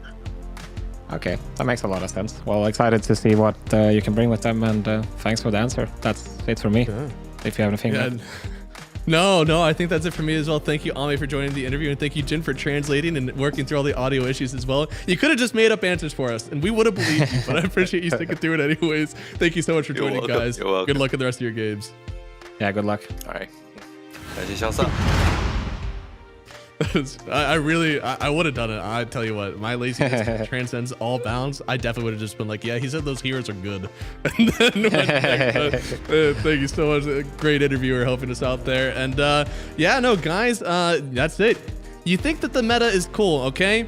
But I tell you, you can make any hero work if you put your mind to it, and 4 other heroes in your draft, which is a lot, but you can make it work. Up next, we got Waska and Tundra, a great matchup for us all here. And guys, we're going to take a quick break. We'll be back with our last series of the day. Hope to see you there.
DHL Super Drop. I'm gonna get the box over here.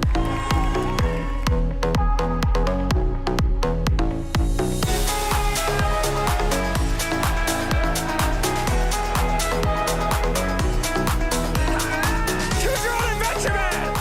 Are you ready? I'm shaking. Good. That's absolutely correct.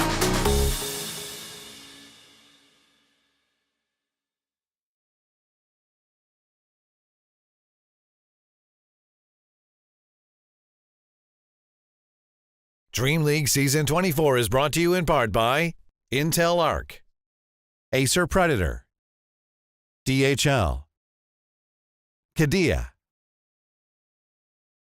Monster Energy, 1xBet, and the United States Air Force.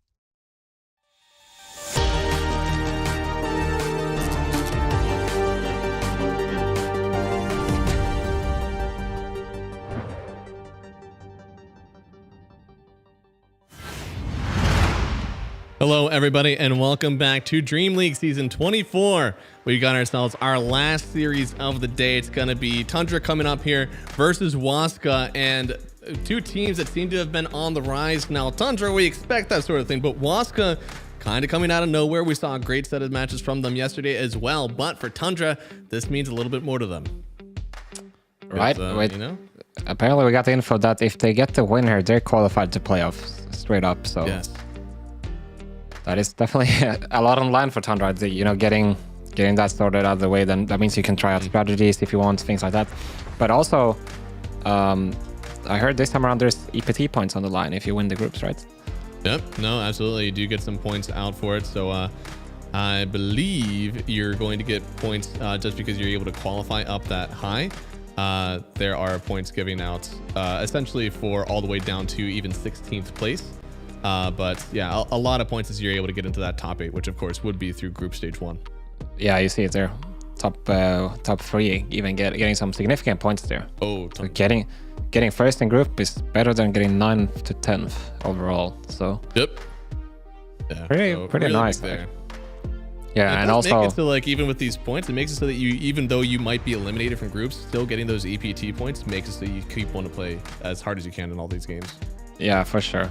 I think that's always that's a really nice change, by the way. Like removing these games that don't really matter for anything. Like you see it all the time if you're watching documentaries and stuff of teams backstage material. You see that you know they don't really take these games seriously. Sometimes seeding games, whatever. Even at the highest level of tournaments, it just yeah, you don't want these filler games. You want the games to matter, and so props to DreamLeague for adding that. No, it's really nice, and you can see here Waska versus Tundra. Tundra with the 2-0, they definitely secure themselves in. They may even get it with 1. We have somebody that we're, you know, I guess just beating behind us, making them do the math before they can get it out to us. But for now, of course, Tundra both 6-2 actually on Waska, so I have to imagine that if Waska 2-0s, they could also clinch. But we'll see here because I think it might also be slightly matchup dependent. Yeah, it should be, right? But they're sitting at equal scores right now, so definitely should be a good game. Waska has not played Falcons yet, so that might be the only thing. Oh, okay. Yeah, Tundra did 1-1 Falcons already. Okay. Yeah, makes sense. Yeah, they could technically lose to like Ashore, Talon. They could also and Spirit could all get to 6 points. So right. But I mean, right now, a huge margin actually. When we look at like Falcons, Waska, Tundra, they're all positive. They actually all have at least 2 series wins, and then we drop a little bit after that to Azure, still even and below that. So again, looking really solid for both these guys. You wouldn't have expected Waska to be even favored going into this one, but to me, this is feeling like an even matchup through and through.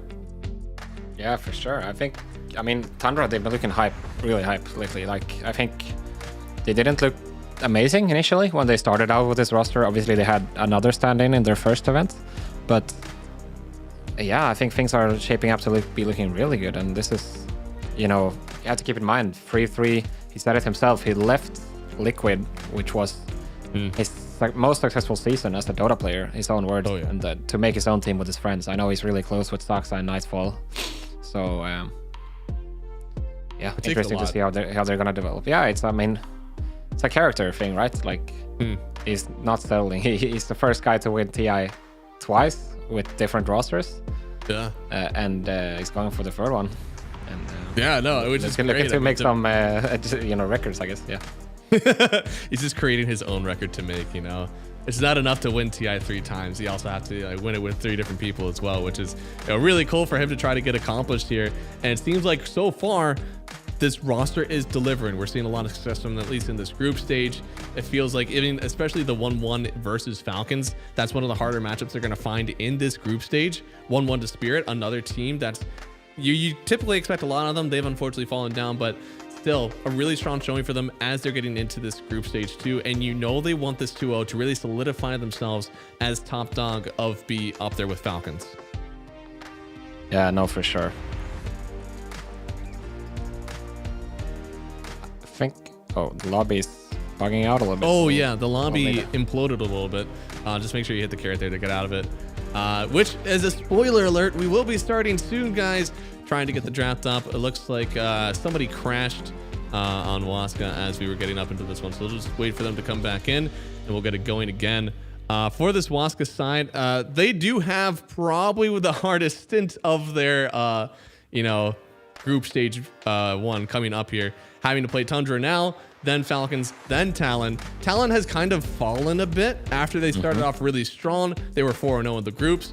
Then they got the 0-2 to Falcons. Then they got the 0-2 to Tundra. So getting a little bit taken out here, which has offered the opportunity for Waska to stay up here.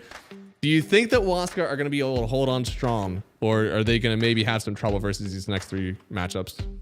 I mean, it depends. I think this is going to be a test for me, like this series against Tundra in particular, because I think it is truly a bit of a different level, right? Not to hate on any of the other teams, but we're getting into the really interesting matches against TI veterans, like we already mentioned. It's and I think Matthew mentioned that as well. Having played with Nigma in Europe, he mentioned that it's such a different experience and it's such a more, I guess, sophisticated way of looking at Dota. Not exactly those words, but intelligent, sophisticated. He used something along those lines. And it's not only about outplaying the enemy. It's like not a brawl necessarily. You also have to be smart in terms of your strategies and your drafts and your decisions and all these things. And if they can do it against Tundra, they can do it against pretty much any team, I want to say. I so agree with that. Yeah, like when you talk about the complexity of how you play the game, that's what Tundra brings. That's what 33 is made of. When we think about complexity in Dota, if 33 was like a philosopher, he'd be the one that's just like posting all over, just like throwing out books on books on books on like how Dota is made to be played and drafted. So if they're able to succeed with that versus Tundra, I do think they're kind of like getting the full package, because we've seen them outplay people. This is what the Waska team, and especially SA, likes to do.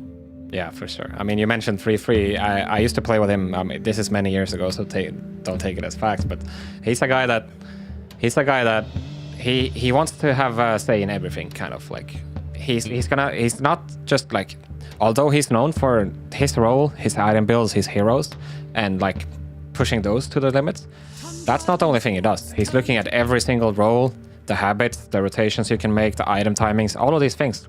He's obviously drafting now, which was not something he did before, but he was always into that. So he's truly unique in this way. There's not many people that I've met that can do this to a great extent, while also playing a core and being considered the best in the world. I think that's sometimes like you're worrying about CS and you're worrying about like what your next item builds are. It's different whenever you're support. It's like, oh, my next item, I won't finish that for like 10 minutes. You have plenty of time to think about where your next map movement is. Very hard to do that, especially now on a Doom. This guy gets lots of items. This is a hero that has been questioned a bit recently. For the longest time ever, this was considered like, it's the best offlaner, right? Yeah. But lately, it's fallen off a little bit. People are doing different builds. I thought 3-3, he did the Midas early today. Amar is obviously known for going for it. He goes for the pack leader aura creep and goes for like some SNY AC build. So a bit of split opinions. How important is it then to answer this Doom? You're saying it's maybe not as strong as it used to. Dusa, Centaur, first 2 heroes that come to mind. Because of the state of the Doom, is it imperative to get those sort of answers now, or is it okay to wait because of how far the Doom has fallen off? I think you need to have a solid idea if you want to give it away at least. I mean, you mentioned Dusa. They already prepare and ban it out, so So it's a Centaur pick? I mean, you could. I don't think Centaur is going to get banned. So, they go for the Mars. They go completely different. Now, theoretically, this is a flex. So they're kind of locking down, like, you won't ban out any other offlaners probably, but I'm going to just let you know this could be the mid laner. Yeah, I'm pretty sure Dogmago played it earlier today and won with it, so... Obviously, he's the most... how do you say it? This is the only guy that is known for his mid-Mars, and obviously he's amazing at the hero. The question is just how good is it compared to other heroes, because now you're going to have to be thinking about Lauren of Ember, Lauren of Storm, and all of these. Mars is not typically the best into them.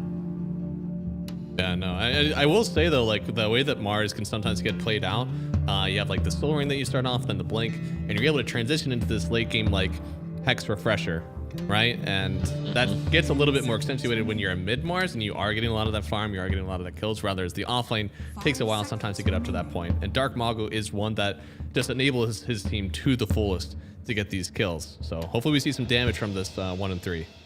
Yeah, for sure. So Tundra, they go ahead and ban the Shadow Fiend right now, which is another hero that is typically very good against Doom. You know, you get those triple races in lane. Also the Razor, so they're really targeting Pyke here, which I think makes a ton of sense. Because the hero pool into the Doom is not the biggest ever. I think there's still Luna, but aside from that, there's not that many like really strong carries that you want to play Doom into, apart from the ones that are already banned. Yo, Shadow Demon is still in the pool. That is true. I'm worried. I feel like every time I've seen that hero get pulled up, like he does really well, and even in spite of losses, it feels like one of the best performers in the game. I feel like you should grab it straight out the gate here if you're Waska. You go for the Tusk instead. Okay. Thankfully, it's a little bit easy sometimes when you are the Mars. You know that you're preventing that vision, so it should be something like acceptable for you to play. But you know, Shadow Demons, good ones especially, they'll find a way to get the vision in the pit, whether it's with their poisons or something else. I feel like the SD would have been stronger than the Tusk, but maybe they know something that I don't. Yeah, I mean, it's definitely one of the better paused 5s, especially at melee, but there's still, you know, Clockwork available, so it wasn't really like a limited pool there. This clearly is just comfort and 2 very aggressive heroes, maybe a little bit of a snowball save. And here it is, the Shadow Demon out. Right now, Tundra feeling very comfortable in this draft. Yeah, SD Doom, it's like already so hard to play or like pick any good carries, right? You can't really pick Bristle freely here anymore either. Yeah, no, the Doom makes that almost impossible. Shadow Demon makes any AoE farmer go out. I'm probably going to say that like a Gyro's not too bad. However, you're very Satanic based, and all of a sudden the Doom makes that hard as well. Yeah, I agree. And typically, if you ask offlaners what do they want to play the Gyro, Doom is one of the first ones that comes up, if not the Mars. So. They have so many good heroes already for Tundra. So what's the take on Weaver then? Weaver has a health swap. He's able to move whenever he gets, you know, purged by the Shadow Demon. Is this an acceptable hero to play? I mean, it makes sense in theory, right? And it's really good against the heroes that you see currently. So I'm not against it, but you do have to be concerned about like a Storm or a Puck coming out then. Yeah. There it is, just something that could be. It's not like you can even time lapse after you get doomed anyways. It's just one of the only things that you may have been able to answer. The Luna, though, feels weird because Shadow Demon loves this hero. Doom doesn't mind it too much. Feels kind of hard already. He looks really surprised by the Luna pick. Yeah, he was probably like, I just have 3 heroes that counter this guy, and they still picked it? 5 seconds remaining. I mean, Waska lineup, it makes sense. It has a lot of synergy. I'm just fearful against like what they've given away to get it. So they're kind of getting the rest of the lockdown in. It provides a little bit of damage on one person, but so far I feel like I'm really lacking the damage on this Waska lineup. Yeah. If 33 ends up going for like auras, I don't know how they do anything. Yeah, they're gonna need a big offlaner or a mid. I mean, Dark Mago showed us yesterday. He plays that really nasty Zeus, so true. That would be fun. Okay. So the gyro not clock. Great into the Mars. No, it's not typically, but at least you're always gonna have a BKB, right? Yeah, that's true. And the lane of phase will be good for you. You have a clock, so Roshan. It's not the most conventional, but clock gyro can actually kill Roshan really fast. Clock is super underrated into Rosh. Interesting. Yeah, I mean, the gyro definitely does enough damage. He's likely, he's going to hope for the vampire fangs as well, so have some sustain on it. Yeah, I think if you put it in a strategic perspective instead of like the matchups for the gyro, I think it always makes sense to have a carry that is able to defend your safe lane for a long time when you have a Doom on your lineup, because that gives Doom a lot of time to farm it up and, you know, potentially go for that Midas, and he doesn't need to worry about connecting as much and stuff in the early game. Whereas if you go for Doom with a greedier carry like an Alchemist, it's a bit of a different story. Yeah. These fast timings are always, at least a participation award, right? Something like the gyro that can come in and throw his ulti down. Like, he's always going to be able to be there. And on I top want of to that, see this game go for like the crit stick early then, so he can really be a part of these fights. Yeah, and on top of that as well, it's like, sure, gyro, he doesn't have the best matchups in the game, but he's a solid hero. He's going to hit his timings, and then even if you're into a tough matchup, which could be the Luna, you have a Doom to deal with that, so you don't need to think as much about the one-to-one carry. Yeah. Hopefully they're able to split these fights up then, because if there is a world where Wasker are still able to fight around their arena, this feels like the end-all be-all. I kind of want to see them double down on that. One of the best ways you can do that is with some tower damage, something that forces the enemy team to actually fight around you. I don't see any other way that they can really force Tundra to fight around the arena. I noticed a pattern here actually for Wasker. We'll keep that in mind for other drafts, but... Ooh. No, I mean, so the other series we covered, they went for the Primal and on the first phase, right? And they specifically chose second pick here as their priority since they won the contest.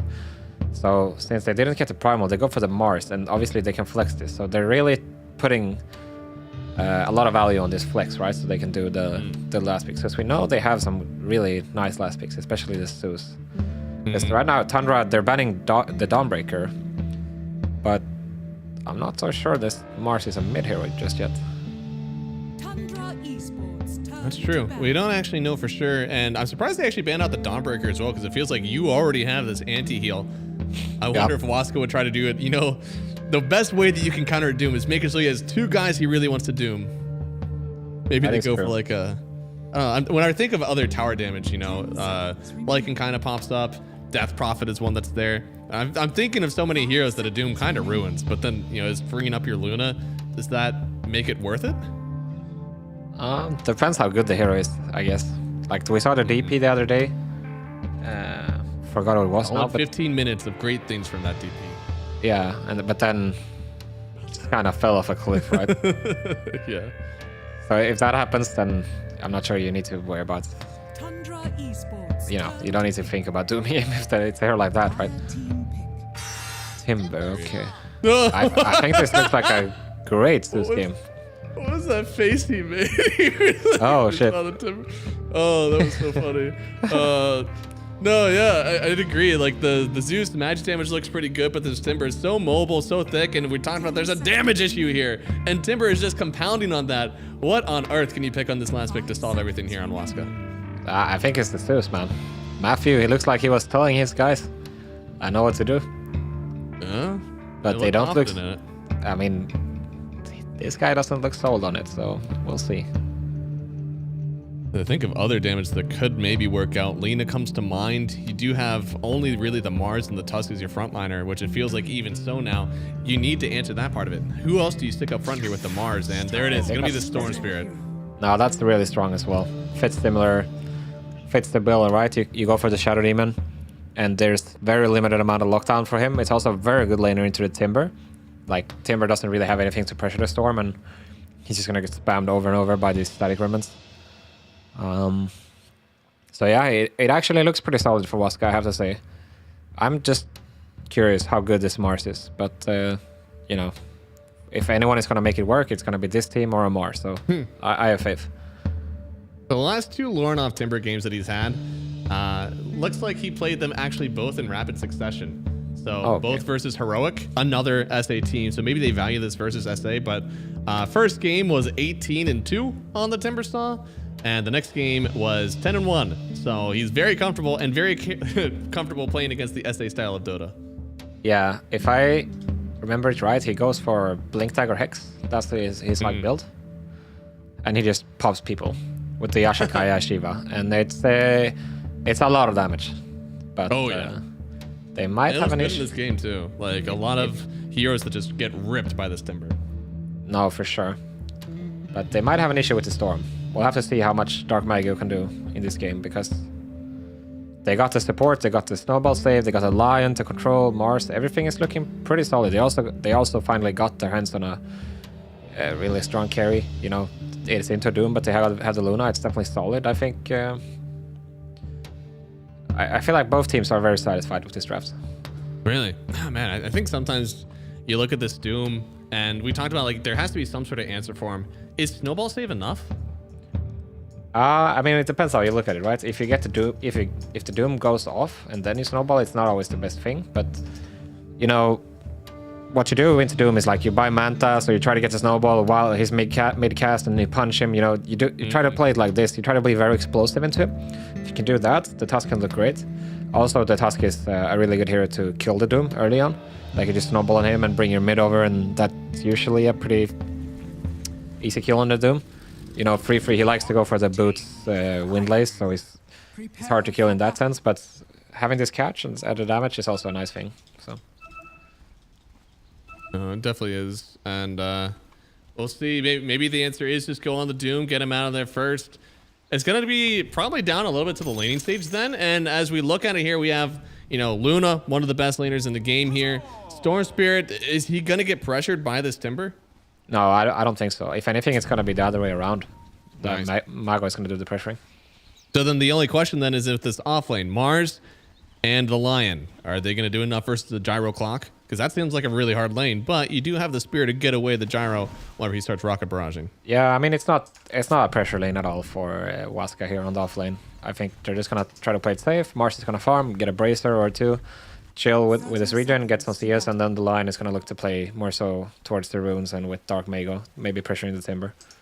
So then we're going to diagnose 2-lane victory for Waska plus a Tide lane in their off lane. Should be good enough for them to try to make some moves on the map, because it does feel like they're the ones that need to be pressuring this Tundra lineup. Yeah, for sure. You don't want to let Tundra just play their own game, reach the point where they have all these BKBs to get the Hex on Timber, everything like this. So. But we know Waska can do it. They've shown it so many times this tournament already. They know how to play with pace, and they have no fear. Like, I think they are probably the most brave team out of the tournament. I'm willing to say. And Pike is probably the most brave player. Yeah, I mean, just even they just don't question it. You know, they when they feel like it's time to go, it's time to go, and that's really hard. That's a really hard thing to build. Like, oh yeah, you have no idea how many times we play in a team, and there's one guy that doesn't trust the call or whatever, and I'm guilty of that as well. And then everything just looks weird, right? I think committing and making a bad move. I think we touched on this last time. It's like you can pull something out of it. That's useful data, but when you're not really synced, it's hard to learn. But they're always synced and they're always brave. So. Oh yeah. Oh, we talked about the DPMS yesterday, the coach of Waska. Whenever he was like, yeah, you know, sometimes we just don't stay disciplined. I wanted to ask him, like, what does discipline mean to you? Because I feel like I see some things that Pike does that are absolutely crazy, but they end up working. I don't think they're disciplined, but it definitely works. Yeah, it does. I mean, sometimes you win games like that. Yeah. Sacred is having, such a rough start. What is going on? He's getting so bullied by Whitemon right now. Yeah, it's a minute and a half in, and he's not in the lane. That's never a good sign. Is he dead here? Do they have a blood grenade? Oh, he could definitely be dead. They don't even need the homing missile, I don't think. No blood grenade. Ah, that's true. Oh, huge stun. That's why Lion, very high value. Oh, wait, they got him. These lanes, but the cogs could be too much here. We're trying to find first blood. It looks like Matthew could be the one to go down. At this point, we just need to make sure that Sacred doesn't also fall. Almost had it, and they will still get it. And they're going to pressure in this wave. I don't know. This feels a little spooky for me because the wave under tower, they won't be able to keep this Mars safe. Yeah, such a strong lane. I mean, it's kind of like, what's that expression? Do if you, whatever. It's like you do or die. Yeah, no, I mean like. Oh, damned if you do, damned if you don't. Exactly. Like if you stand in the wave and not let the clock separate you from the creeps to you know abuse the battery assault, then you're just tanking flags over and over and over, right? But if you separate yourself, then the clock is just gonna bully you, right? So. That's what I mean. You have a tough choice to make. Am I gonna sit there and man up, or am I gonna try to separate myself. And this time he walks off to the side and just gets super bullied by Whitemon. And like, even if he doesn't die there, he lost so much regen, right? And it's, in this case, Matthew has to go in and take the hit for him.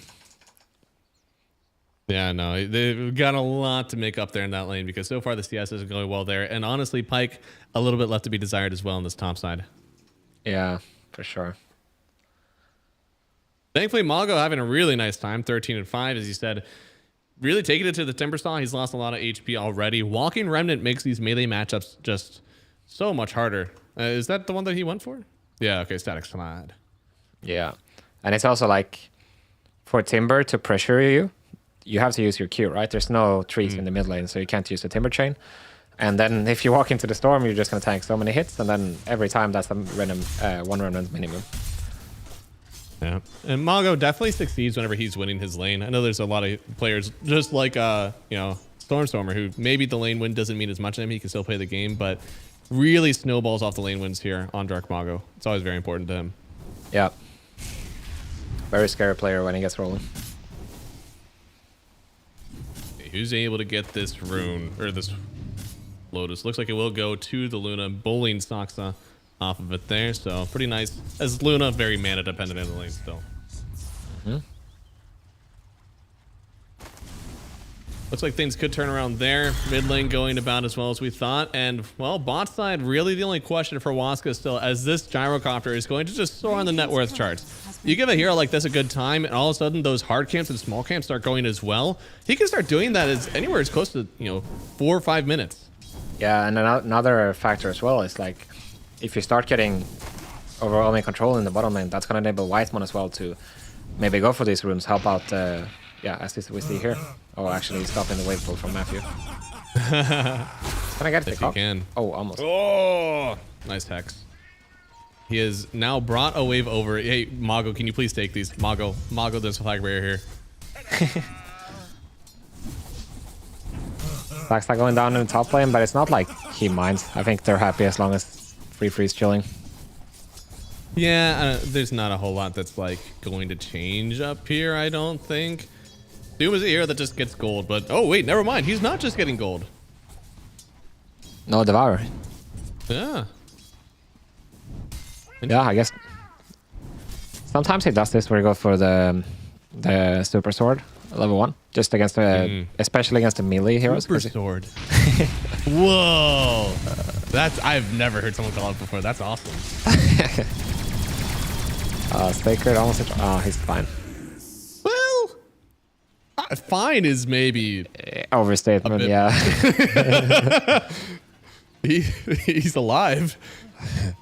I mean, you know what my favorite thing is to do in these situations? You just let him walk, and it's like, all right, enjoy. You just follow him around. You can be over there. We don't have to kill you. Right? Yeah, it's not. I've heard people say that a lot. You have like an offlaner who's at 20% HP. Don't kill him. Just let him stay there because he's gonna fear dying. He's not gonna actually get the CS. Now here, oh, the shards. You know, 33 actually was able to walk around here. They're onto the tower, trying to TP in on the lion to help him out. And first they have to clear these illusions, and we're just seeing how strong the Shadow Demon really is versus Luna. Even in the lane is a menace. God damn, Matthew is forced to play in so much defense mode this game. Like, every time he shows up somewhere, he's stunning a guy and he's running away, it feels like. And now they're still in trouble. Whitemon is here. Oh, they still are. They bring down Whitemon and Pyke. A lot of danger right now. The Scorched Earth could get him. He's got a stun in a few seconds here. But he's got to keep running. He can't slow down or Vanish will come out, and they should have the kill. Pyke, even under his tier 2. Oh no, is he alive? There's even creeps here. Oh, that's nice. And they were perfectly set up for a CS. Whoa! For him, and now a shield rune picked up by Mago. Doesn't pop it immediately. Looks like, oh, the bottle, it was in his pocket. There was surprised he was actually survived there on Pyke after all. The infamous move speed creep from 3-3. It's true, he's so fast. He always does this, you know, especially in the hard lanes. Goes for the Windlace boots, and especially like Doom, he gets the move speed creeps. It's so hard to gank him and so hard to get away from him as well. Really highlights how important move speed is. It's almost like a damage reduction item. Yeah, and you combine that with the added, you know, heroes have extra move speed now in the nighttime. This is a you know, long time added change in Dota, but you move so fast. Yeah, but so does everybody else. That's true, but you have percentage based. The others don't. True. Dark Mago coming in really quick, and then looks like the stack will be enough. That's pretty nice though. Up here, Yodomi does have tag team, not something we see all the time here on Tusk, especially interesting versus a Doom where it feels like that mobility is really valuable to get people away from that Doom target, but hey, he's just in for the hits. Already prepped with the salve as well, so all good here for 3-3. Still no stacks coming out for Saksa, which is honestly a little bit surprising, seeing as you have the Timber and the Doom, they can easily farm it up. On the forted wave, they get to see now there is no stack here, so honestly, Waska pretty happy with that fort just so that they know. They still want to go. Wow, that's the Wild Wind Ripper. He's already gone. Are you sure you want to defend that guy? Oh, bot side. Call down, already connected. So much trouble. Trying to get away, but yeah, the cogs are well too much. Another kill for the Gyrocopter and his friend Whitemon. So they're trying to do the same thing over here. Yeah, he's speedy, but maybe the stuns are too much from him. Even Hexed feels like he moves really fast. And yeah, they get the kill. Yeah, not fast enough this time. And Mago also gets the Reader Rune. This is the benefit of having this amazing matchup in the mid lane. I think Lorinov always has to gamble, and it's not like he can really go ahead and fight Storm. Yeah, no, it's very hard for him right now. As you said, the build, especially if it is Blink Hex, feels really good versus a Storm Spirit, but for right now, nice still a little bit of danger, and a huge pull from Mago, stopping the Timber Chain. He does have it again soon, and we didn't take enough mana away as Matthew. Yeah, he tried, but just not enough.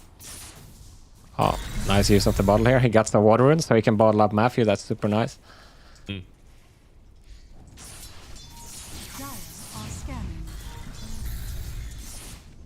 So are there any stacks for the Radiant? Or sorry, for the Dire side? Because it seems like Radiant do not have many at all. Matthew is just making the first one right now. So not a lot of stacking going on either side. Yeah, right. Interesting. Very different from what we usually see in Dota nowadays, but definitely comes down to the heroes as well. I mean, they can do it here, but there has been a lot of action, to be fair. Even though there hasn't been that many kills, there's been a lot of micro engagements. And that's why we see these net worths honestly like a little bit low, like across all boards. So you have a Doom that's only at 3,400 come minute 10.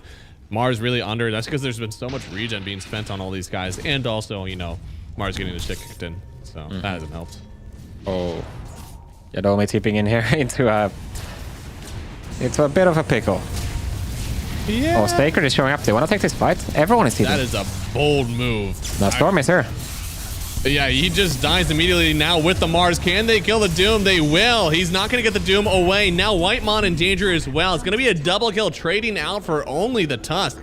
Certainly good. And oh, Nightfall. Good job he TP'd on that side. Had Roast interrupted. Might have been another kill for them. I mean, I guess that's nice. You get to defend your tower and you get to use your arena right away as well. And I mean, you get the kill on 3-3, which is nice, but it also costs a lot at the same time, right? Lorinov is chilling, farming. Nightfall is farming. So overall, not a big problem for Tundra, but it's always nice to use your spells when you have them. You really don't want to sit on this arena for too long. Yeah, and Lorinov already getting a lot of gold to come back from this lane that was so unkind to him. So with this, he'll be pretty much right on track again. As you said, this Gyrocopter also just being able to just portal and farm himself. Everybody on Tundra is liking this timing, whereas this Mars does not have stacks to go back to. He needs to just keep getting kills off this arena. That makes this game hard.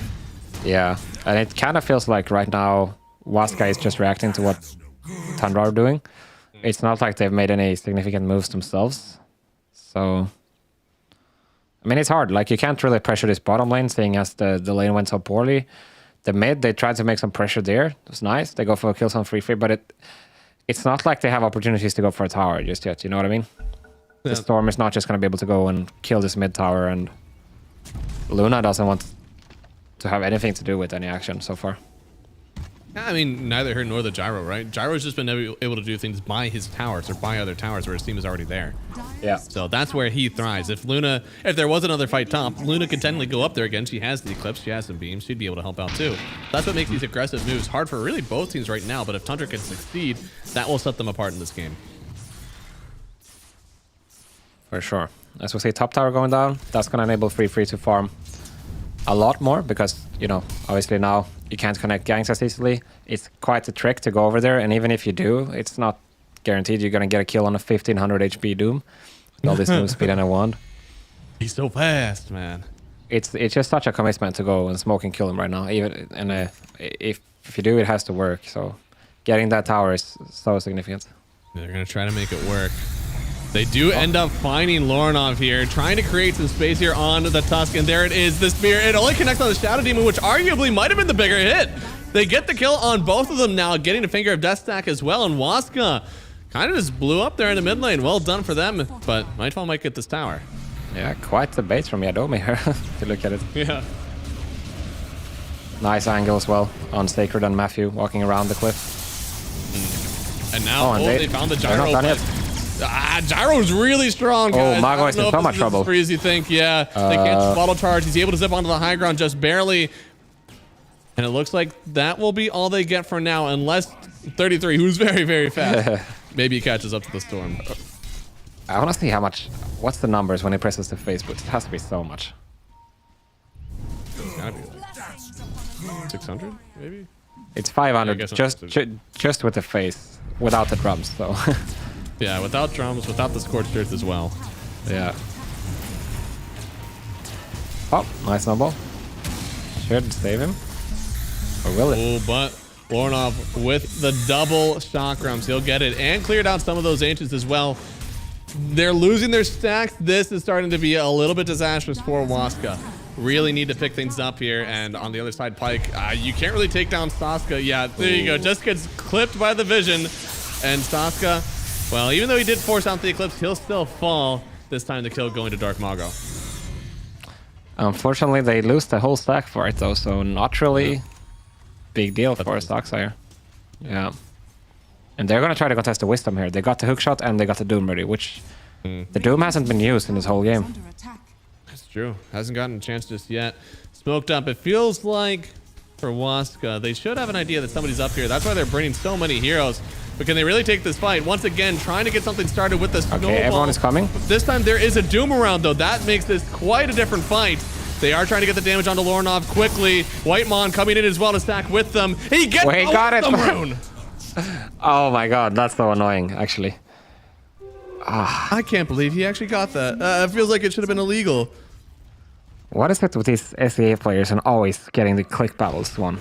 Like, I feel like I've seen Abed steal the Aegis so many times, and now Whitemon steals the Wisdom. That's because they're all, they're always spamming clicking to get the carry first before the other guy gets it. So you got to pick your hero. It's the same thing. You just like hover right over it.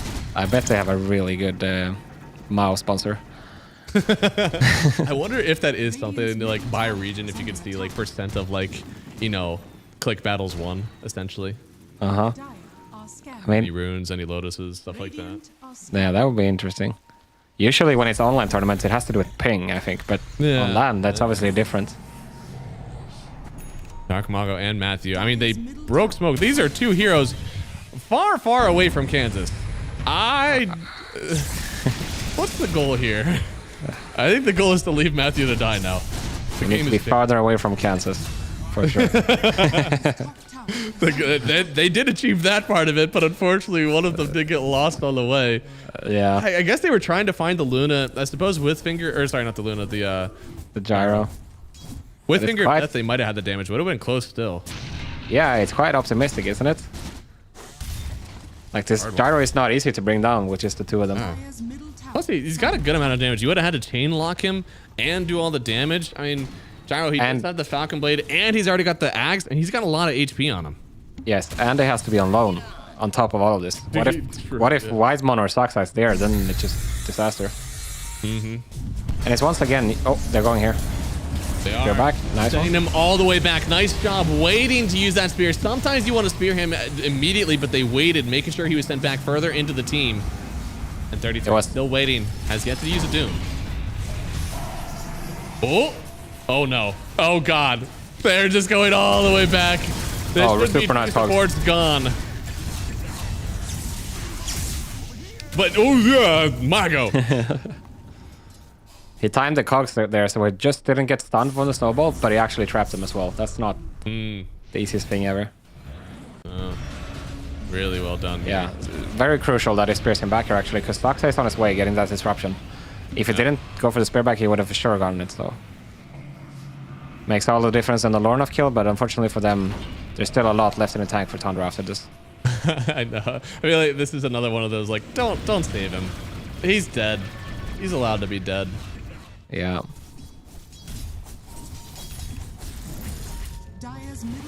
Oh, is Pyke in trouble now? Oh, they got it. Got the snowball. Now Stoxa in danger.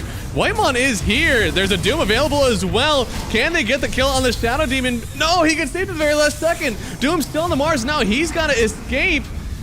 It's a 2 for none so far, and the Mars will survive. Yeah, and the Doom was used as well. It's a really big win for Waska here. I mean, kind of an unforced error for Tundra there. Like, just sitting around waiting for... I guess they're stealing the Ancients, but it wasn't really a stack camp, right? Yeah, no, I think they already took the stack camps earlier. Yeah, right? So... I mean, with that one, I feel like the Doom was the biggest casualty of that one. Not even losing his life, but... Yeah. Now not having that for so long, it makes it so easy for Dark Mago to maneuver in these fights without it. Yeah, for sure. And he's gonna have BKB with a shard Kaya already finished soon, and that's gonna mean problem for Stoxa and Whitemon. And now the damage, right? With damage right now on Dark Mago, it feels this could be their timing, even though there is a net worth lead for Tundra. But when BKBs come out, when Roshan comes out, Waska has to be the ones that are ahead. Oh, are they going for this? It's only the two of them right now. Pyke is close by though. Man, he just dies way too fast with this shard, man. It's so ridiculous. Oh yeah.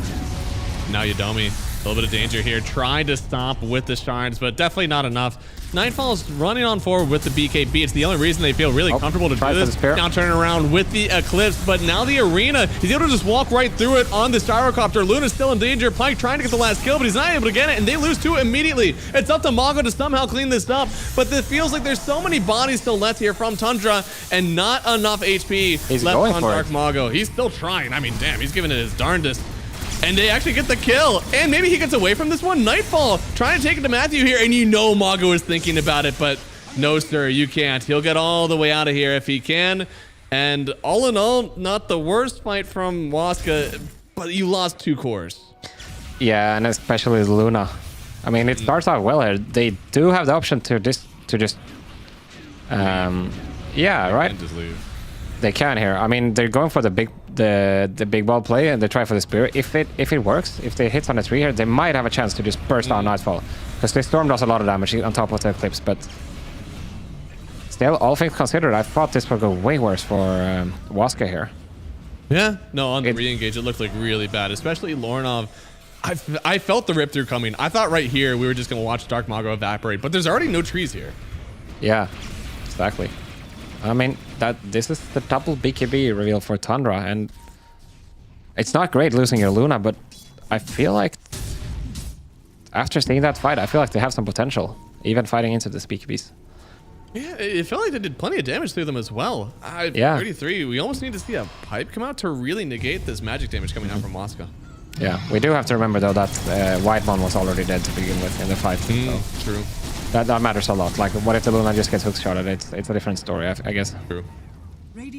Oh, absolutely. But now, you know, Gyro kind of hitting his start where he's, you know, in the fight. Not really dumping them. With the crit stick out now, it feels like his damage is starting to feel really good. He doesn't even need the Satanic right away, so he can just keep going into this damage mode. That is true.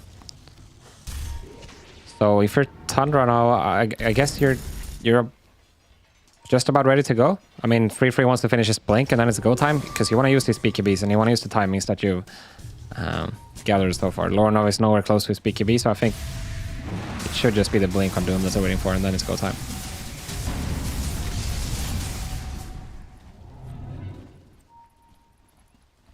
Oh, an easy one getting to Yudomi. Those thick shards coming out for him now.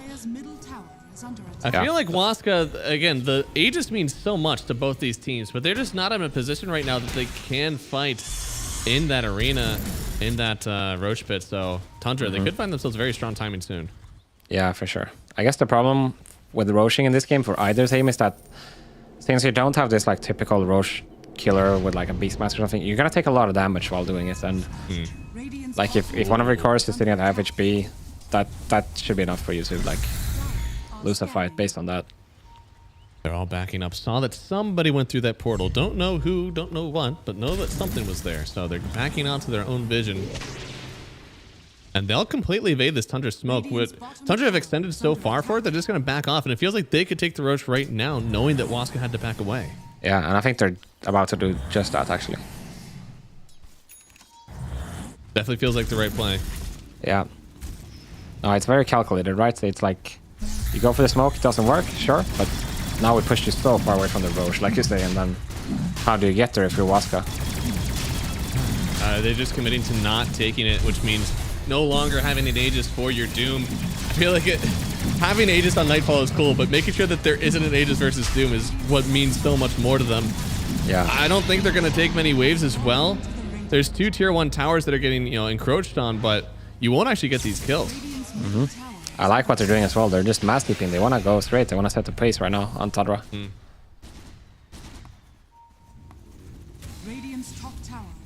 Lots of drawings on the minimap right now. Oh yeah, they are Pinterest art right now, just going all over. I don't know. I mean, knowing that they see everybody here, it feels like Waska, even taking out a support first, doesn't mean that these fights are won for them any longer. Yeah. Well, let's test that theory. Now, do you think that they lose a fight now? Let's see. They're gonna look for more. I mean, yeah. I mean, really cool move, first of all, for Waska here, that the fact that they saw those TPs go off. I'm not sure exactly how they did that. Maybe based on the top ward, but they go for the bottom smoking stuff. But Whitemon is the only casualty, so not the end of the world. Imagine if that was free going down instead. Right, yeah. I mean, that would be definitely like the much better target if you could find it. But now they're still going up to this tier 2 because, as again, I believe they're still not too worried. They still win this fight even without the clockwork. Yeah, no, they're confident.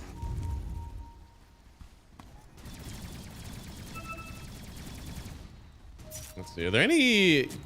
Where are we at with Sacred? So he actually went for the Yule Scepter. Okay. So I didn't know if they were still going to go for like all over control and like try to scale his, or go for something a little bit more early based. And Yule's definitely feels like he's going for an earlier timing. Yeah, I mean, it doesn't strike me as a great Yule's game, but I think the reasoning has to be for the Timber Axe, right? But it's always so clunky. It's always so clunky when you're trying to target a guy and you're gonna use them mid-chain. You know what I mean? It's not like a nullifier or an SD purge. So. Yeah. But yeah, it definitely can work. Sometimes Timber presses his thing and you Yule him and then you switch target to him afterwards. Looks like they are going to try to make a smoke happen again here from Tundra. Net worth lead is not so bad, but there are 2 different gyros that'll pop up in this fight, even if they manage to kill him once.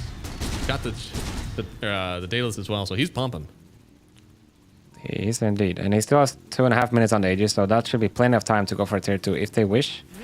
Right now, it's still looking like they want to go for kills. Yeah. Abusing this kind of triangle of wards they have. There's only the gyro here. Yeah. They don't know, but this would be the perfect time to try to take him down first and then evacuate because nobody else is around. Maybe they do know. Maybe they have a pretty good idea, in fact, because they take him down immediately, and Lornoff TP's in at the very last second, but he's still gone. Even only losing the tusk for this isn't the worst thing in the world. You just taking down Aegis. Yeah, you must be pretty happy with this if you're Waska. I mean, this is kind of a classic play people are doing lately with the... You get the Aegis on a guy, you tell him, like, don't leave the triangle. You're going to control this thing, make sure that they can't get in farm, and as long as we have the outpost, we're going to beat there's a TP. But Waska, they just read it, and they go for the quick kill on the pop, and all they have to give away is Yaromi, and now this means that the Tundra, they're most likely not going to be comfortable to go for any tier 2, so... Big heads up play for them. No Finger of Death, no tusk. They're back. Oh, they're going for it. Interesting. The arena on the other side. And the rest of the team from the gyro, and he's gone.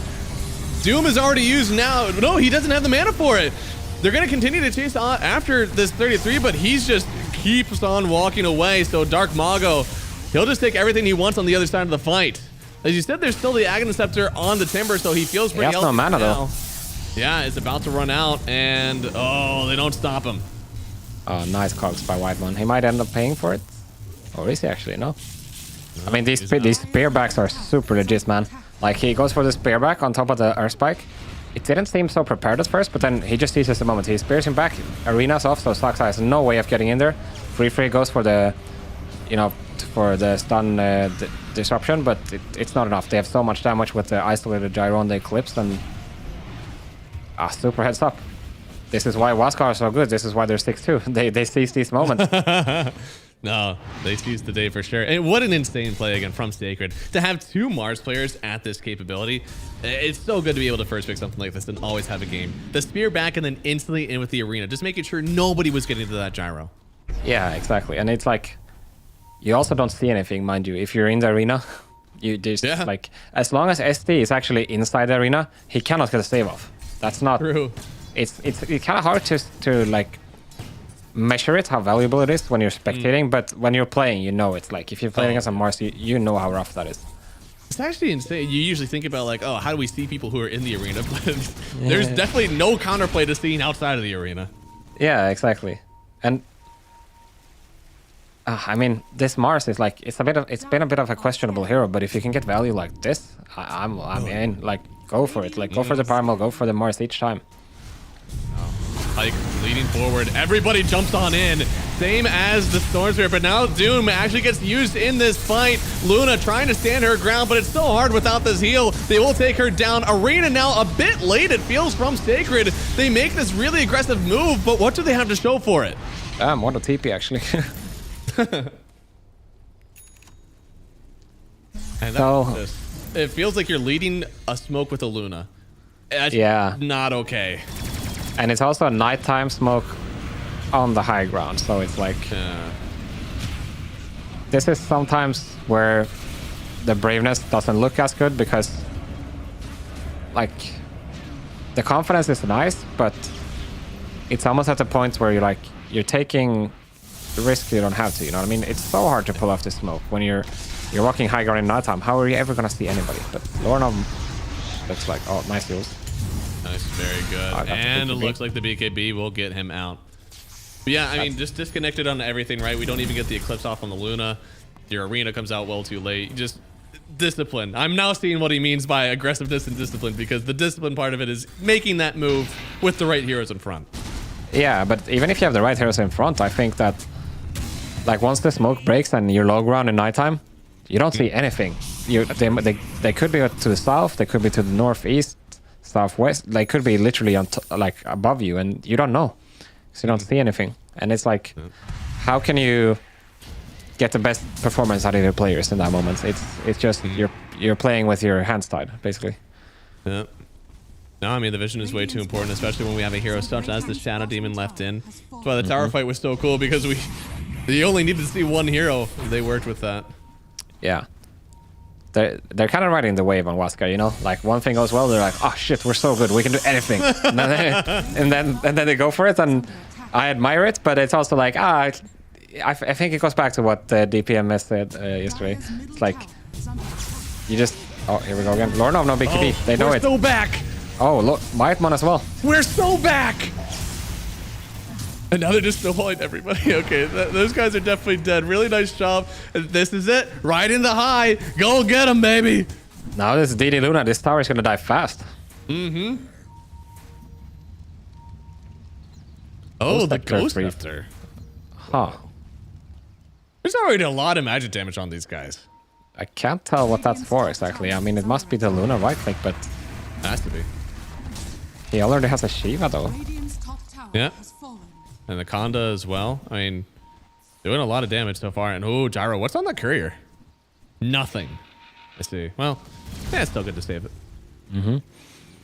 I think out of everything that's happened, the most significant win for Waskar so far has been that the BKB durations are low. Oh, that's good. And setting him all away. But JK, we're going back in anyways. They want to try to kill the Doom, but he gets saved by the Shadow Demon. And at this point, you may just want to disengage. Matthew will be the first one to show and first one to die. They get the courier again. They wanted some more from this one. Oh, the attack slow. Was that a tag team attack slow? Or I mean the innate? I don't know. I think that was the innate. Yeah. Yeah, it is. Holy moly. Dude, if he gets that Infernal Blade off, and there's another kill in this one, but instead literally just being there on Tusk saved him. And they're not satisfied. They want to catch Pack off guard. They know he's gonna be farming the triangle at this point because he TP'd back away and Tundra is top, so he's gonna go bottom naturally, right? So. Oh, he had the stomp. But theoretically, the Infernal Blade should have been enough. I understand why he didn't try it first. Wow. Yeah. Man. I mean, the Super Sword is usually faster, right? Yeah. All right. Maybe he's gonna get it now, though. Oh, he could. Still has Doom. Wow, that Tormentor died so fast. Holy shit. He tries to BKB through the wall. Unfortunately, that doesn't work, my friend.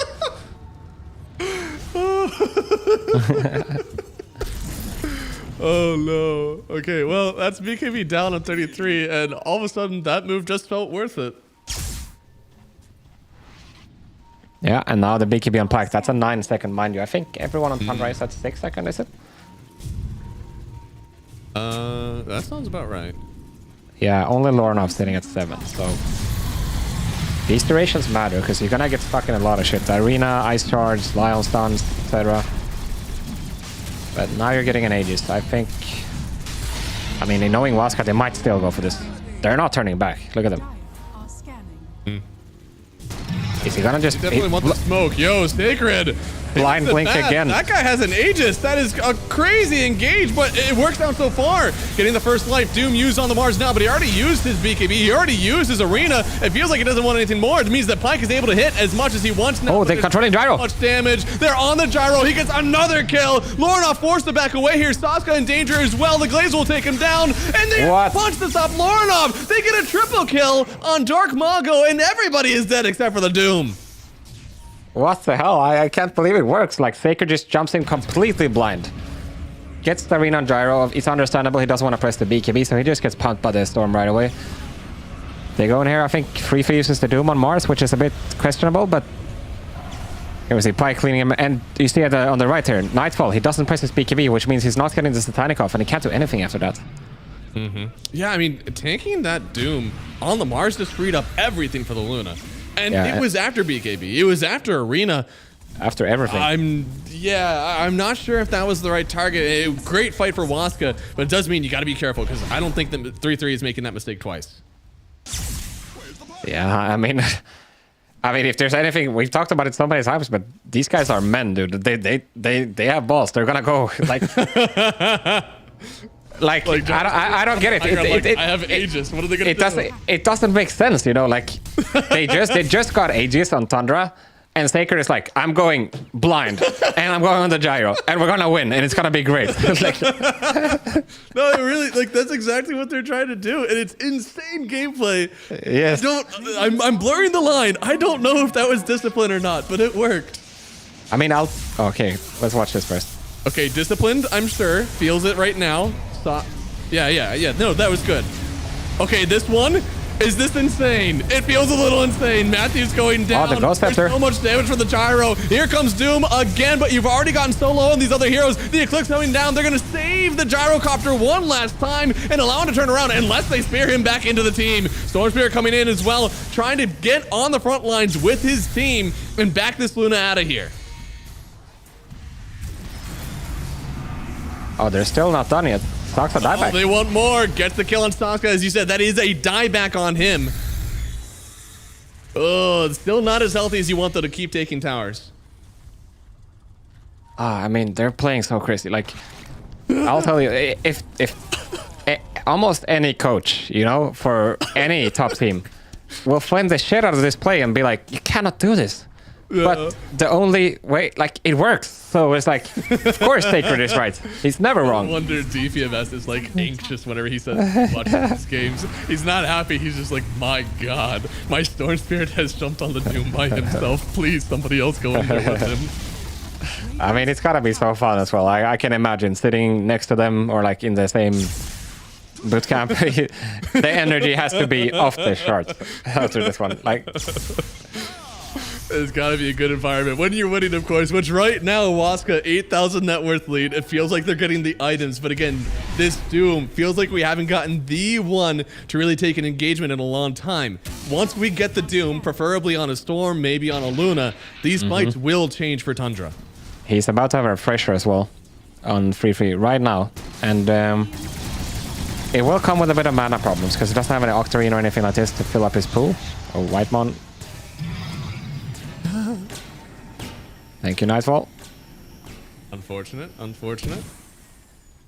I noticed a little thing about 3-3 here. He actually picks up the Dandelions amulet just so he can cast a Doom, because, I mean, even with it, it's not going to be enough probably to cast, you know, everything twice. But we'll see. He has a ton of mana regen. So... yeah, over time, definitely would be able to, but like rapidly all at once, 600 for the Doom, 700 for the, another 300 for the refresher. It's still a lot of mana out the pot. Yeah, it is. And this happens a lot when you go for really fast refreshers. I know Razor can have this problem. You remember the meta when you always rush refresher on Razor? Oh, yeah.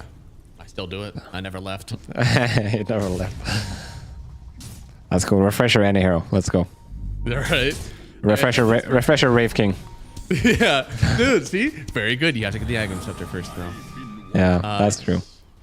For him, it's like, sometimes whenever you see this, especially Mars, literally one example we already talked about, people will start off with a Soul Ring when they want to do something like this with the Kirk Refresher because that gives you the mana. Yeah. Doom doesn't have mana boots. He doesn't have a Soul Ring, so this is where it gets a little bit wonky until you get more levels. And also, the mana boots is not really a thing. I know nobody has, it's only Lornov has it, but it's not going to restore Lotus them. Orb! Oh my god! God damn. Orb? Oh, thank goodness! They've learned. Oh, I feel like this was the team that we were begging for that, right? Like that. I think so. Like we're so good for the game. Yeah. It was against the Refresher Beast, wasn't it? Yes, it was. Yeah. And you know, Refresher Doom, it's the same thing. Yeah, pretty much. Okay, so look at Waska. They're just setting up. There's no ADs, no significant advantage. Oh, but they could set the Mars up first. They're not really ready for the smoke, but Tundra, they want to force it now. If you're not careful on Waska, Sacred is breaking it though. Oh, he's on the low ground too. He has no idea. He's dancing and he has no idea what he just evaded. Oh, this is a really nice angle. But if they just saw Whitemon on the Watcher. They're not backing out. They want more. Sacred is dancing on top of the rocket. They got that. Baiting them in. Yeah, Lornov has item ability, so they have opportunities to pop here with his Hex. Silver Edge. They're in. Pike on the backside. Oh, they got him before the BKB. Fear him. They could kill him, and they do. There's no more Doom. He doesn't have a buyback. Waska, they outmaneuver the smoke from Tundra, and they get 3 gone. A triple kill for the Luna. What the fuck is going on with Sacred today? Holy shit. Oh, so close on the punch as well. Oh my goodness. I cannot believe that they saw this. They danced around the entire smoke and they were like, man, under their vision, under their smoke, the perfect time for us to fight. Look at him here. He's too good. They just combo it with a beam. It's simple. Bam. Like, it's done. That's with the Dandelion amulet as well. Like, there was so much magic damage to start out with that one and he still lost so much. Yeah. It's so clutch. I mean, you gotta feel like... Okay, he's going for another spear back, but that's an illusion, unfortunately. I think he realized. But this is a bit of the similar moment when, you know, I was questioning how Waska went with that smoke onto like the enemy Tormentor area. It's a bit similar now. Like Tundra, they really want to make this Refresher Doom useful, no matter what. And it's kind of leading them to walk into poor positions. But regardless, like, if 3-3 presses his BKB there, he can probably just go in, right? Press his Shiva and get a Doom off for, like, super easily. But, now they're starting to itemize against it as well. As you see there, Pablo, thank you. The Lincoln Sphere already sitting here on the Storm Sphere, so that's one target you can't. And he's honestly been throwing that over to the Luna. He's not even using it for himself most of the time. Yeah, Lincoln's plus Lotus. So they definitely came prepared, giving it this Doom up. I love the build, dude. Refresher Mars feels so good in every way. The only thing is he doesn't have the Soul Ring in his pack since he has the gem. Might be time to give that away at some point because to throw all your spells out, you need a lot of mana. That Soul Ring is really worth it.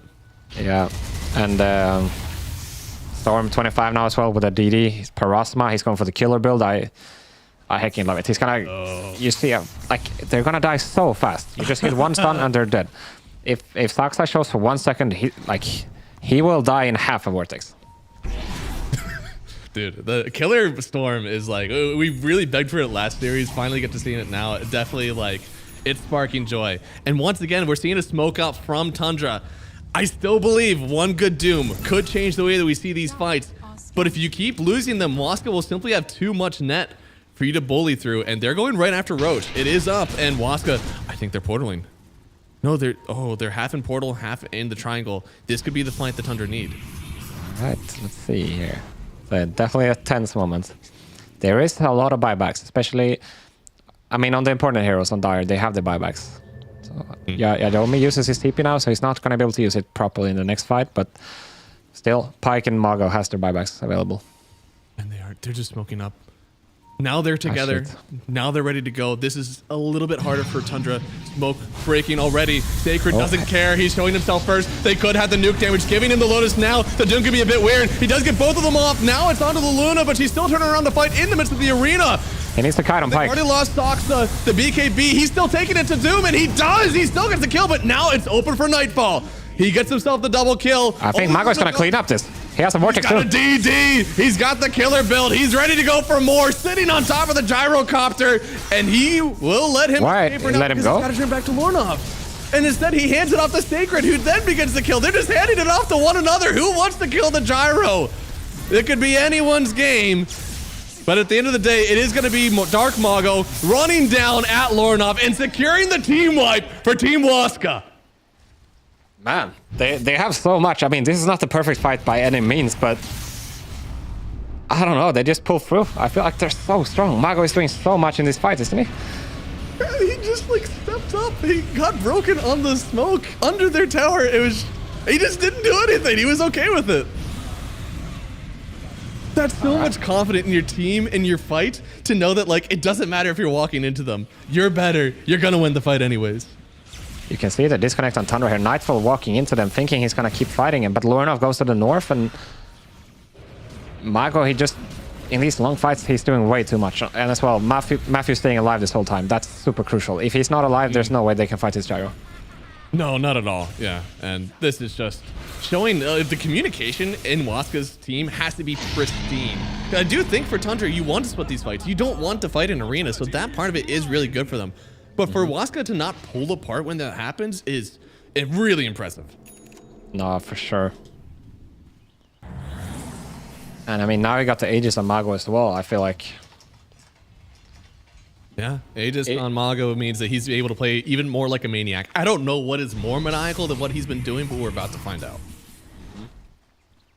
I mean, if it was hard to deal with him before, but imagine now, like, because it's not like they have endless amounts of things to deal with him.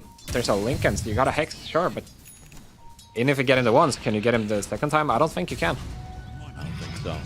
And you also now have the Aegis versus Double Doom, a Rapier on Gyrocopter. I mean, not many other answers. Oh, and turning around with the Mindbreaker as well. Already so much damage to Mago. He wants more. That was just a few clicks. Oh, he certainly does. Trying to get on Lornov, but now he's got the Ags popping through. A lot of timing's being used right now for Tundra, and look at the damage. Nightfall coming through. Maybe this is the turnaround that they want. The BKB already used. Still Doom available. He'll try to use it, and instead, just finding supports right now. They'll leave on Luna, leave on Storm, but they did give away a lot to make that one happen on Waska. For sure. Bit of that braveness again coming out. I mean, they to force a buyback on Whitemon, but not the best place to take a fight into enemy high ground cliff against a Rapier gyro. No, and right now, Nightfall, he's king of the hill. This has turned into a completely different game now with the Rapier because we need to bump so much damage into him. He's got the SNY, he's got the Satanic. He's hitting so hard. The problem for him right now is that he doesn't have his BKB, so if he decides to go up and hit here, he's gonna rely on his team completely. Oh, Mago is going. All the way in, they pop the Lincoln Spurs. There's so much damage on the Gyro. Where did he go? He gets saved just at the very last second for the Shadow Demon. He's trying to turn around with the Satanic, and he's getting so much heal, but they're turning back onto him. They have the arena now, pinning him to a wall. Do you have the juice? They do. Nightfall goes down. It's another arena out. Lornov just barely gets away, but Waska regroup and take everything away from Tundra. I can't believe it. I mean, there's no buybacks on Tundra anymore. I don't think you can stop them. Yeah, they just call it. PG. Tundra fall in game number 1 to Waska. Never had a doubt for the SA boys. And the crazy play that they make, it just looks so good on screen. I don't know. This is a scary team, Waska, man. Like when they have these lineups with so much team fight and they don't have to, they're not forced to play, you know, so aggro all the time. They just, when they have all these tools in the late game, they just look so good. There's so much synergy everywhere. Everyone is communicating well, and it's so nice to watch. Oh yeah, no, I mean, Dark Mago into a Doom, 16-0-19, almost flawless play from him in a game where it feels like it was everything but. They're all over the place. They're jumping back and forth. They have us Mars, but they refuse to play in the same area. Legitimately, I'm telling you, this is the Halloween team to watch because I like hold my breath whenever there's a jump in from these guys. It is so terrified to see what will happen. Yeah, and I mean, this is the moments where the braveness got the better of them, but everything else. The last time. Yeah, this was the last time. Everything else after this one, I think they had a pretty good idea that like Sacred is a very big part of their draft, even though it feels like Dark Mago and Pike, they've been doing so much for their team. Sacred's arenas is separating the rest of the team. Look at this. He just moves forward. He doesn't even stay in his arena. He just continues to contest the rest of Tundra.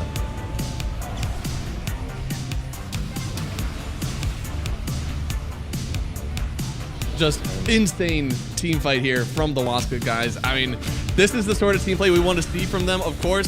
It now means that Tundra, they no longer can clinch themselves into playoffs 100%. And Waska, of course, we said it, they played really great series versus other teams that are lower in the bracket. Tundra is where they need to pull up, and they have. Yeah, and regardless what happens now, even if they lose game 2 here, they're sitting at 7 wins. That's gotta feel so good for Waska. Oh yeah. Regardless, I mean, they, I believe, forced themselves positive then, so, or at least even. The worst that they can do now is 7-7, which, given the way that they're playing, I don't think they're gonna settle for that one. So. Oh, for sure. Actually insane game, guys. I hope you guys are enjoying it as much as we are because I can't wait to get into game 2. We're going to take a quick break here, and then we'll be back with our second game, Tundra versus Waska. See you then.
Just got the news that you're still in town, looking for a safe place to hide. Well, you better close your window and lock the door, 'cause I'm gonna get you tonight.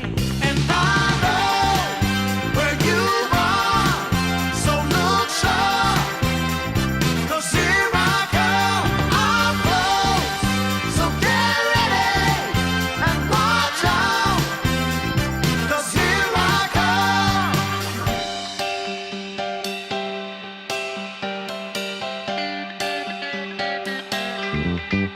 Love has a way of seeing through all of your wants and the shadow of doubt.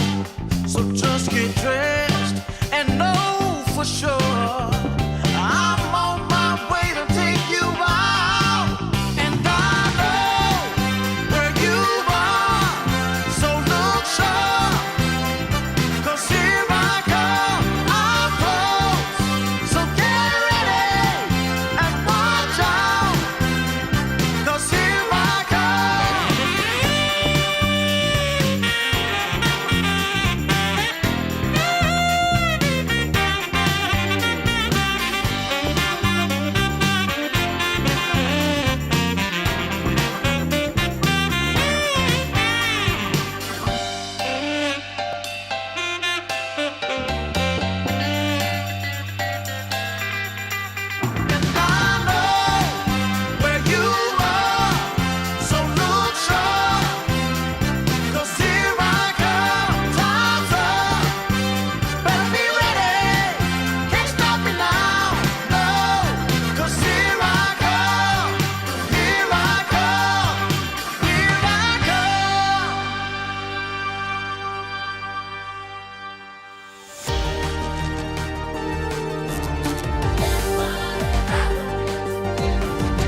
Hello, everybody, and welcome back to Dream League Season 24. We just had an insane game ahead of us.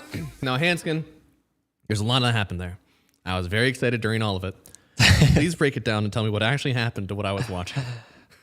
I think Sacred happened, is what I think. And Dark Mago, for sure. But I mean, I don't know what they did. I don't know what they ate before this game, but I don't know. This is... I want to say more of it. That's all I know. That's true. And I want you to focus on that a little bit because we saw, 16-0 on Dark Mago. Pike, of course, had like a crazy game turning off the Eclipses. Sacred was kind of like in and out, enabling a lot of the team. What was he doing so well? I think, first of all, coming back from such a hard lane is not easy. But, I think it's the mindset mainly. He just showed up to everything, made sure he always pressed his stuff, and didn't hesitate. That is the main thing for me. Like, he sees a guy, he's gonna go for it. He sees an opportunity to spear the gyro back, and he can zone the SD away. Like, so many game-winning things, and sometimes that's all it takes, Like, one of my ex-teammates told me, like, sometimes when there's tense moments, just turn off your brain and play. And I feel like this is kind of what they did, and it's not supposed to be this way, where you just blink in and everything works out perfectly, but I don't know. They just do it, and it's so exciting. It is so exciting to watch. And yeah, I feel like even in the draft, I was pretty leaning towards Tundra here because we had the Doom that felt like there wasn't really any answer to get out of the Doom. We also had the Shadow Demon, insane hero. Makes it impossible to go all in on heroes, especially we said they need to kill Doom. That's their one focus in this one. And somehow, even with the Shadow Demon, they were able to make that goal happen. Yeah. They are just defying all odds to me. Oh, I'm with you on that. And I think going into this game, obviously Tundra are going to make some changes. Probably not... If there is a Mars in this game, they're probably not going to assume it's the mid Mars. Because, we saw what Dark Mago can do on other heroes. There was other options as well that would be great, like Zeus, for example. But this time around, Tundra is on the second pick. They purposefully chose it as well. So second pick has been very prioritized in this series. There's a huge difference, I think. Sometimes you can still do flex picks when it comes to a first pick lineup versus a second pick lineup. First pick, obviously, its big strengths are that, first off, you get the busted hero. There's usually only 1 or 2 left in the draft. It means you get to ban one, pick the other. Then as you get into the second phase, you're able to pick the 18 hero and the 23 hero. And the big thing is, do not pick something that is countered by the same hero. Make it that they have to answer 2 things and only can choose one of them. And now we see the draft Tundra choosing to ban the Mars, which I think is smart. They have such great momentum with this hero right now. But this gives them the Primal Beast, which is the other hero they've been using in a similar fashion. They just tend to flex it to the very end. And Sacred and Mago, they kind of got this vibe going on that, early last season, Maulreen and Skidder had going on with the Timber Saw and, these type of heroes. I think they got something similar, but I'm wondering what is it going to be if it's not the Primal or the Mars. But yeah. This time they're gonna get the Primal if they want, it looks like. He's excited. I mean, you can see Waska very, accentuated. They definitely show their emotions on cam. And we even saw with the interview, they're all going up behind and smacking the coach on the back of the head, walking away. They definitely are very expressive in their language. And here, they're burning a lot of reserve time. They obviously have some sort of ban pick combo that they want to go with. They're just not sure which one they want to go. In my mind, I was gonna say the Doom feels really good, but instead they're going for the Alchemist, which doesn't seem like the flex is all there. Is this a completely different style because they only have first pick now? I guess it is. Yeah, I mean they're just gonna throw it out there. Fuck it, we're going Alch. There we go. I mean I don't blame them. This hero's been looking really nice. I think it's very easy to build strategies around it as well. There's a lot of supports that are good with him available in the pool too. So the question is, what is Tundra's response actually going to be? Okay, so they go for lord, okay. Wow, really early. Yeah, they did this a lot in the past tournaments. They just went to the first big storm plenty of times. And so this is going to remove the option of a Lion for Waska as well. I'm sure Tundra is going to either remove it or pick it themselves. Which is probably the best answer to Storm in the meta right now. I think not everybody's even worried about Embers, Puck, or Spirit. They're more worried about the Lion. That's because of Blink Hex, right? That's almost entirely all of it?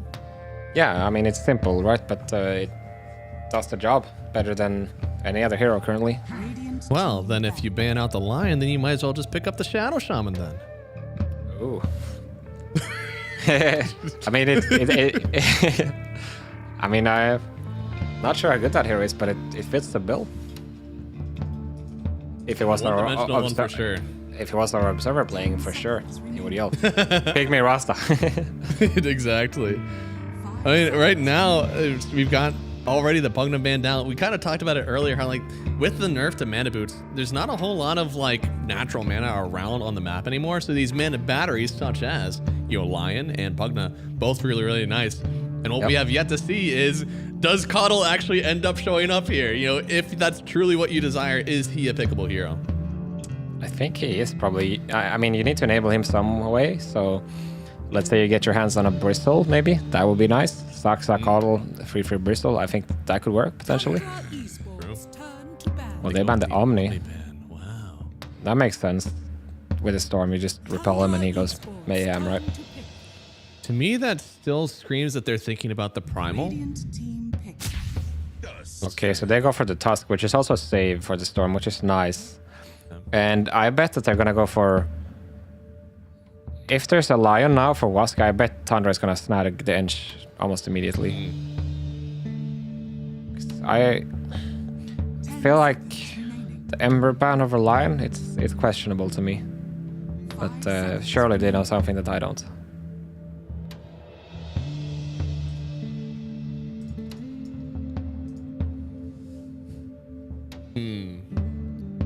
Yeah, they're definitely thinking about this one. Unsure where they need to go with the rest of this draft. Because again, last time we were kind of banking entirely on this flex from the mid lane. Now it feels like things are kind of tossed in their head. Primal's still an option, yes, but is it worth picking it that early if you're not even going to hold on to the flex for that long in this draft?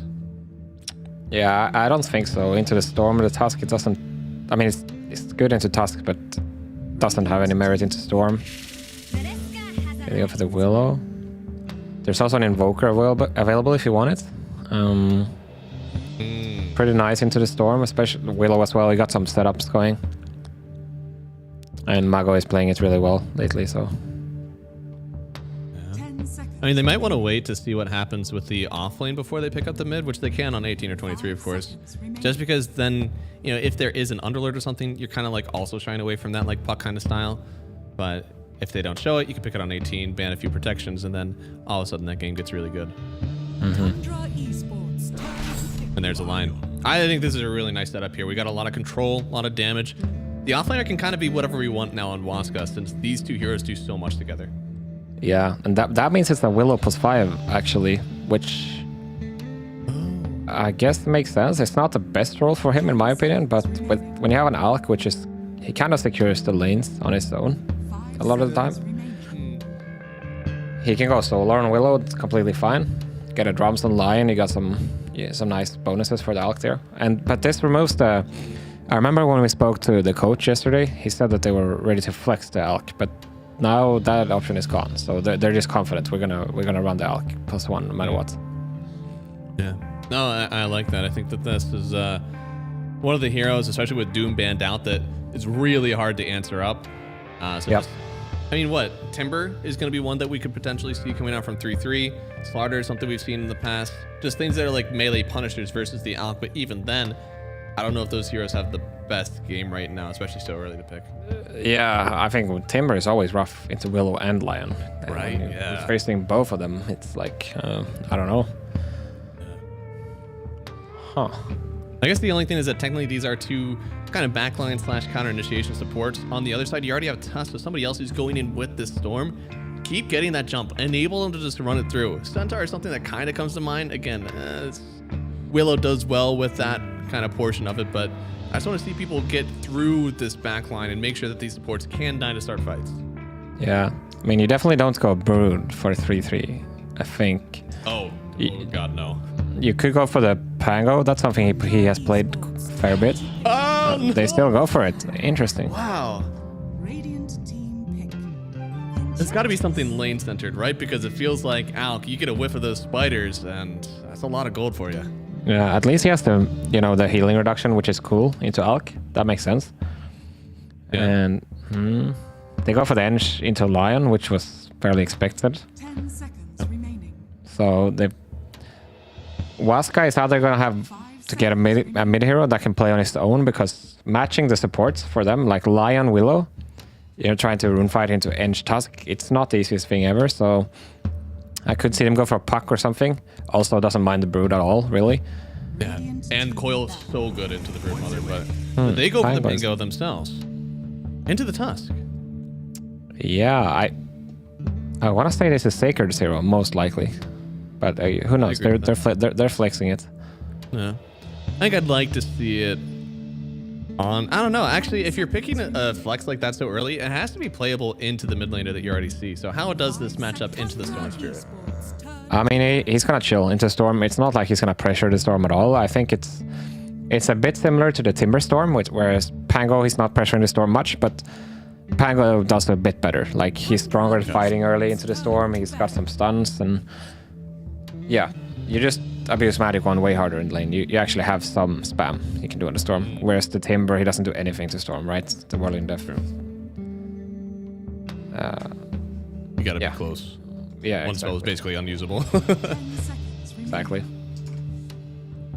Yeah, no. We'll see. I like the idea of it. I wish we kind of stepped up to the Storm a little bit harder, but it does fill a gap in their draft, which was not a whole lot of team fight, a lot of good pickoff, but then Pangolier is the one hero coming through here like, I need BKB now. BKB is so much more valuable for me now on Tundra. You can't skip. Yeah, no, for sure. And Waska team fight looks insane. Whereas on the side of Tundra, they're gonna play more on the auras and Snowball. Like, they don't have meaningful team fight at all.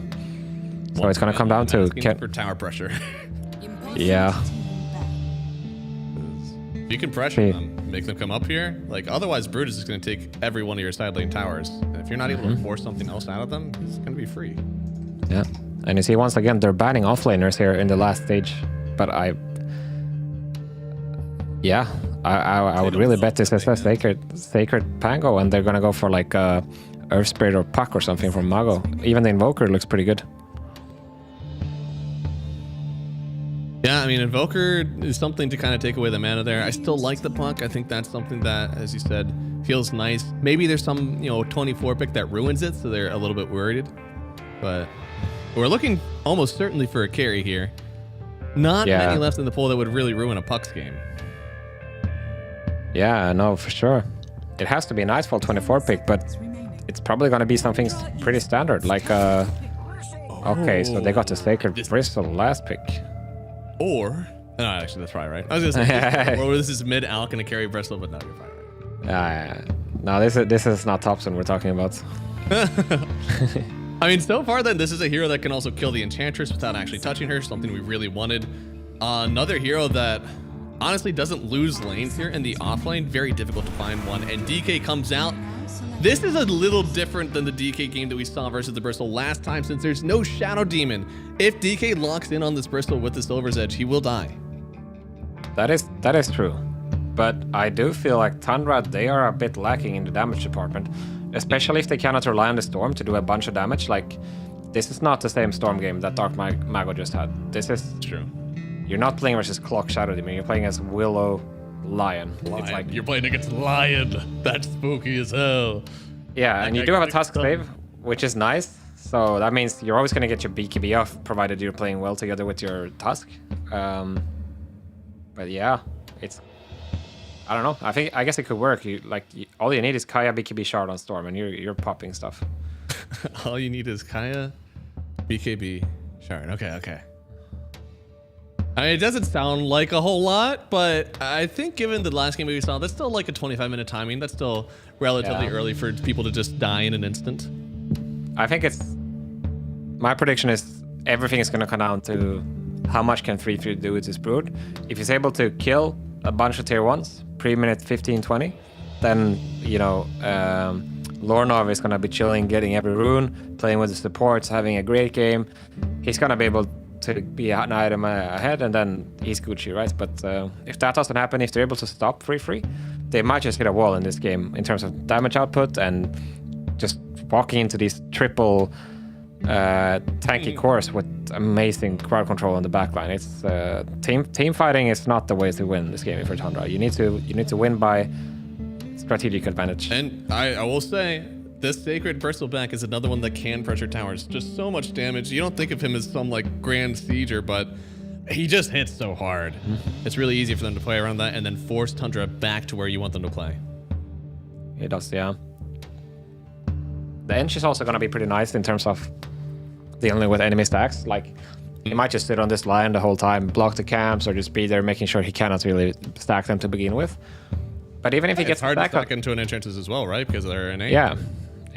Oh, true. And even if he gets the stacks off, then you have a Storm, which is one of the best stack stealers. Yep. Find yourself a nice little regen there, and then stacks be gone.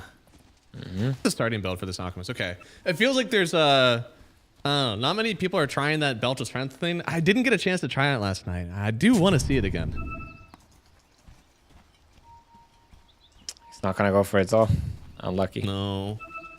So sad. But that's fine. I do like the idea here that you have this like brood that could just like shove everybody across the map. Storms are just very mobile in all ways. And you think about the typical counters versus a brood, something like a Disruptor, Slaughter to see people, maybe even like a Mars, try to just like lock them in an area. Like they're all like gone from this draft. It really feels like a free brood game, especially with just one BKB. Yeah. I mean, it's gonna come down to items, right? Blink daggers and stuff. I'm really curious what the build is gonna be for free. I feel like it almost has to be full aura, right? Yeah, I mean, it's a really valuable pipe game since there's going to be a Radiance coming through for the Alchemist. Yeah. But as you talked about, like, there's going to be a damage issue versus this tanky 3-core. Does that mean he has to go something like an Orchid and then into a BKB so he can continue to, like, pump? I guess I could see it, and you get some auras on the edge, like you get a Solar and maybe another item. Oh, fancy footwork until the end from Lornov. Well done by him. I mean, so last games I've watched Free Play Brood, it's been a build where he goes like super rush the drums into like a pipe after, and then. Okay. But I actually, if I think about it, I wouldn't be against him going for like a hyper carry Brood as well.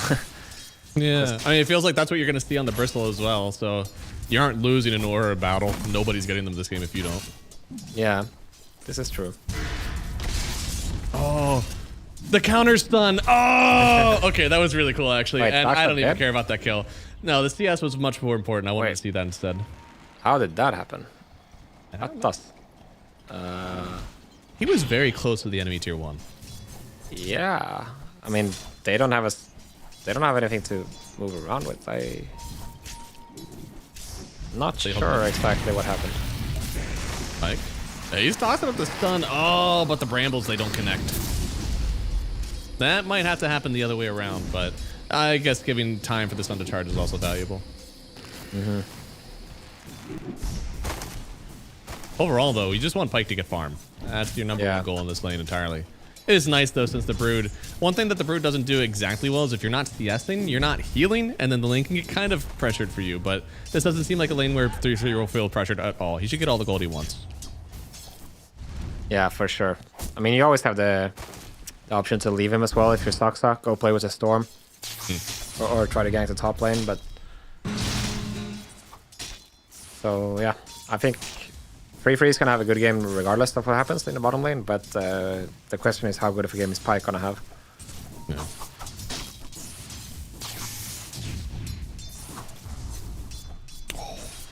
Almost had it. So far, a bit of a battle in the mid lane, but it is being won by the Storm Spirit. Potentially one of the best mid laners that we have right now in the game. Just does so much magic damage. As you saw last game, the right hands feels unstoppable. For sure. He is facing some really big problems in this game, though, potentially. Yeah, I mean, it becomes a BKB must-have for the Storm, which is not what you love. Obviously, you'd like to avoid it if you can, but once he does get that BKB, he still feels like he's king of the hill. Yeah, no, for sure. And I think, we've been talking about it. Oh, let's see. Sacred maybe trouble? There's a lot of damage there.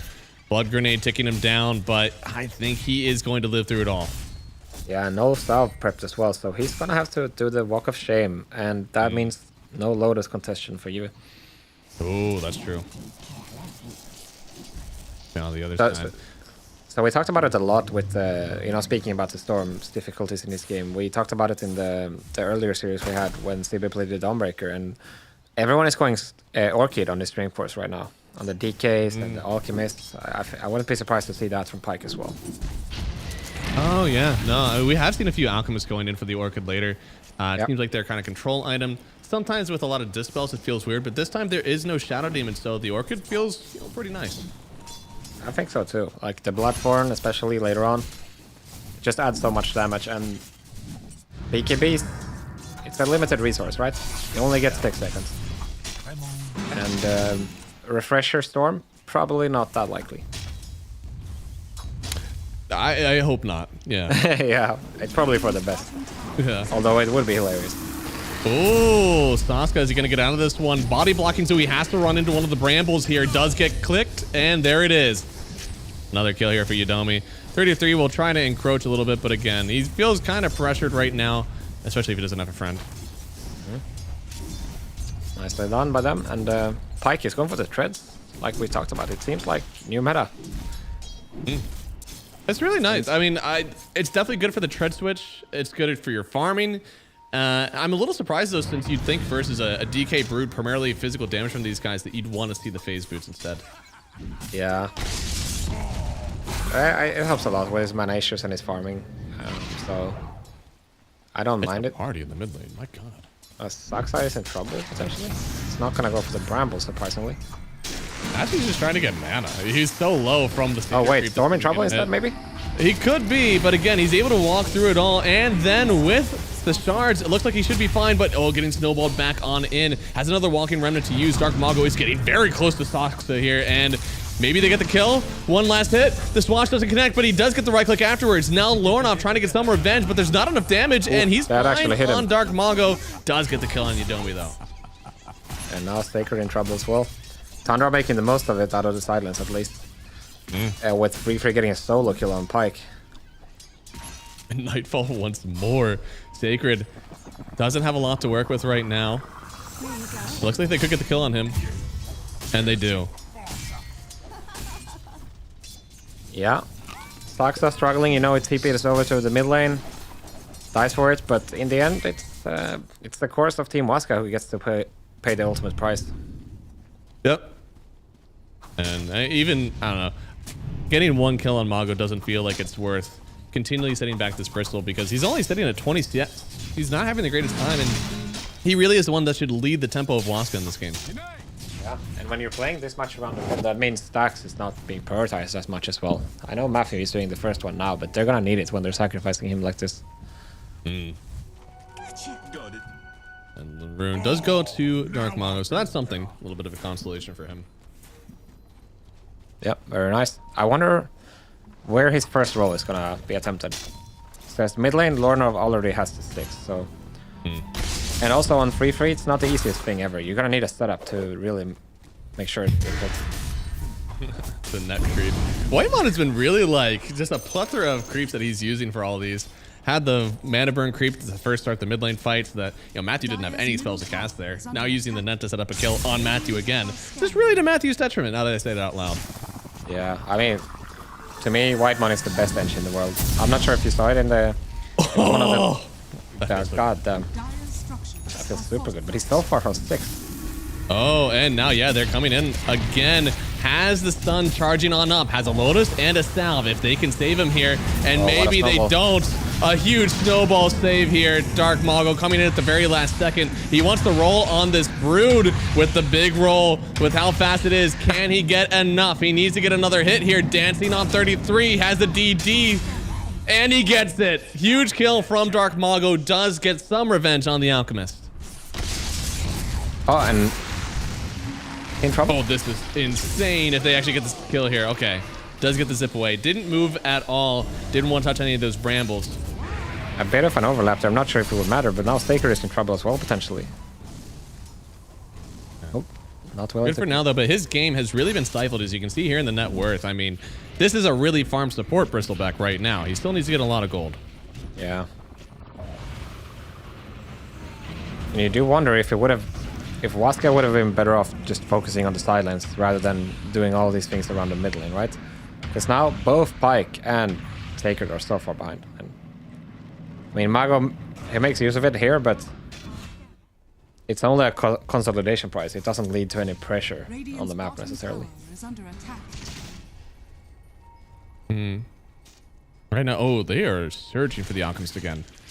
They could kill him down here, I feel like, if they get enough setup. Yeah, Sox is really, like, being a menace.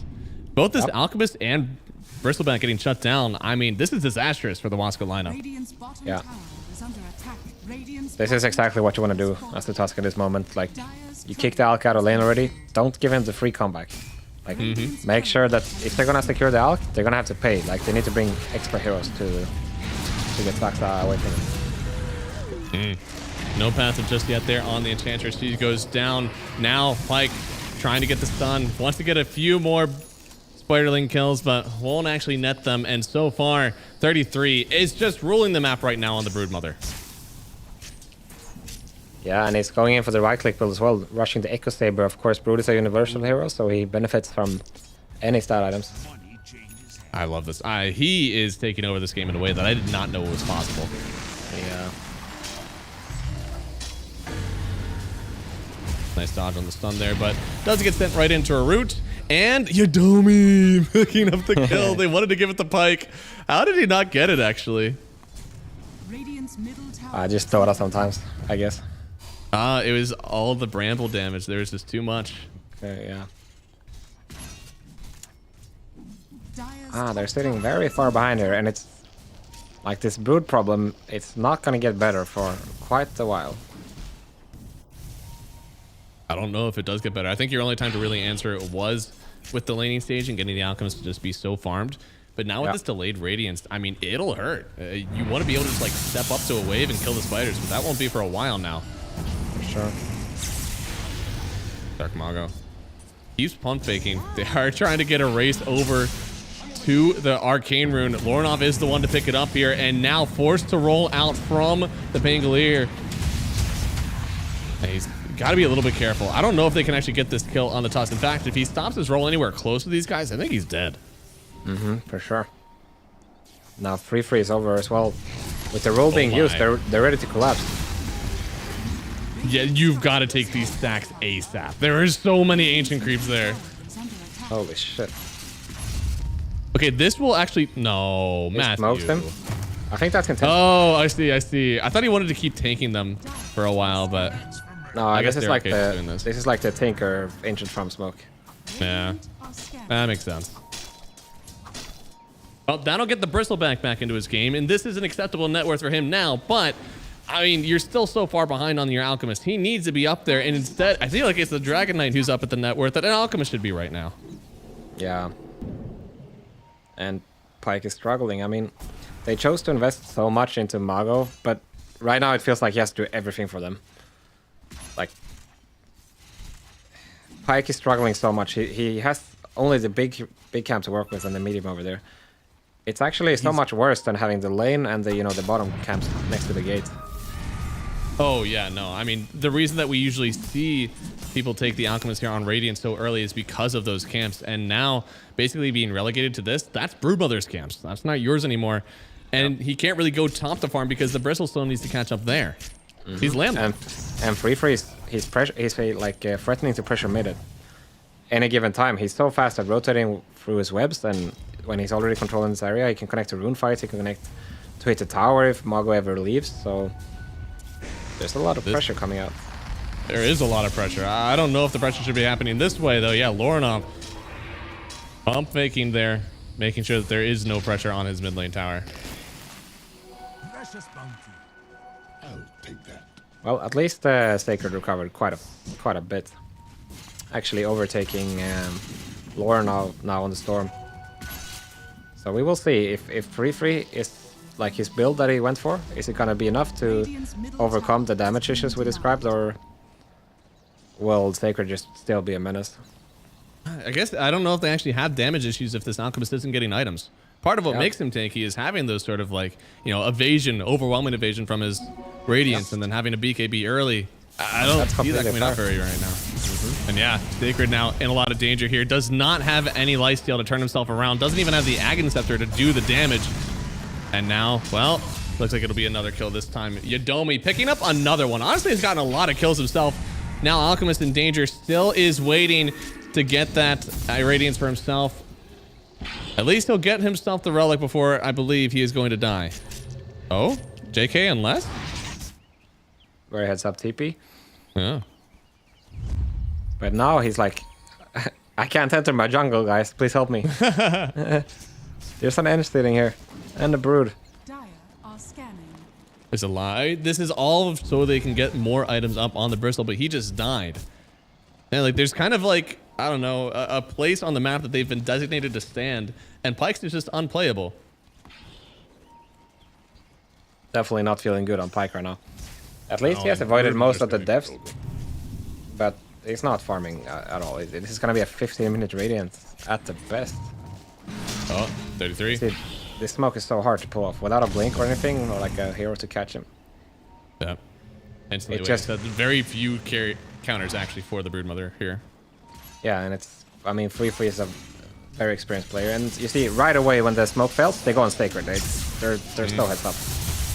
And this is whenever he's trying to take his stacks, really wants the Aghanim Scepter here soon. The fear does get them away from him for a second, but Storm just comes right back in. Doesn't have much mana and still very low, but who is else here to help follow up? It's really just Yadomi right now. We'll toss down the roots. It'll help for a second here. But with the bottle region on Lorno. Yeah, actually, maybe they turn this one around. Gets it for a second. Finally canceled the regen for the first time in a long time, but he's still got plenty of regen in the tank. Wow. Oh my god, he's on fast BKB. Holy What shit. on earth? I'm not even sure he needed it since he's so damn farm, but I mean, I guess yeah. Now what did they do against him? Radiant's middle tower. Oh no, the and they as well. steal the wisdom, and Pyke is getting ran down. It's a bit of a disaster here for everybody here on Waska. And did he just try to TP away from that? No, he had TP gone a long time ago. All right.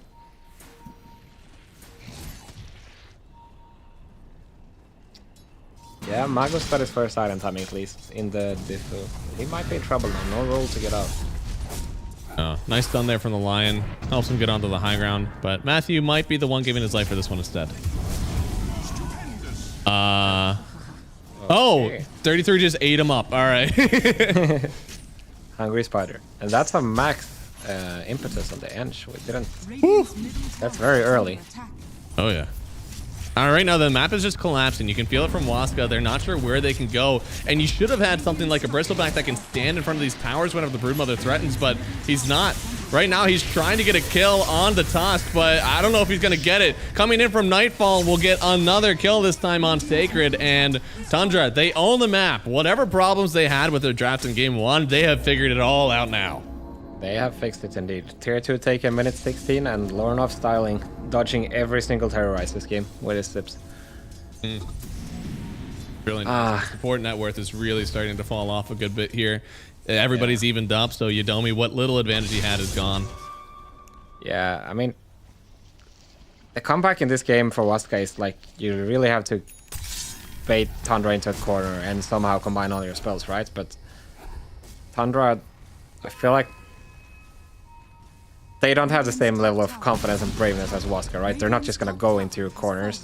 They're gonna play it smart and play steady and Roche and, you know, confine the map.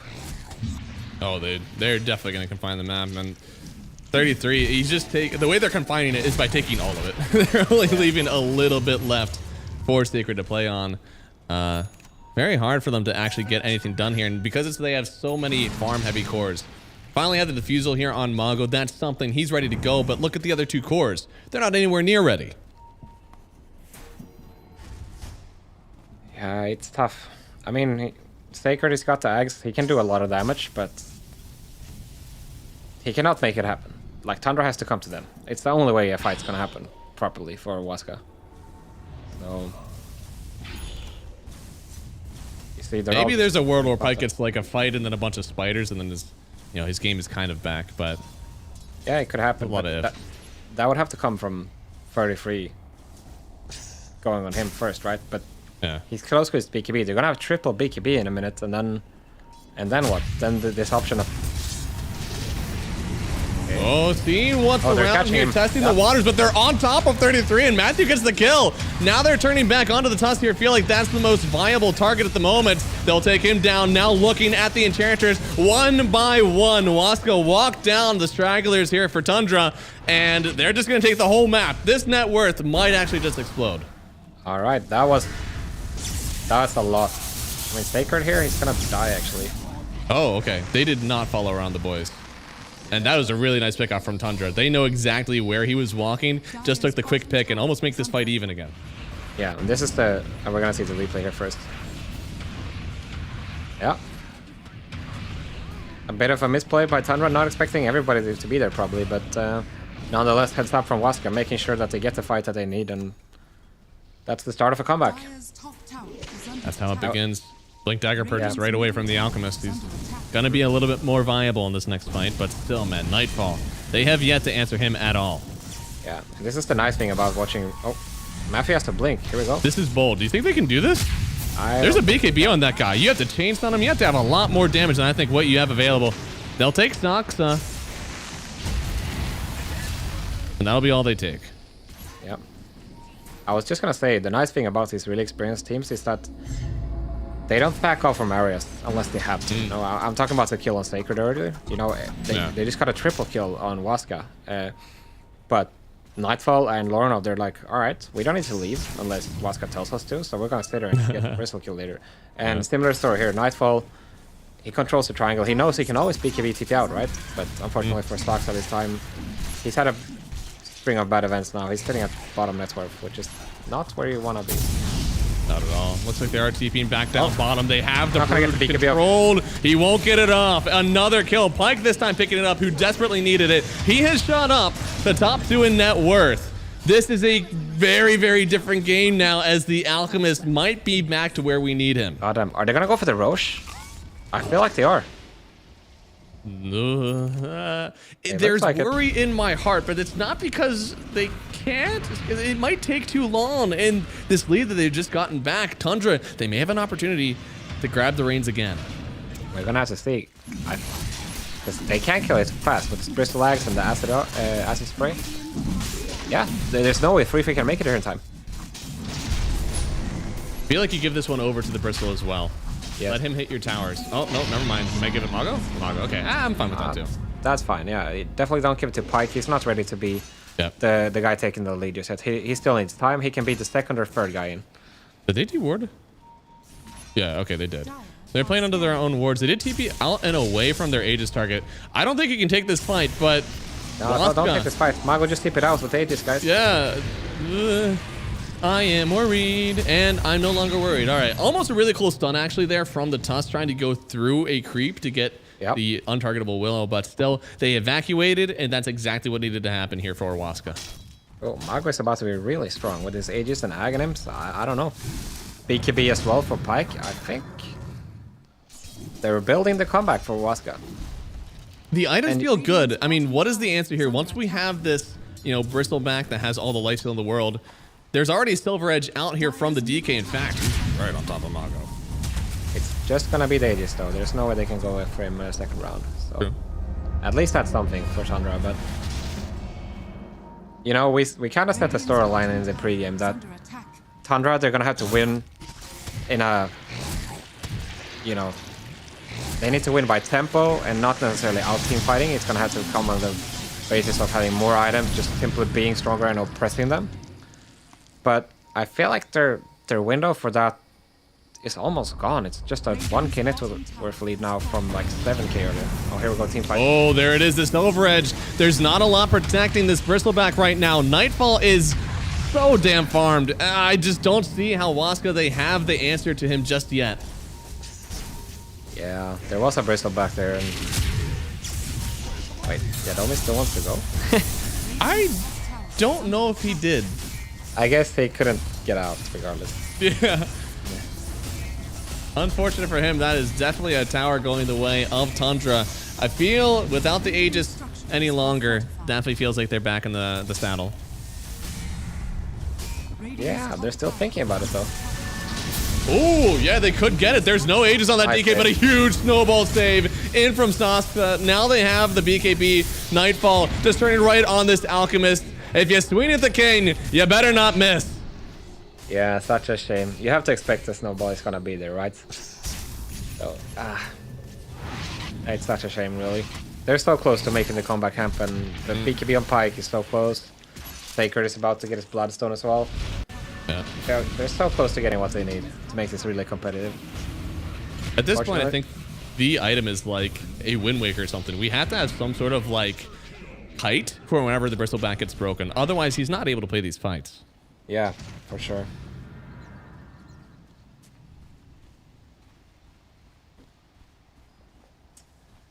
So yeah, that's all of your tier 2's gone now if you're Waska, and not a single tower taken. It's really hard to maneuver around the map. It's very difficult. Tundra have the chokehold on the map, just 24 minutes in, already rocking a 7,000 net worth lead.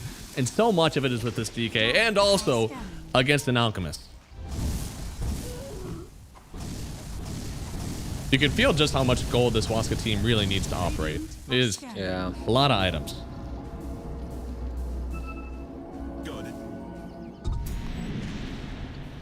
And it's not impossible, but it's just hard. Like, you're not getting farm as the map is looking right now, so you're gonna need more fights. And right now Tundra, they're playing it slow and steady, and they know that if Waska doesn't do anything, they're gonna get super outfarmed. And this is what they have to play on. Like Waska, they finding moves, especially now when it turns to nighttime, it's not easy. And a part of this is because there's not a single tower that has been taken yet from Waska, so they can see everywhere where Waska is trying to move. It's not even like they can go and try to farm behind towers, because if you get too close to tier 1, they can just kill you anyways. Yep. Definitely feeling rough for Waska. He's about to get the Bloodstone on the BB, but as you said, the break.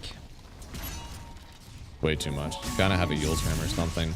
I wonder, I mean, we have this Alchemist. He looks like he's going for an Orchid just next. I almost think that AC... Hey, my man!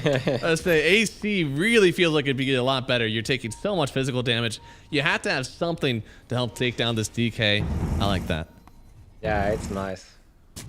But, he's level 14. DK is level 20. The bigger they are, the harder they fall. All right. I don't know if that DK is going to fall. In fact, Nightfall finding the Alchemist here. Oh my lord. Look at that damage from the Storm as well. The Overload. Yep. So much damage just beating into this Alchemist here. And yep, that was about 1,200 damage from right click straight up from Nightfall. No crit in the making, just a Silver Edge. Alright, looks like they're going to be confident enough to go in the high ground here. At least poke them a little bit. A lot of siege here from this Dragon Knight, and again, Staker just isn't the one to come in here and do something about it. He is trying to heal up, but here comes the break. They're trying to get him out of here, and look at how much damage they do. Bristol trying to escape, but with no BKB of his own, he just doesn't have the toolkit to get out of here. Now they have a nice stun on 3 thanks to the Willow here. Fear connects as well. So many brambles on the ground. Maybe they can turn something around, at least getting a return kill. They will take down Saksa. 33 has to escape as well. They see the Storm Spirit, but is he actually... Yeah, I don't know. I think he's waiting. He knows if they go on that Storm, that you won't kill him. Yeah, Whitepawn just doing so much in that fight also. Just sitting in the backline, being completely uncontested. Because Waska, they're just worried about staying alive basically in these fights. And yeah, here 3-3 has no chill. They just go for it. It's very forced, but it doesn't matter. Alk is dead. You know he doesn't want to buy back. Oh, he didn't have the Bloodstone. Oh, he didn't? He didn't. Damn. Oh, he's still missing a Voidstone, I see. Yeah. Oh, wow. And look at Moggle here. He's just getting pummeled by Whitemoon. Yeah. I mean, I don't think the Bloodstone would really change anything in that situation. He already had some spell lifesteal, but he was broken and not sending the Quills. I mean. Yeah. He needs, again, something. I want to say maybe it's BKB, something to get him just away from the Dragon Knight. But we're still missing another item from this team on almost every single hero. Yeah, exactly. And the question is still, how do you get it? Where are you gonna find the farm? It's almost like it's gonna have to come from fighting you or fighting Tundra, but they're just not gonna give you any fight that you want. Nope. Like they aren't going over for the Wisdom Rune, trying to take everything away. They do get spotted on a Watcher, I believe. Now it's gonna be double wisdom, and it's 3-3 who's gonna have the AC first in this game, and that's just gonna make it so much more deadly. When they already have all these strong cores hitting you for so much. Adding an AC atop, and the Daedal is soon to be a Nightfall. It's looking rough. Oh, Nightfall already with the crit, and like if we saw the damage of this DK already being kind of overwhelming, this hero really pops with damage once you get that crit, and especially the Daedalus. It's going to be a whole new world of physical damage that Waskar are not prepared for. Yeah, some safeguarding going on by Matthew onto Pyke so that he can farm. He's gonna enter the enemy hot tub to get some very needed gold, rather. Oh, and wow, Mago. Sonksa just murdered him. Yeah. And Storm 2 games in a row, huh? Is that hero just so good? Personally, I think it is. I think it's the best mid hero right now, but not every team agrees. There's other mids as well, but I think this guy compared to an Ember, super strong. The other mid hero that I think is super good right now is Earthspirit, but I feel like Storm is on a different tier for me. He's like an inch above the rest. Just based on the fact that he does so much damage, it's not easy to shut him down in the lane. Just many great combos you can make right now, and I don't know, the overload, man, you don't need damage items, which is like, you just get the shard, Kaya, BKB, and you're killing supports. Doesn't matter. Anytime you go the killer build, man, we saw it's just a whole new tier of mid hero because nobody else is safe on the map.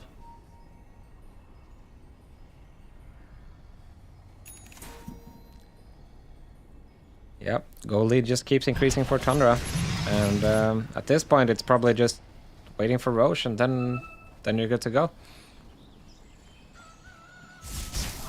At least, you know, 33. He's transitioned to this game just like right clicker on right clicker, and something that, you know, you may think that the Broodmother is going to fall off, but it's not the case. There's no outweighting this hero, especially once he gets a shard. I mean, he's just going to continue to hit. He's going to have lifesteal on top of it. I'd actually wager at some point, even if he tries to hit this Bristleback with the Bloodstone without a break, he might still just out heal him. Yeah, I think so. This guy is way too strong. He's hitting for 250 without the insatiable hunger active. Looks like no Roach just yet. Oh, it just spawned, right? Yep. Looks like it. Look how fast this guy dies. Yep. He will not take much time at all. That's going to be the Aegis going to Nightfall as well. Aegis picked up, even getting themselves a banner. So the high ground, really hard. Even though this is a transformation hero, DK, I mean, that dragon form, not the worst cooldown, especially if they just start going up in a few seconds. Nightfall instantly TPs to the enemy outpost, making sure that there's no farm to get for Waska, and then sweep over, and then looks like bottom lane is the point of attack. Their last high ground fight was pretty good. How much has changed since that? I mean, I feel just getting a nice roll, trying to change some of these guys, it's not going to happen when the BKBs come out again. Yeah, and the difference now is it's about 10k gold worth of items, a bunch of XP, and an Aegis. There's a lot of difference there, huh? But yeah, I mean, Sacred is getting closer to BKB. That will help. For their game. Yeah. That will help so much. If they can get an AC on Pyke as well, there is a chance, but it's not a big chance. I mean, their timing in 2 minutes are really good for almost everybody here. Getting the quill stack damage as well, helping him heal BKB so he's not just getting instantly murked. And then on the other side here, this Alchemist, hopefully having an AC to offer for the team. I mean, a lot of stuff coming, but I don't know if Tundra are going to allow them to get to that moment. Yeah, I mean, the Tundra, there's no way for them to know exactly the item timings, but the best thing you can do is pressure when you can. Well, you have the biggest advantage, and that's exactly what they're going to do. No. Nightfall. Just going to keep on poking. Have the banner down as well, and nobody's really available to stop it. Matthew's trying to smoke. Oh, what could he find on the backside without his team there? Jumping all the way in on Storm. Mago getting a roll in the back here. It looks like they're trying to take down this Tusk first, and they'll get it, but Pike has to back away immediately. There's so much damage on Nightfall. On the other side, the D used both of their supports. Sacred now in so much danger, pops the Bloodstone, and they'll just back away for the second. Now stunned up, doing so much damage. Even if you kill this Dragon Knight once, is it enough? Yeah, I'm not sure if they're gonna have the damage without Pike here. I mean, Sacred is gonna try, but he has to be so careful. Oh my god! What? Ah. What on earth was that damage?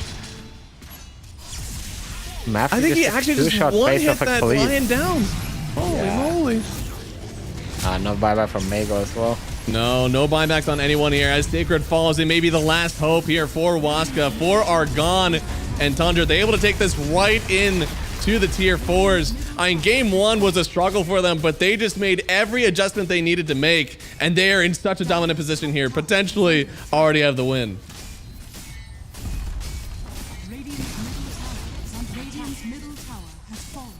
Yeah, that seems to be it. I don't know what Pike can do on his own here. I mean, he has Yadomi with him, but there's a little bit of damage on the DK, but look at how much damage this enchantment is doing. Pike can barely stand it, and GG gets called. Game number 2 going to Tundra. They split the series 1-1, and another set of 1-1s that we've seen all across the group here.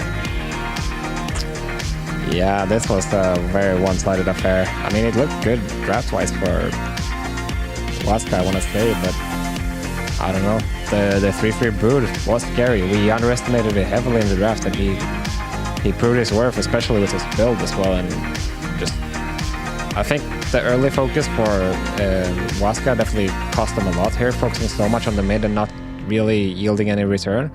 Like Mago had to do everything. Like Pike and Sacred, they just fell so far behind, and afterwards it was tough, to be real. They had some nice comebacks around the bottom lane, like getting killed on 3-3 twice, but apart from that, there wasn't much they could do in this game. No.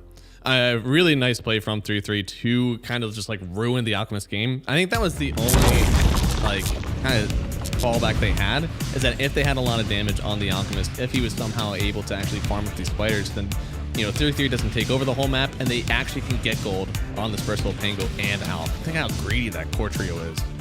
Yeah, I mean, and Alchemist, it's not a hero you can leave alone at level 3, you know?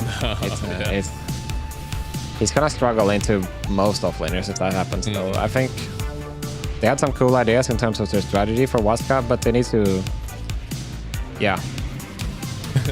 I hate to say, I hate to say it because they played so amazing in game 1, but there's a few adjustments that can be made from this game, and it will help a lot. In all fairness, too far into the greed, man, in this game number 2. Yeah. In all fairness, 1-1 is a respectable result against Tundra, and that puts them both at 7-3, I want to say, which is definitely a really good spot for both of these teams. Absolutely. I mean, especially for Waska, I feel like they have less expectations than Tundra. Oh yeah, no, they're definitely playing up, and we'll accept their position here. But we're gonna have an interview getting going, guys. We're gonna take a quick break and then have that for you right after this break.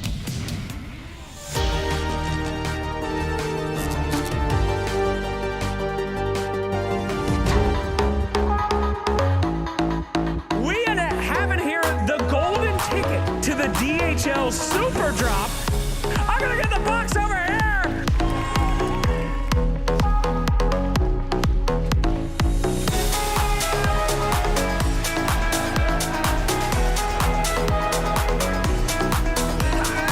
Choose your own adventure, man. Are you ready? I'm shaking. Good. That's absolutely correct.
Hello, everybody, and welcome back to Dream League Season 24 here.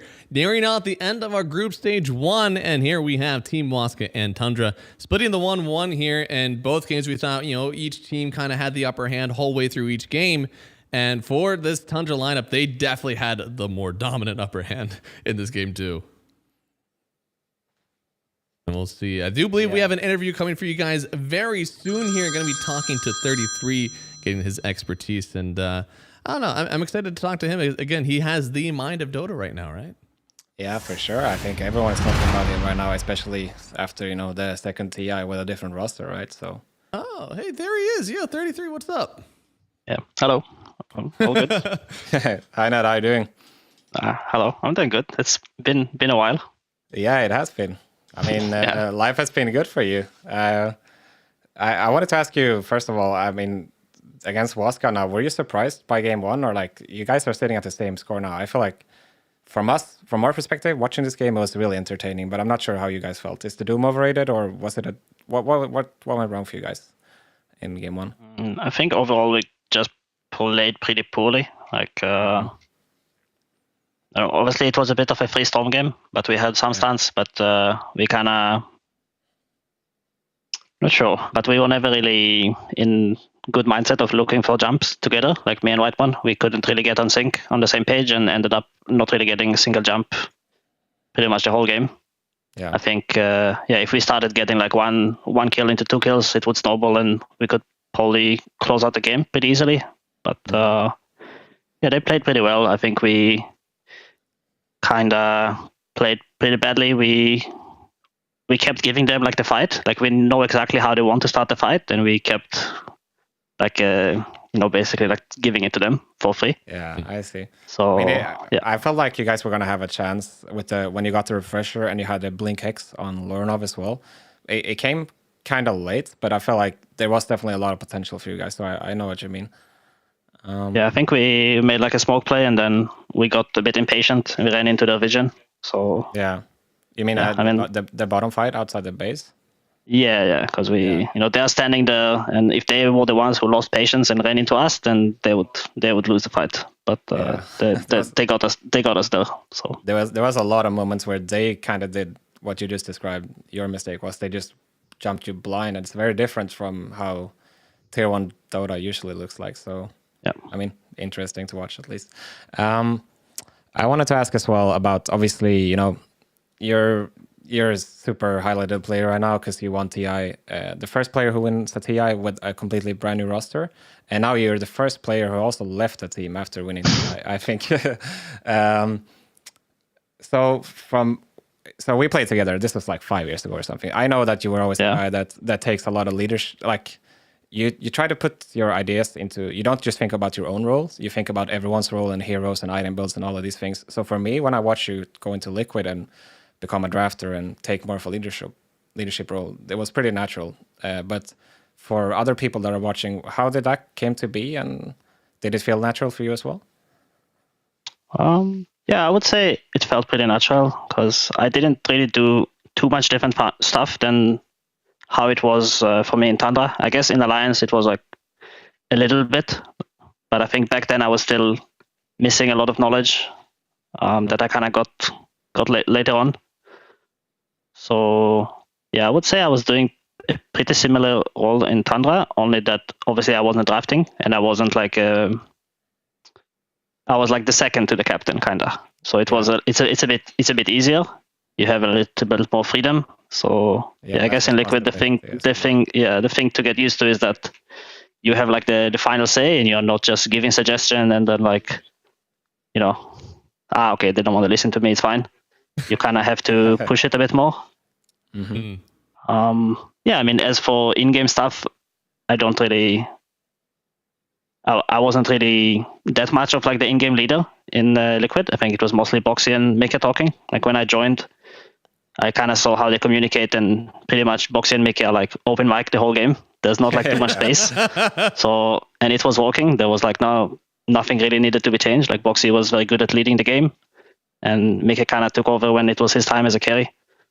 So I would say my responsibilities were a bit more outside the game, which is already what I was pretty comfortable doing in Tundra and even a bit in Alliance before. So it was pretty natural. Seemed like it worked out perfect then, because I know Boxy can be pretty blunt and straightforward, and Mikke, he has a lot of energy in fights and stuff. But yeah. So right now, I mean, obviously you play with a lot of players, and I'm sure you learned so much from playing with all these different rosters and stuff. Is that a part of your reason in the choice of leaving Liquid and going to Tundra now? I know you, obviously everybody knows you and Saxa are like amazing together, and you played together for such a long time, achieved great things. But I know from the past you've been friends with Nightfall for a long time. Is it just you wanted to play with them, or is it like, do you feel like you evolve better when you switch environments? Is that also a factor? Yeah, I guess it's a bit of both. Like, I just kind of wanted to play with players that I always felt like are good and I believed in, and I wanted to, I would probably feel like a little bit of a missed opportunity if I didn't like give it a shot. I'm not going to play forever. So what? You're leaving us? No, not at all. He needs the third verse, man. Come on.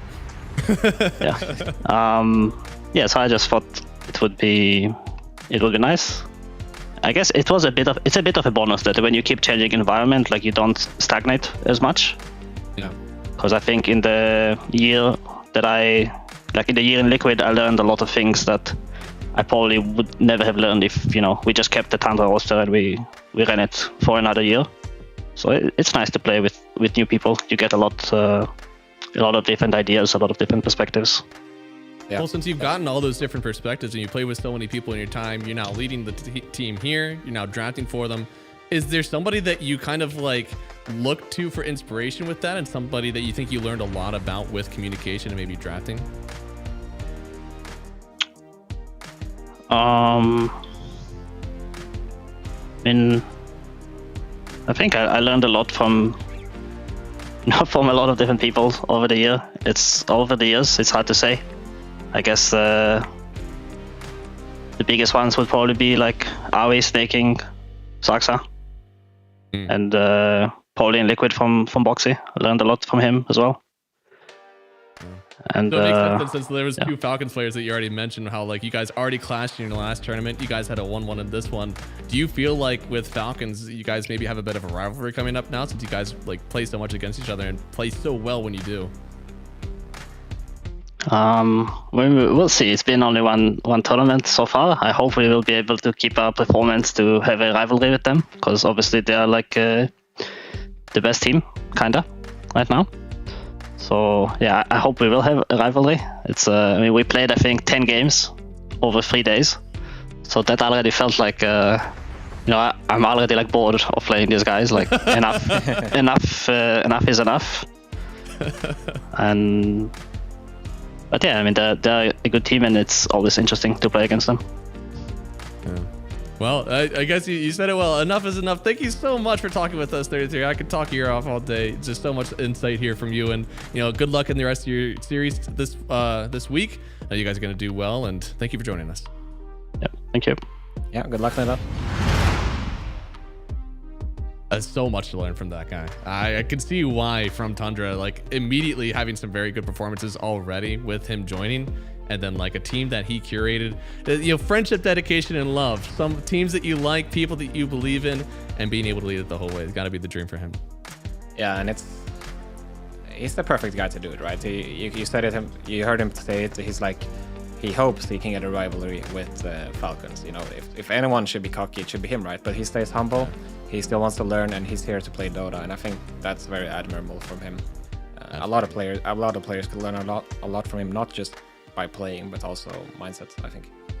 Oh yeah, no, definitely the mindset for Dota, guys. And thank you all so much for watching us today. Really fun series so far. I think that game one had to have been one of the favorite games, I think, of this whole tournament for me so far.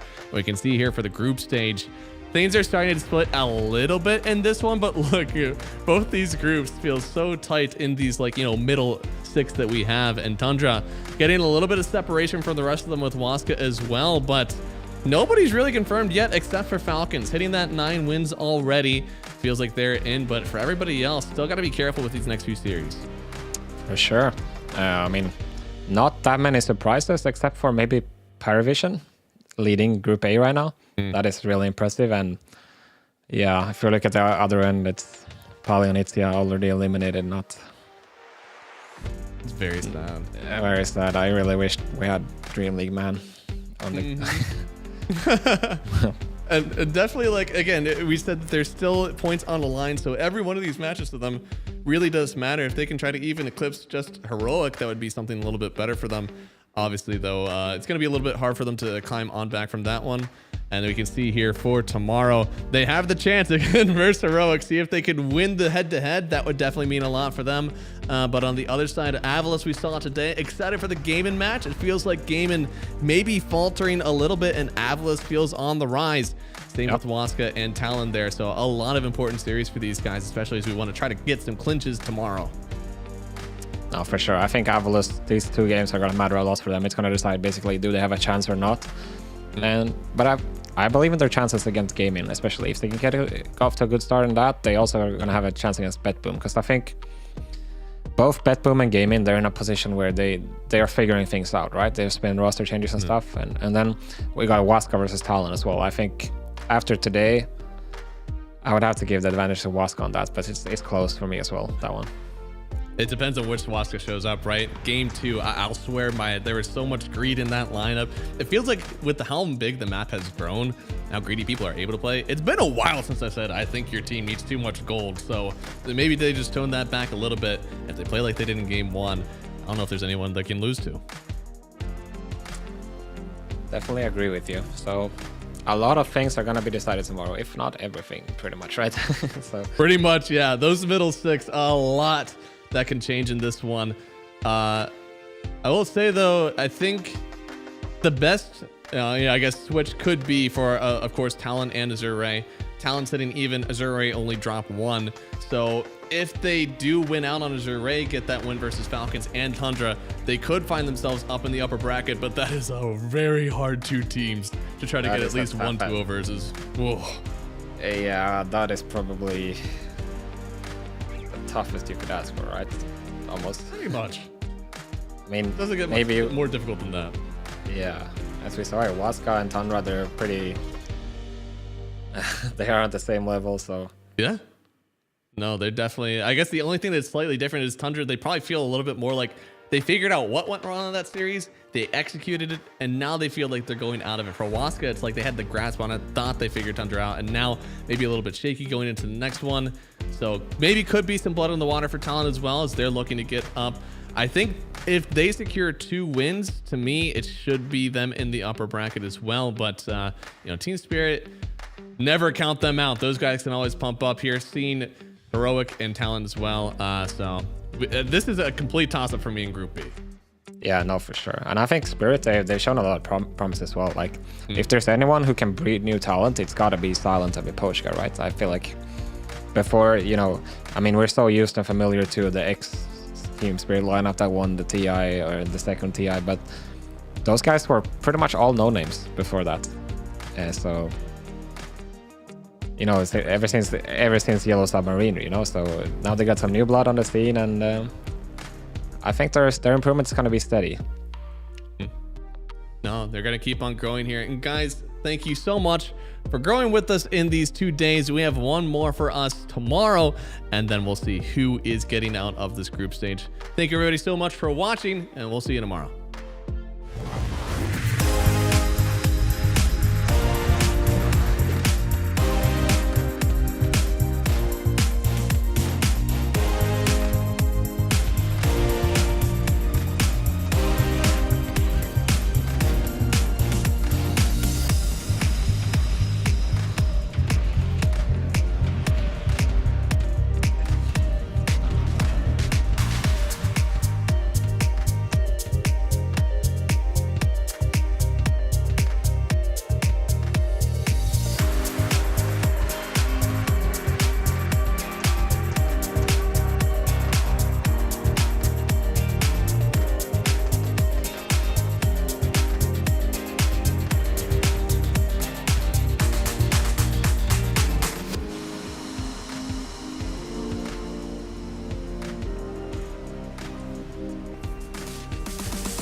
DHL Super Drop. I'm gonna get the box over here.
Showers ahead of us. We come from the golden